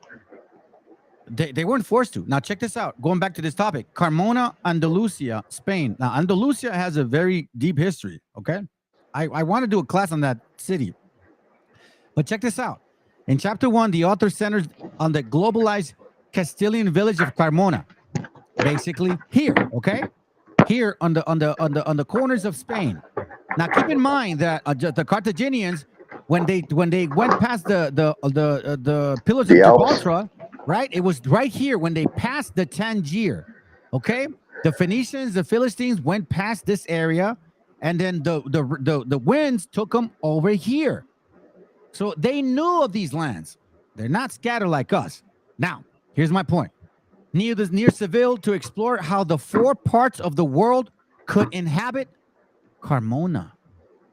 What's that mean? That we were scattered everywhere. So if you see Carmona, you could see how we were scattered everywhere. The 4 parts of the world are there. She studies the litigation suits of 2 indigenous women. I think this is the one you're talking about. Who did not precisely embrace their trans-imperial identities, but on the contrary, search for a fixed definition as Indias that would allow them to be free. Village and imperial politics are at play here, and the chapter offers a good view on the transculturation without resorting to this useful term. Chapter 2 centers on the transition from free self to commodified objects, the forced Atlantic crossing of slaves, their entrance in Castilian households, and their reconnection into new communities of Indios. Van Dusen studied of this dynamics of mobility, disruption, and reconfiguration, together with her account of several acts of litigation, offers a good perspective on the intricacies of bondage and the fine line between freedom and slavery. Chapter 3 deals with the effects of 2 royal inspections by Gregorio López Tovar in 1543 and Hernán Pérez de la Fuente in 1549 in Seville. Of special interest here is the account of changes in the discourse on slavery and the new meaning of the word libertad. Chapter 4 goes beyond the mere analysis of narrative content of documents and witnesses' depositions, and centers on the physical evidence used by the courtrooms as an active site of power, bills of sale, travel documents, brands on the bodies of slaves, or the typology of witnesses are studied at what Hayden White would call plot elements. You know, I find this funny because I remember Sakari said that when did this happen to Hispanics? That we went on slave ships. Them fools don't know nothing about our history, bro. None of them do. Excuse my language, with the fucking nerve of these kids, bro. They're a bunch of kids, bro. They're a bunch of damn Edomite, dumb Canaanite kids. Crackhead scholars, bro. That's all they are. Scholars. For straight up trying to be gangsters and shit. Matter of fact, I know about that gorilla dude. I grew up in Oceanside. I asked about this fool. The fake ass gangster, bro. Nobody even. I didn't want to go there because I don't like to get personal, but he's a chump. And he goes around acting like he's hardcore. Bro, nobody in the O knows this kid. Nobody. And this is why, like, when you go around acting like as if you know and you're hardcore and you don't know nothing, kid. And They were trying to focus on trying to recruit a lot of those, saying, who was it, them Crips, I think. Yeah. And then it kind of went, sour. And then them Crips put out a, green light to hit any BHIs. So I don't know if they might have negotiated that, kind of, toned down a bit. But, that kind of breaks that, the church and state with that 503. I'm assuming that they registered on, if they are, registered, because he's trying to get into, street politics with religion. That's a no in the States. No, exactly. In chapter 5, she centers on legal vocabulary, terms like naturaleza, rescate, or just wars. This relevance in the definition of indios, and the slaves attempt to divert them. Chapter 6 studies the conventions, mainly physiognomic, and linguistic, used to identify indios, and carefully examines the specific understanding of the color in the 16th century. Chapter 7 focuses on trans-imperial indios, meaning the transatlantic slave trade, and deals with the litigation related to 3 distinct imperial sites, which Van Dusen characterized as borderlands. The Moluccas, today the Malaluca Island. Where's that at? The Malaluca Island. Let's see this. So we went there too. Malaluca Islands are right. Look at that. New Guinea. You see this, family? They took us to New Guinea. Okay? In case you don't know where the Malaluca Islands are, let's get a map. Because, our people, I don't know why y'all don't like to look at this. Look at this right here, family. Look at that. Look at that. We are here. Look, check this out. I just pulled up the book again on my device, right? And it's showing the map of the world with places cited in legation suits, and it's designed by Zara Bell. Can you email it to me? Can you take a picture and email it? If we don't get it in today, I can get it in Monday morning, because I'm doing I could do that. I could do that now, but I just wanted to point out that there's the map where our, it could be from natives or brothers from all over, but it's from meaning the Americas, but they're in Cape Hope and Mozambique, Somalia, and Guinea, Angola. Pásamelo, bro. Pásamelo. Let me see it. That's Africa, bro. And then not only that, and it goes up to, as far as China, they took some or sold some to Liampo in China, in Manila. And as far as India, there's all through the east coast of India is Calicut. I mean, we were scattered everywhere, bro. But these BHIs don't really do no real serious searches. They just focus on their African American history and what they can find about themselves there. That's why they're stuck in a little bubble, bro. Yeah, and that's all they're going to stay there. They don't give a shit about our people. That's why. And that's stupid. That's, and this is what bothers me about RAZA, bro. Like, our people are in there like stupid ass grown man, submissive with their webbles between their tail.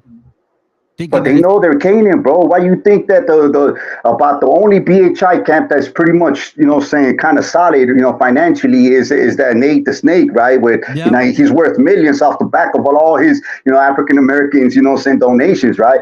Now, why is he only in Africa? Because he knows he ain't gonna get that same, our people. If you really come down south, bro, especially in Mexico, and you start getting the people to actually listen what these idiots are saying, I would. My personal opinion, think that they would just laugh, and it's not even worth talking to these, I don't know, schizophrenic ass people, bro, because we're not going to hear it, bro. It's just in the States. And a lot of our people, unfortunately, in the States, not to say all of them, but the majority of them, they've just been indoctrinated by the American way of life, or by the Criollo, mestizo, Spaniard, culture, because that's still, a form of captivity, even in Mexico. But that's why, Nate the Snake is over there, bro, because he knows our people, we're not the same. And then they are Canaan, bro. And so that's why he's just focusing on that. And you know what? Let me read this right quick, bro. If if you still wanted to read that. No, go for it. It's the preface off that one book, right? Because Catalina kind of, it kind of touched home. I'm going to begin with the preface.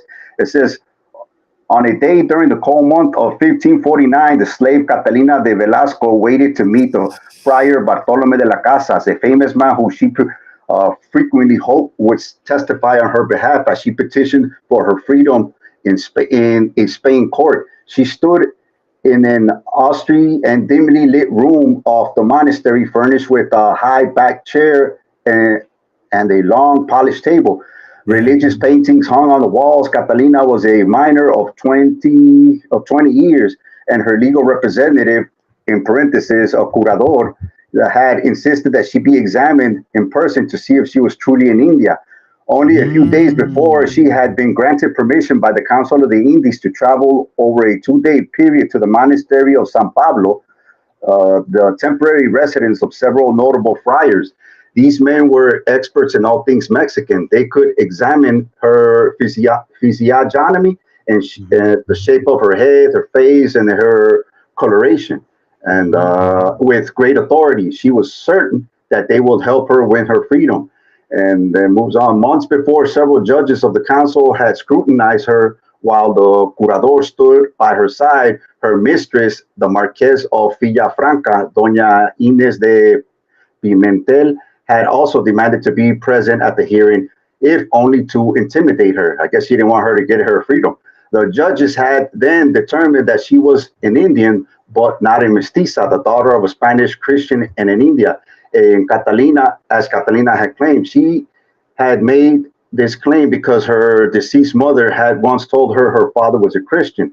The new laws of 1542 have been passed in Castile, stating that the Indios from Spanish domains were free and could no longer be enslaved.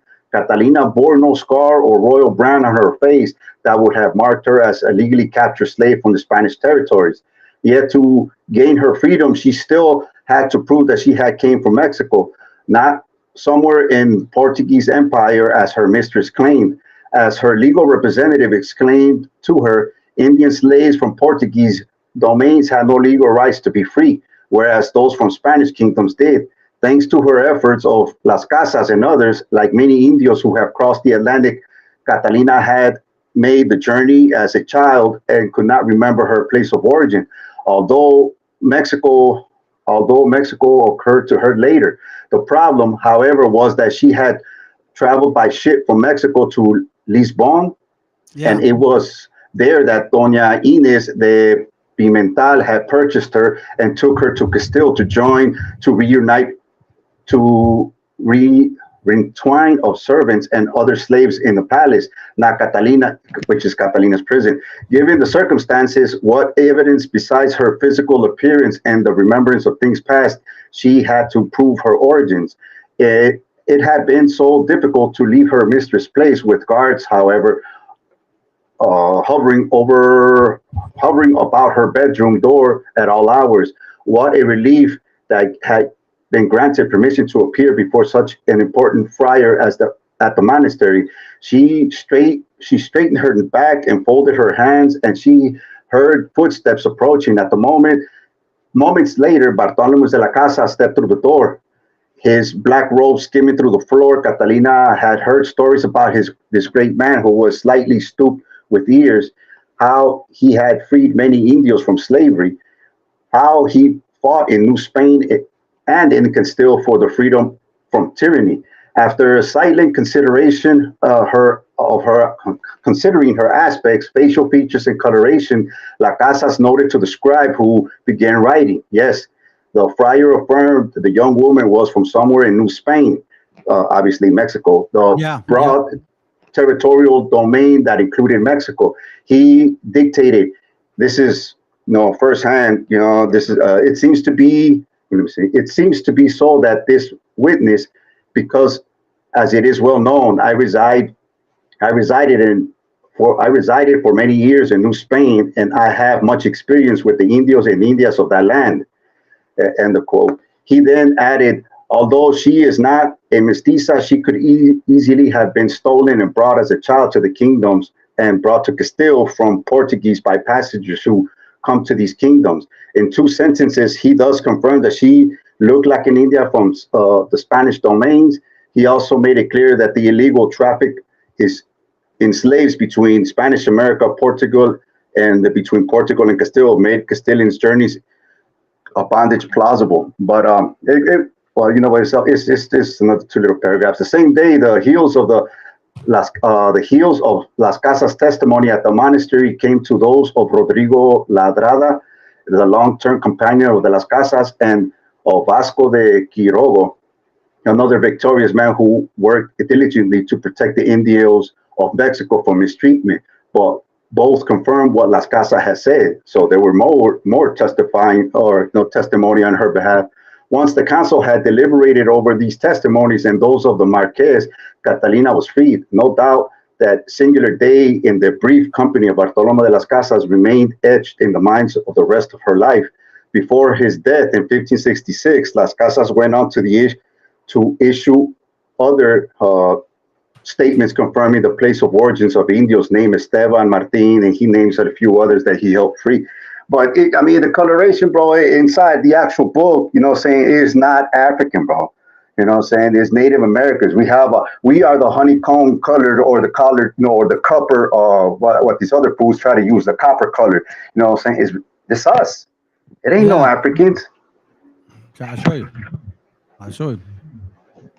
And not only that, when you go off, you can pull up videos on the descendants of Moctezuma and a lot of other nobles from other tribes. And they're all not black. So what the heck, just because they see a drawing with the cartoon scholarship that they go off, because you see some in the pyramids with colored, bodies. Some of the bodies have brown or light skinned, within the other dark, and some are all completely black. It doesn't mean that they're black. There's just paintings, religious, rituals. Well, I mean, even the material that we have, even if they were supposedly dark skinned, we know that a lot of natives would actually use grease and red shoot to gain a particular dark color, meaning that we enjoyed and appreciated our tan. Now, the one thing that I know for a fact is black people can't tan, neither can white people.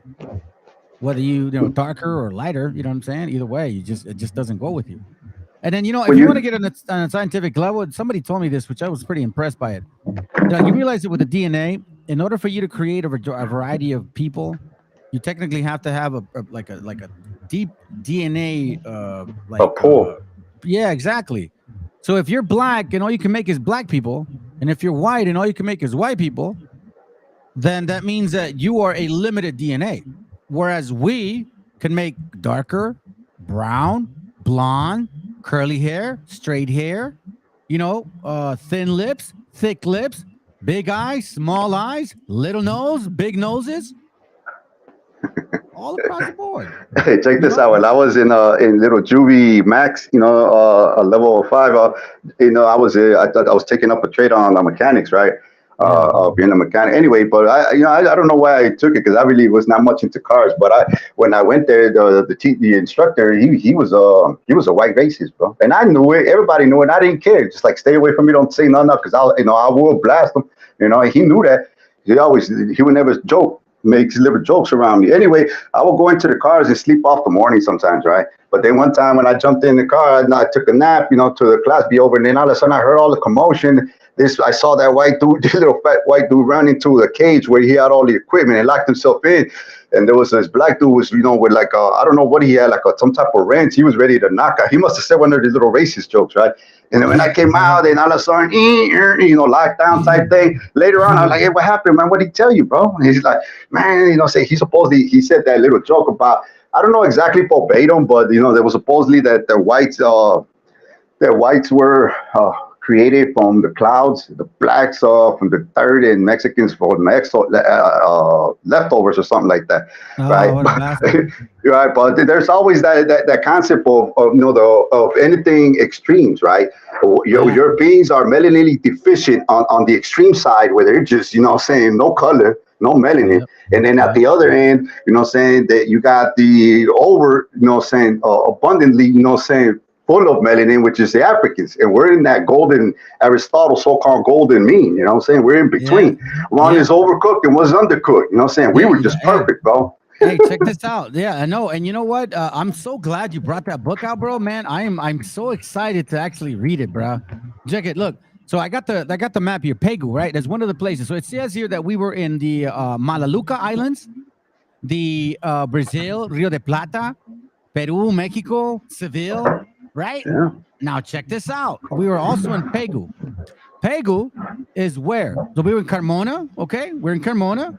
We're also over here in this area right here. Okay. And then also, we're in this place called Pegu. So Pegu is where? Right here, bruh. Look at that. How close is Pegu to India? Extremely close, correct? Yeah. Check this out. What is this? What is this, bro? Yeah, los voladores. Exactly. And who are they? Are these Mexicans? Ah, they look like India, from people from India, right? Check this out. Now, am I saying we're the same people? No. What I'm saying is we migrated. We migrated, man. I'm telling you right now, man. It's just so amazing how all of a sudden my DNA shows up in that area in Haran, bro. Psh, that's just the most high. You know what I mean? So, anyways, check this out. So these guys, look at this. This is us right here, los voladores. Look at that. In the 1700s. And then look at here. Now look at them. That's them again. And look at us. That's us. They're all Semitic people, bro. Just the Arabians. We're all honeycomb colored, copper colored type people, bro. Hold on. Here. Let me finish. Let me just say, like I said with this. Hindu reached America first. This is what the official historian of Mexican government says in General Outline of the History of Mexico. General Outline of the History of Mexico. What is called the discovery of America is the meeting of two great currents of races of people who, after separation extending over many centuries, were again joined after going right around the earth. Humanity, which originated in Asia, was scattered by movements of expansion on one side of the world towards the West, Asia Minor. So it says here, now it doesn't mean, because Asia is a vast land. India, Arab, China, Japan, all of that. So it says here that our two continents have met again. Why do you think, and I know AMLO is what he is, why do you think we have such a non-aggressive approach to Palestinians? Palestinians came to Mexico in the 1700s. Filipinos came to Mexico in the 1500s. See, people don't know this stuff. But you know what? Even to add to that is that, like the first archaeological, excavations in Teotihuacan that kind of puzzled a lot of people and many didn't really have an explanation, is that they found a lot of little figurines, facial, figurines, saying that they had, phenotypes from all over the world. But Teotihuacan was basically like a beacon worldwide in the ancient times, right? That many made pilgrimages there because, saying of the spiritualism or the religious, if that's a whole different topic that can be touched here. But anyway, it was like a Mecca, saying for worldwide. And so they have I got pictures on one of the encyclopedias of the figurines that were found. Some of them had beards, some of them have like Asian, eyes, others, saying looked like Europeans, others looked Indians. There were so many, but many went to pilgrimage and then buried their little offerings there, So basically, it was an epicenter for religious practices there, from people around the world at that time. So, I mean, believe me, there has been contact from long ago. It's just that it's new to these people that they claim that it's new to everybody. It's new to you. Yeah, man. Let me continue finishing this. In this chapter, we get a good view of the broad conceptualization of Indios, the tenuous nature of colonialism, due to limited dominion over those territories and people, and especially the dispute over the meaning of sovereignty. I have found the introduction and conclusion particularly clear and useful. These, together with the opening and closing chapters, are parts of the book that will probably be more useful to readers who are interested in extrapolating some of the Van Dusen's theoretical conclusions to other periods of context. For it is there that we can find a key to theoretical framework of the text, whereas chapter 2 through 6 are more focused on the detailed analysis of the period. So it's good to read chapter 2 through 6 because it's talking about the detailed analysis of the period. Everything other than just theoretical framework, meaning, assumptions, putting together what she found, chapter 1, chapter 7 and 8, or whatever, how many. But chapter 2 and 6 are factual. Those are facts. Facts tell, stories sell. That's what she's saying. Let me see what else is important here. Part of her merit lies in the way she uses information from the... Here, let me go back. Van Dusen adopts a method of use in a micro-historical analysis. As she compares... So chapter 2 to 6, she uses a micro-historical analysis, meaning she goes very detailed. As she compares evidence from 100 litigation suits with other records to access the global and local dimensions of slavery in individual lives. Again, it shows to show you that we were scattered everywhere.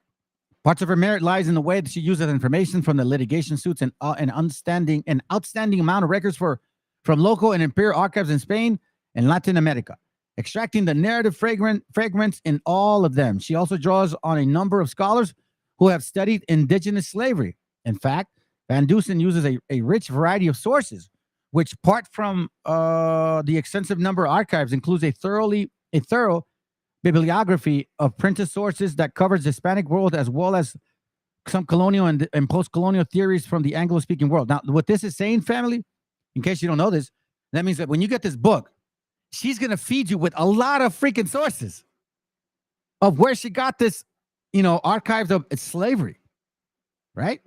Hispanic world, colonial, during, and post-colonial theories.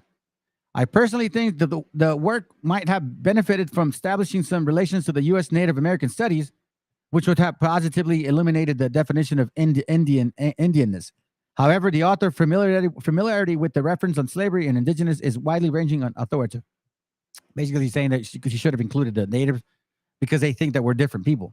But no, she basically, summarizes with this. Let me read this last part. For example, the preface tells the story of a slave, Catalina de Velasco, in her encounter with Bartolome de las Casas. Is that who you talk about? Catalina de Velasco? That's it. Yeah. Bro, I'm excited for this book. Hey, I just wanted to stop by for that, bro. I mean, believe me, there's still a lot more material to cover that will no doubt prove who we are, bro. But it's just so much that, with limited time and whatnot, you know what I'm saying? But I just wanted to bring that up for you, bro. And to hopefully edify, our people and all the viewers. Yeah, So, no, for sure, bro. I'm excited right now. Man, I'm like a baby, bro. I love reading, man. I love history, bro. Like, if there's anything, I love my family. Other than that, I love the scriptures. Other than that, I love history about us. And this right here, bro, I'm so excited to look forward to it because now I can get in depth with verse 68. Yeah. Oh, yeah, we've always been, we fit every curse. And at the beginning, if you read in Deuteronomy 28, that's what always everybody ignores is that, what's I forget the verse. I'm not too, I know the book, bro, but I'm not going to tell you verse 3 or whatever. Or Which one is it? Which one are you looking for? It's in Deuteronomy 28. I think it's 16 or 15. And then, well, it's the verses where it stipulates that if you believe with all your might, in Yah or the Creator, the Most High, that you will get all these blessings. And then you got to emphasize all the blessings. And the same thing for. We'll read it. We'll read it. Matter of fact, we'll read it and then we'll move on to the class because we got about 2 hours and I want to eat something. So yes, sir. We'll stick around. But let's read it because it's about a good 14 verses. So let's read it because a lot of times we talk about the curses. But let's look at the blessings. It says Deuteronomy 28:1. Now, if you hear, hold on, sorry, it's a different translation.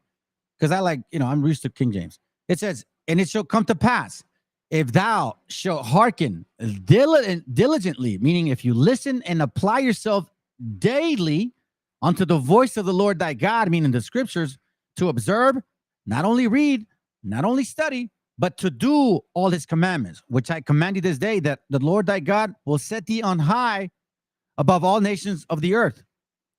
If you are set on high above all nations of the earth, it's not of your own power. Because we have nations that are very powerful, even back then, right? The Anunnaks, the big ass, Philistines. So it wasn't out of God's power, it was out of their power. Then it says, and all these blessings shall come unto thee and overtake thee, if thou shalt hearken unto the voice of the Lord thy God. Blessed shalt thou be in the city, and blessed shalt thou be in the field. Blessed shall be the fruit of thy body, and the fruit of thy ground, and the fruit of thy cattle, the increase of thy kind, and the flock of thy sheep. Blessed shall be thy basket and thy store. Blessed thou shalt be when thou comest in, when you're born. Blessed thou shalt be when thou goest out, when you're dying, because you'll leave a legacy for your children. The Lord shall cause thine enemies to rise up against thee, to be smitten before thine face, not of our own will, out of his power. They shall come out against thee one way, and flee before thee 7 ways. The Lord shall command the blessings upon thee in thy storehouses, in all that thou settest thy hand unto, and all that shall bless thee in the land which the Lord thy God hath given thee. And the Lord shall establish thee in an holy people unto himself, as he hath sworn unto thee, if thou shalt keep the commandments of the Lord thy God, and walk in his ways.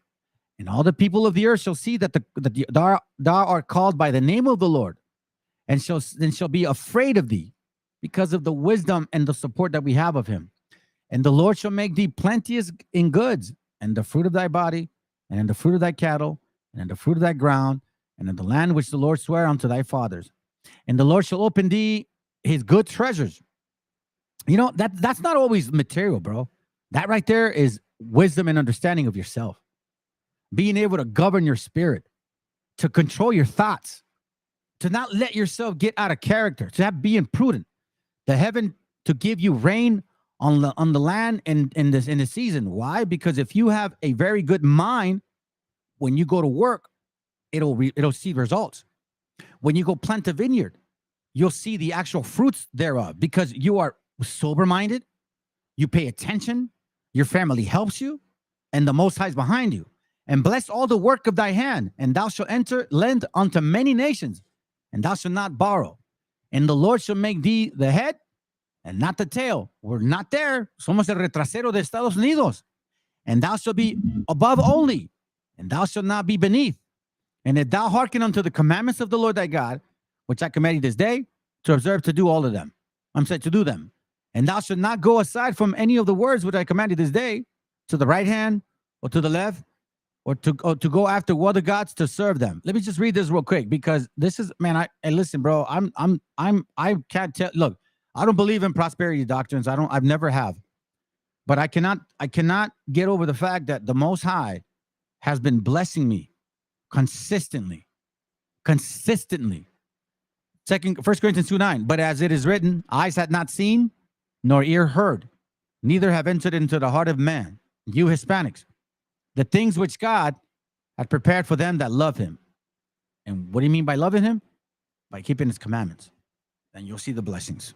It's beautiful stuff, bro. You know what? I'm sorry, go ahead. As far as like what you just mentioned, right? What comes to mind is like when you think about the zoology, right? With all in the animal kingdom, right? Every species has their their natural instincts, right? It pretty much propels them to behave in a natural fashion in their own inhabitants, right? So it's like, for instance, a cat, how they you could throw them up in the air and saying they're swift. I mean, you think of leopards, you think of their swiftness, how they could go up trees. Anyway, but the point being is that as far as, the Homo sapiens, despite all this, the different type of, physiologies or different races or ethnic groups, whatever words you want to use. Sure.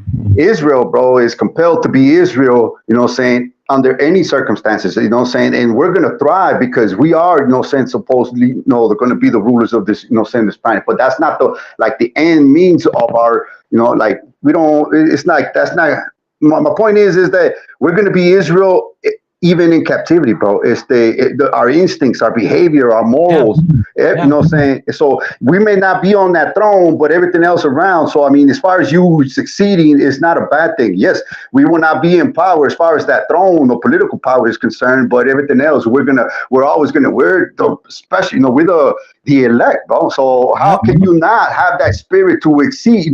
I mean, all our suffering since 1492, that's over 500 years, bro. And then we're still here and we're still doing it, and we're not whining about, all the transatlantic, like the Jewish people cry about those 6 million Jews that were exterminated.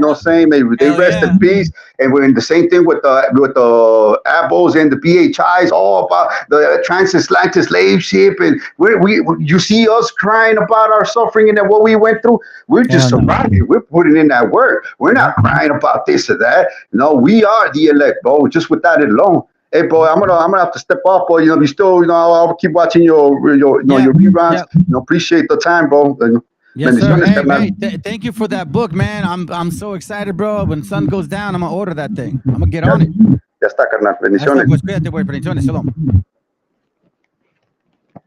Book out once. I think it was. Hold on a second, fam.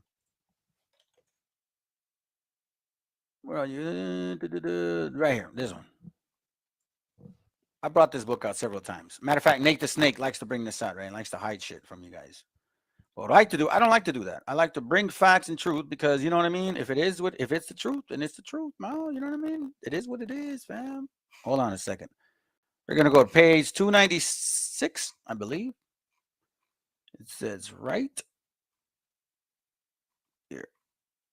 And I know you black folks don't like this stuff, but you know, too bad. Hold on. Where are you? Do. Oh, wait. Where are you? Here it goes right here. Page 296. Watch this. Page 296 from the famous book that he likes to bring out, okay? It says here.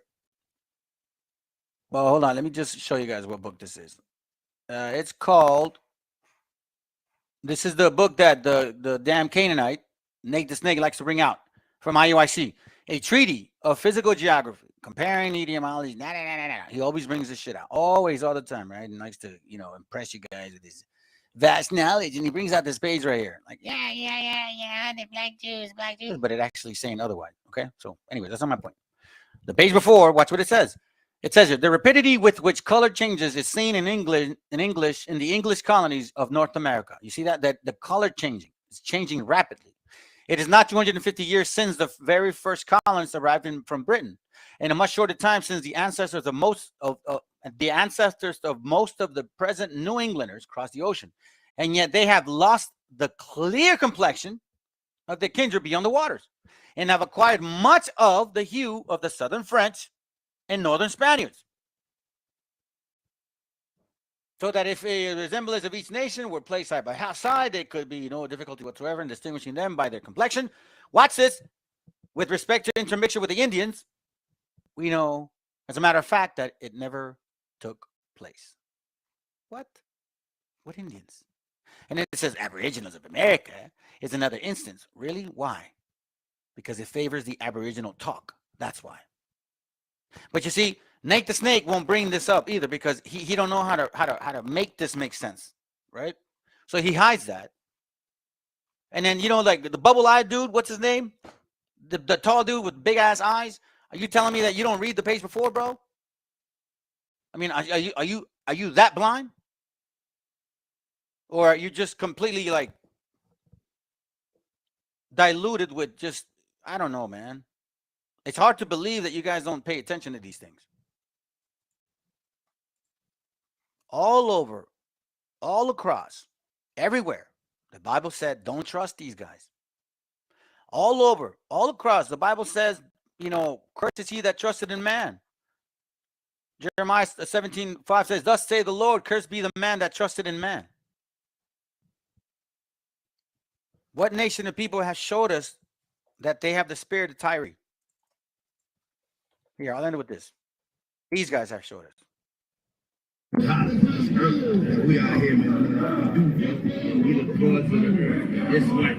We are the gods. We are gods. He says, we are gods.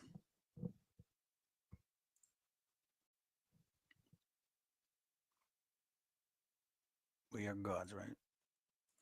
Ezekiel 28:2, it says, Son of man, say unto the prince of Tyrus, thus say the Lord God, because thine heart is lifted up. Thou hast said, I am a God. I sit in the seat of God, in the midst of the seas. Yet thou art a man and not God, though thou set thine heart as the heart of God. See that, fam? Who does that?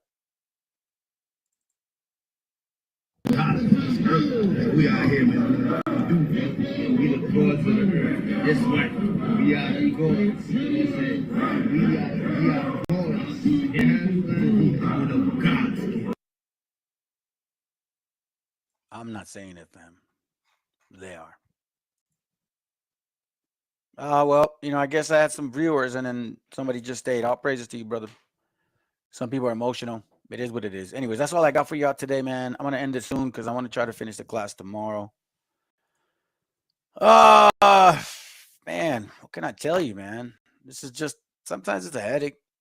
But, you know, I will always remind y'all, and I always try to be mindful of this, family. So let's not forget, okay? Regardless of what we're learning today, let's keep this in mind, all right? Sirach chapter 1, verse 30, it says, exalt not thyself, lest thou fall, and bring dishonor upon thy soul, and so God discover thy secrets, and cast thee down in the midst of the congregation, because thou camest not in truth to the fear of the Lord, but thine heart is full of deceit. So Let's keep it humble, family. This is just stuff we're finding out. All praises to the Most High. It's for us to chew on. It's for us to, digest and continue to learn and look out for your people and know for a fact, listen, we are the nation of Israel and we got to work together with our people. Matter of fact, look, I'm going to show you something that somebody's saying. All praises, brother. I appreciate that. I don't know, man. Maybe, maybe not. But this dude, he's doing something. Listen to this. I don't listen to politics, fam. I'm not into politics. But what's going around with Latino America, and this includes people of color, African Americans, this includes people of color here. We don't discriminate. Y'all do.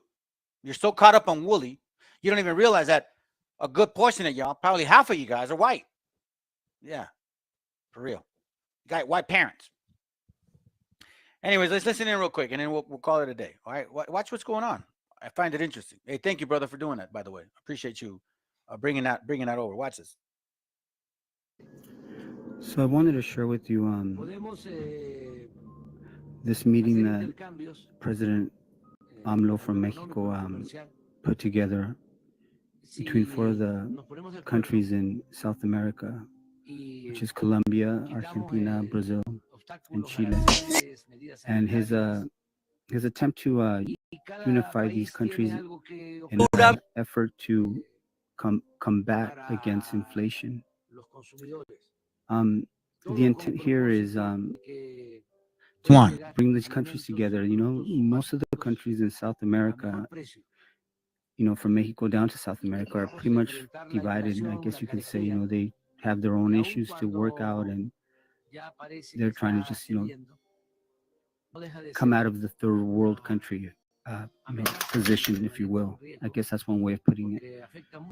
Each country, of course, has its struggles, and as inflation continues to rise and it becomes, like the popular thing, it becomes more difficult for people to make ends meet, to be able to have any kind of purchase power, to purchase the most basic needs.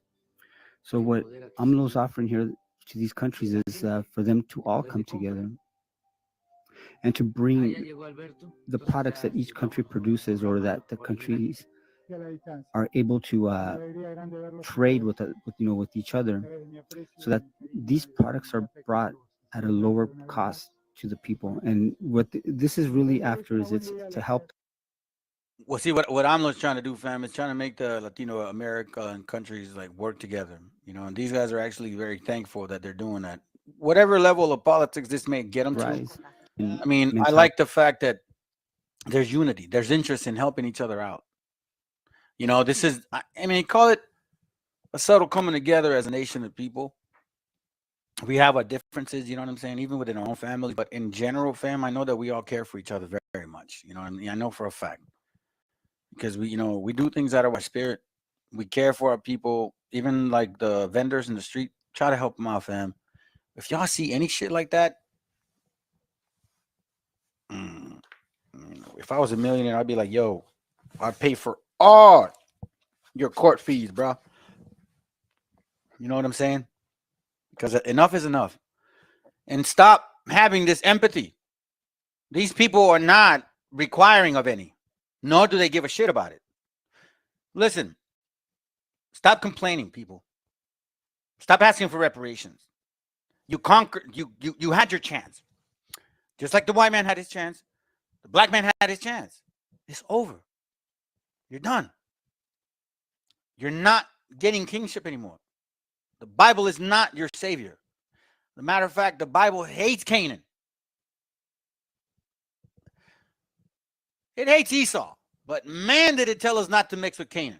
Did it not? Yes, it did. So let's not forget, family. Anyways, that's all I got, man.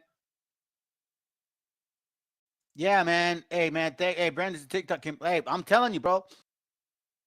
And here we go. Last class, man. It's going to go for 2 hours. Yay. Woo. Oh. All right, bro. All praises. I've been working too. Don't get me wrong. Not necessarily working, just being here and tending to little things. I'm not working, not collecting any checks or anything. Just staying a little bit busy, taking notes and, doing my thing. All right, last class. It's called Dogs of War.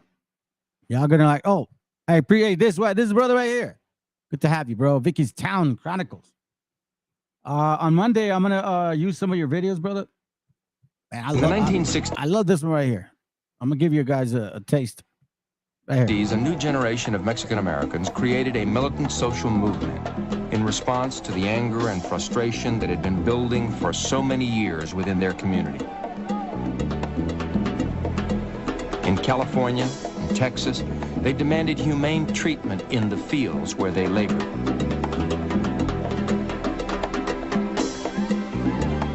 In New Mexico, they fought to reclaim land once owned by their ancestors. It became clear that without political power, Mexican Americans would remain second-class citizens. And we're poor, man. I mean, we're poor. And nobody wants to do nothing about it. You still kissing the Democratic Party, thinking they're going to save you, and they ain't going to do it. Scriptures say, Lamentations 4:17. What's it say? 4:17, Lamentations 4:17. Watch what it says.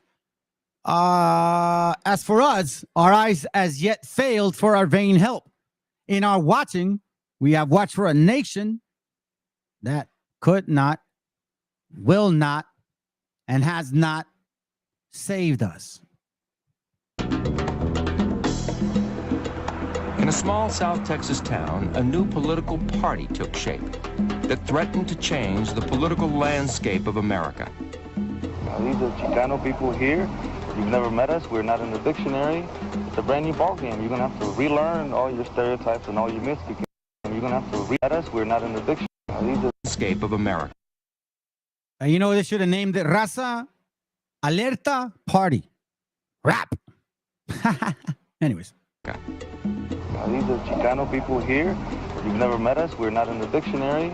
It's a brand new ball game. You're going to have to relearn all your stereotypes and all you missed because we are about to begin creating new ones, tough ones, and great ones. And I suggest you learn fast if you want to match us.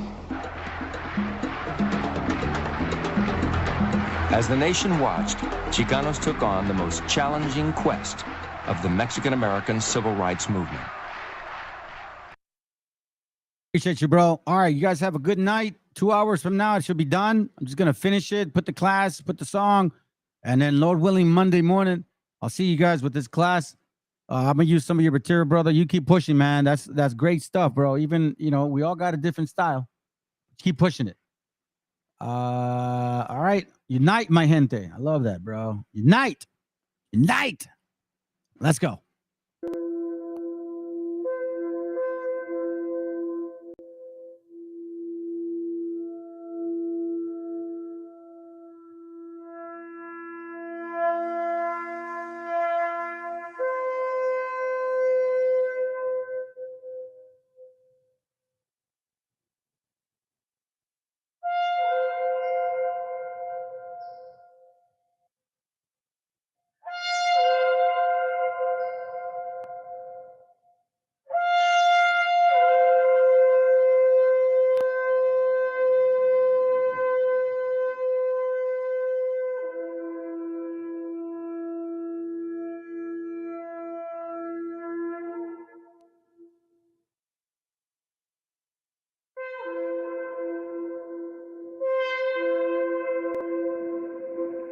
Copyright disclaimer.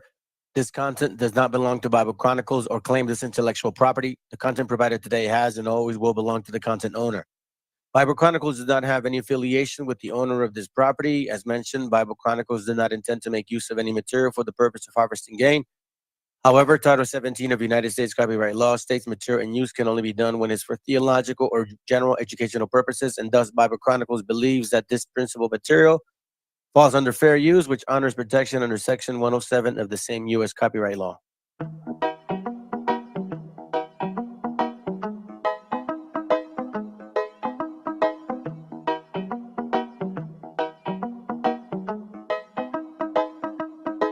Quiero pensar, pero no puedo, no. El ruido en la ciudad está consumiendo, Quieren pensar, sin ni siquiera estar al mando. Tanta publicidad subliminal te está matando. Les cuesta decidir por sí mismos sabemos cuál es su bando. Publican sonrisas con el corazón llorando. Quieren brillar, pero sin tener que valerse de tener sus ideas propias. Veo a todos igual, solo son la réplica de la imitación de una triste copia. Obedece, la vida es un suspiro y envejeces. Te dejas distraer por estupideces y pierdes el eje. Te duele por dentro, entonces te creces, pero aceptas mucho menos de lo que mereces.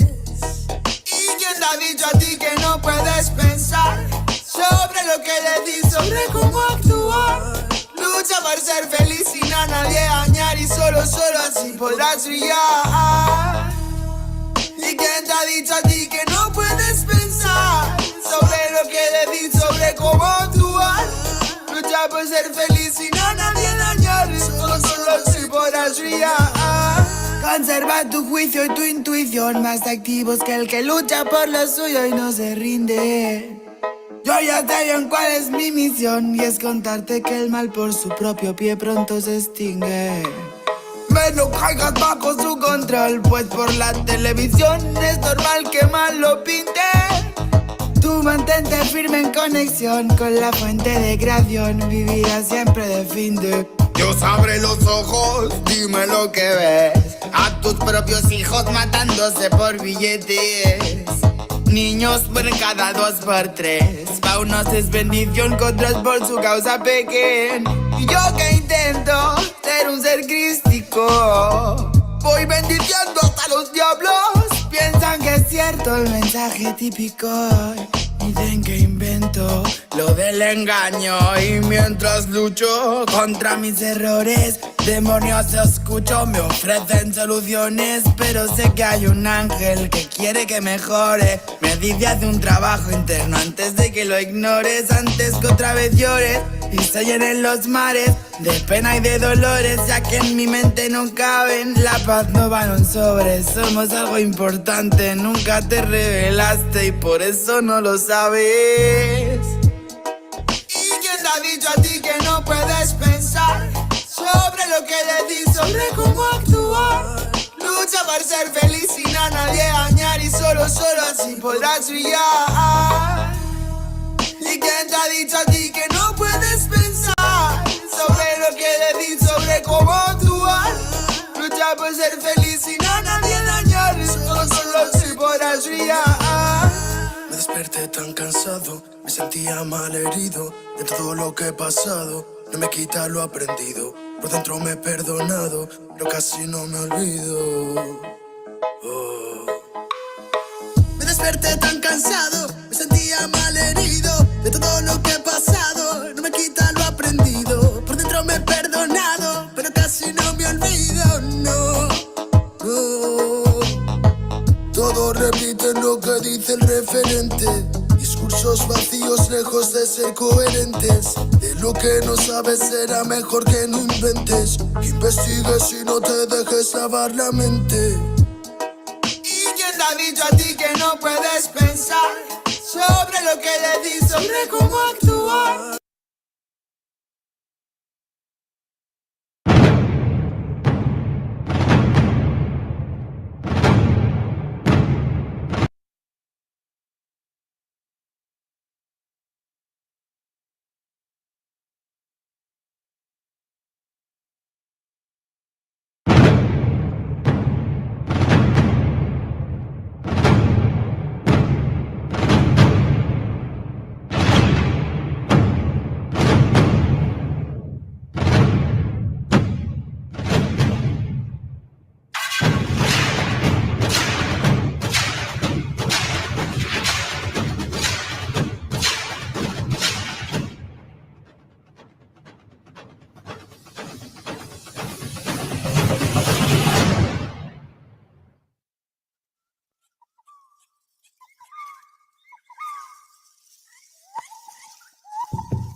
Shalom. As you can see, even after going through the links and testing, making sure that it runs smoothly, it still does a hiccup. All right, family. So again, that's why I try to do as much as I can on the back end, but it doesn't work. Anyhow, give me a second. Appreciate y'all being here. Shalom, Brick. Shalom, Vladimir. And shalom, I guess, Scattered Israelite, if you're still there. I know you were posting stuff earlier. Appreciate you guys being here. And you that'll be here later on or watch it later. Appreciate y'all checking in. All praises to the Most High for that. And obviously, man, that this channel still continues. Okay. These are the times where we have to, if you haven't already, you got to really establish your roots, man. If you guys haven't been digging deep in that dirt, getting rid of those clods, you better start now. Because there is a secret to this madness, to what we're going through. There's technically a way to do this, okay? And one of the ways that it's not being properly taught, we see it very clear. It's very blunt to those that have the ears and eyes, okay? Because we were technically given secrets, hints, through parables regarding what exactly is required in this walk. Me and a brother earlier were talking about this today, and it's considered just something unconditional. All right, I'm gonna tell you that right now. But anyhow, before I get to that point, because that's gonna be something I'm gonna mention in the end, okay? Hold on a second.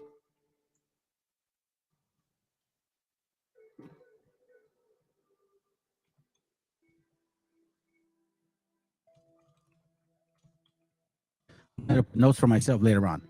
All right, so let me read that real quick. Yahusha said to call no man father, but only one father in heaven, and he's your father and the only rabbi I know walks on the water. And you know, it's true. Matter of fact, so this is a side point, but I'm glad you said that, because one of the things that they teach in these camps, and again, and I'm not targeting just camps, this is all for any Christian that is still believing in the Christian doctrine, regardless of the image, family. It's not about the image at this point. Okay. Oh, by the way, my camera's it's disconnected, so you're not gonna hit camera today. It's not about that, fam. Okay. It's really deeper than this. Seriously. But let's begin in this class. I hope you guys can have, maybe hopefully your children are gonna be watching, because I am going to bring some information. I'm gonna be somewhat graphic. I need you guys to really absorb what I'm about to present to you, okay? Because a lot of times when we read this history, and then we try to read the scriptures, we don't visualize. You see, and this is our job. This is our history, okay? So our job is our history. You brothers and sisters, specifically you brothers of who it belongs this book to, you are naturally lawyers, meaning that you have to understand the book back in like the back of your hand. Do you mean I mean is you have to know the history, how that applies to now, in the past, and what may come about in the future. Give me a second. I don't like this music, man. It keeps pausing on. Come on, get off. Hey. All that. Get back. Come on. You suck. Hold on a second. I'm trying to put some drums with beats, and never seems to want to do that for me. Hold on. See, but it does other things, like dumbass commercials. Sorry, oops, excuse me. Didn't mean to cuss. All right, I'm gonna keep that in mind, fam. I'm gonna keep that in mind, because I'm gonna have my children also listening.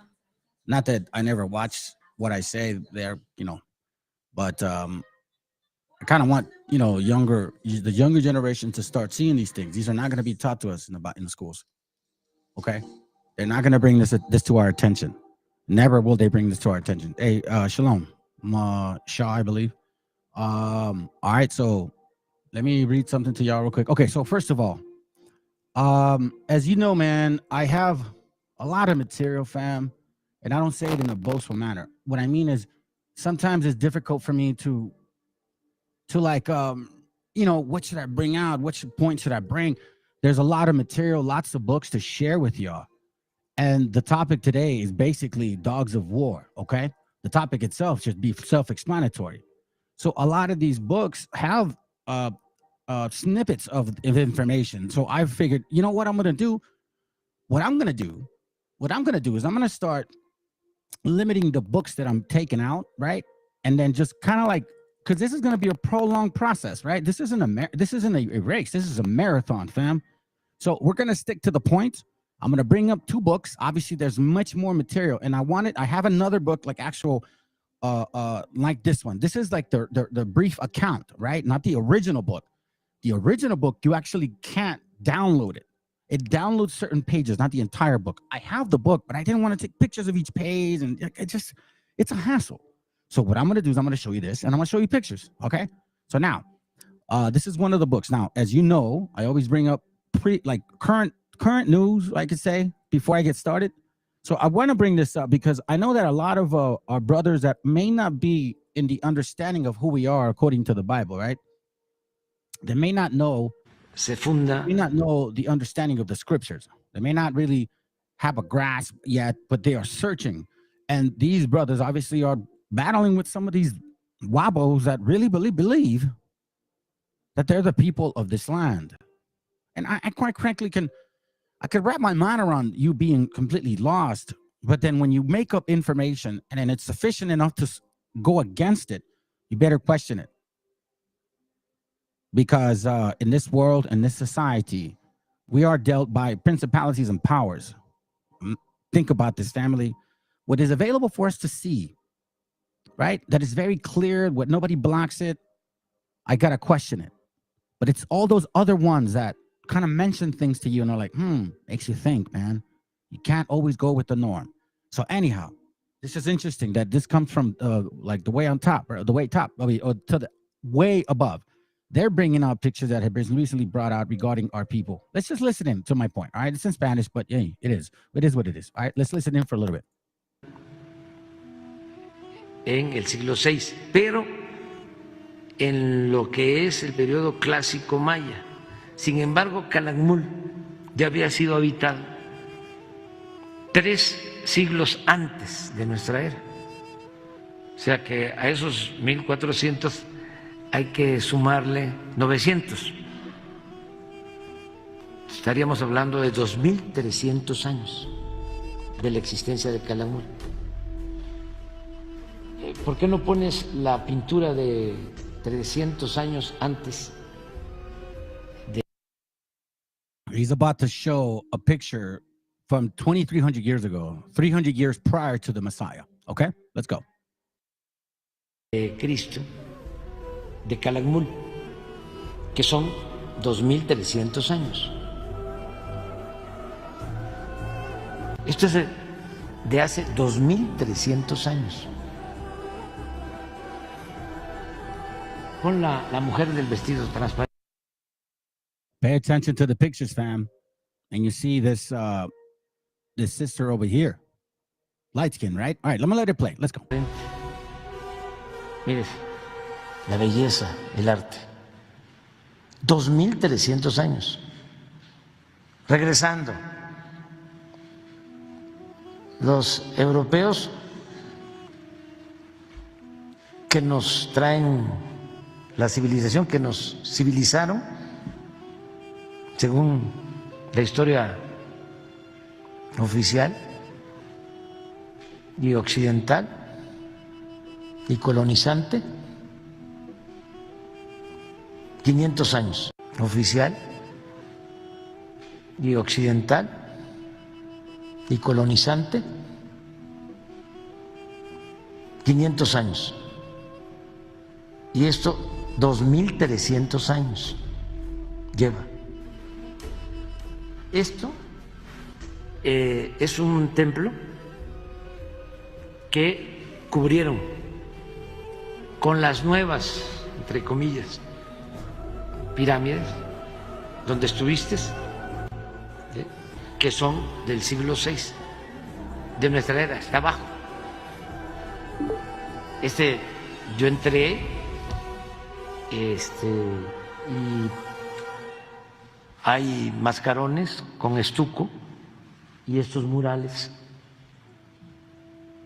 Esto es una joya, esto no lo tienen en otras partes. Esto es arte, miren, todo esto. Eso es lo que está. Lo cubrieron, lo cuidaron, lo protegieron. Esto pasa también en Teotihuacán, como se le quiera decir, también debajo de el templo del sol, de la luna, hay vestigios de culturas anteriores, de civilizaciones anteriores. Se funda. Now, I share this with y'all because this is deep, fam. Our history is deep.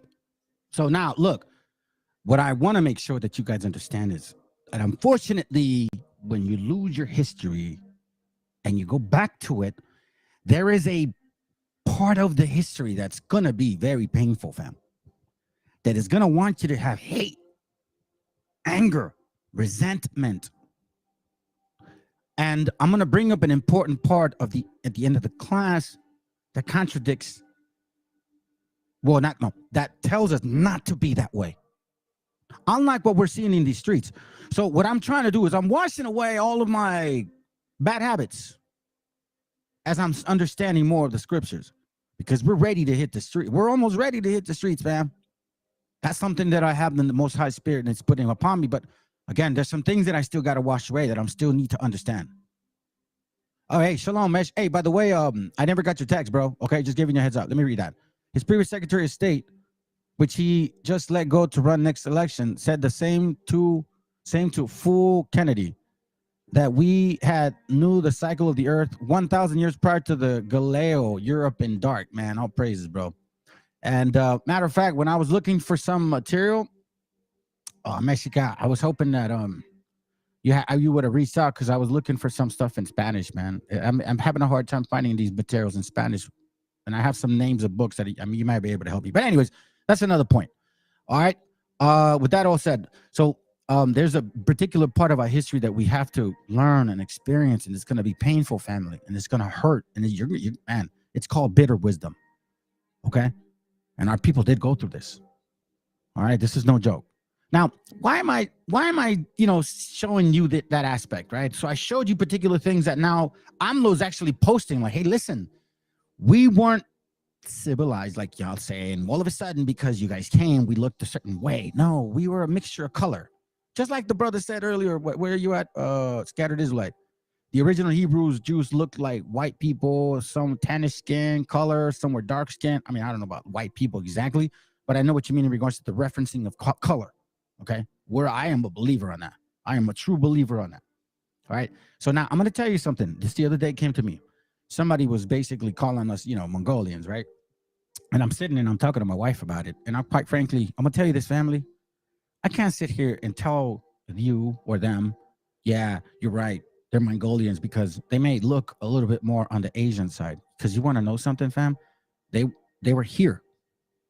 And they went through the curses here. So I'm not going to say, oh, because you look like that, you're not our people. No, man, the Spirit's going to bear witness. And Lord willing that they are. Because I can't imagine having to go through that. Of what we're going to see. The horror that we experience. So anyways, bringing this whole thing about the way we look like, right? So now I want to show you this. This really didn't really surprise me.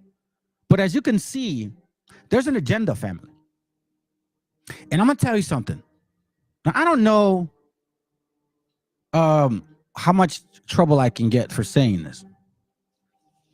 But I found enough documentation to where this is going to lead me into really seeing that and we talked about this masonry and all that stuff, right? But I have an angle that has given me the window to see a particular group called the Boulets and masonry and fully involved.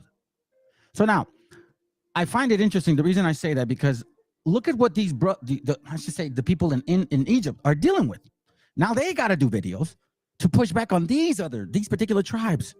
You see, like the thing about this class today, family, you're going to see that these two heads that I've been talking about, they're going to be very clear in our face. Now, this is what I was saying earlier. Like, I have a lot of material, but I cannot squeeze it in. So I have a book that supports what I'm saying, but I'm not going to bring that in today. I'm going to bring other material that'll help us understand. So let's continue with this walk, because this is a slicing and dicing.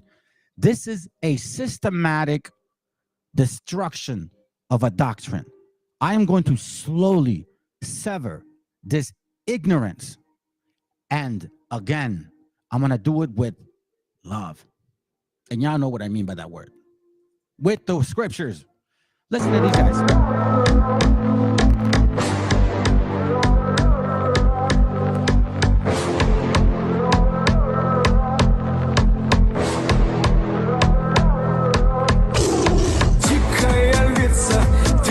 Царица, сок мой марихуана меня зачаровала. Дикая львица, ты моя царица.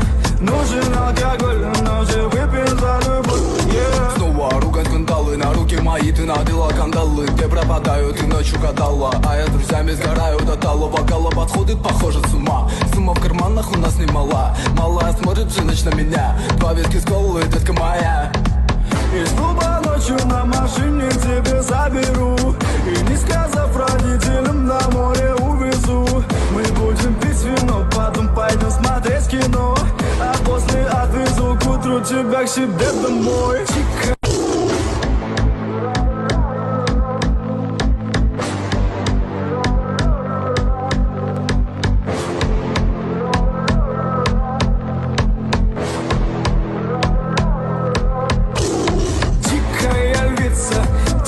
Царица, сок мой марихуана меня зачаровала. Дикая львица, ты моя царица.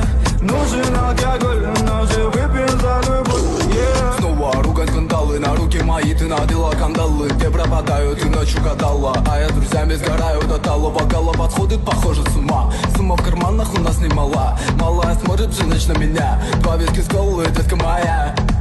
Из клуба ночью на машине тебе заберу. И не сказав родителям, на море увезу. Мы будем пить вино, потом пойдем смотреть кино.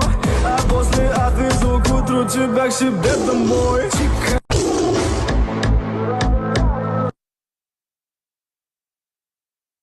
Why am I showing this? Because it's becoming very clear to me that this is a war, a psychological war on our people to keep you spiritually asleep. So the more information, the more attacks, the more people they use against the truth, they're gonna come from every direction, family. We got Wabos, we got Hebrew converts, we got other religions that are trying to bring our people in. We got these other guys that are fighting the Wabos, saying that we're not even the Hebrews, that we've been here 100,000 years. And all in all this time, this distraction, through all of this distraction, right? There's one thing that is still being asked of you. And there's one thing that the people of the Bible are gonna not do. And this is what we're not gonna do, okay? Because we're trying to find the truth. I'm not looking for this to fit for an agenda or to fit a narrative. Listen, fam, as I'm reading, it's getting scarier because Mexico and South America is so mixed. It's getting scary, family. Which is why I do see a lot of people.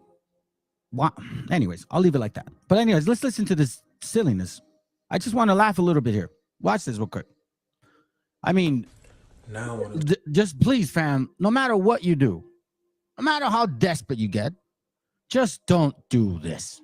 Talk about the greatest Mexican fighter to ever do it, Salvador Sanchez, aka Shaba. I believe that's how you pronounce the nickname they gave him. But what I want to talk about is a few things. One, for him to be a Mexican fighter, he did not fight in the Mexican style at all. This man is one of the most dominant fighters to ever step into a ring. And he was so slick. But he also had that Mexican style in his DNA where he could just sit there and brawl. But he had great footwork, great head movement, great timing, some of the most beautiful counter punches I've ever. The question that I'd like to ask the Hispanic community is, why does one of the greatest Mexican fighters ever look like the King of Pop? Why does Salvador Sanchez have an afro like the Black Michael Jackson? Why does his eyebrows and his nose, his cheekbones, even his build Why does it resemble the king of pop for him to be a so-called Mexican fighter? Something is going on here, and I want to get to the bottom of it. So we're going to compare these photos. Look at that. I'm going to go back to Salvador. Look at this man's afro. Look at the facial features. You know, look at the cheekbones, the nose. It's crazy. Even the eyebrows. This man looks like he could be kin to Michael Jackson. And this brings me to my final point, the point that I've been trying to make. I do not believe that Salvador Sanchez was Mexican. I think that this man is some form of mulatto. I think he's a brother.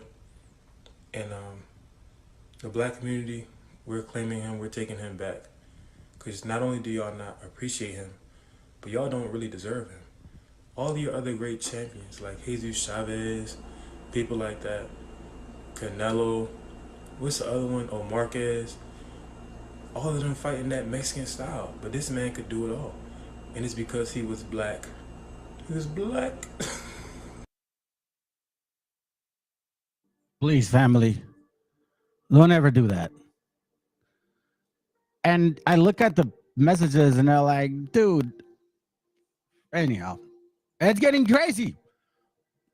But you see, this is war for your heritage, for you, no matter what.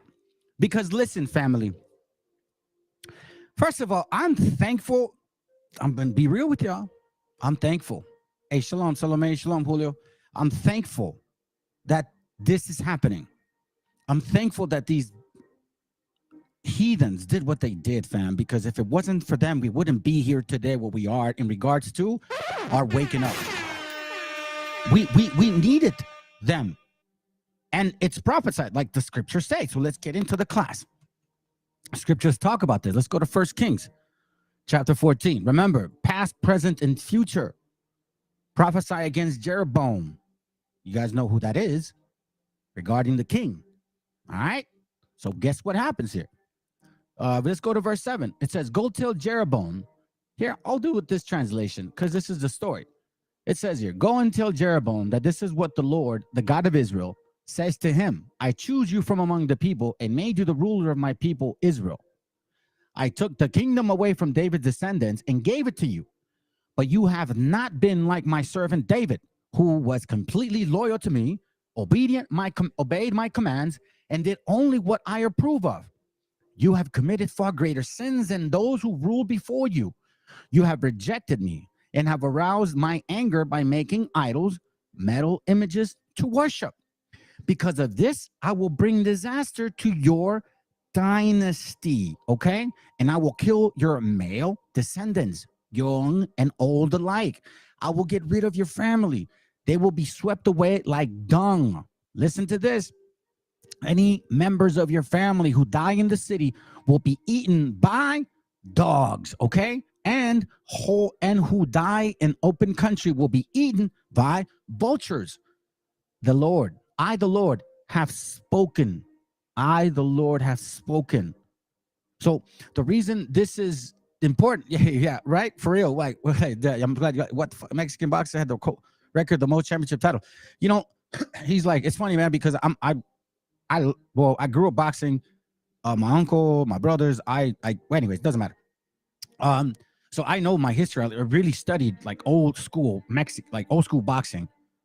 And there's absolutely nobody in Mexico that does not honor this man. And by the way, he permed his hair. He doesn't even have curly hair like that. And the reason his nose is like that is because it's broken. It happens in boxing. And he doesn't fight like the black fighters.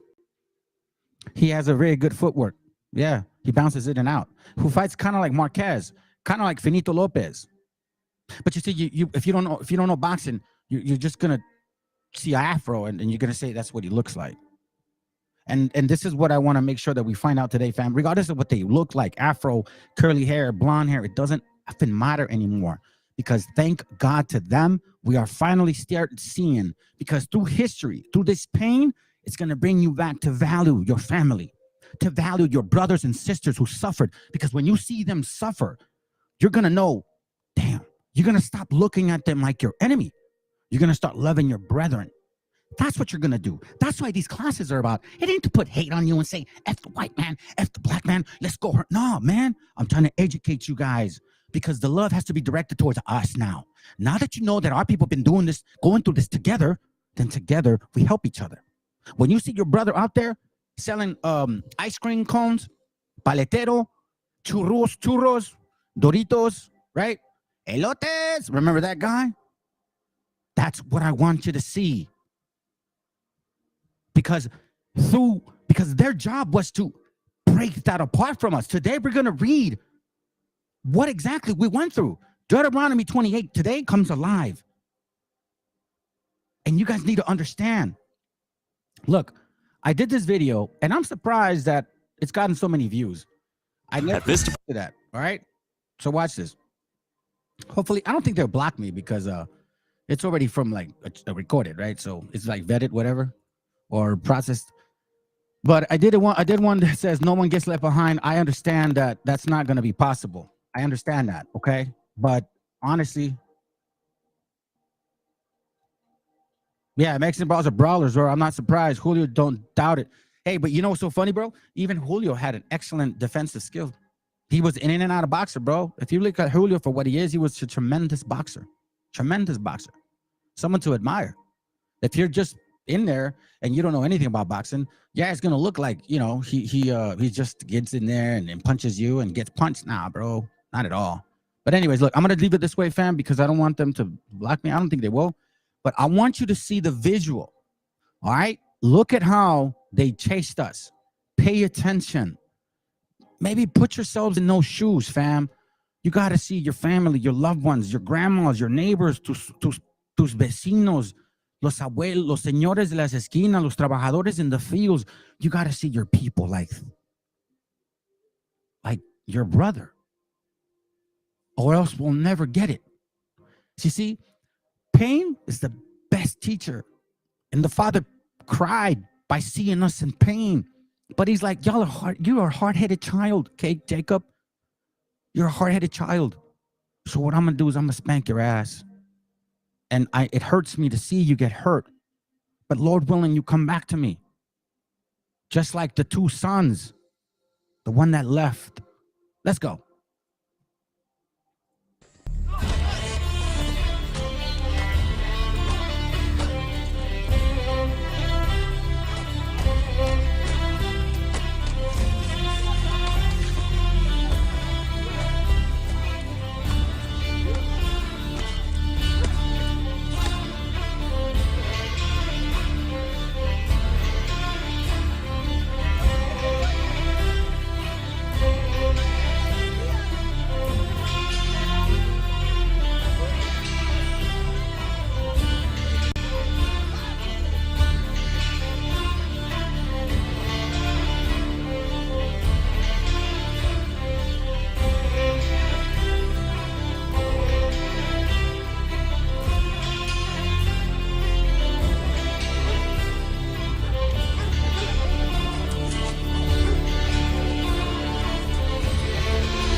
recordings just got better.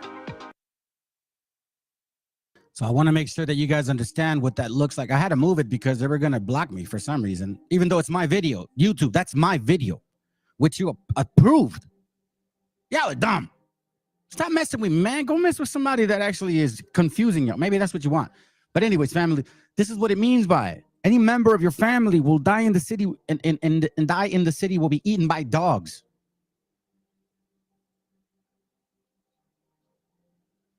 Let's see. Be careful how you run the quality. It takes down bandwidth. I see what you mean. Okay, got you. I mean, this is one example. So now I mentioned, see, I have this book, Dogs of Conquest, right? All praises to the Most High. It's an expensive book. I didn't buy it that expensive. I bought it like 4 years ago. And here, I'll show you real quick. Tell you, Dogs of Conquest for sale. Look, Amazon has it for like $500. You could find it for like 1,000, maybe, depending on the quality. But the point being is, fam, I didn't get it to that cost. I got it way less than that. But I've had it for a long time. But I wasn't ready until now. And I've shared it with you guys several times. So let's go into this book real quick. Okay. I'm going to mention certain things that talks about. Historians have agreed. Okay. This is the Dogs of Conquest. It says, historians have agreed that the Spanish conquest of the Indies was accomplished by men, horses, and dogs in that order. Men, horses, and dogs. The men had inspired hundreds of books. The horses, a few. The dogs, none until now. So this is a history that is being, like, for example, we always hear like, oh, our people were fed alligators. Yeah. Look at these guys here. These dogs were very well protected. They had armor and everything. This is not something to overlook, fam. When we talk about our people being fed to dogs, they're not lying. Okay. Let me see if I can find this one here. Dogs played a significant role. Here goes right here.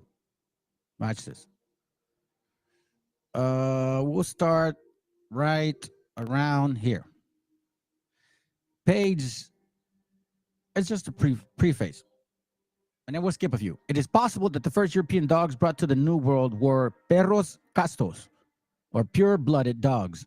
The Inca Garcilaso de la Vega tells us that such was the case with those initially brought to Peru. But at any rate, the condition could not have lasted long, just as men who were meticulous about limpieza, purity of blood, began in their hunger for women to produce a race of mestizos, so did their dogs who knew nothing about limpieza, began to populate the Indian world with mongrels. So they say so. As you can see, they love to believe this, right?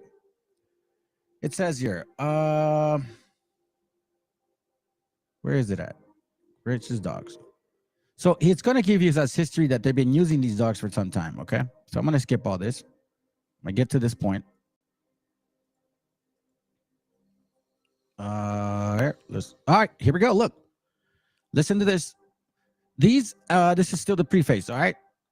It says, these activities brought loud protests. Okay, hold on. Let me magnify this. Hold on. Sorry, my bad. These activities brought loud protests from Miguel de Serna, Bishop of Gomera, and Isabel recalled de Vera to Spain, where she was in the midst of a struggle with the Moors of Granada, a conflict in which dogs were much of use.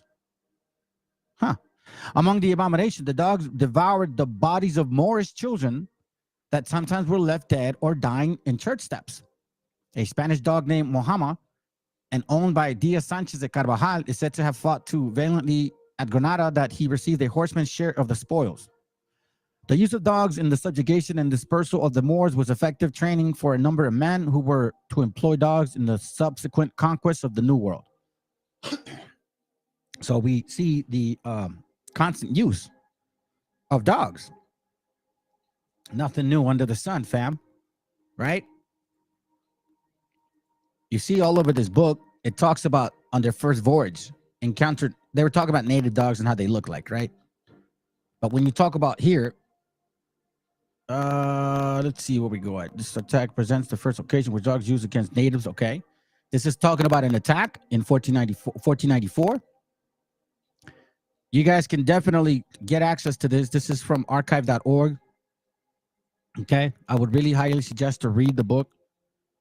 It really goes into horrific detail, right? Pictures like this. Remember the video of our sister. You don't see the actual biting.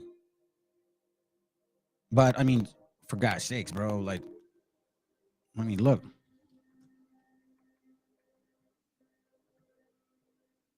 These things aren't kidding, man. These dogs are crazy. Look. There's a pit bull right here. Watch this. Look at this. This is a cat. Look at that.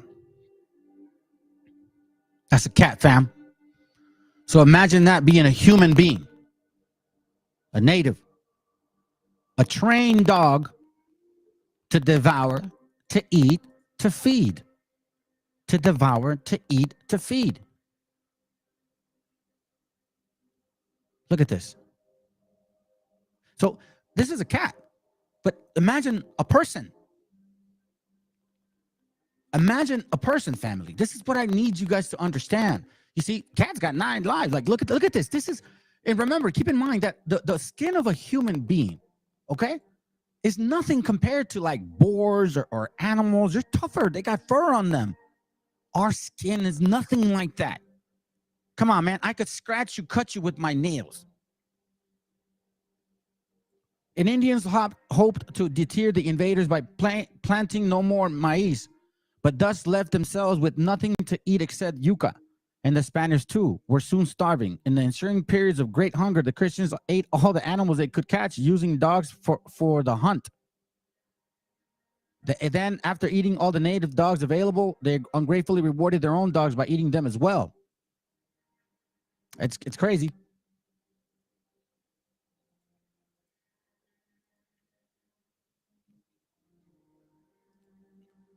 Archives in court, lawsuit for copyright infringement, meaning writers are not getting royalties. Don't doubt. Go.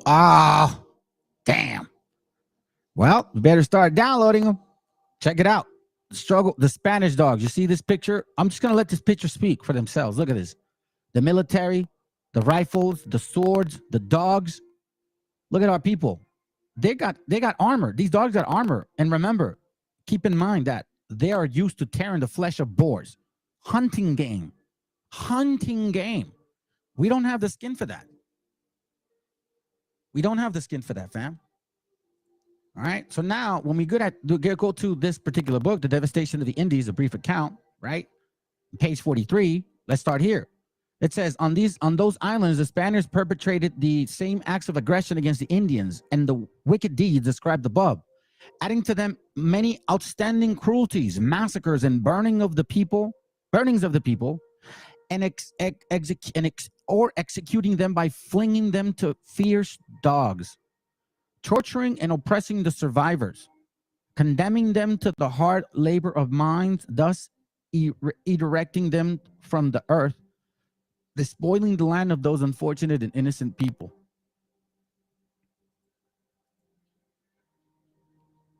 Yeah, they're getting desperate, man. It's only Lord willing, there's still a few of us left who are fighting for the truth, not for money and not for fame, because we just want.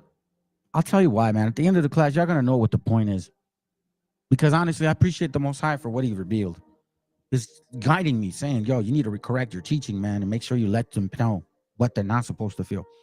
The people were killed by swords, by fire, by being torn to pieces by the fierce dogs kept by the Spaniards. Okay, I'm gonna show you something. And I know that I need you guys to see this. And why does it matter? Because, listen, all of this is to show you that your history does matter. And the love that you're supposed to have for your brethren should supersede any hate that you have towards them for what they've done to you. Because they've done this to us together. People that are not part of our people. And they've gotten away with it. And we're just walking over it like nothing. Watch this. I'm gonna show you guys something.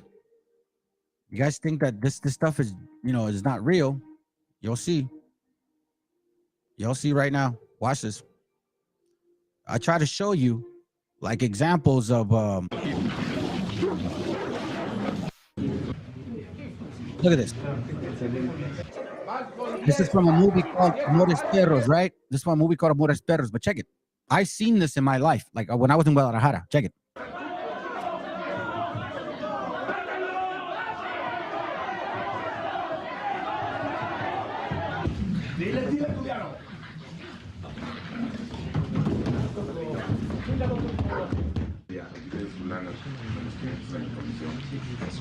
Ahora tú cruzas, o sea, salte. Y ahí lo dejas el perro. Ahí lo dejas. Órale.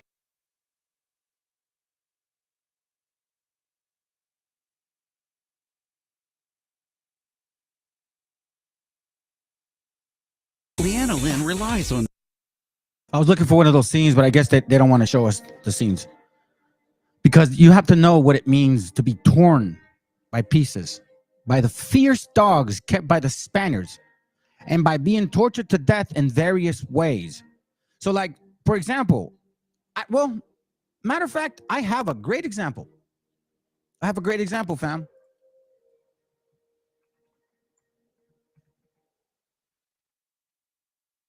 I'm a great example right here, and I know this is going to hurt you guys, and it's going to be painful, but I need you guys to understand what happened.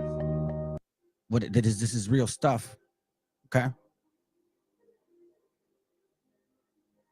Let me see if I can get a little more. Sorry to scare you guys, but you have to know that this is real.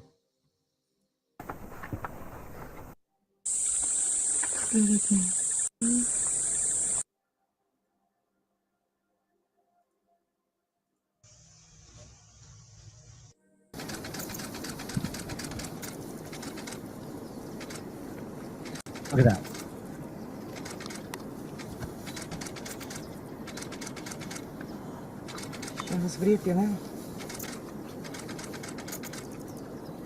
Eating them alive, family.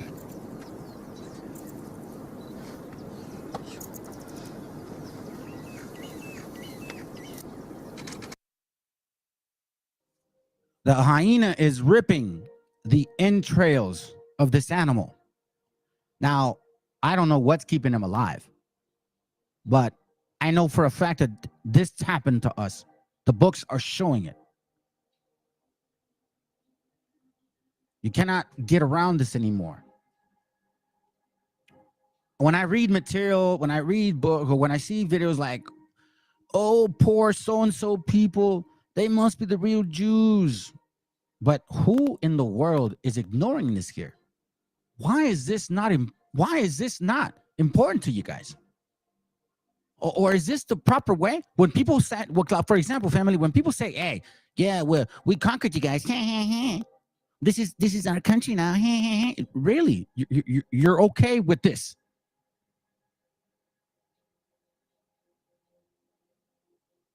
This is completely fine. Let's read this here.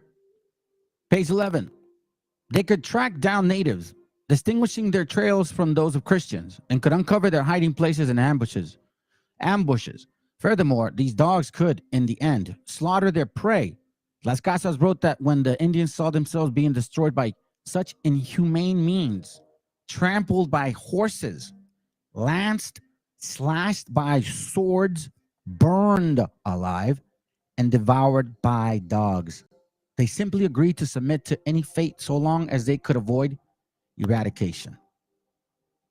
Trained dogs were unleashed and sported ate Indians as if they were hogs. Las Casas, here goes right here. Las Casas cites that admiral as having said that 300 men and 20 to 30 horses, aided by the dogs they had brought with them, were sufficient to keep the Indians peaceful. Because a Spaniard was as secure with one dog as if he had to 100 soldiers. Evidence that dogs accompanied him on this journey is to be found in a statement by two mariners that while walking along a shore of island in Cubagua, their dog chased peculiar man-like creatures in the sea, which they customarily dwelt. Probably seals. Just fat people rolling on the ground. Look at this right here. On the last day of August 1492, Columbus vessel anchored on Hispaniola at a site to which Bartolome 2 years previously had moved the settlers of Isabela, and the Columbus was to name Santiago Domingo. Here the admiral found sickness and hunger, and here he received news of the rebellion of San Francisco Roldan and his followers. After some pursuit and several hangings, a fair peace was established by which the admiral gave allotment of Indians to Roldan and his men in a system that anticipated the repartimiento and was to increase continuously the necessity for trained dogs. It provided that Indians worked the lands like serf for the benefit of their Spanish masters. What's up, bro? It was scientifically proven how our people extermination during European invasion affected the global climate. Damn, bro. See, I want to see that, man, because I can imagine that. Think about it, like how the agricultural cycle, I could understand the tilling of the ground, right? The 7-year process, the cycle, the oxygen. Yeah, man, I could see that. I could see that. Which a drop in carbon. Oh, there it goes. Emissions from the great dying of Native Americans, the world's global temperature dropped by about 0.015 degrees Celsius, according to the study. That's deep, though. Yeah, it's a pretty good book, man. It's scary. It's pretty heavy, man. It's a pretty heavy book. I mean, it just goes into the actual like detail in regards to like just how they use dogs. Las Casas noted the ironing of Spaniards with scarcely a shirt to their backs, rewarding the continuous service of their vessels with lashes across their naked bodies and the distasteful epithet, dogs. See, these guys are just, I mean, you can go back and forth on this, man. It's just horrific. This is the Dogs of Conquest. Sorry about that, fam. Sorry, it wasn't the Dogs of Conquest. This is the brief account. So now let's go into, I'm jumping back and forth. You guys pay attention. I'm checking back and forth. Look at this right here. It says here, let me read this. This is page 56. The governor could obtain 50 slaves at a time by threatening the cacique, which being burned at the stakes or thrown to fierce dogs if he refused. Since the Indians do not commonly have slaves, at the most a cacique may have 2 or 3 or 4. He simply went through the settlement, taking to begin with all the orphans. Now, keep in mind, fam, that a lot of these caciques were not our people. These were Africans who were mixed with Spaniards, right? Regarding the mixture, keep that in mind, all right? So then they could either say, oh, I'm cacique now. Oh, I'm mestizo now. Oh, I'm African now. I've showed you guys videos where they purposely changed their title to either not pay taxes, tribute, or whatever benefit.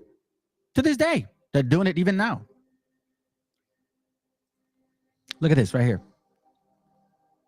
Oh, and these stewards, let's see, these stewards slew many. Okay, here goes. These stewards, page 78. Just Google dogs, you'll find it. These stewards slew many Indians by hanging, burning, and being torn to pieces by savage dogs. Also by cutting off the hands and feet and heads and tongues. And for no other reason than to spread terror and induce the Indians to give them golden tributes.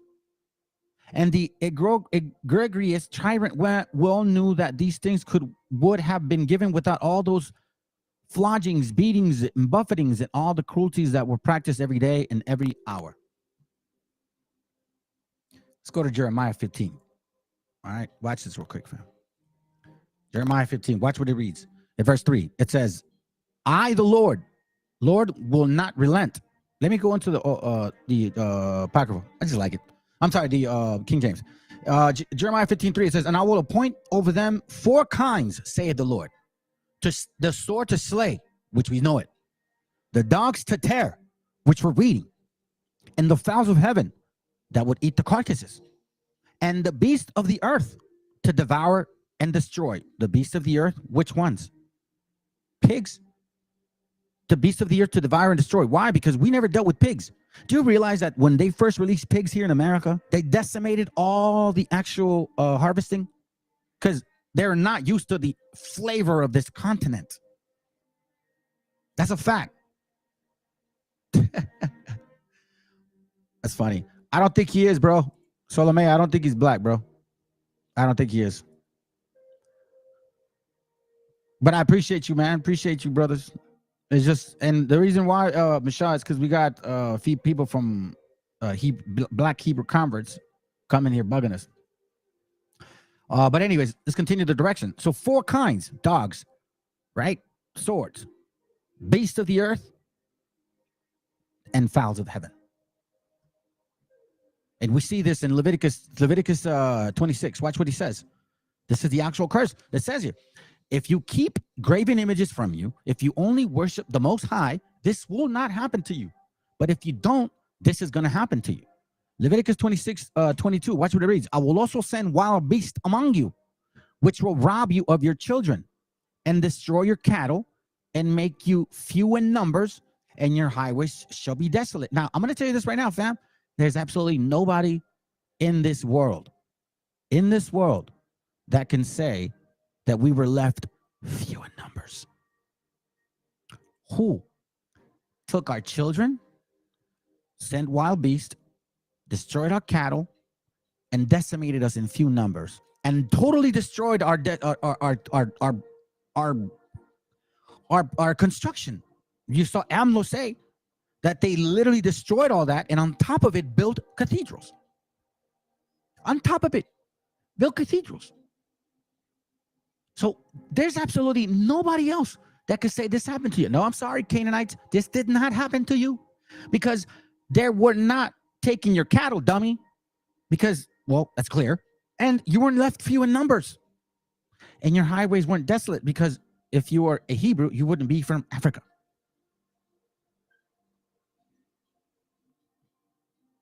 At all. Deuteronomy 28. Watch this. 26. And thy carcasses shall be meat unto all fowls of the air, and unto the beasts of the earth, and no man shall fray them away. And we read right here, carcasses. Yeah, I'll look at it. I'll look it up. Let's do carcasses. Carcasses. Is that how you spell it? I think that you do. Oh, man. I guess that's not how you spell it. Hold up. Carcass. I think that's how you spell it, but there's no S. And sorry, fam. I was not a winner of the spelling bee contest. Anyways, as you can see, your carcasses. I mean, there's material that obviously when you're being eaten in pieces, bro, you're gonna be left in the streets like that. There's no joke. Look, page 70. All the remaining Indians were slain with pikes and swords, and were thrown to the savage dogs, which tore them to pieces and devoured them.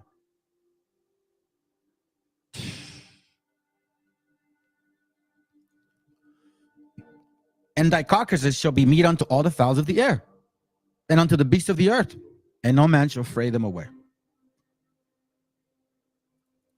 So now let's watch this real quick. I want this to sink in, fam. I want this to stick to you. We're going to watch this video. It's about, wait, hold on. Is it? That's not the video. Hold on. Oh, this is a minute-long commercial. I need you to watch this, okay, fam? I may jump in. We're going to jump it in pieces. If it seems kind of boring, then I'll just speed up through, okay? Let's go. 1494. Columbus approaches Jamaica, what would become Puerto Bueno. Painted natives are gathered on the beaches, carrying weapons to defend against invasion. Columbus is not looking to make peace.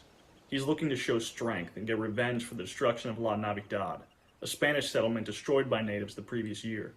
Aggression might frighten the natives of Jamaica enough that they would avoid future hostilities. Conquistadors take the shore, firing crossbows and slashing with swords, but the natives don't retreat. Then the Spanish release the warhounds. Massive 200-pound mastiffs and lightning-fast greyhounds rush the shore. As the gnashing teeth tear into the flesh, others flee in terror. The ones caught are ripped to pieces by the pursuing dogs. The Spanish admiral takes the now vacant but bloody beach and claims the land for Spain. Columbus later reflects in his journal. He writes that when fighting Indians, one dog is worth 10 soldiers. Welcome to Dates and Dead Guys. Our topic in this episode are the warhounds, a secret weapon of the conquistadors, and one that is often overlooked in the Spanish conquest of Central and South America. If you were to rank the reasons for Spanish success in conquest of the New World, the top of the list would probably include things like disease, guns, steel, and probably horses.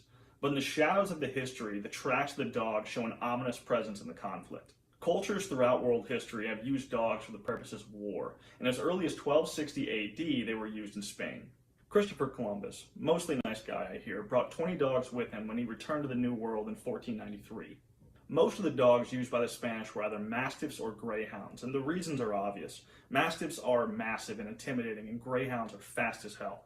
They are also lovable, but good at ripping throats.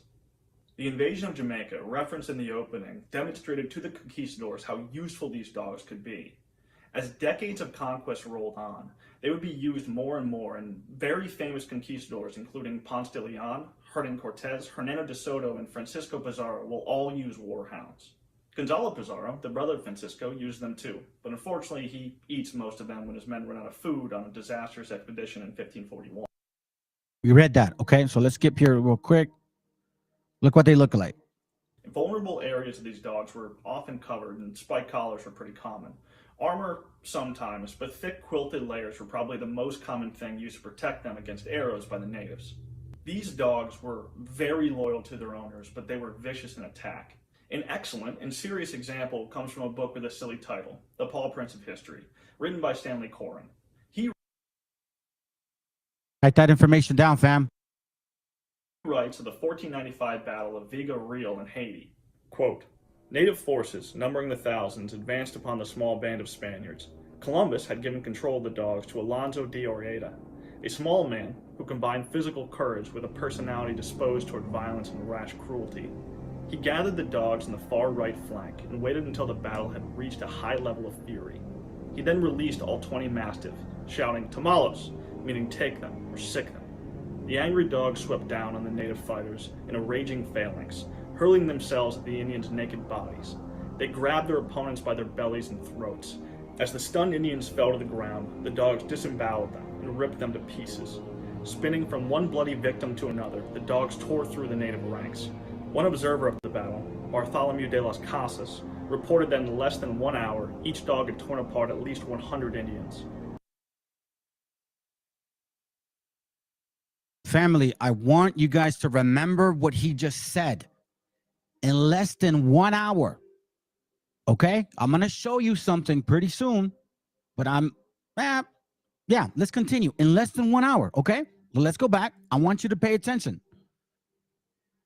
Let me read it. Let them finish, and then I'm going to read something to you.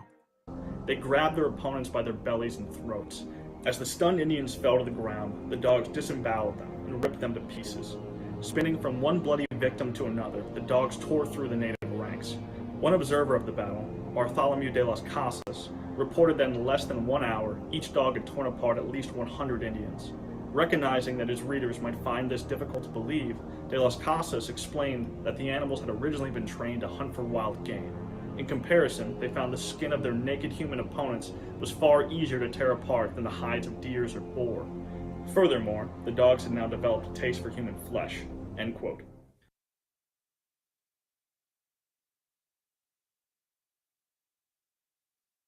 Well, now let me go ahead and skip this real quick. I'm glad I paused it right then and there. So now let's remember what he said.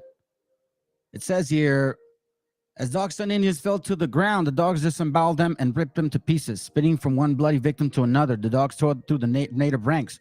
One observer of the battle, Bartolomé de las Casas, reported that in less than 1 hour, each dog had torn apart at least 100 Indians. Okay, so you remember what we read in Jeremiah. So now let's go to Ezekiel, and I'm going to take you somewhere else. Okay, so this is a precept upon precept. Ezekiel 14:21. Watch what it says here. It says, "For thus saith the Lord God, how much more when I send my 4 sour judgments upon Jerusalem, the sword, the famine, the noisome beast, and the pestilence, to cut off from the man and beast." All of this happened to us. Okay, so now remember, he talked about in 1 hour. You see, fam, this is why you need to understand history with Bible. It says here, Habakkuk 1:5, "Behold, ye among the heathen, us among the heathen, regard, and wonder marvelously, for I will work a work in your days, which ye will not believe, though it be told to you." So what I'm going to share with y'all, you're not going to believe it, even though I'm telling you. Okay? It says here, "Their horses are swifter than the leopards." Verse 8. "Their horses are swifter than leopards and are more fierce than evening wolves. And their horsemen shall spread themselves, and their horsemen shall come from far. They shall fly as the eagle that hasteth to eat." Now, why am I reading this? Because of this, fam. Because of this. It says, hold on, watch this, because it's interesting that we find particular statements giving us an idea of who these guys are, telling us what they would say, what kind of words. Remember, fam, past, present, future. The Most High opens that window to you that actually is sincere about not just keeping the laws, but it's sincere that you really are repenting, right? And there's other work involved. But check this out. I'm telling you, family, this is getting crazy and crazy and crazy. This is from the golden age of the Moors, right? Watch what he says. It says here on page 336, the color of the conquering soldiers was described vividly by European scholars who sympathized with Christian Spain. We know now that the Africans and the Assyrians and the Muslims, together, they conquered Europe. Together, they did that. Yes, we understand that now. And they conquered the Visigoths, which is the Anglos, right? So watch this. So when they came into Europe, watch what this writer says about the Moors on how they conquered the Europeans. He has sympathy for the Anglos. The reins of their horses were as fire, their faces black as pitch, and their eyes shone like burning candles. Watch this. I'm sorry. I'm reading this real quick. My bad. All right. So watch this real quick. The golden age of Moors, page 336. Watch what it says here. The color of the conquering soldiers was described vividly by a European scholar who sympathized with the Christian Spain. The reins of their horses, meaning the Moors, were as fire. Their faces black as pitch, meaning what they look like. Their eyes shone like burning candles. Watch this. Their horses were as swift as leopards, and the riders fiercer than a wolf in a sheepfold at night. What? Their horses were as swift as leopard and more fierce than the evening wolves. Okay? It's like, wait a minute, hold up. What? And then it says, the nobles, Goth, were broken in an hour. Quicker than tongue can tell. Quicker than tongue can tell. Oh, luckless Spain. Oh, luckless Spain. Let's go. Recognizing that his readers might find this difficult to believe, De las Casas explained that the animals had originally been trained to hunt for wild game. In comparison, they found the skin of their naked human opponents was far easier to tear apart than the hides of deers or boar. Furthermore, the dogs had now developed a taste for human flesh. End quote. It's a terrifying picture. Now, Las Casas' account sounds exaggerated. There were 20 dogs, and he says they each killed 100 native teeth. They laid open their victims to the entrails. End quote. A Mayan priest that was imprisoned by the Spanish said that he witnessed mastiffs destroying the faces of his people. Certain dogs were so effective that they became notorious to the native groups they encountered, and some are even still known today. Amigo, who was with Cortez in the... Ow. I didn't expect that to be there that quick. So anyways, let's listen to this. Thrones. That guy was a prick. The effectiveness of these dogs... Now, I'm going to show you this real quick, so let's not forget. Let's go back to the scriptures. I need this to make sure that it sinks in, fam. You got to connect the dots here. It says their horses are swifter than leopards and are more fierce than the evening wolf, meaning that the enemy is going to come this way like that, right?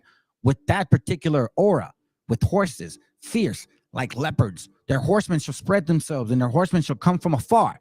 They shall fly as the eagle that hasteth to eat. So, remember Deuteronomy 28? Right? 28:49. It says here, a nation from afar. I'm sorry, the Lord shall bring a nation from afar, from the end of the earth, as swift as the eagle flieth. A nation whose tongue thou shalt not understand. Thou shalt not understand, right? So check this out. Check this out. I want to show you something real quick.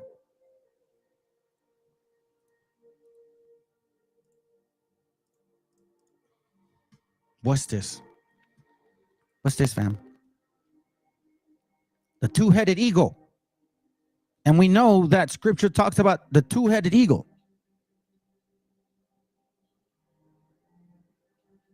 Let's continue. Led to increased sadism among the Spanish. They took up a practice called La Monteria Infernal, or hellish hunting, but it's also called dogging. The Spanish would capture the chiefs, or the high-ranking officials of a native group, and in front of their tribe set the dogs on them, and they would tear them to shreds. Fear of being dogged led many natives to submit to the Spanish without even a fight. Many of the conquistadors, despite being devout Catholics, were not the best people. Many didn't see value in the life of natives, and others literally found sport in killing them. Las Casas again wrote that it was not unusual for one Spaniard to say to another, quote, "Lend me a quarter of an Indian to give my dog some meat until I..." You see that, fam? It's all good, Mashal. Don't worry about it, bro. Lend me a quarter of an Indian to give my dogs some meat until I kill one next. Do you guys realize that the babies, our children, the tender bones of a child, the richness in their blood, why do you think they have people sacrificing children? Crazy stuff. That's what I hear. That's what this conspiracy is. Supposedly the blood regenerates. It's just really sad, fam. Let's go. I kill one next, end quote. The thought was that giving them the meat of the natives would make them more vicious when used in battle. There's another example of a Portuguese man, not a Spaniard, but still relevant, who was seen hanging quarters of an Indian up to later feed to his dogs. Violence with dogs would also sometimes be used for sport. This game. There were stories of conquistadors setting the dogs on innocent people and taking bets on where the dog would bite first or how the person would die. Throat, blood loss, body cavity ripped open, but it didn't always go according to plan. The most famous warhound of them all was Bersarillo. The name means little bull calf and Becerrillo, como un becerro, like a little bull. Look at this, fam. These are like pit bulls, man. Let's go. he was a mastiff. The handler of this dog was a Spanish captain named Diego de Salazar. He was not a nice person, but he was excellent at handling this dog, and Bersarillo was famous for a reason. One night near Capara, a Spanish force is down for sleep when Bersarillo starts barking and sounding an alarm. There's a sneak attack from the natives. The Spanish were able to rally in the battle with the help of armor, guns, and swords, but when the bodies were examined after, it was said that 33 had wounds from Bersarillo, with the dog potentially killing many of them. But on another occasion, Bersarillo was far kinder than his Spanish counterparts. In 1514, he shot with arrows when attacking Carib warriors. And he dies later. All praises. Damn dog. Damn dog, man. Check this out. Show you guys some visuals. We're almost done, fam. We're almost done. Look at this. Okay. But now I want to show you this. See, we're missing some info. We know that certain people conquered that area and certain people acted like they were Europeans at that point because they were conquering that land now. And they took it upon themselves to carry that black eagle. You see, the book that I have, family, it actually shows that they buffered, they used the right-hand man of these people was these Africans. And I'm going to show you why I say this. And you see this whole thing about that whole Willie Lynch and breeding and all that crap? That's a lie, family. Look at this picture, and I want you guys to pay attention. You see, we look at these pictures and we just ignore them. But look this out. You see this guy here? Who is he? Now, you look at the size of this man.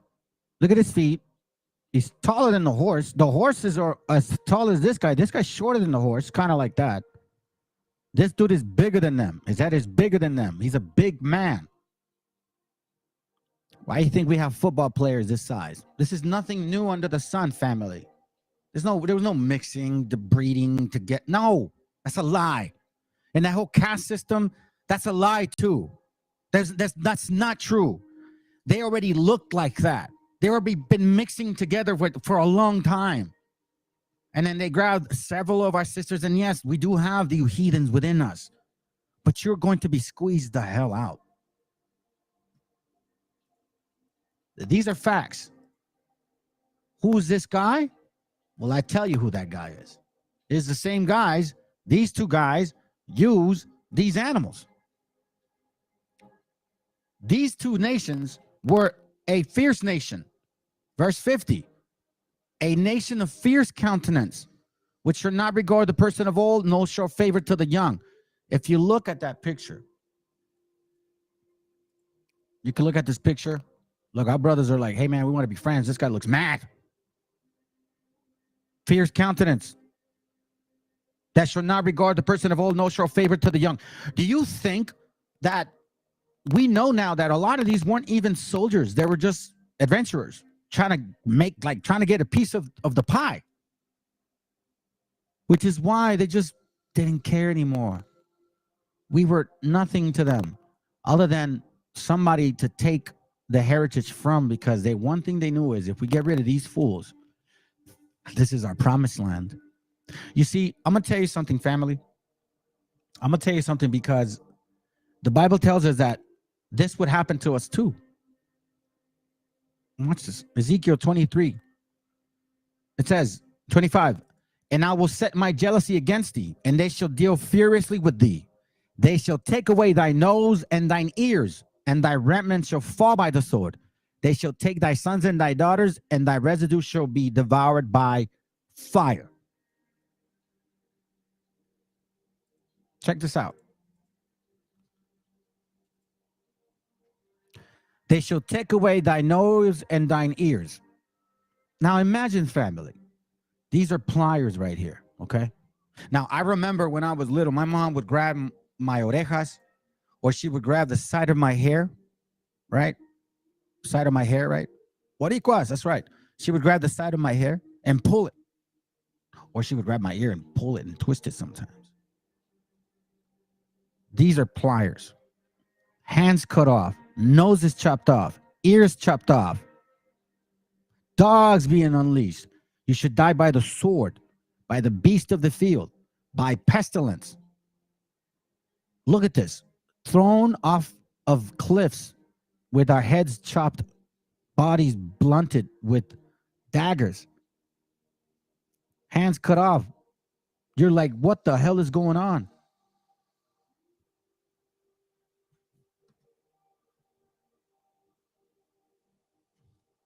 You start wondering, man, like, what was it that bad? Did we really sin against the Most High that bad? Yeah, man. And this is the bitter wisdom that I'm talking about. Look, page 13. Francisco de Bodilla eagerly used dogs as instruments of his policy. Yet to be effective, the dogs had to be well fed. To a great extent, the conquerors and settlers permitted their dogs to forage for their own food. In Europe, dogs allowed had been scavengers. Let me skip. When hunting dogs in the Indies, like those in Spain, were permitted to eat that part of the catch that their masters found unpalatable. They roamed the country too, eating what they captured, until they began to seriously deplete the land of its edible stock, both domestic and wild. You see that? And the beast of the field would devour your cattle. You are the people. Now I'm going to show you something. I had another scripture in mind, but let me see if I can remember it. But I'm going to show you this real quick. We're almost done. Revelation 6, verse 8. It says, and I looked, and behold, a pale horse, and his name that sat on him was Death, and hell followed with him. And power was given to them over the fourth part of the earth, to kill with the sword, with hunger, with death, and with the beast of the earth. So who benefited from all this? Who benefited from all this? Here, I'm going to show you this real quick. I'm only going to show you a portion of this. And then, give me a second.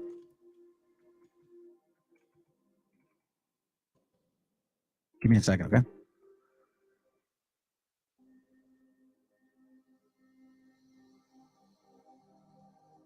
Where you at? Is this it? Oh, now we can't find it.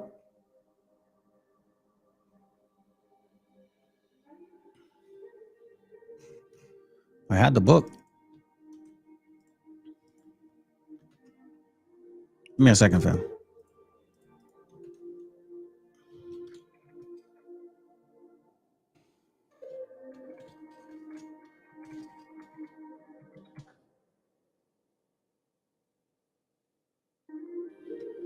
Just want to read this to you guys real quick, and then we're going to move on because I'm almost done.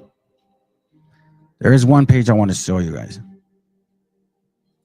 and I wanted to wait for it later, but I'm going to show you. The notes are in there, and maybe the Most High is just putting it in my spirit. Okay. Where you at? Look up. Okay. Here goes right here. Give me a second. Here goes right here. See, this is what I mean. You are not being relevant to these people. Okay?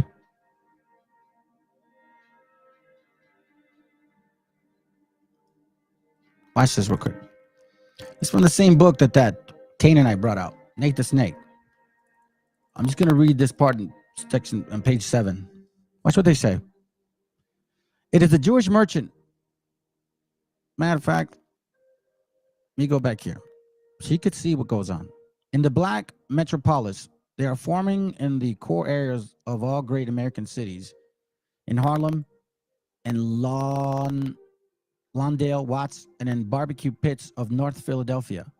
It is the Max Gordons and the younger, more Americanized co-religious that form the business infrastructure. It is the Jewish merchant, grocer, and landlord who has become the face of the white urban America. Mr. Charlie has been metamorphosed into Goldberg, and Goldberg has eclipsed that other older, perhaps equally unreal image of the Jew, so poignantly depicted in the Negro spiritual, the Jew who, like the Negro, suffered bonds of cruel slavery. But the refrain along with the beat has been changed. You see this book, and all they talk about is the similarity between them. Between them, not you. No way, shape, or form are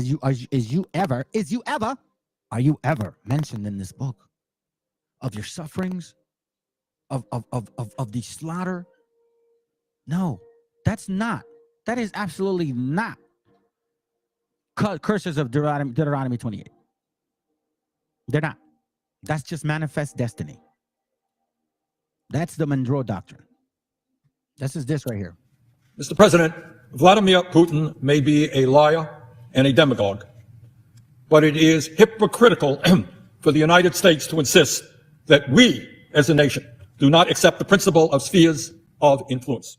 Hostility to early NATO expansion is almost universally felt across the domestic political spectrum here, end quote.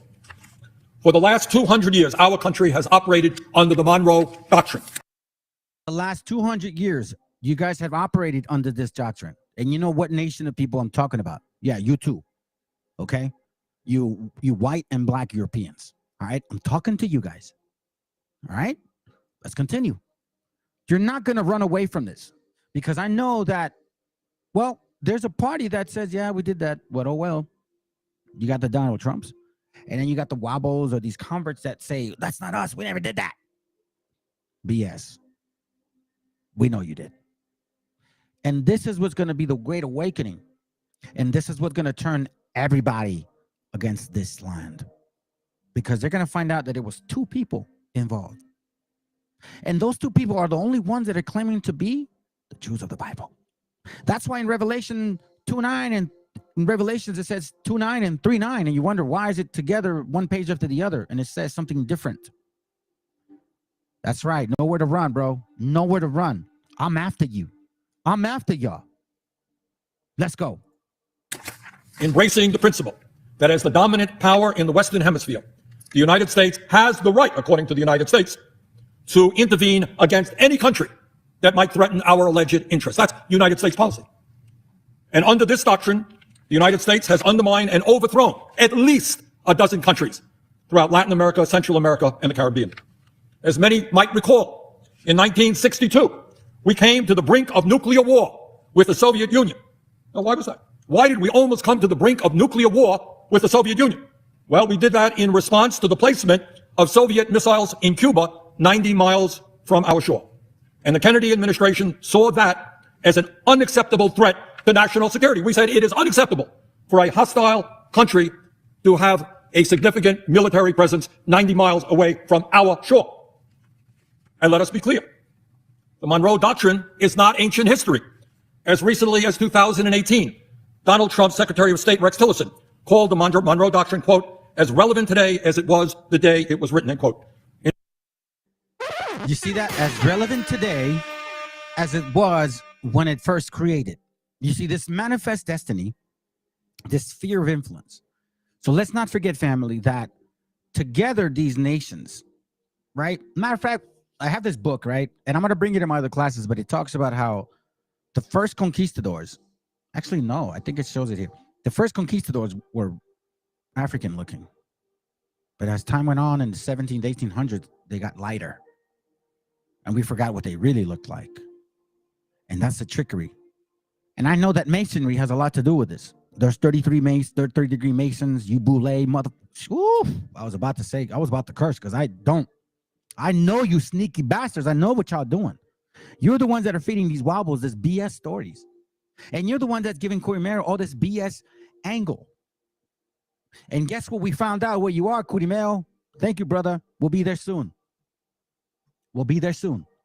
Let's continue this. This is exactly what it's talking about. 2019, 2018, 2021, 2023. Let's go. 1911, en México, una invasión. 1911, en México, una invasión. 1912, marines norteamericanos invaden Nicaragua, querido compañero, y dieron comienzo a la ocupación que se mantendría casi continua hasta 1933. Los echó Augusto César Andino y el pueblo nicaragüense. 1914, México. 1915, Haití. 1916, República Dominicana. 1918, Panamá. 1924, Honduras. 1925, Panamá. 1926, Nicaragua. 1927, Nicaragua. 1930, República Dominicana. Family, let's not forget. Let's not forget that he's naming these years. All right, let me put it on mute. Hold on. Watch this. I'm gonna put it on mute. And every year, 1911 in Mexico invasion, right? The excuse that supposedly Pancho Villa invaded them. That's where it all started, right? And then 1917, the fumigation of our people. Who was in power then? Who was not in slavery anymore? Suckers, 1865 happened a long time ago. And you guys already had representation in politics. Those laws that were being passed, we weren't voting on them. Matter of fact, white and black folks been the voting parties the whole entire time. We are a very small percentage. So who is voting for these things to happen? Who is actually sitting by the manifested Monroe Doctrine, the sphere of influence? It is two nations, just like you said, Meshi, two nations of people. Y'all tag team this thing. But this time, it's over. You see, before, we came in peace. This time, I'm going to remind you guys of this. You reminded me, Meshi, because now, the Most High, listen to this. This is from American Holocaust. This is the spirit that they're messing with. And I'm glad that you think we got to be like Africans to be like great Salvador Sanchez or Chavez. Y'all don't know our history, especially mine. It says here, unlike most of the Caribbean people, the Spanish encountered the inhabitants of Mexico had a good deal of experience with warfare. To be sure, Aztec warriors were MESHIACHA warriors were trained in highly individualistic fighting techniques, since the aim of battle was not to kill masses of the enemy, but rather to capture and bring back a single worthy opponent to be sacrificed at the following years of ceremonies of fertility. I'm gonna tell you guys something, fam. I never liked jumping people, man. I always wanted one-on-one because I wanted to make sure that there was no excuses. Still, those fighting skills were formidable, and when combined with Aztec and Norman's numerical advantages, they were more than a match for any invading army of Europe. As the Europeans' interlopers' own accounts make clear, individual Indian warriors repeatedly showed themselves equal or more of any among the Spanish militia. The story of one Aztec soldier, Mexica soldier, who in hand-to-hand combat fought off a handful of Spanish horsemen. When they could not bring him down, one of the Spanish threw a lance at the Indian, who caught it and fought for another hour before being shot by two archers and then stabbed. But what was but one among innumerable such reports from the conquistadors themselves. It ain't happening again. It ain't happening again. Not on this watch. Not now. Not ever again. In 1888, let me see this real quick, because I'm coming after you, Masons.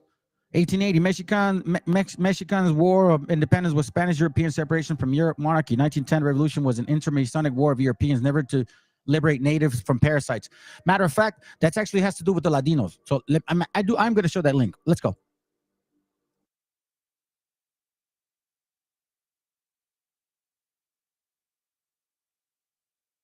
Norteamericanos invaden Nicaragua.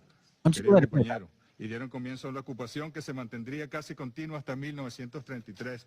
Los echó Augusto César Andino y el pueblo nicaragüense. 1914, México. 1915, Haití. 1916, República Dominicana.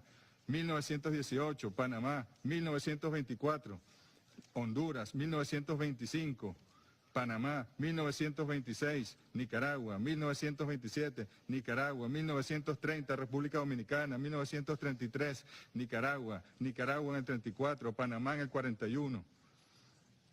Luego la Escuela de las Américas, luego está allí el TIAR en Cuba, 1952, 1954, el derrocamiento de Jacobo Arbenz en Guatemala, 1956, Nicaragua, 1960, el presidente Eisenhower autoriza realización a gran escala de acciones encubiertas para derribar el gobierno de Fidel Castro, y luego Playa Girón, 1961.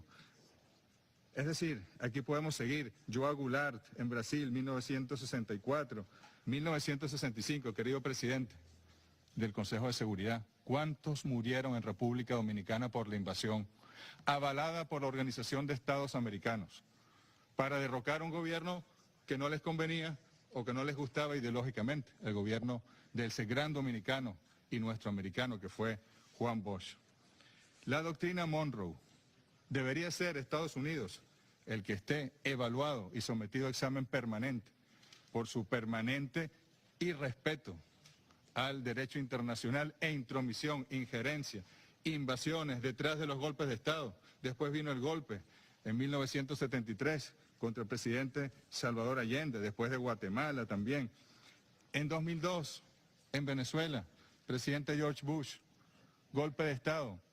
Lo negaron, pero reconocieron al dictador. Y hay un precedente. 1911. It doesn't stop, fam. It doesn't stop. Continuous chaos, right? Let's finish this. In 2019, former Trump National Security Advisor John Bolton declared, quote, "The Monroe Doctrine is alive and well," end quote. To put it simply, even if Russia was not ruled by a corrupt, oligarchic, authoritarian leader like Vladimir Putin, Russia, like the United States, would still have an interest in the security policies of its neighbors. Watch this real quick. So these are the beneficiaries, and these are the people that stand behind this statement. And this is why when they make these comments, these comments should go real deep and have a very significant meaning to you guys. You just can't overlook them because what they're saying has a heavy weight. Like this right here. Go back to your own fucking country. Watch what this dumb broad says. Let's go. But it ain't just this nation. I'm gonna call you both out. Go back to your own fucking country. What else? Come on. Say Yeah, it. go back to Mexico. You know, my very first video on this account was in response to this type of behavior. And in that video, I stated this, that the difference between indigenous people of these lands and foreigners is that your ancestors either met the boat or they came over on it. Now, I know that rubbed more than a few people the wrong way, but not a single person has been able to dispute that one basic truth. And to that truth, I'd like to add one more. Now, this applies whether you're first-generation immigrant or 25th generation, whether your family came over on the Mayflower or wrote the Declaration of Independence itself. On behalf of my ancestors and the indigenous blood that runs through my veins, as long as there is one single drop of indigenous blood on these lands, you, your ancestors, and your descendants to that blood, you will always be foreign. Damn right about that. Damn right about that, fam. Now, who are these foreigners? Let's check this out. I'm gonna show you something. All right, so check it, bro. This is from Park Ethnography. Let's read. African spores of Spanish America. This is what I'm talking about, Meshi. The first Africans of Spain were known as Ladinos, or Hispanicized Africans, and were soldiers, servants, settlers. Remember that. Soldiers, servants, settlers, and slaves. So they were soldiers first. They were also servants, and then settlers, meaning conquerors, right? They began to arrive in America as late as the 15th century, many as auxiliaries to the Spanish and Portuguese explorers. As Matthew Bristol states, from the very onset of Spanish activity in America, Africans were present both in voluntary expeditions and as involuntary colonists, the two heads. Many of people of African descent initially saw passage to the New World as a means of bettering their social and economic positions. Given their numbers, roles in Spanish port cities like Seville, and generally depressed economic conditions, it is not surprising that both free and enslaved Africans hoped to improve their lot by crossing the Atlantic and the early voyages of exploration and conquest. Really? You weren't forced? No. Those who voluntarily set out an expedition and became part of the armed auxiliaries were more likely than those in unarmed roles to gain freedom. The African pioneers who set out for a new world contributed greatly to the building and maintenance of colonial societies. Together with the Europeans, they formed a specialized and limited pool of human resources circulating throughout the circum-Caribbean area between 1519 and 1600. 155.6 thousand Africans embarked in the Spanish-American mainland and another 187.7 thousand over the next 50 years. Africans and their descendants were the integral part of the exploration of the Spanish America from the 15th and 18th century. Spanish expeditions within what became the United States largely covered Florida and Southwest. African men and women were part of the number of Spanish expeditions. Pánfilo de Narváez, black man who used dogs in 1528 from Cuba to Florida, is one example. Estebancito as well. Juan Guerrado de Reza is also. 1600 included African soldiers, their mulatto wives and children, and Isabella Oliveira, a mulatto woman who was African. These are just three examples of many expeditions, which included Africans and African Americans among members. Pánfilo de Narváez expedition given an example of how Africans potentially adjusted to the life of circumstances. You guys could read that there, supposedly black Mexican, but he was from Morocco. Look. Conquistadors and militia. You see this picture here? This picture should tell you, give you 1,000 words. Look at this. Oh, I guess it's not there.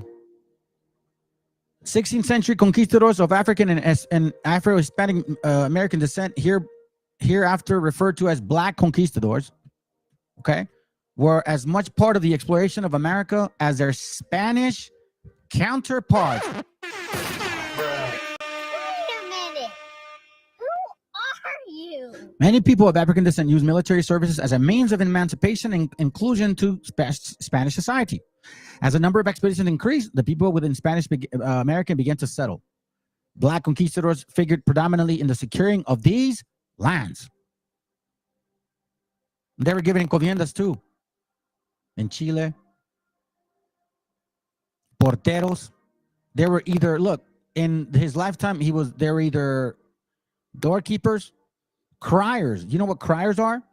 The people that actually give me the $1, $2,000, $3,000, so speak for 50 cents. That's exactly what they were. Eventually, through the pobreza or petitionary proof of merit, Juan was given a house plot, but he was never granted a position in the city of Mexico, other than the typical occupied by blacks. Black conquistadors in Yucatan. Juan Valiente, black conquistador, another example. In Guatemala, Peru, Chile. In result of his conquest was given an estate, Indian slaves, in an Indian town to pay him tribute. The examples of these four black conquistadors and brief synopsis of their conquest and occupation shed light on the social and economic position available to black conquistadors at the time. Look at this. Spanish American soldiers.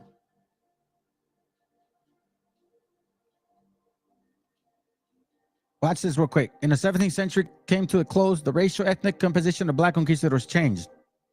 The majority of the conquistadors were now be mulattoes. You see this? As of the 17th century, as the 17th century came to a close, the racial and ethnic composition of black conquistadors changed. The majority of conquistadors would now be mulattoes, free and enslaved, as opposed to their earlier counterparts who were Africans. Come on, man. Tell them. Count again. Gotcha, bitch.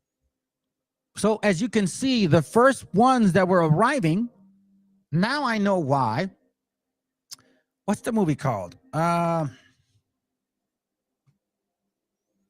me see what's the movie called. Hold on. I'm going to try to do something real quick, fam. Because, matter of fact, hold on a second. I may have a scene. I may have the scene.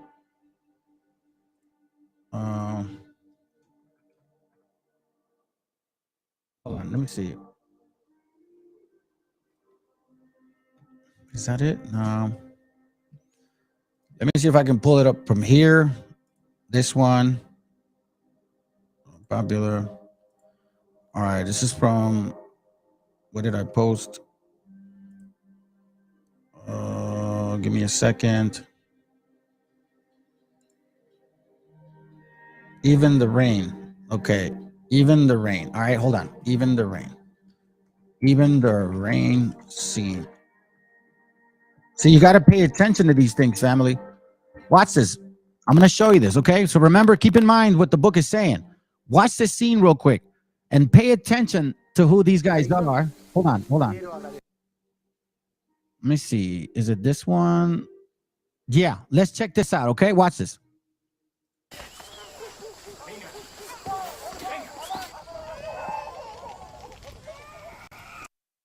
Pay attention to the soldiers.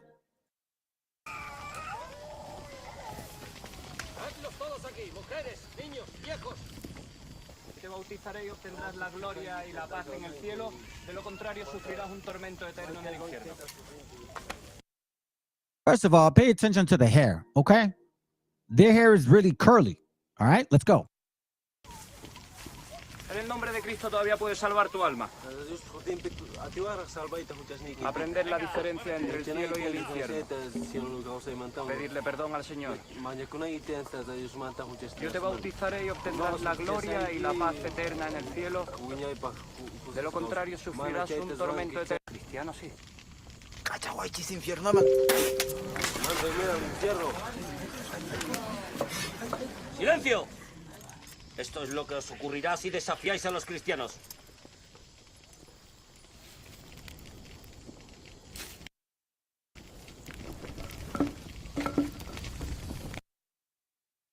Give me a second. This is not the scene. I'm looking for the scene where, let me see. Is it this one? En tanto que gobernador de esta isla os tratasen con respeto y cordialidad. Hold on. Solicitamos a la reina de España como legisladores de esta capitán. Vosotros a voluntad. First of all, pay attention to this right here. As you know, they're blonde, but at the same time, dark hair. They're dark-skinned people. Okay? Watch this. I'm looking for a scene where they actually have, let me see, is it this one? Let's see. También la lluvia. Let me see. So this is the movie, they're filming it. And I'm trying to look for the scene where, hold on, where you at? This is where they're chasing them. Right? This is where they cut their hand. This is where they actually chase them. Give me a second. This is the whole movie right here. All right. So I'm looking for the scene because I'm going to have to do this, fam. I want to point something out. They give us hints. Let me see. Is it here? No, no, no, no, no. I'm just winging it right now, so bear with me. Oh, it's probably in the beginning.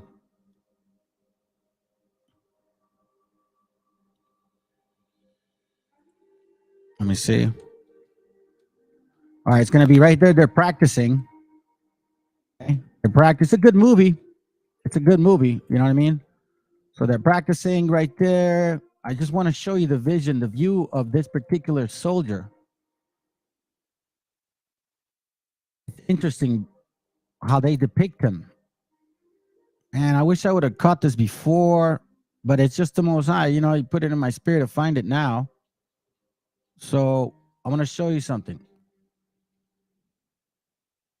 There's a scene where, not this one, not the hands are chopped off. There's a scene where he's waiting for them, I guess. Hold on, is this here? I think this is it, fam. Darn it. I may not be able to find it, but okay. Here it goes right here. Okay, here it goes right here. Watch this. So these guys are going to show up. Comandante, la corona os procesará por esto. No lo creo, padre. ¡Esto no es cristiano, por Dios! Escoged a 13 y liberad al resto. Uno por cada discípulo y uno por Jesucristo. ¿Queréis escoger los dos? Eso es un sacrilegio. No, padre. Es un ejemplo. ¿Por qué no os unís a los franciscanos y salváis sus almas? Si es que las tienen. Si se entromete, restadlo. A ver. Los evangelistas. Look at his face. Mateo. Salváis sus almas. Si es que las tienen. Watch this real quick, fam. Si se entromete, restadlo. A ver. Los evangelistas. Boom. Look at that. Why did they depict this guy as so dark? As so dark. They're trying to tell you something, okay? They're trying to tell us who these guys are. But see, they can't really tell you up front. So they got to do it this way. Mateo, Marcos, Lucas, Juan. Padre, ¿podéis ayudarme? See? Creo que he olvidado. Look at that. Look at his image. Are you telling me that this is a so-called white man? No, fam. They're giving you hints. Los nombres. César, Carlos, Manolo, Paco, Federico. A ver, ¿quién hará de Jesucristo? Look at this man. Why is he so dark? What was he like on a train? Was he digging for charcoal? These are hints. This book is called También la Lluvia. I mean, this movie is called También la Lluvia. Here, let me see if I can get it to you guys. It's an interesting movie. So as you can see, as the 17th century came to a close, the racial ethnicity composition of black conquistadors changed. That's why you see pictures of more people of light color. The majority of conquistadors would now be mulattoes, free and enslaved, as opposed to the earlier conquistador counterparts who were Africans. These mulattoes were born in Caribbeans or Yucatan, and most were trained in Pardo militia companies. There were also free mulattoes, free blacks in militia companies. You see, in this sistema de castas, don't believe the hype that, oh, it's because we mixed. No, they were already mixing within themselves. So now we got to question that. And this is why they use these things. So these two people, right, knew, for example, now that we're getting clarity about who, like, now we're getting clarity, right? Now you understand why it says here, Revelations 2:9, I know thy works in tribulation and poverty, but thou art rich. And I know the blasphemy of them which say they are Jews and are not, but are the synagogues of Satan. Synagogues of Satan. They're saying they're the ones. They're saying they're the Jews, right? Oh my God, no. We're the real people of the Bible.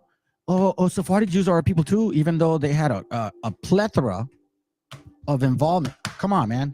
A plethora of involvement with our enslavement, right? That's okay. Chapter 3, verse 9, it says, behold, I will make them of the synagogue of Satan, which say they are Jews and are not, but do lie. Behold, I will make them come and worship before thy feet, to know that I have loved thee. That's to Philadelphia. And this is to Smyrna. So it's two different churches being told the same thing. So clear as water, fam. Clear as water. Look, so now that you know, we need to understand that this particular thing of invasion and enslavement and captivity wasn't just by one particular nation. The majority of black slave owners were members of the mulatto class. In some cases were the sons and daughters of white slave masters. Many of the mulatto slave owners separated themselves from the masses of black people and attempted to establish a caste system based on color. wealth and free status. These mulattoes of the old free black elite did not attend church with dark-skinned blacks. And these are the guys that are giving these people a bunch of directions in regards to who they are. Because the more they confuse them, the more chances they get to stay on top. Anthony Johnson, Mary Therese Meteor, Williamson Ellison, white skin, black mask. I mean, this goes on and on and on and on. When are you guys going to wake up, family? These are not the people of the book. They are not the tribe of Judah, family. They're not the tribe of Judah. You want to know why? Because I'm going to tell you something about the tribe of Judah. They would be more noble. These suckers are not noble at all. And it's very clear what the Messiah told us, okay? Whether you like to believe it or not, look at what it says here. Matthew 24:27, it says, for as the lightning cometh out of the east, right? Righteousness comes from the east, meaning the curses. Because through pain, we're going to be converted, meaning transformed into the new us. Because pain hurts, fam. So you either endure it, change, or you deal with it and suffer. And shineth even unto the west, so shall the coming of the Son of Man be. For wheresoever the carcass is, there will the eagles be gathered together. And we know that they're here because we're the carcasses. We're the carcasses. So before I show you, I'm going to show you some videos. I appreciate you, bro, because I actually did want to show some of these things. I think it's important. Let me check them out real quick. Julio, let me see real quick. You're a lesbian. No, hold on, not that one.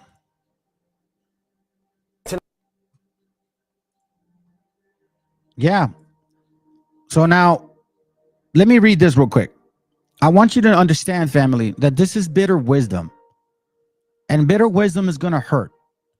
Bitter wisdom is going to make you dislike people.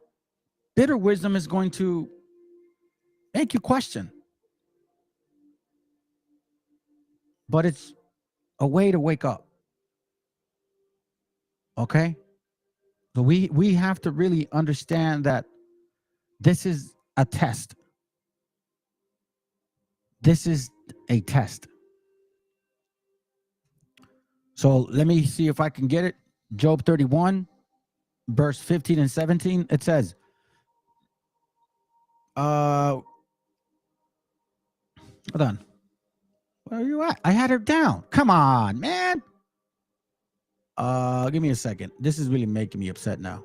I really wrote this down. And it's not even the right verse.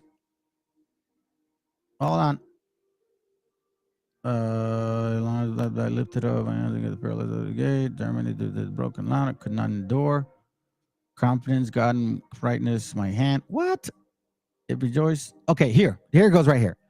Let me read to where it says, verse 24.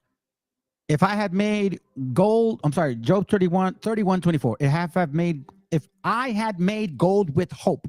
I'm sorry, if I had made gold my hope, or have said to the fine gold, thou art my confidence. If I rejoiced because my wealth was great, and because mine hand had gotten much. And if I behold the sun when it shineth, or the moon walking in brightness, and my heart had been secretly enticed, or my mouth had kissed my hand. These also were an iniquity to be punished by the judge, for I should have denied the God that is above. Check this out.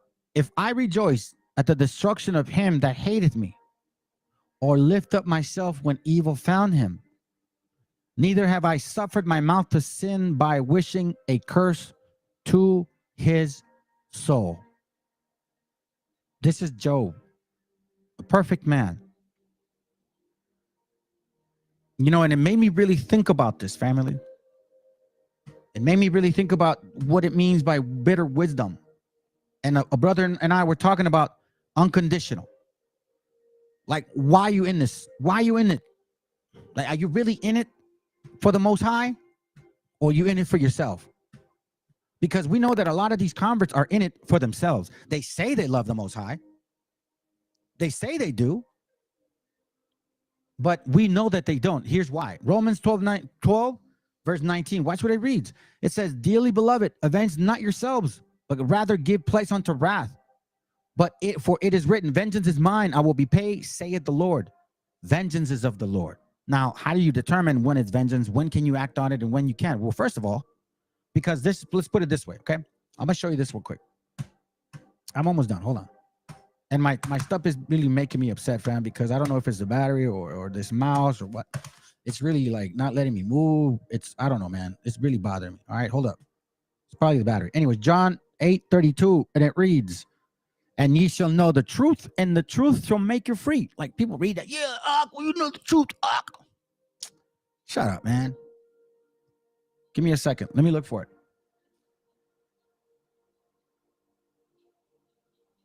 Give me a second.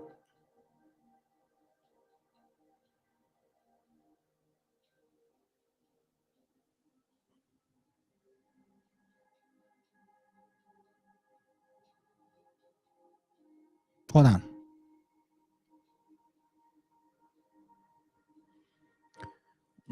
Matthew 7. Watch this real quick. Matthew 7. Watch what it reads, all right? Matthew 7, verse 22. And it reads, many will say in that day, Lord, Lord, have we not prophesied in thy name? And in thy name have cast out devils? And in thy name done many wonderful works?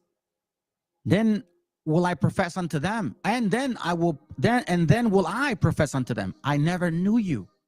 Depart from me, ye that work iniquity. So why is he saying that? Why is he saying that? A lot of people read that and you're like, man, what's he talking about? Well, how do you know what he's going to put you away like that? Here's how you know. All right, Matthew 19. Watch what it reads. Here goes, right here. Matthew 19:16. Thank you, Vladimir. Appreciate you, man. And behold, one came and said unto him, good master, what good thing should I do that I may have eternal life? And he said unto him, why calleth me good? There is none good but one, that is God. And if thou wilt enter into life, keep the commandments. Right? Keep the commandments. Hold on a second. It says, keep the commandments. And he said unto him, which, Jesus, which? The Messiah said, thou shalt do no murder, thou shalt not commit adultery, thou shalt not steal, thou shalt not bear false witness. And he said unto him, false witness, honor thy father and thy mother, and thou shalt love thy neighbor as thyself. The young man said unto him, all these things have I kept from my youth up, and lack I yet. Then it says, what it basically said, I've done all that, so I still got more to do. And he goes, the Messiah said unto him, if thou wilt be perfect, go and sell that thou hast, and give to the poor, and thou shalt have treasures in heaven, and come and follow me. But when the young man heard that saying, he went away sorrowful, for he had great possessions. So you read that and you're like, oh, well, you see, man, it's because of the material stuff. No, you guys need to dig deeper than this. You need to dig deeper. You need to dig deeper, fam. Watch this real quick. Luke 15. All right. Luke 15. Where you at? Here it goes right here. Watch this. This is a very interesting parable. The parable of the prodigal son, it says, and he said, a certain man had two sons. And the young of them said to his father, Father, give me the portion of the goods so that falleth to me. And he divided them into him, and he divided unto them his living. And many days after, the younger son gathered all together and took his journey into a far country, and there wasted his substance with riotous living. And when he had spent all, there arose a mighty famine in that land, and he began to want. And he went and joined himself with the citizens of that country, and he sent him into his field to feed swine. And he would fain have filled his belly with the husk of the swine did eat, and no man gave unto him. Meaning, even though nobody wanted to give him that food, right? So he watched this. So he really realizes what he's doing. And when he came to himself, he said, how many hired servants of my father have bread enough and to spare, and I perish with hunger? I will rise and go to my father, and I will say to him, Father, I have sinned against heaven and before thee, and I am no more worthy to be called thy son. Make me as one of thy servants.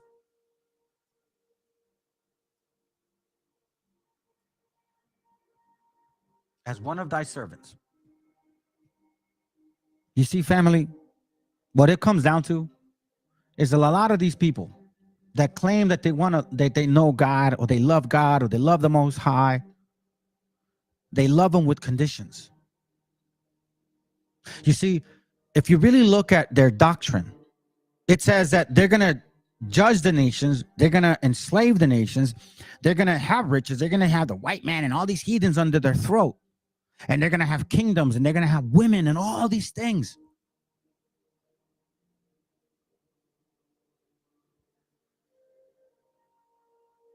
So now they're boastful about it.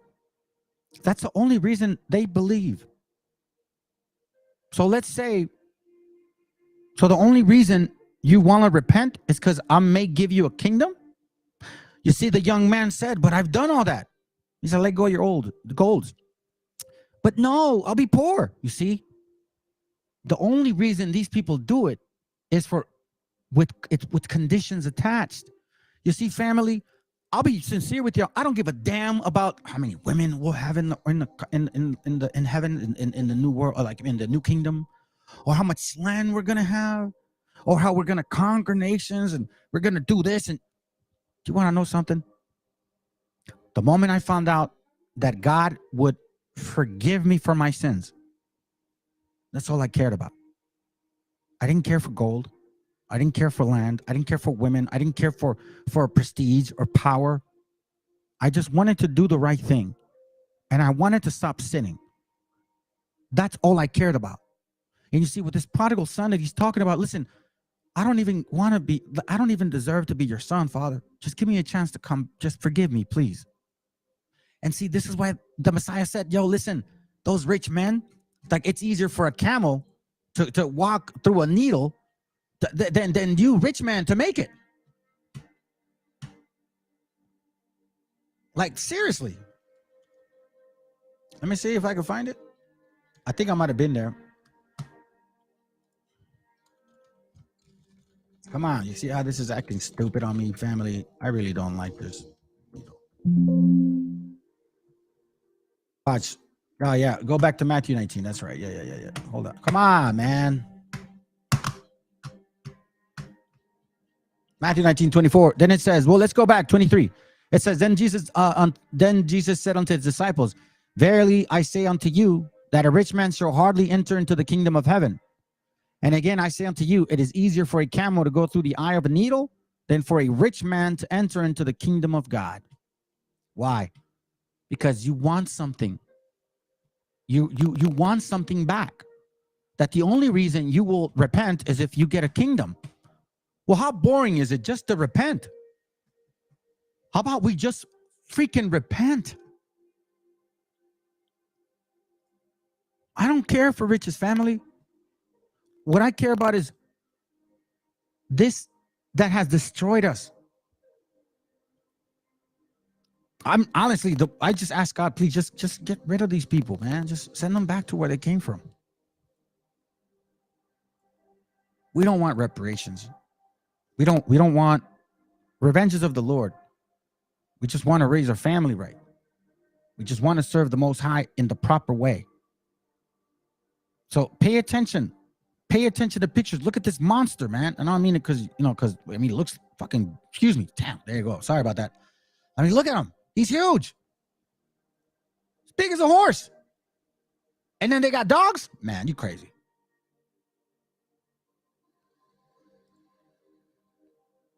This is reality, fam. Anyhow. So now I'm going to show you the videos because I do want to say that if you're trying to tell me, see, this is where the severing begins. Start separating yourselves, family, because we are the people of the book. And there are people here in this land of ours that claims to be. But actions speak louder than words. Jubilees 9 says that by sedition, Canaan will die. And seditious children, Canaan will have. Well, let's find out what exactly it means. This is a tribe in action. They're not Hebrews. Let's go. Tonight, 22 people are wounded and one is dead after a mass shooting in West Suburban Willowbrook. New video shows the moments after the chaos in the parking lot of a strip mall near Honeysuckle Rose Lane and Route 83. People were gathered here to celebrate Juneteenth when those shots were fired around 12:30 this morning.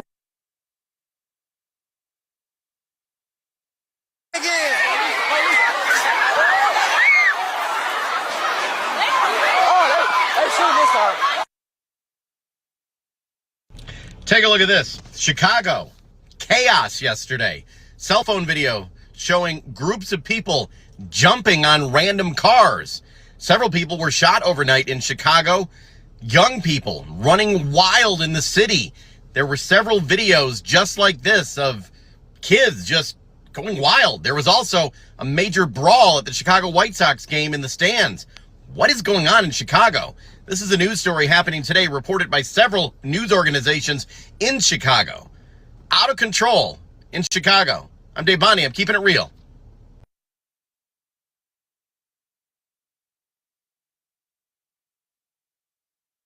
Year, it's bigger and better, bringing people together. I think it's the fact of us celebrating each other. Hey, listen, family, let's stop BSing, man. Let's stop BSing, okay? And call it for what it is. So, look, I'm not here to educate you guys, you heathens. Y'all are going to act how you're going to act, okay? Family, this is the time where the shaking begins. The manifestation of the Spirit has begun now. Now we're going to see who the true people of the Bible are. What is your intent? Why are you in this truth, so-called? Do you want a kingdom? Do you want land? Do you want women? Do you want money? You're in it for the wrong reasons. Because y'all have been messing up too much. You were whoremongers. You were adulterers. Shit, you might have even been pedophiles, homosexuals, drug addicts, alcoholics, woman beaters, child abusers. I'm talking about physical, not sexual.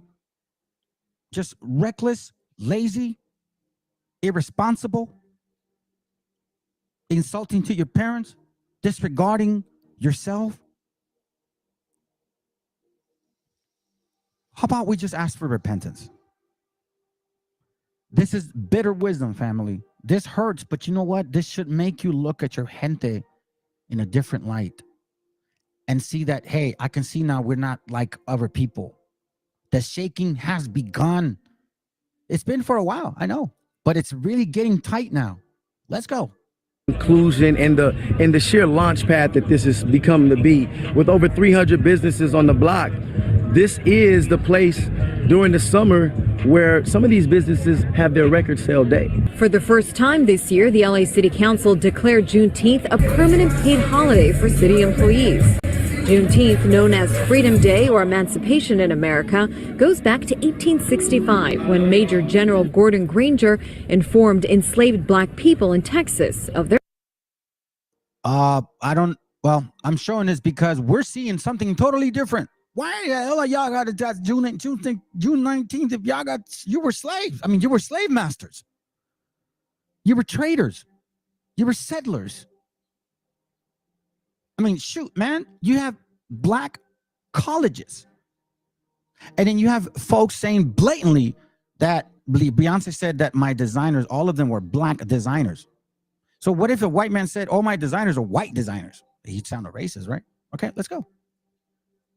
Their freedom. Juneteenth for me is something that I've always celebrated since I was a child. My great-grandmother was born in East Texas, and, you know, she told me stories of picking cotton and, you know, just horrible people interactions, and she's the one that taught me about Juneteenth. For a few moments later.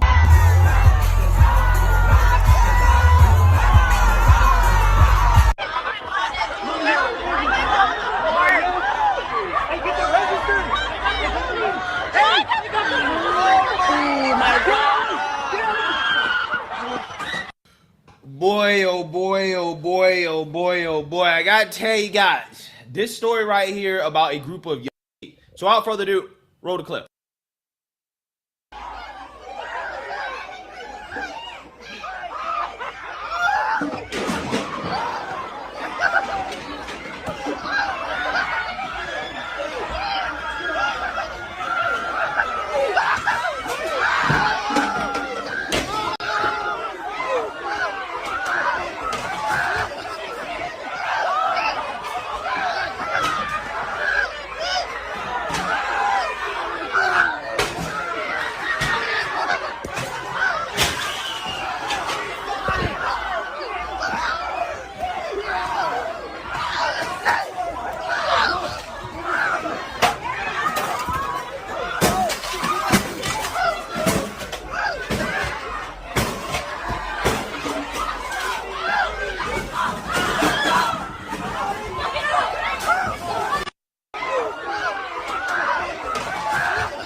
Oh, they must go down. Hold on. What's going on? I don't know. We finna get up out of here. They at McDonald's getting nothing. Not me. I goes home.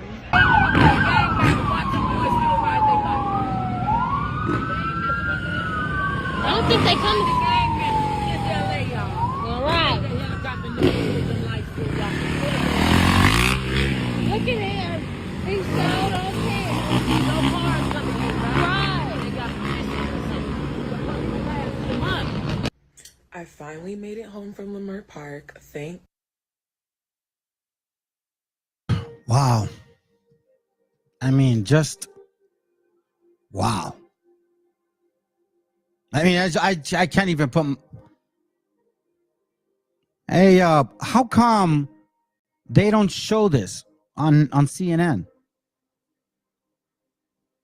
Why aren't BLM marching and saying we shouldn't do that? Where are your parents at? You see, we always get these statements that we're murderers and drug dealers and that's all we are, right? That we that's how we come. This is the reality of who they are. I'm gonna read this to you guys.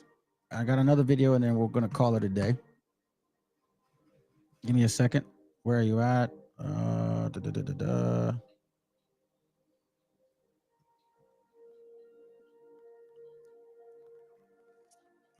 Give me a second. I'm gonna read Jubilees real quick for y'all. Let's go to right here. Where are you?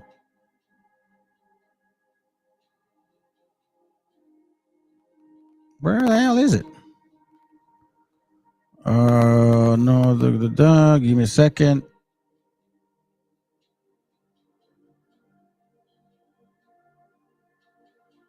I think it's right here.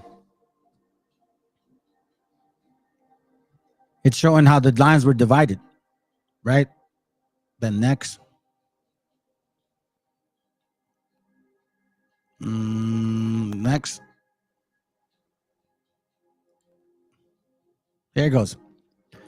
It says here, this is chapter 10, verse 28. And Ham and his sons went into the land which was to occupy, which he acquired in his portion in the land of the south. And Canaan saw the land of Lebanon to the river Egypt, that it was very good. And he went not into the land of his inheritance to the west, that is West Africa, the sea. And he dwelt in the land of Lebanon, eastward, westward, from the borders of Jordan and from the borders of the sea. And Ham, his father, Cush, and Mizraim, his brothers, said unto him, Thou hast settled in the land which is not thine, and which did not fall by us, that is not to us by lot, nor to do not do so, for thou doest do so, and thou and thy sons will fall in the land and be accursed through sedition. And by sedition ye have settled, and by sedition will thy children fall, and thou shalt be rooted out forever. Meaning that seditious spirit. So what does sedition mean? Sedition, definition. Conduct or speech inciting people to rebel against authority or state or monarch. Troublemaking, provocation, rebelling, revolt, insurrection, rioting, insurgency, disobedience, resistance. How much more explanations y'all need? What exactly is it gonna help you wrap your minds around the fact that these are not the same people as us? Stop playing these stupid games with that damn 12 chart, man. All of this is confusing you, and it's putting you in an anger towards a particular people that really aren't the only ones that deserve it. That's what I'm trying to say with you guys. You see, how come you guys are so good at calling a white man all this and that, but yet I'm showing you things that black people have done, and you guys shut up. You don't say nothing. Why is that different? Huh? It's okay. And then all of a sudden, because the slavery that the Anglo did, that's called manifest destiny. This towards us, the slavery that they did towards the so-called black Africans, that's a curse of Deuteronomy 28. Why? You see, sedition, incitement, any action, especially in speech or writing, promoting such discontent or rebellion, rebellious disorder by sedition and through sedition, and your root will be rooted out.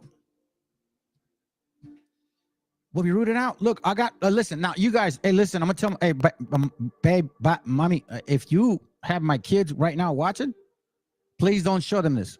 If you guys have children right now, I would say, please leave the room, because I'm gonna show you something. We are in Sodom and Gomorrah, okay? We are in the age of prostitution and whoring out, okay? That's just a fact.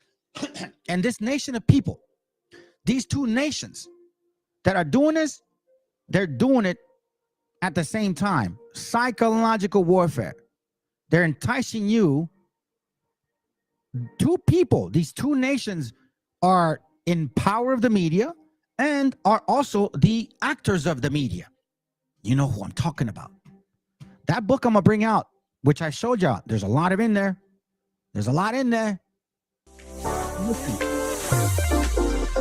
I don't recommend to give this person any clout or any flavor, nothing. But I'm gonna show you something so disgusting.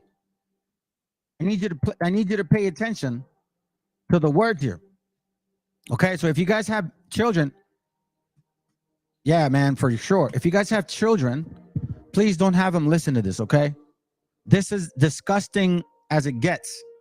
And I don't give a damn what Willie Lynch book you use. Oh, it's because our people are destroyed. Listen, we went through slavery too, suckers. You don't see us doing this. Two nation of people, two nations with two heads. We already know that many so-called Jews finance the slave trade. And now we see that many Africans help them. Let's go. Let the kids out, please.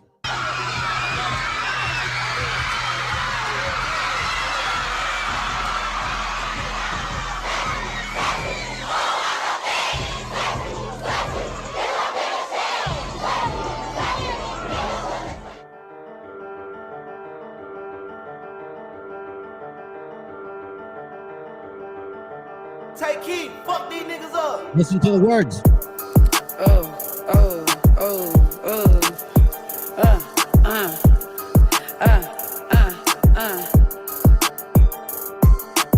I'm out of town, thuggin' with my round. My coochie pink, my booty hole brown. Where the niggas? I'm looking for the hoes. Quit playing, nigga, cause suck a bitch soul. Pound town, just left Pound town.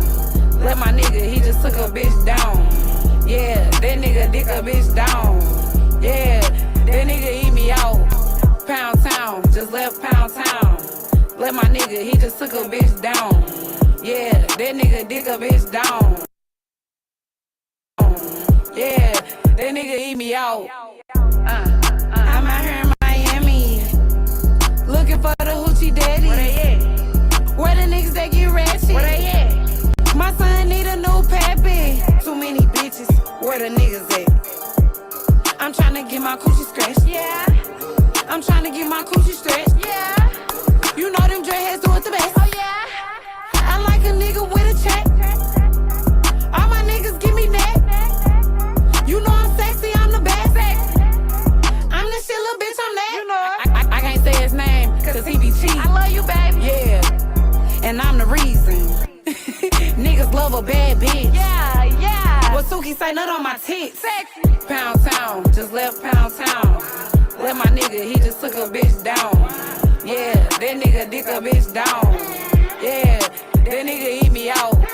Pound town, just left Pound town. Let my nigga, he just took a bitch down. Yeah, that nigga dick a bitch down.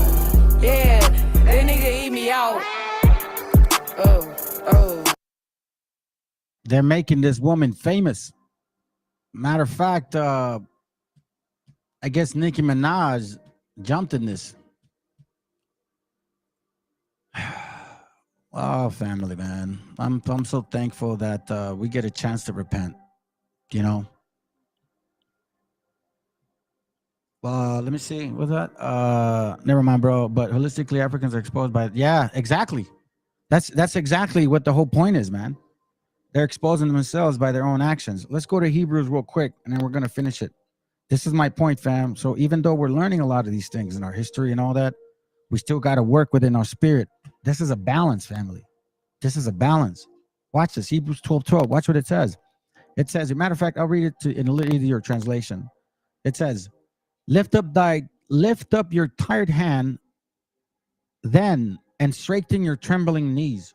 Keep walking on straight paths so that the lame foot may not be disabled, but instead be healed. So allow your time to heal itself. Don't ignore the things that you have within you that you haven't fixed. Don't ignore that lame foot, so to speak. Instead, keep walking and examine yourself. It says, try to be at peace with everyone. It says try, because it's hard. And try to live a holy life, because no one will see the Lord without it. The peace within you. Guard against turning back from the grace of God. Let no one become like a bitter plant. Let's listen to this. Let no one become like a bitter plant that grows up and causes many troubles with its poison. So the bitterness that I teach you isn't to brute you with bitterness, like to affect your spirit. It's to strengthen our bond. It's to show you that I love you, brothers. I love you, sisters. I pain to see this. So by me keeping the laws, by me honoring the commandments, I hope that you do them too. And together we grow. So when you keep them, I keep them. You don't think that I'm going to rob you or hurt you or kill you or take advantage of you. It says here, guard against his turning away from the grace of God. Let no one become like a bitter plant that grows up and causes many troubles with its poison. That's why it says, let no one become immoral or unspiritual like Esau, who for a single meal sold his right as his oldest son, because it didn't matter to him, because he was all stressed out. I'm hungry. I don't care. It don't matter to me. And see, that's what I'm saying. I'm the first child. It's going to come to me no matter what. And that's the attitude you don't want to have. Oh, I'm a Hebrew. That happened to us. I know who you are now. You're my enemy. F you. Feel my feet. Nah, bro. Afterwards, he wanted to receive his father's blessing, but he was turned back because he could not find any way to change what he had done. Even though in tears he looked for it, because he looked for it. Don't want to be that guy. Any bitterness, whatever I teach you, absorb it, chew on it. Understand that it's our fault, no one else's. Our fault, no one else's. I wanted to show you this real quick because whenever people read this scripture whenever people read this scripture, right? You go to like these chapters here, 51. They will eat your livestock, Deuteronomy 28:51, right? They will eat your livestock, your crops. You will starve to death. They will not leave you a grain, wine, olive oil, cattle, or sheep, or you will die, right? So it says here, they will attack every town in the land that the Lord your God is giving you. And the high and fortified walls in which you trust will fall. When your enemies are besieging your towns, you will become so desperate for food that you will even eat the children that the Lord God has given you. And that did happen, family. And the most refined man of the noble birth will become so desperate during the siege that he will eat some of his own children because he has no other food. He will not even give any to his brother to eat, to the wife he loves, or to any of his children who are left. We have pictures of this. And now that when they were feeding our children to dogs and destroying our cattle and our land, look, I don't know what I don't think I would ever do it, fam, but I've never starved like that. I never have. And I cannot imagine seeing something like this, destroying your children, bloody murder, just like that. All right, fam. So anyhow, that's all I got. I do want to say this, okay? I want to say this because a brother of mine requested it, so I want to say this before I go. Let's go ahead and do this. This is Matthew 6. I'm going to play it right now, and then I'm going to finish the video. I got something to share with you. Well, actually, just, some songs. That's it, fam. But before I leave, let me play let me do the Matthew 6. I'm going to end it with a prayer, okay? Lord willing, y'all are in the spirit. And then once I finish with the prayer, I'll put the song and then I'll end it. Okay, fam? I appreciate y'all being here, man. You guys been very solid, man. A solid, people attending. And again, this is all for the reawakening. This is all to strengthen your spirit. This is not to create bitterness in your heart, family. What I'm trying to do is I'm trying to bring us back together, man. The gathering, the bringing us back together. Okay, that's what I'm trying to do. Be smart. Be smart. All right. Anyways, let me show you guys real quick. Hold up a second.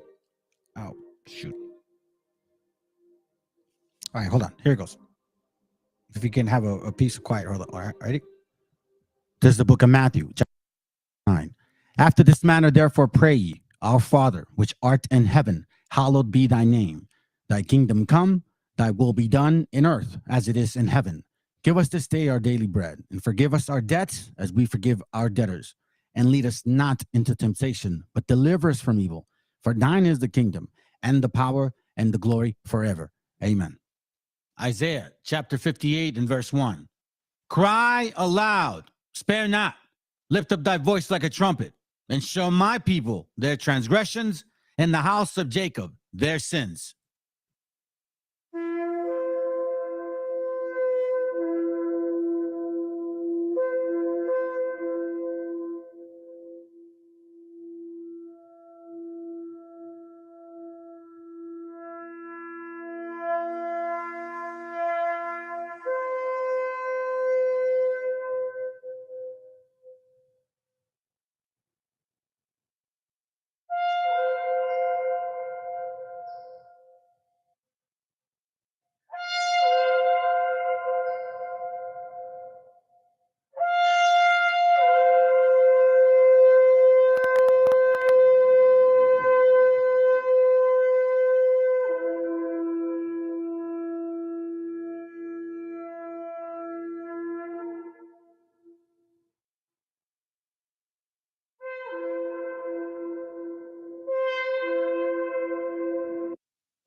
Okay, fam. So again, appreciate y'all being here. Let me go ahead and take this off. I'm gonna play a song, and man, I had something to share with you, and I just forgot. I kind of forgot a couple of things today. I'm not sure why. Hopefully, I'm not getting too old. All right. So anyhow, here's what I got for y'all. Hopefully, appreciate it, man. Shalom, everybody. And oh, that's what it was. So right now, family. Right now, the time. Okay. We get these classes, we're learning together. Make time for your children.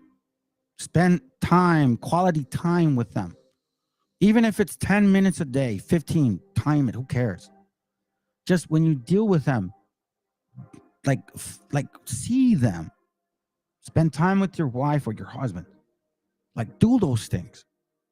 When you're out in the world and working in society, think of you within the Most High is within you. At all times, think of our brotherhood or your sisterhoods. Think of your people always. And any bitterness, get rid of it. That's our job. That's our job. Don't wish for a kingdom because you're going to get something back. It has to be unconditional love. If all you care about is repentance, stick with that. Because if you have any other interest, the Most High is going to say, I did not know you because you had other interest. You weren't interested in repenting. All right, so let's go. Yeah, man. Yeah,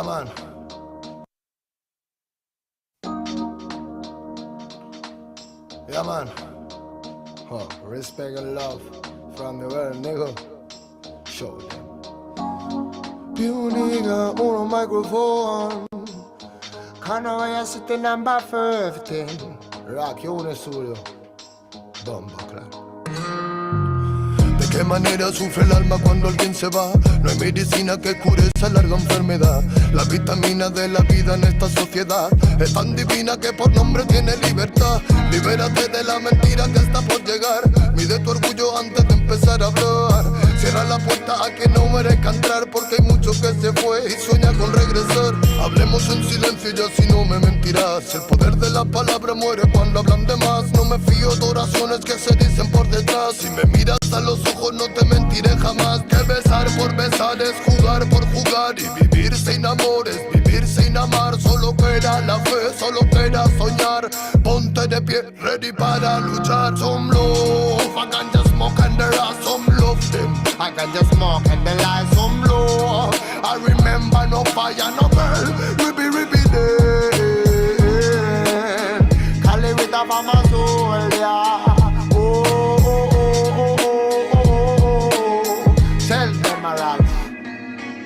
¿De cuánto tiempo hablamos cuando hablamos de querer? Si la mitad lo malgastamos solo en comprender. ¿De qué manera es más fácil aprender? Que nacemos para ganar y morimos al perder. No puedo dejar de animarte, que cuando te caigas debes levantarte. Llegué para contarte que no todo artista muere por su arte. Traigo el honor de un humano con valor que utiliza poesía para respirar mejor. Escribo prosa para vengar al amor y recuerda aquella rosa que tiraron al contenedor. ¿Dónde se quedó el amor? Hey, I no voy a sitio no microphone forever never.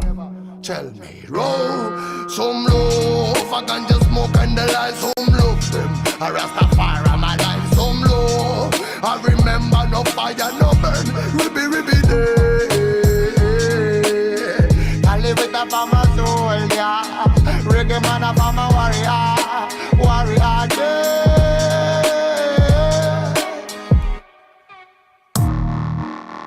Not a really thing. Oh, yeah man.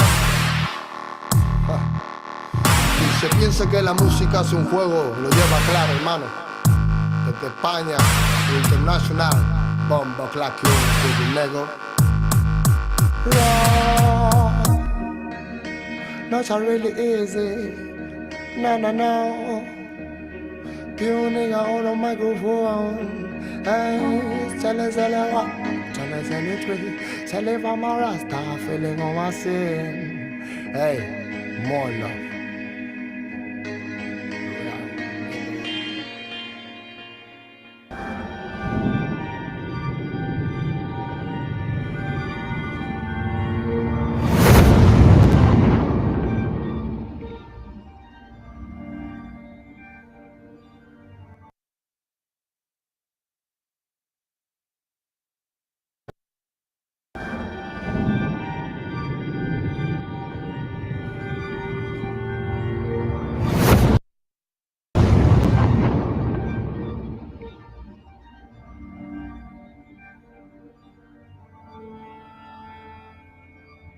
Ical, hijo, abre los ojos.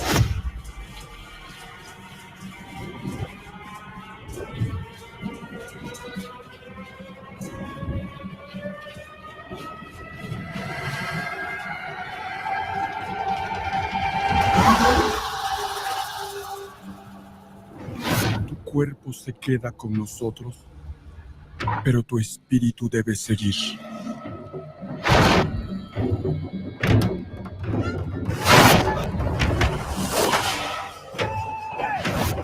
Busca la luz.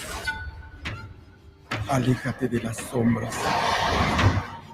Deja que nuestro dolor sea tu fuerza. Desde aquí iluminamos tu camino.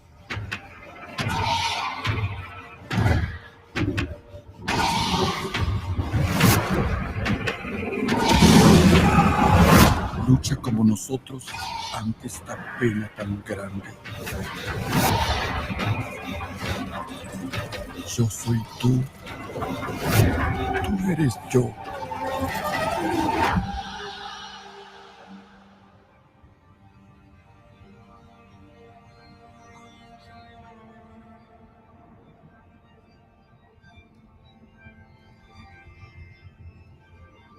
La muerte que hoy nos separa, mañana volverá a unirnos. Eres libre, hijo.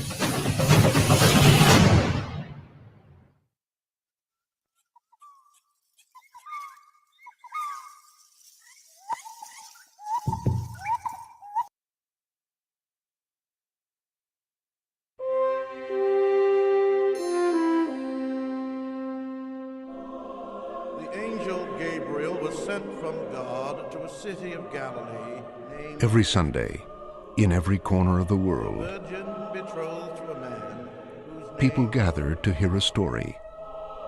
and the virgin's name was Mary. For more than 2,000 years, that story has been told and retold. And to bear a son. Along the way,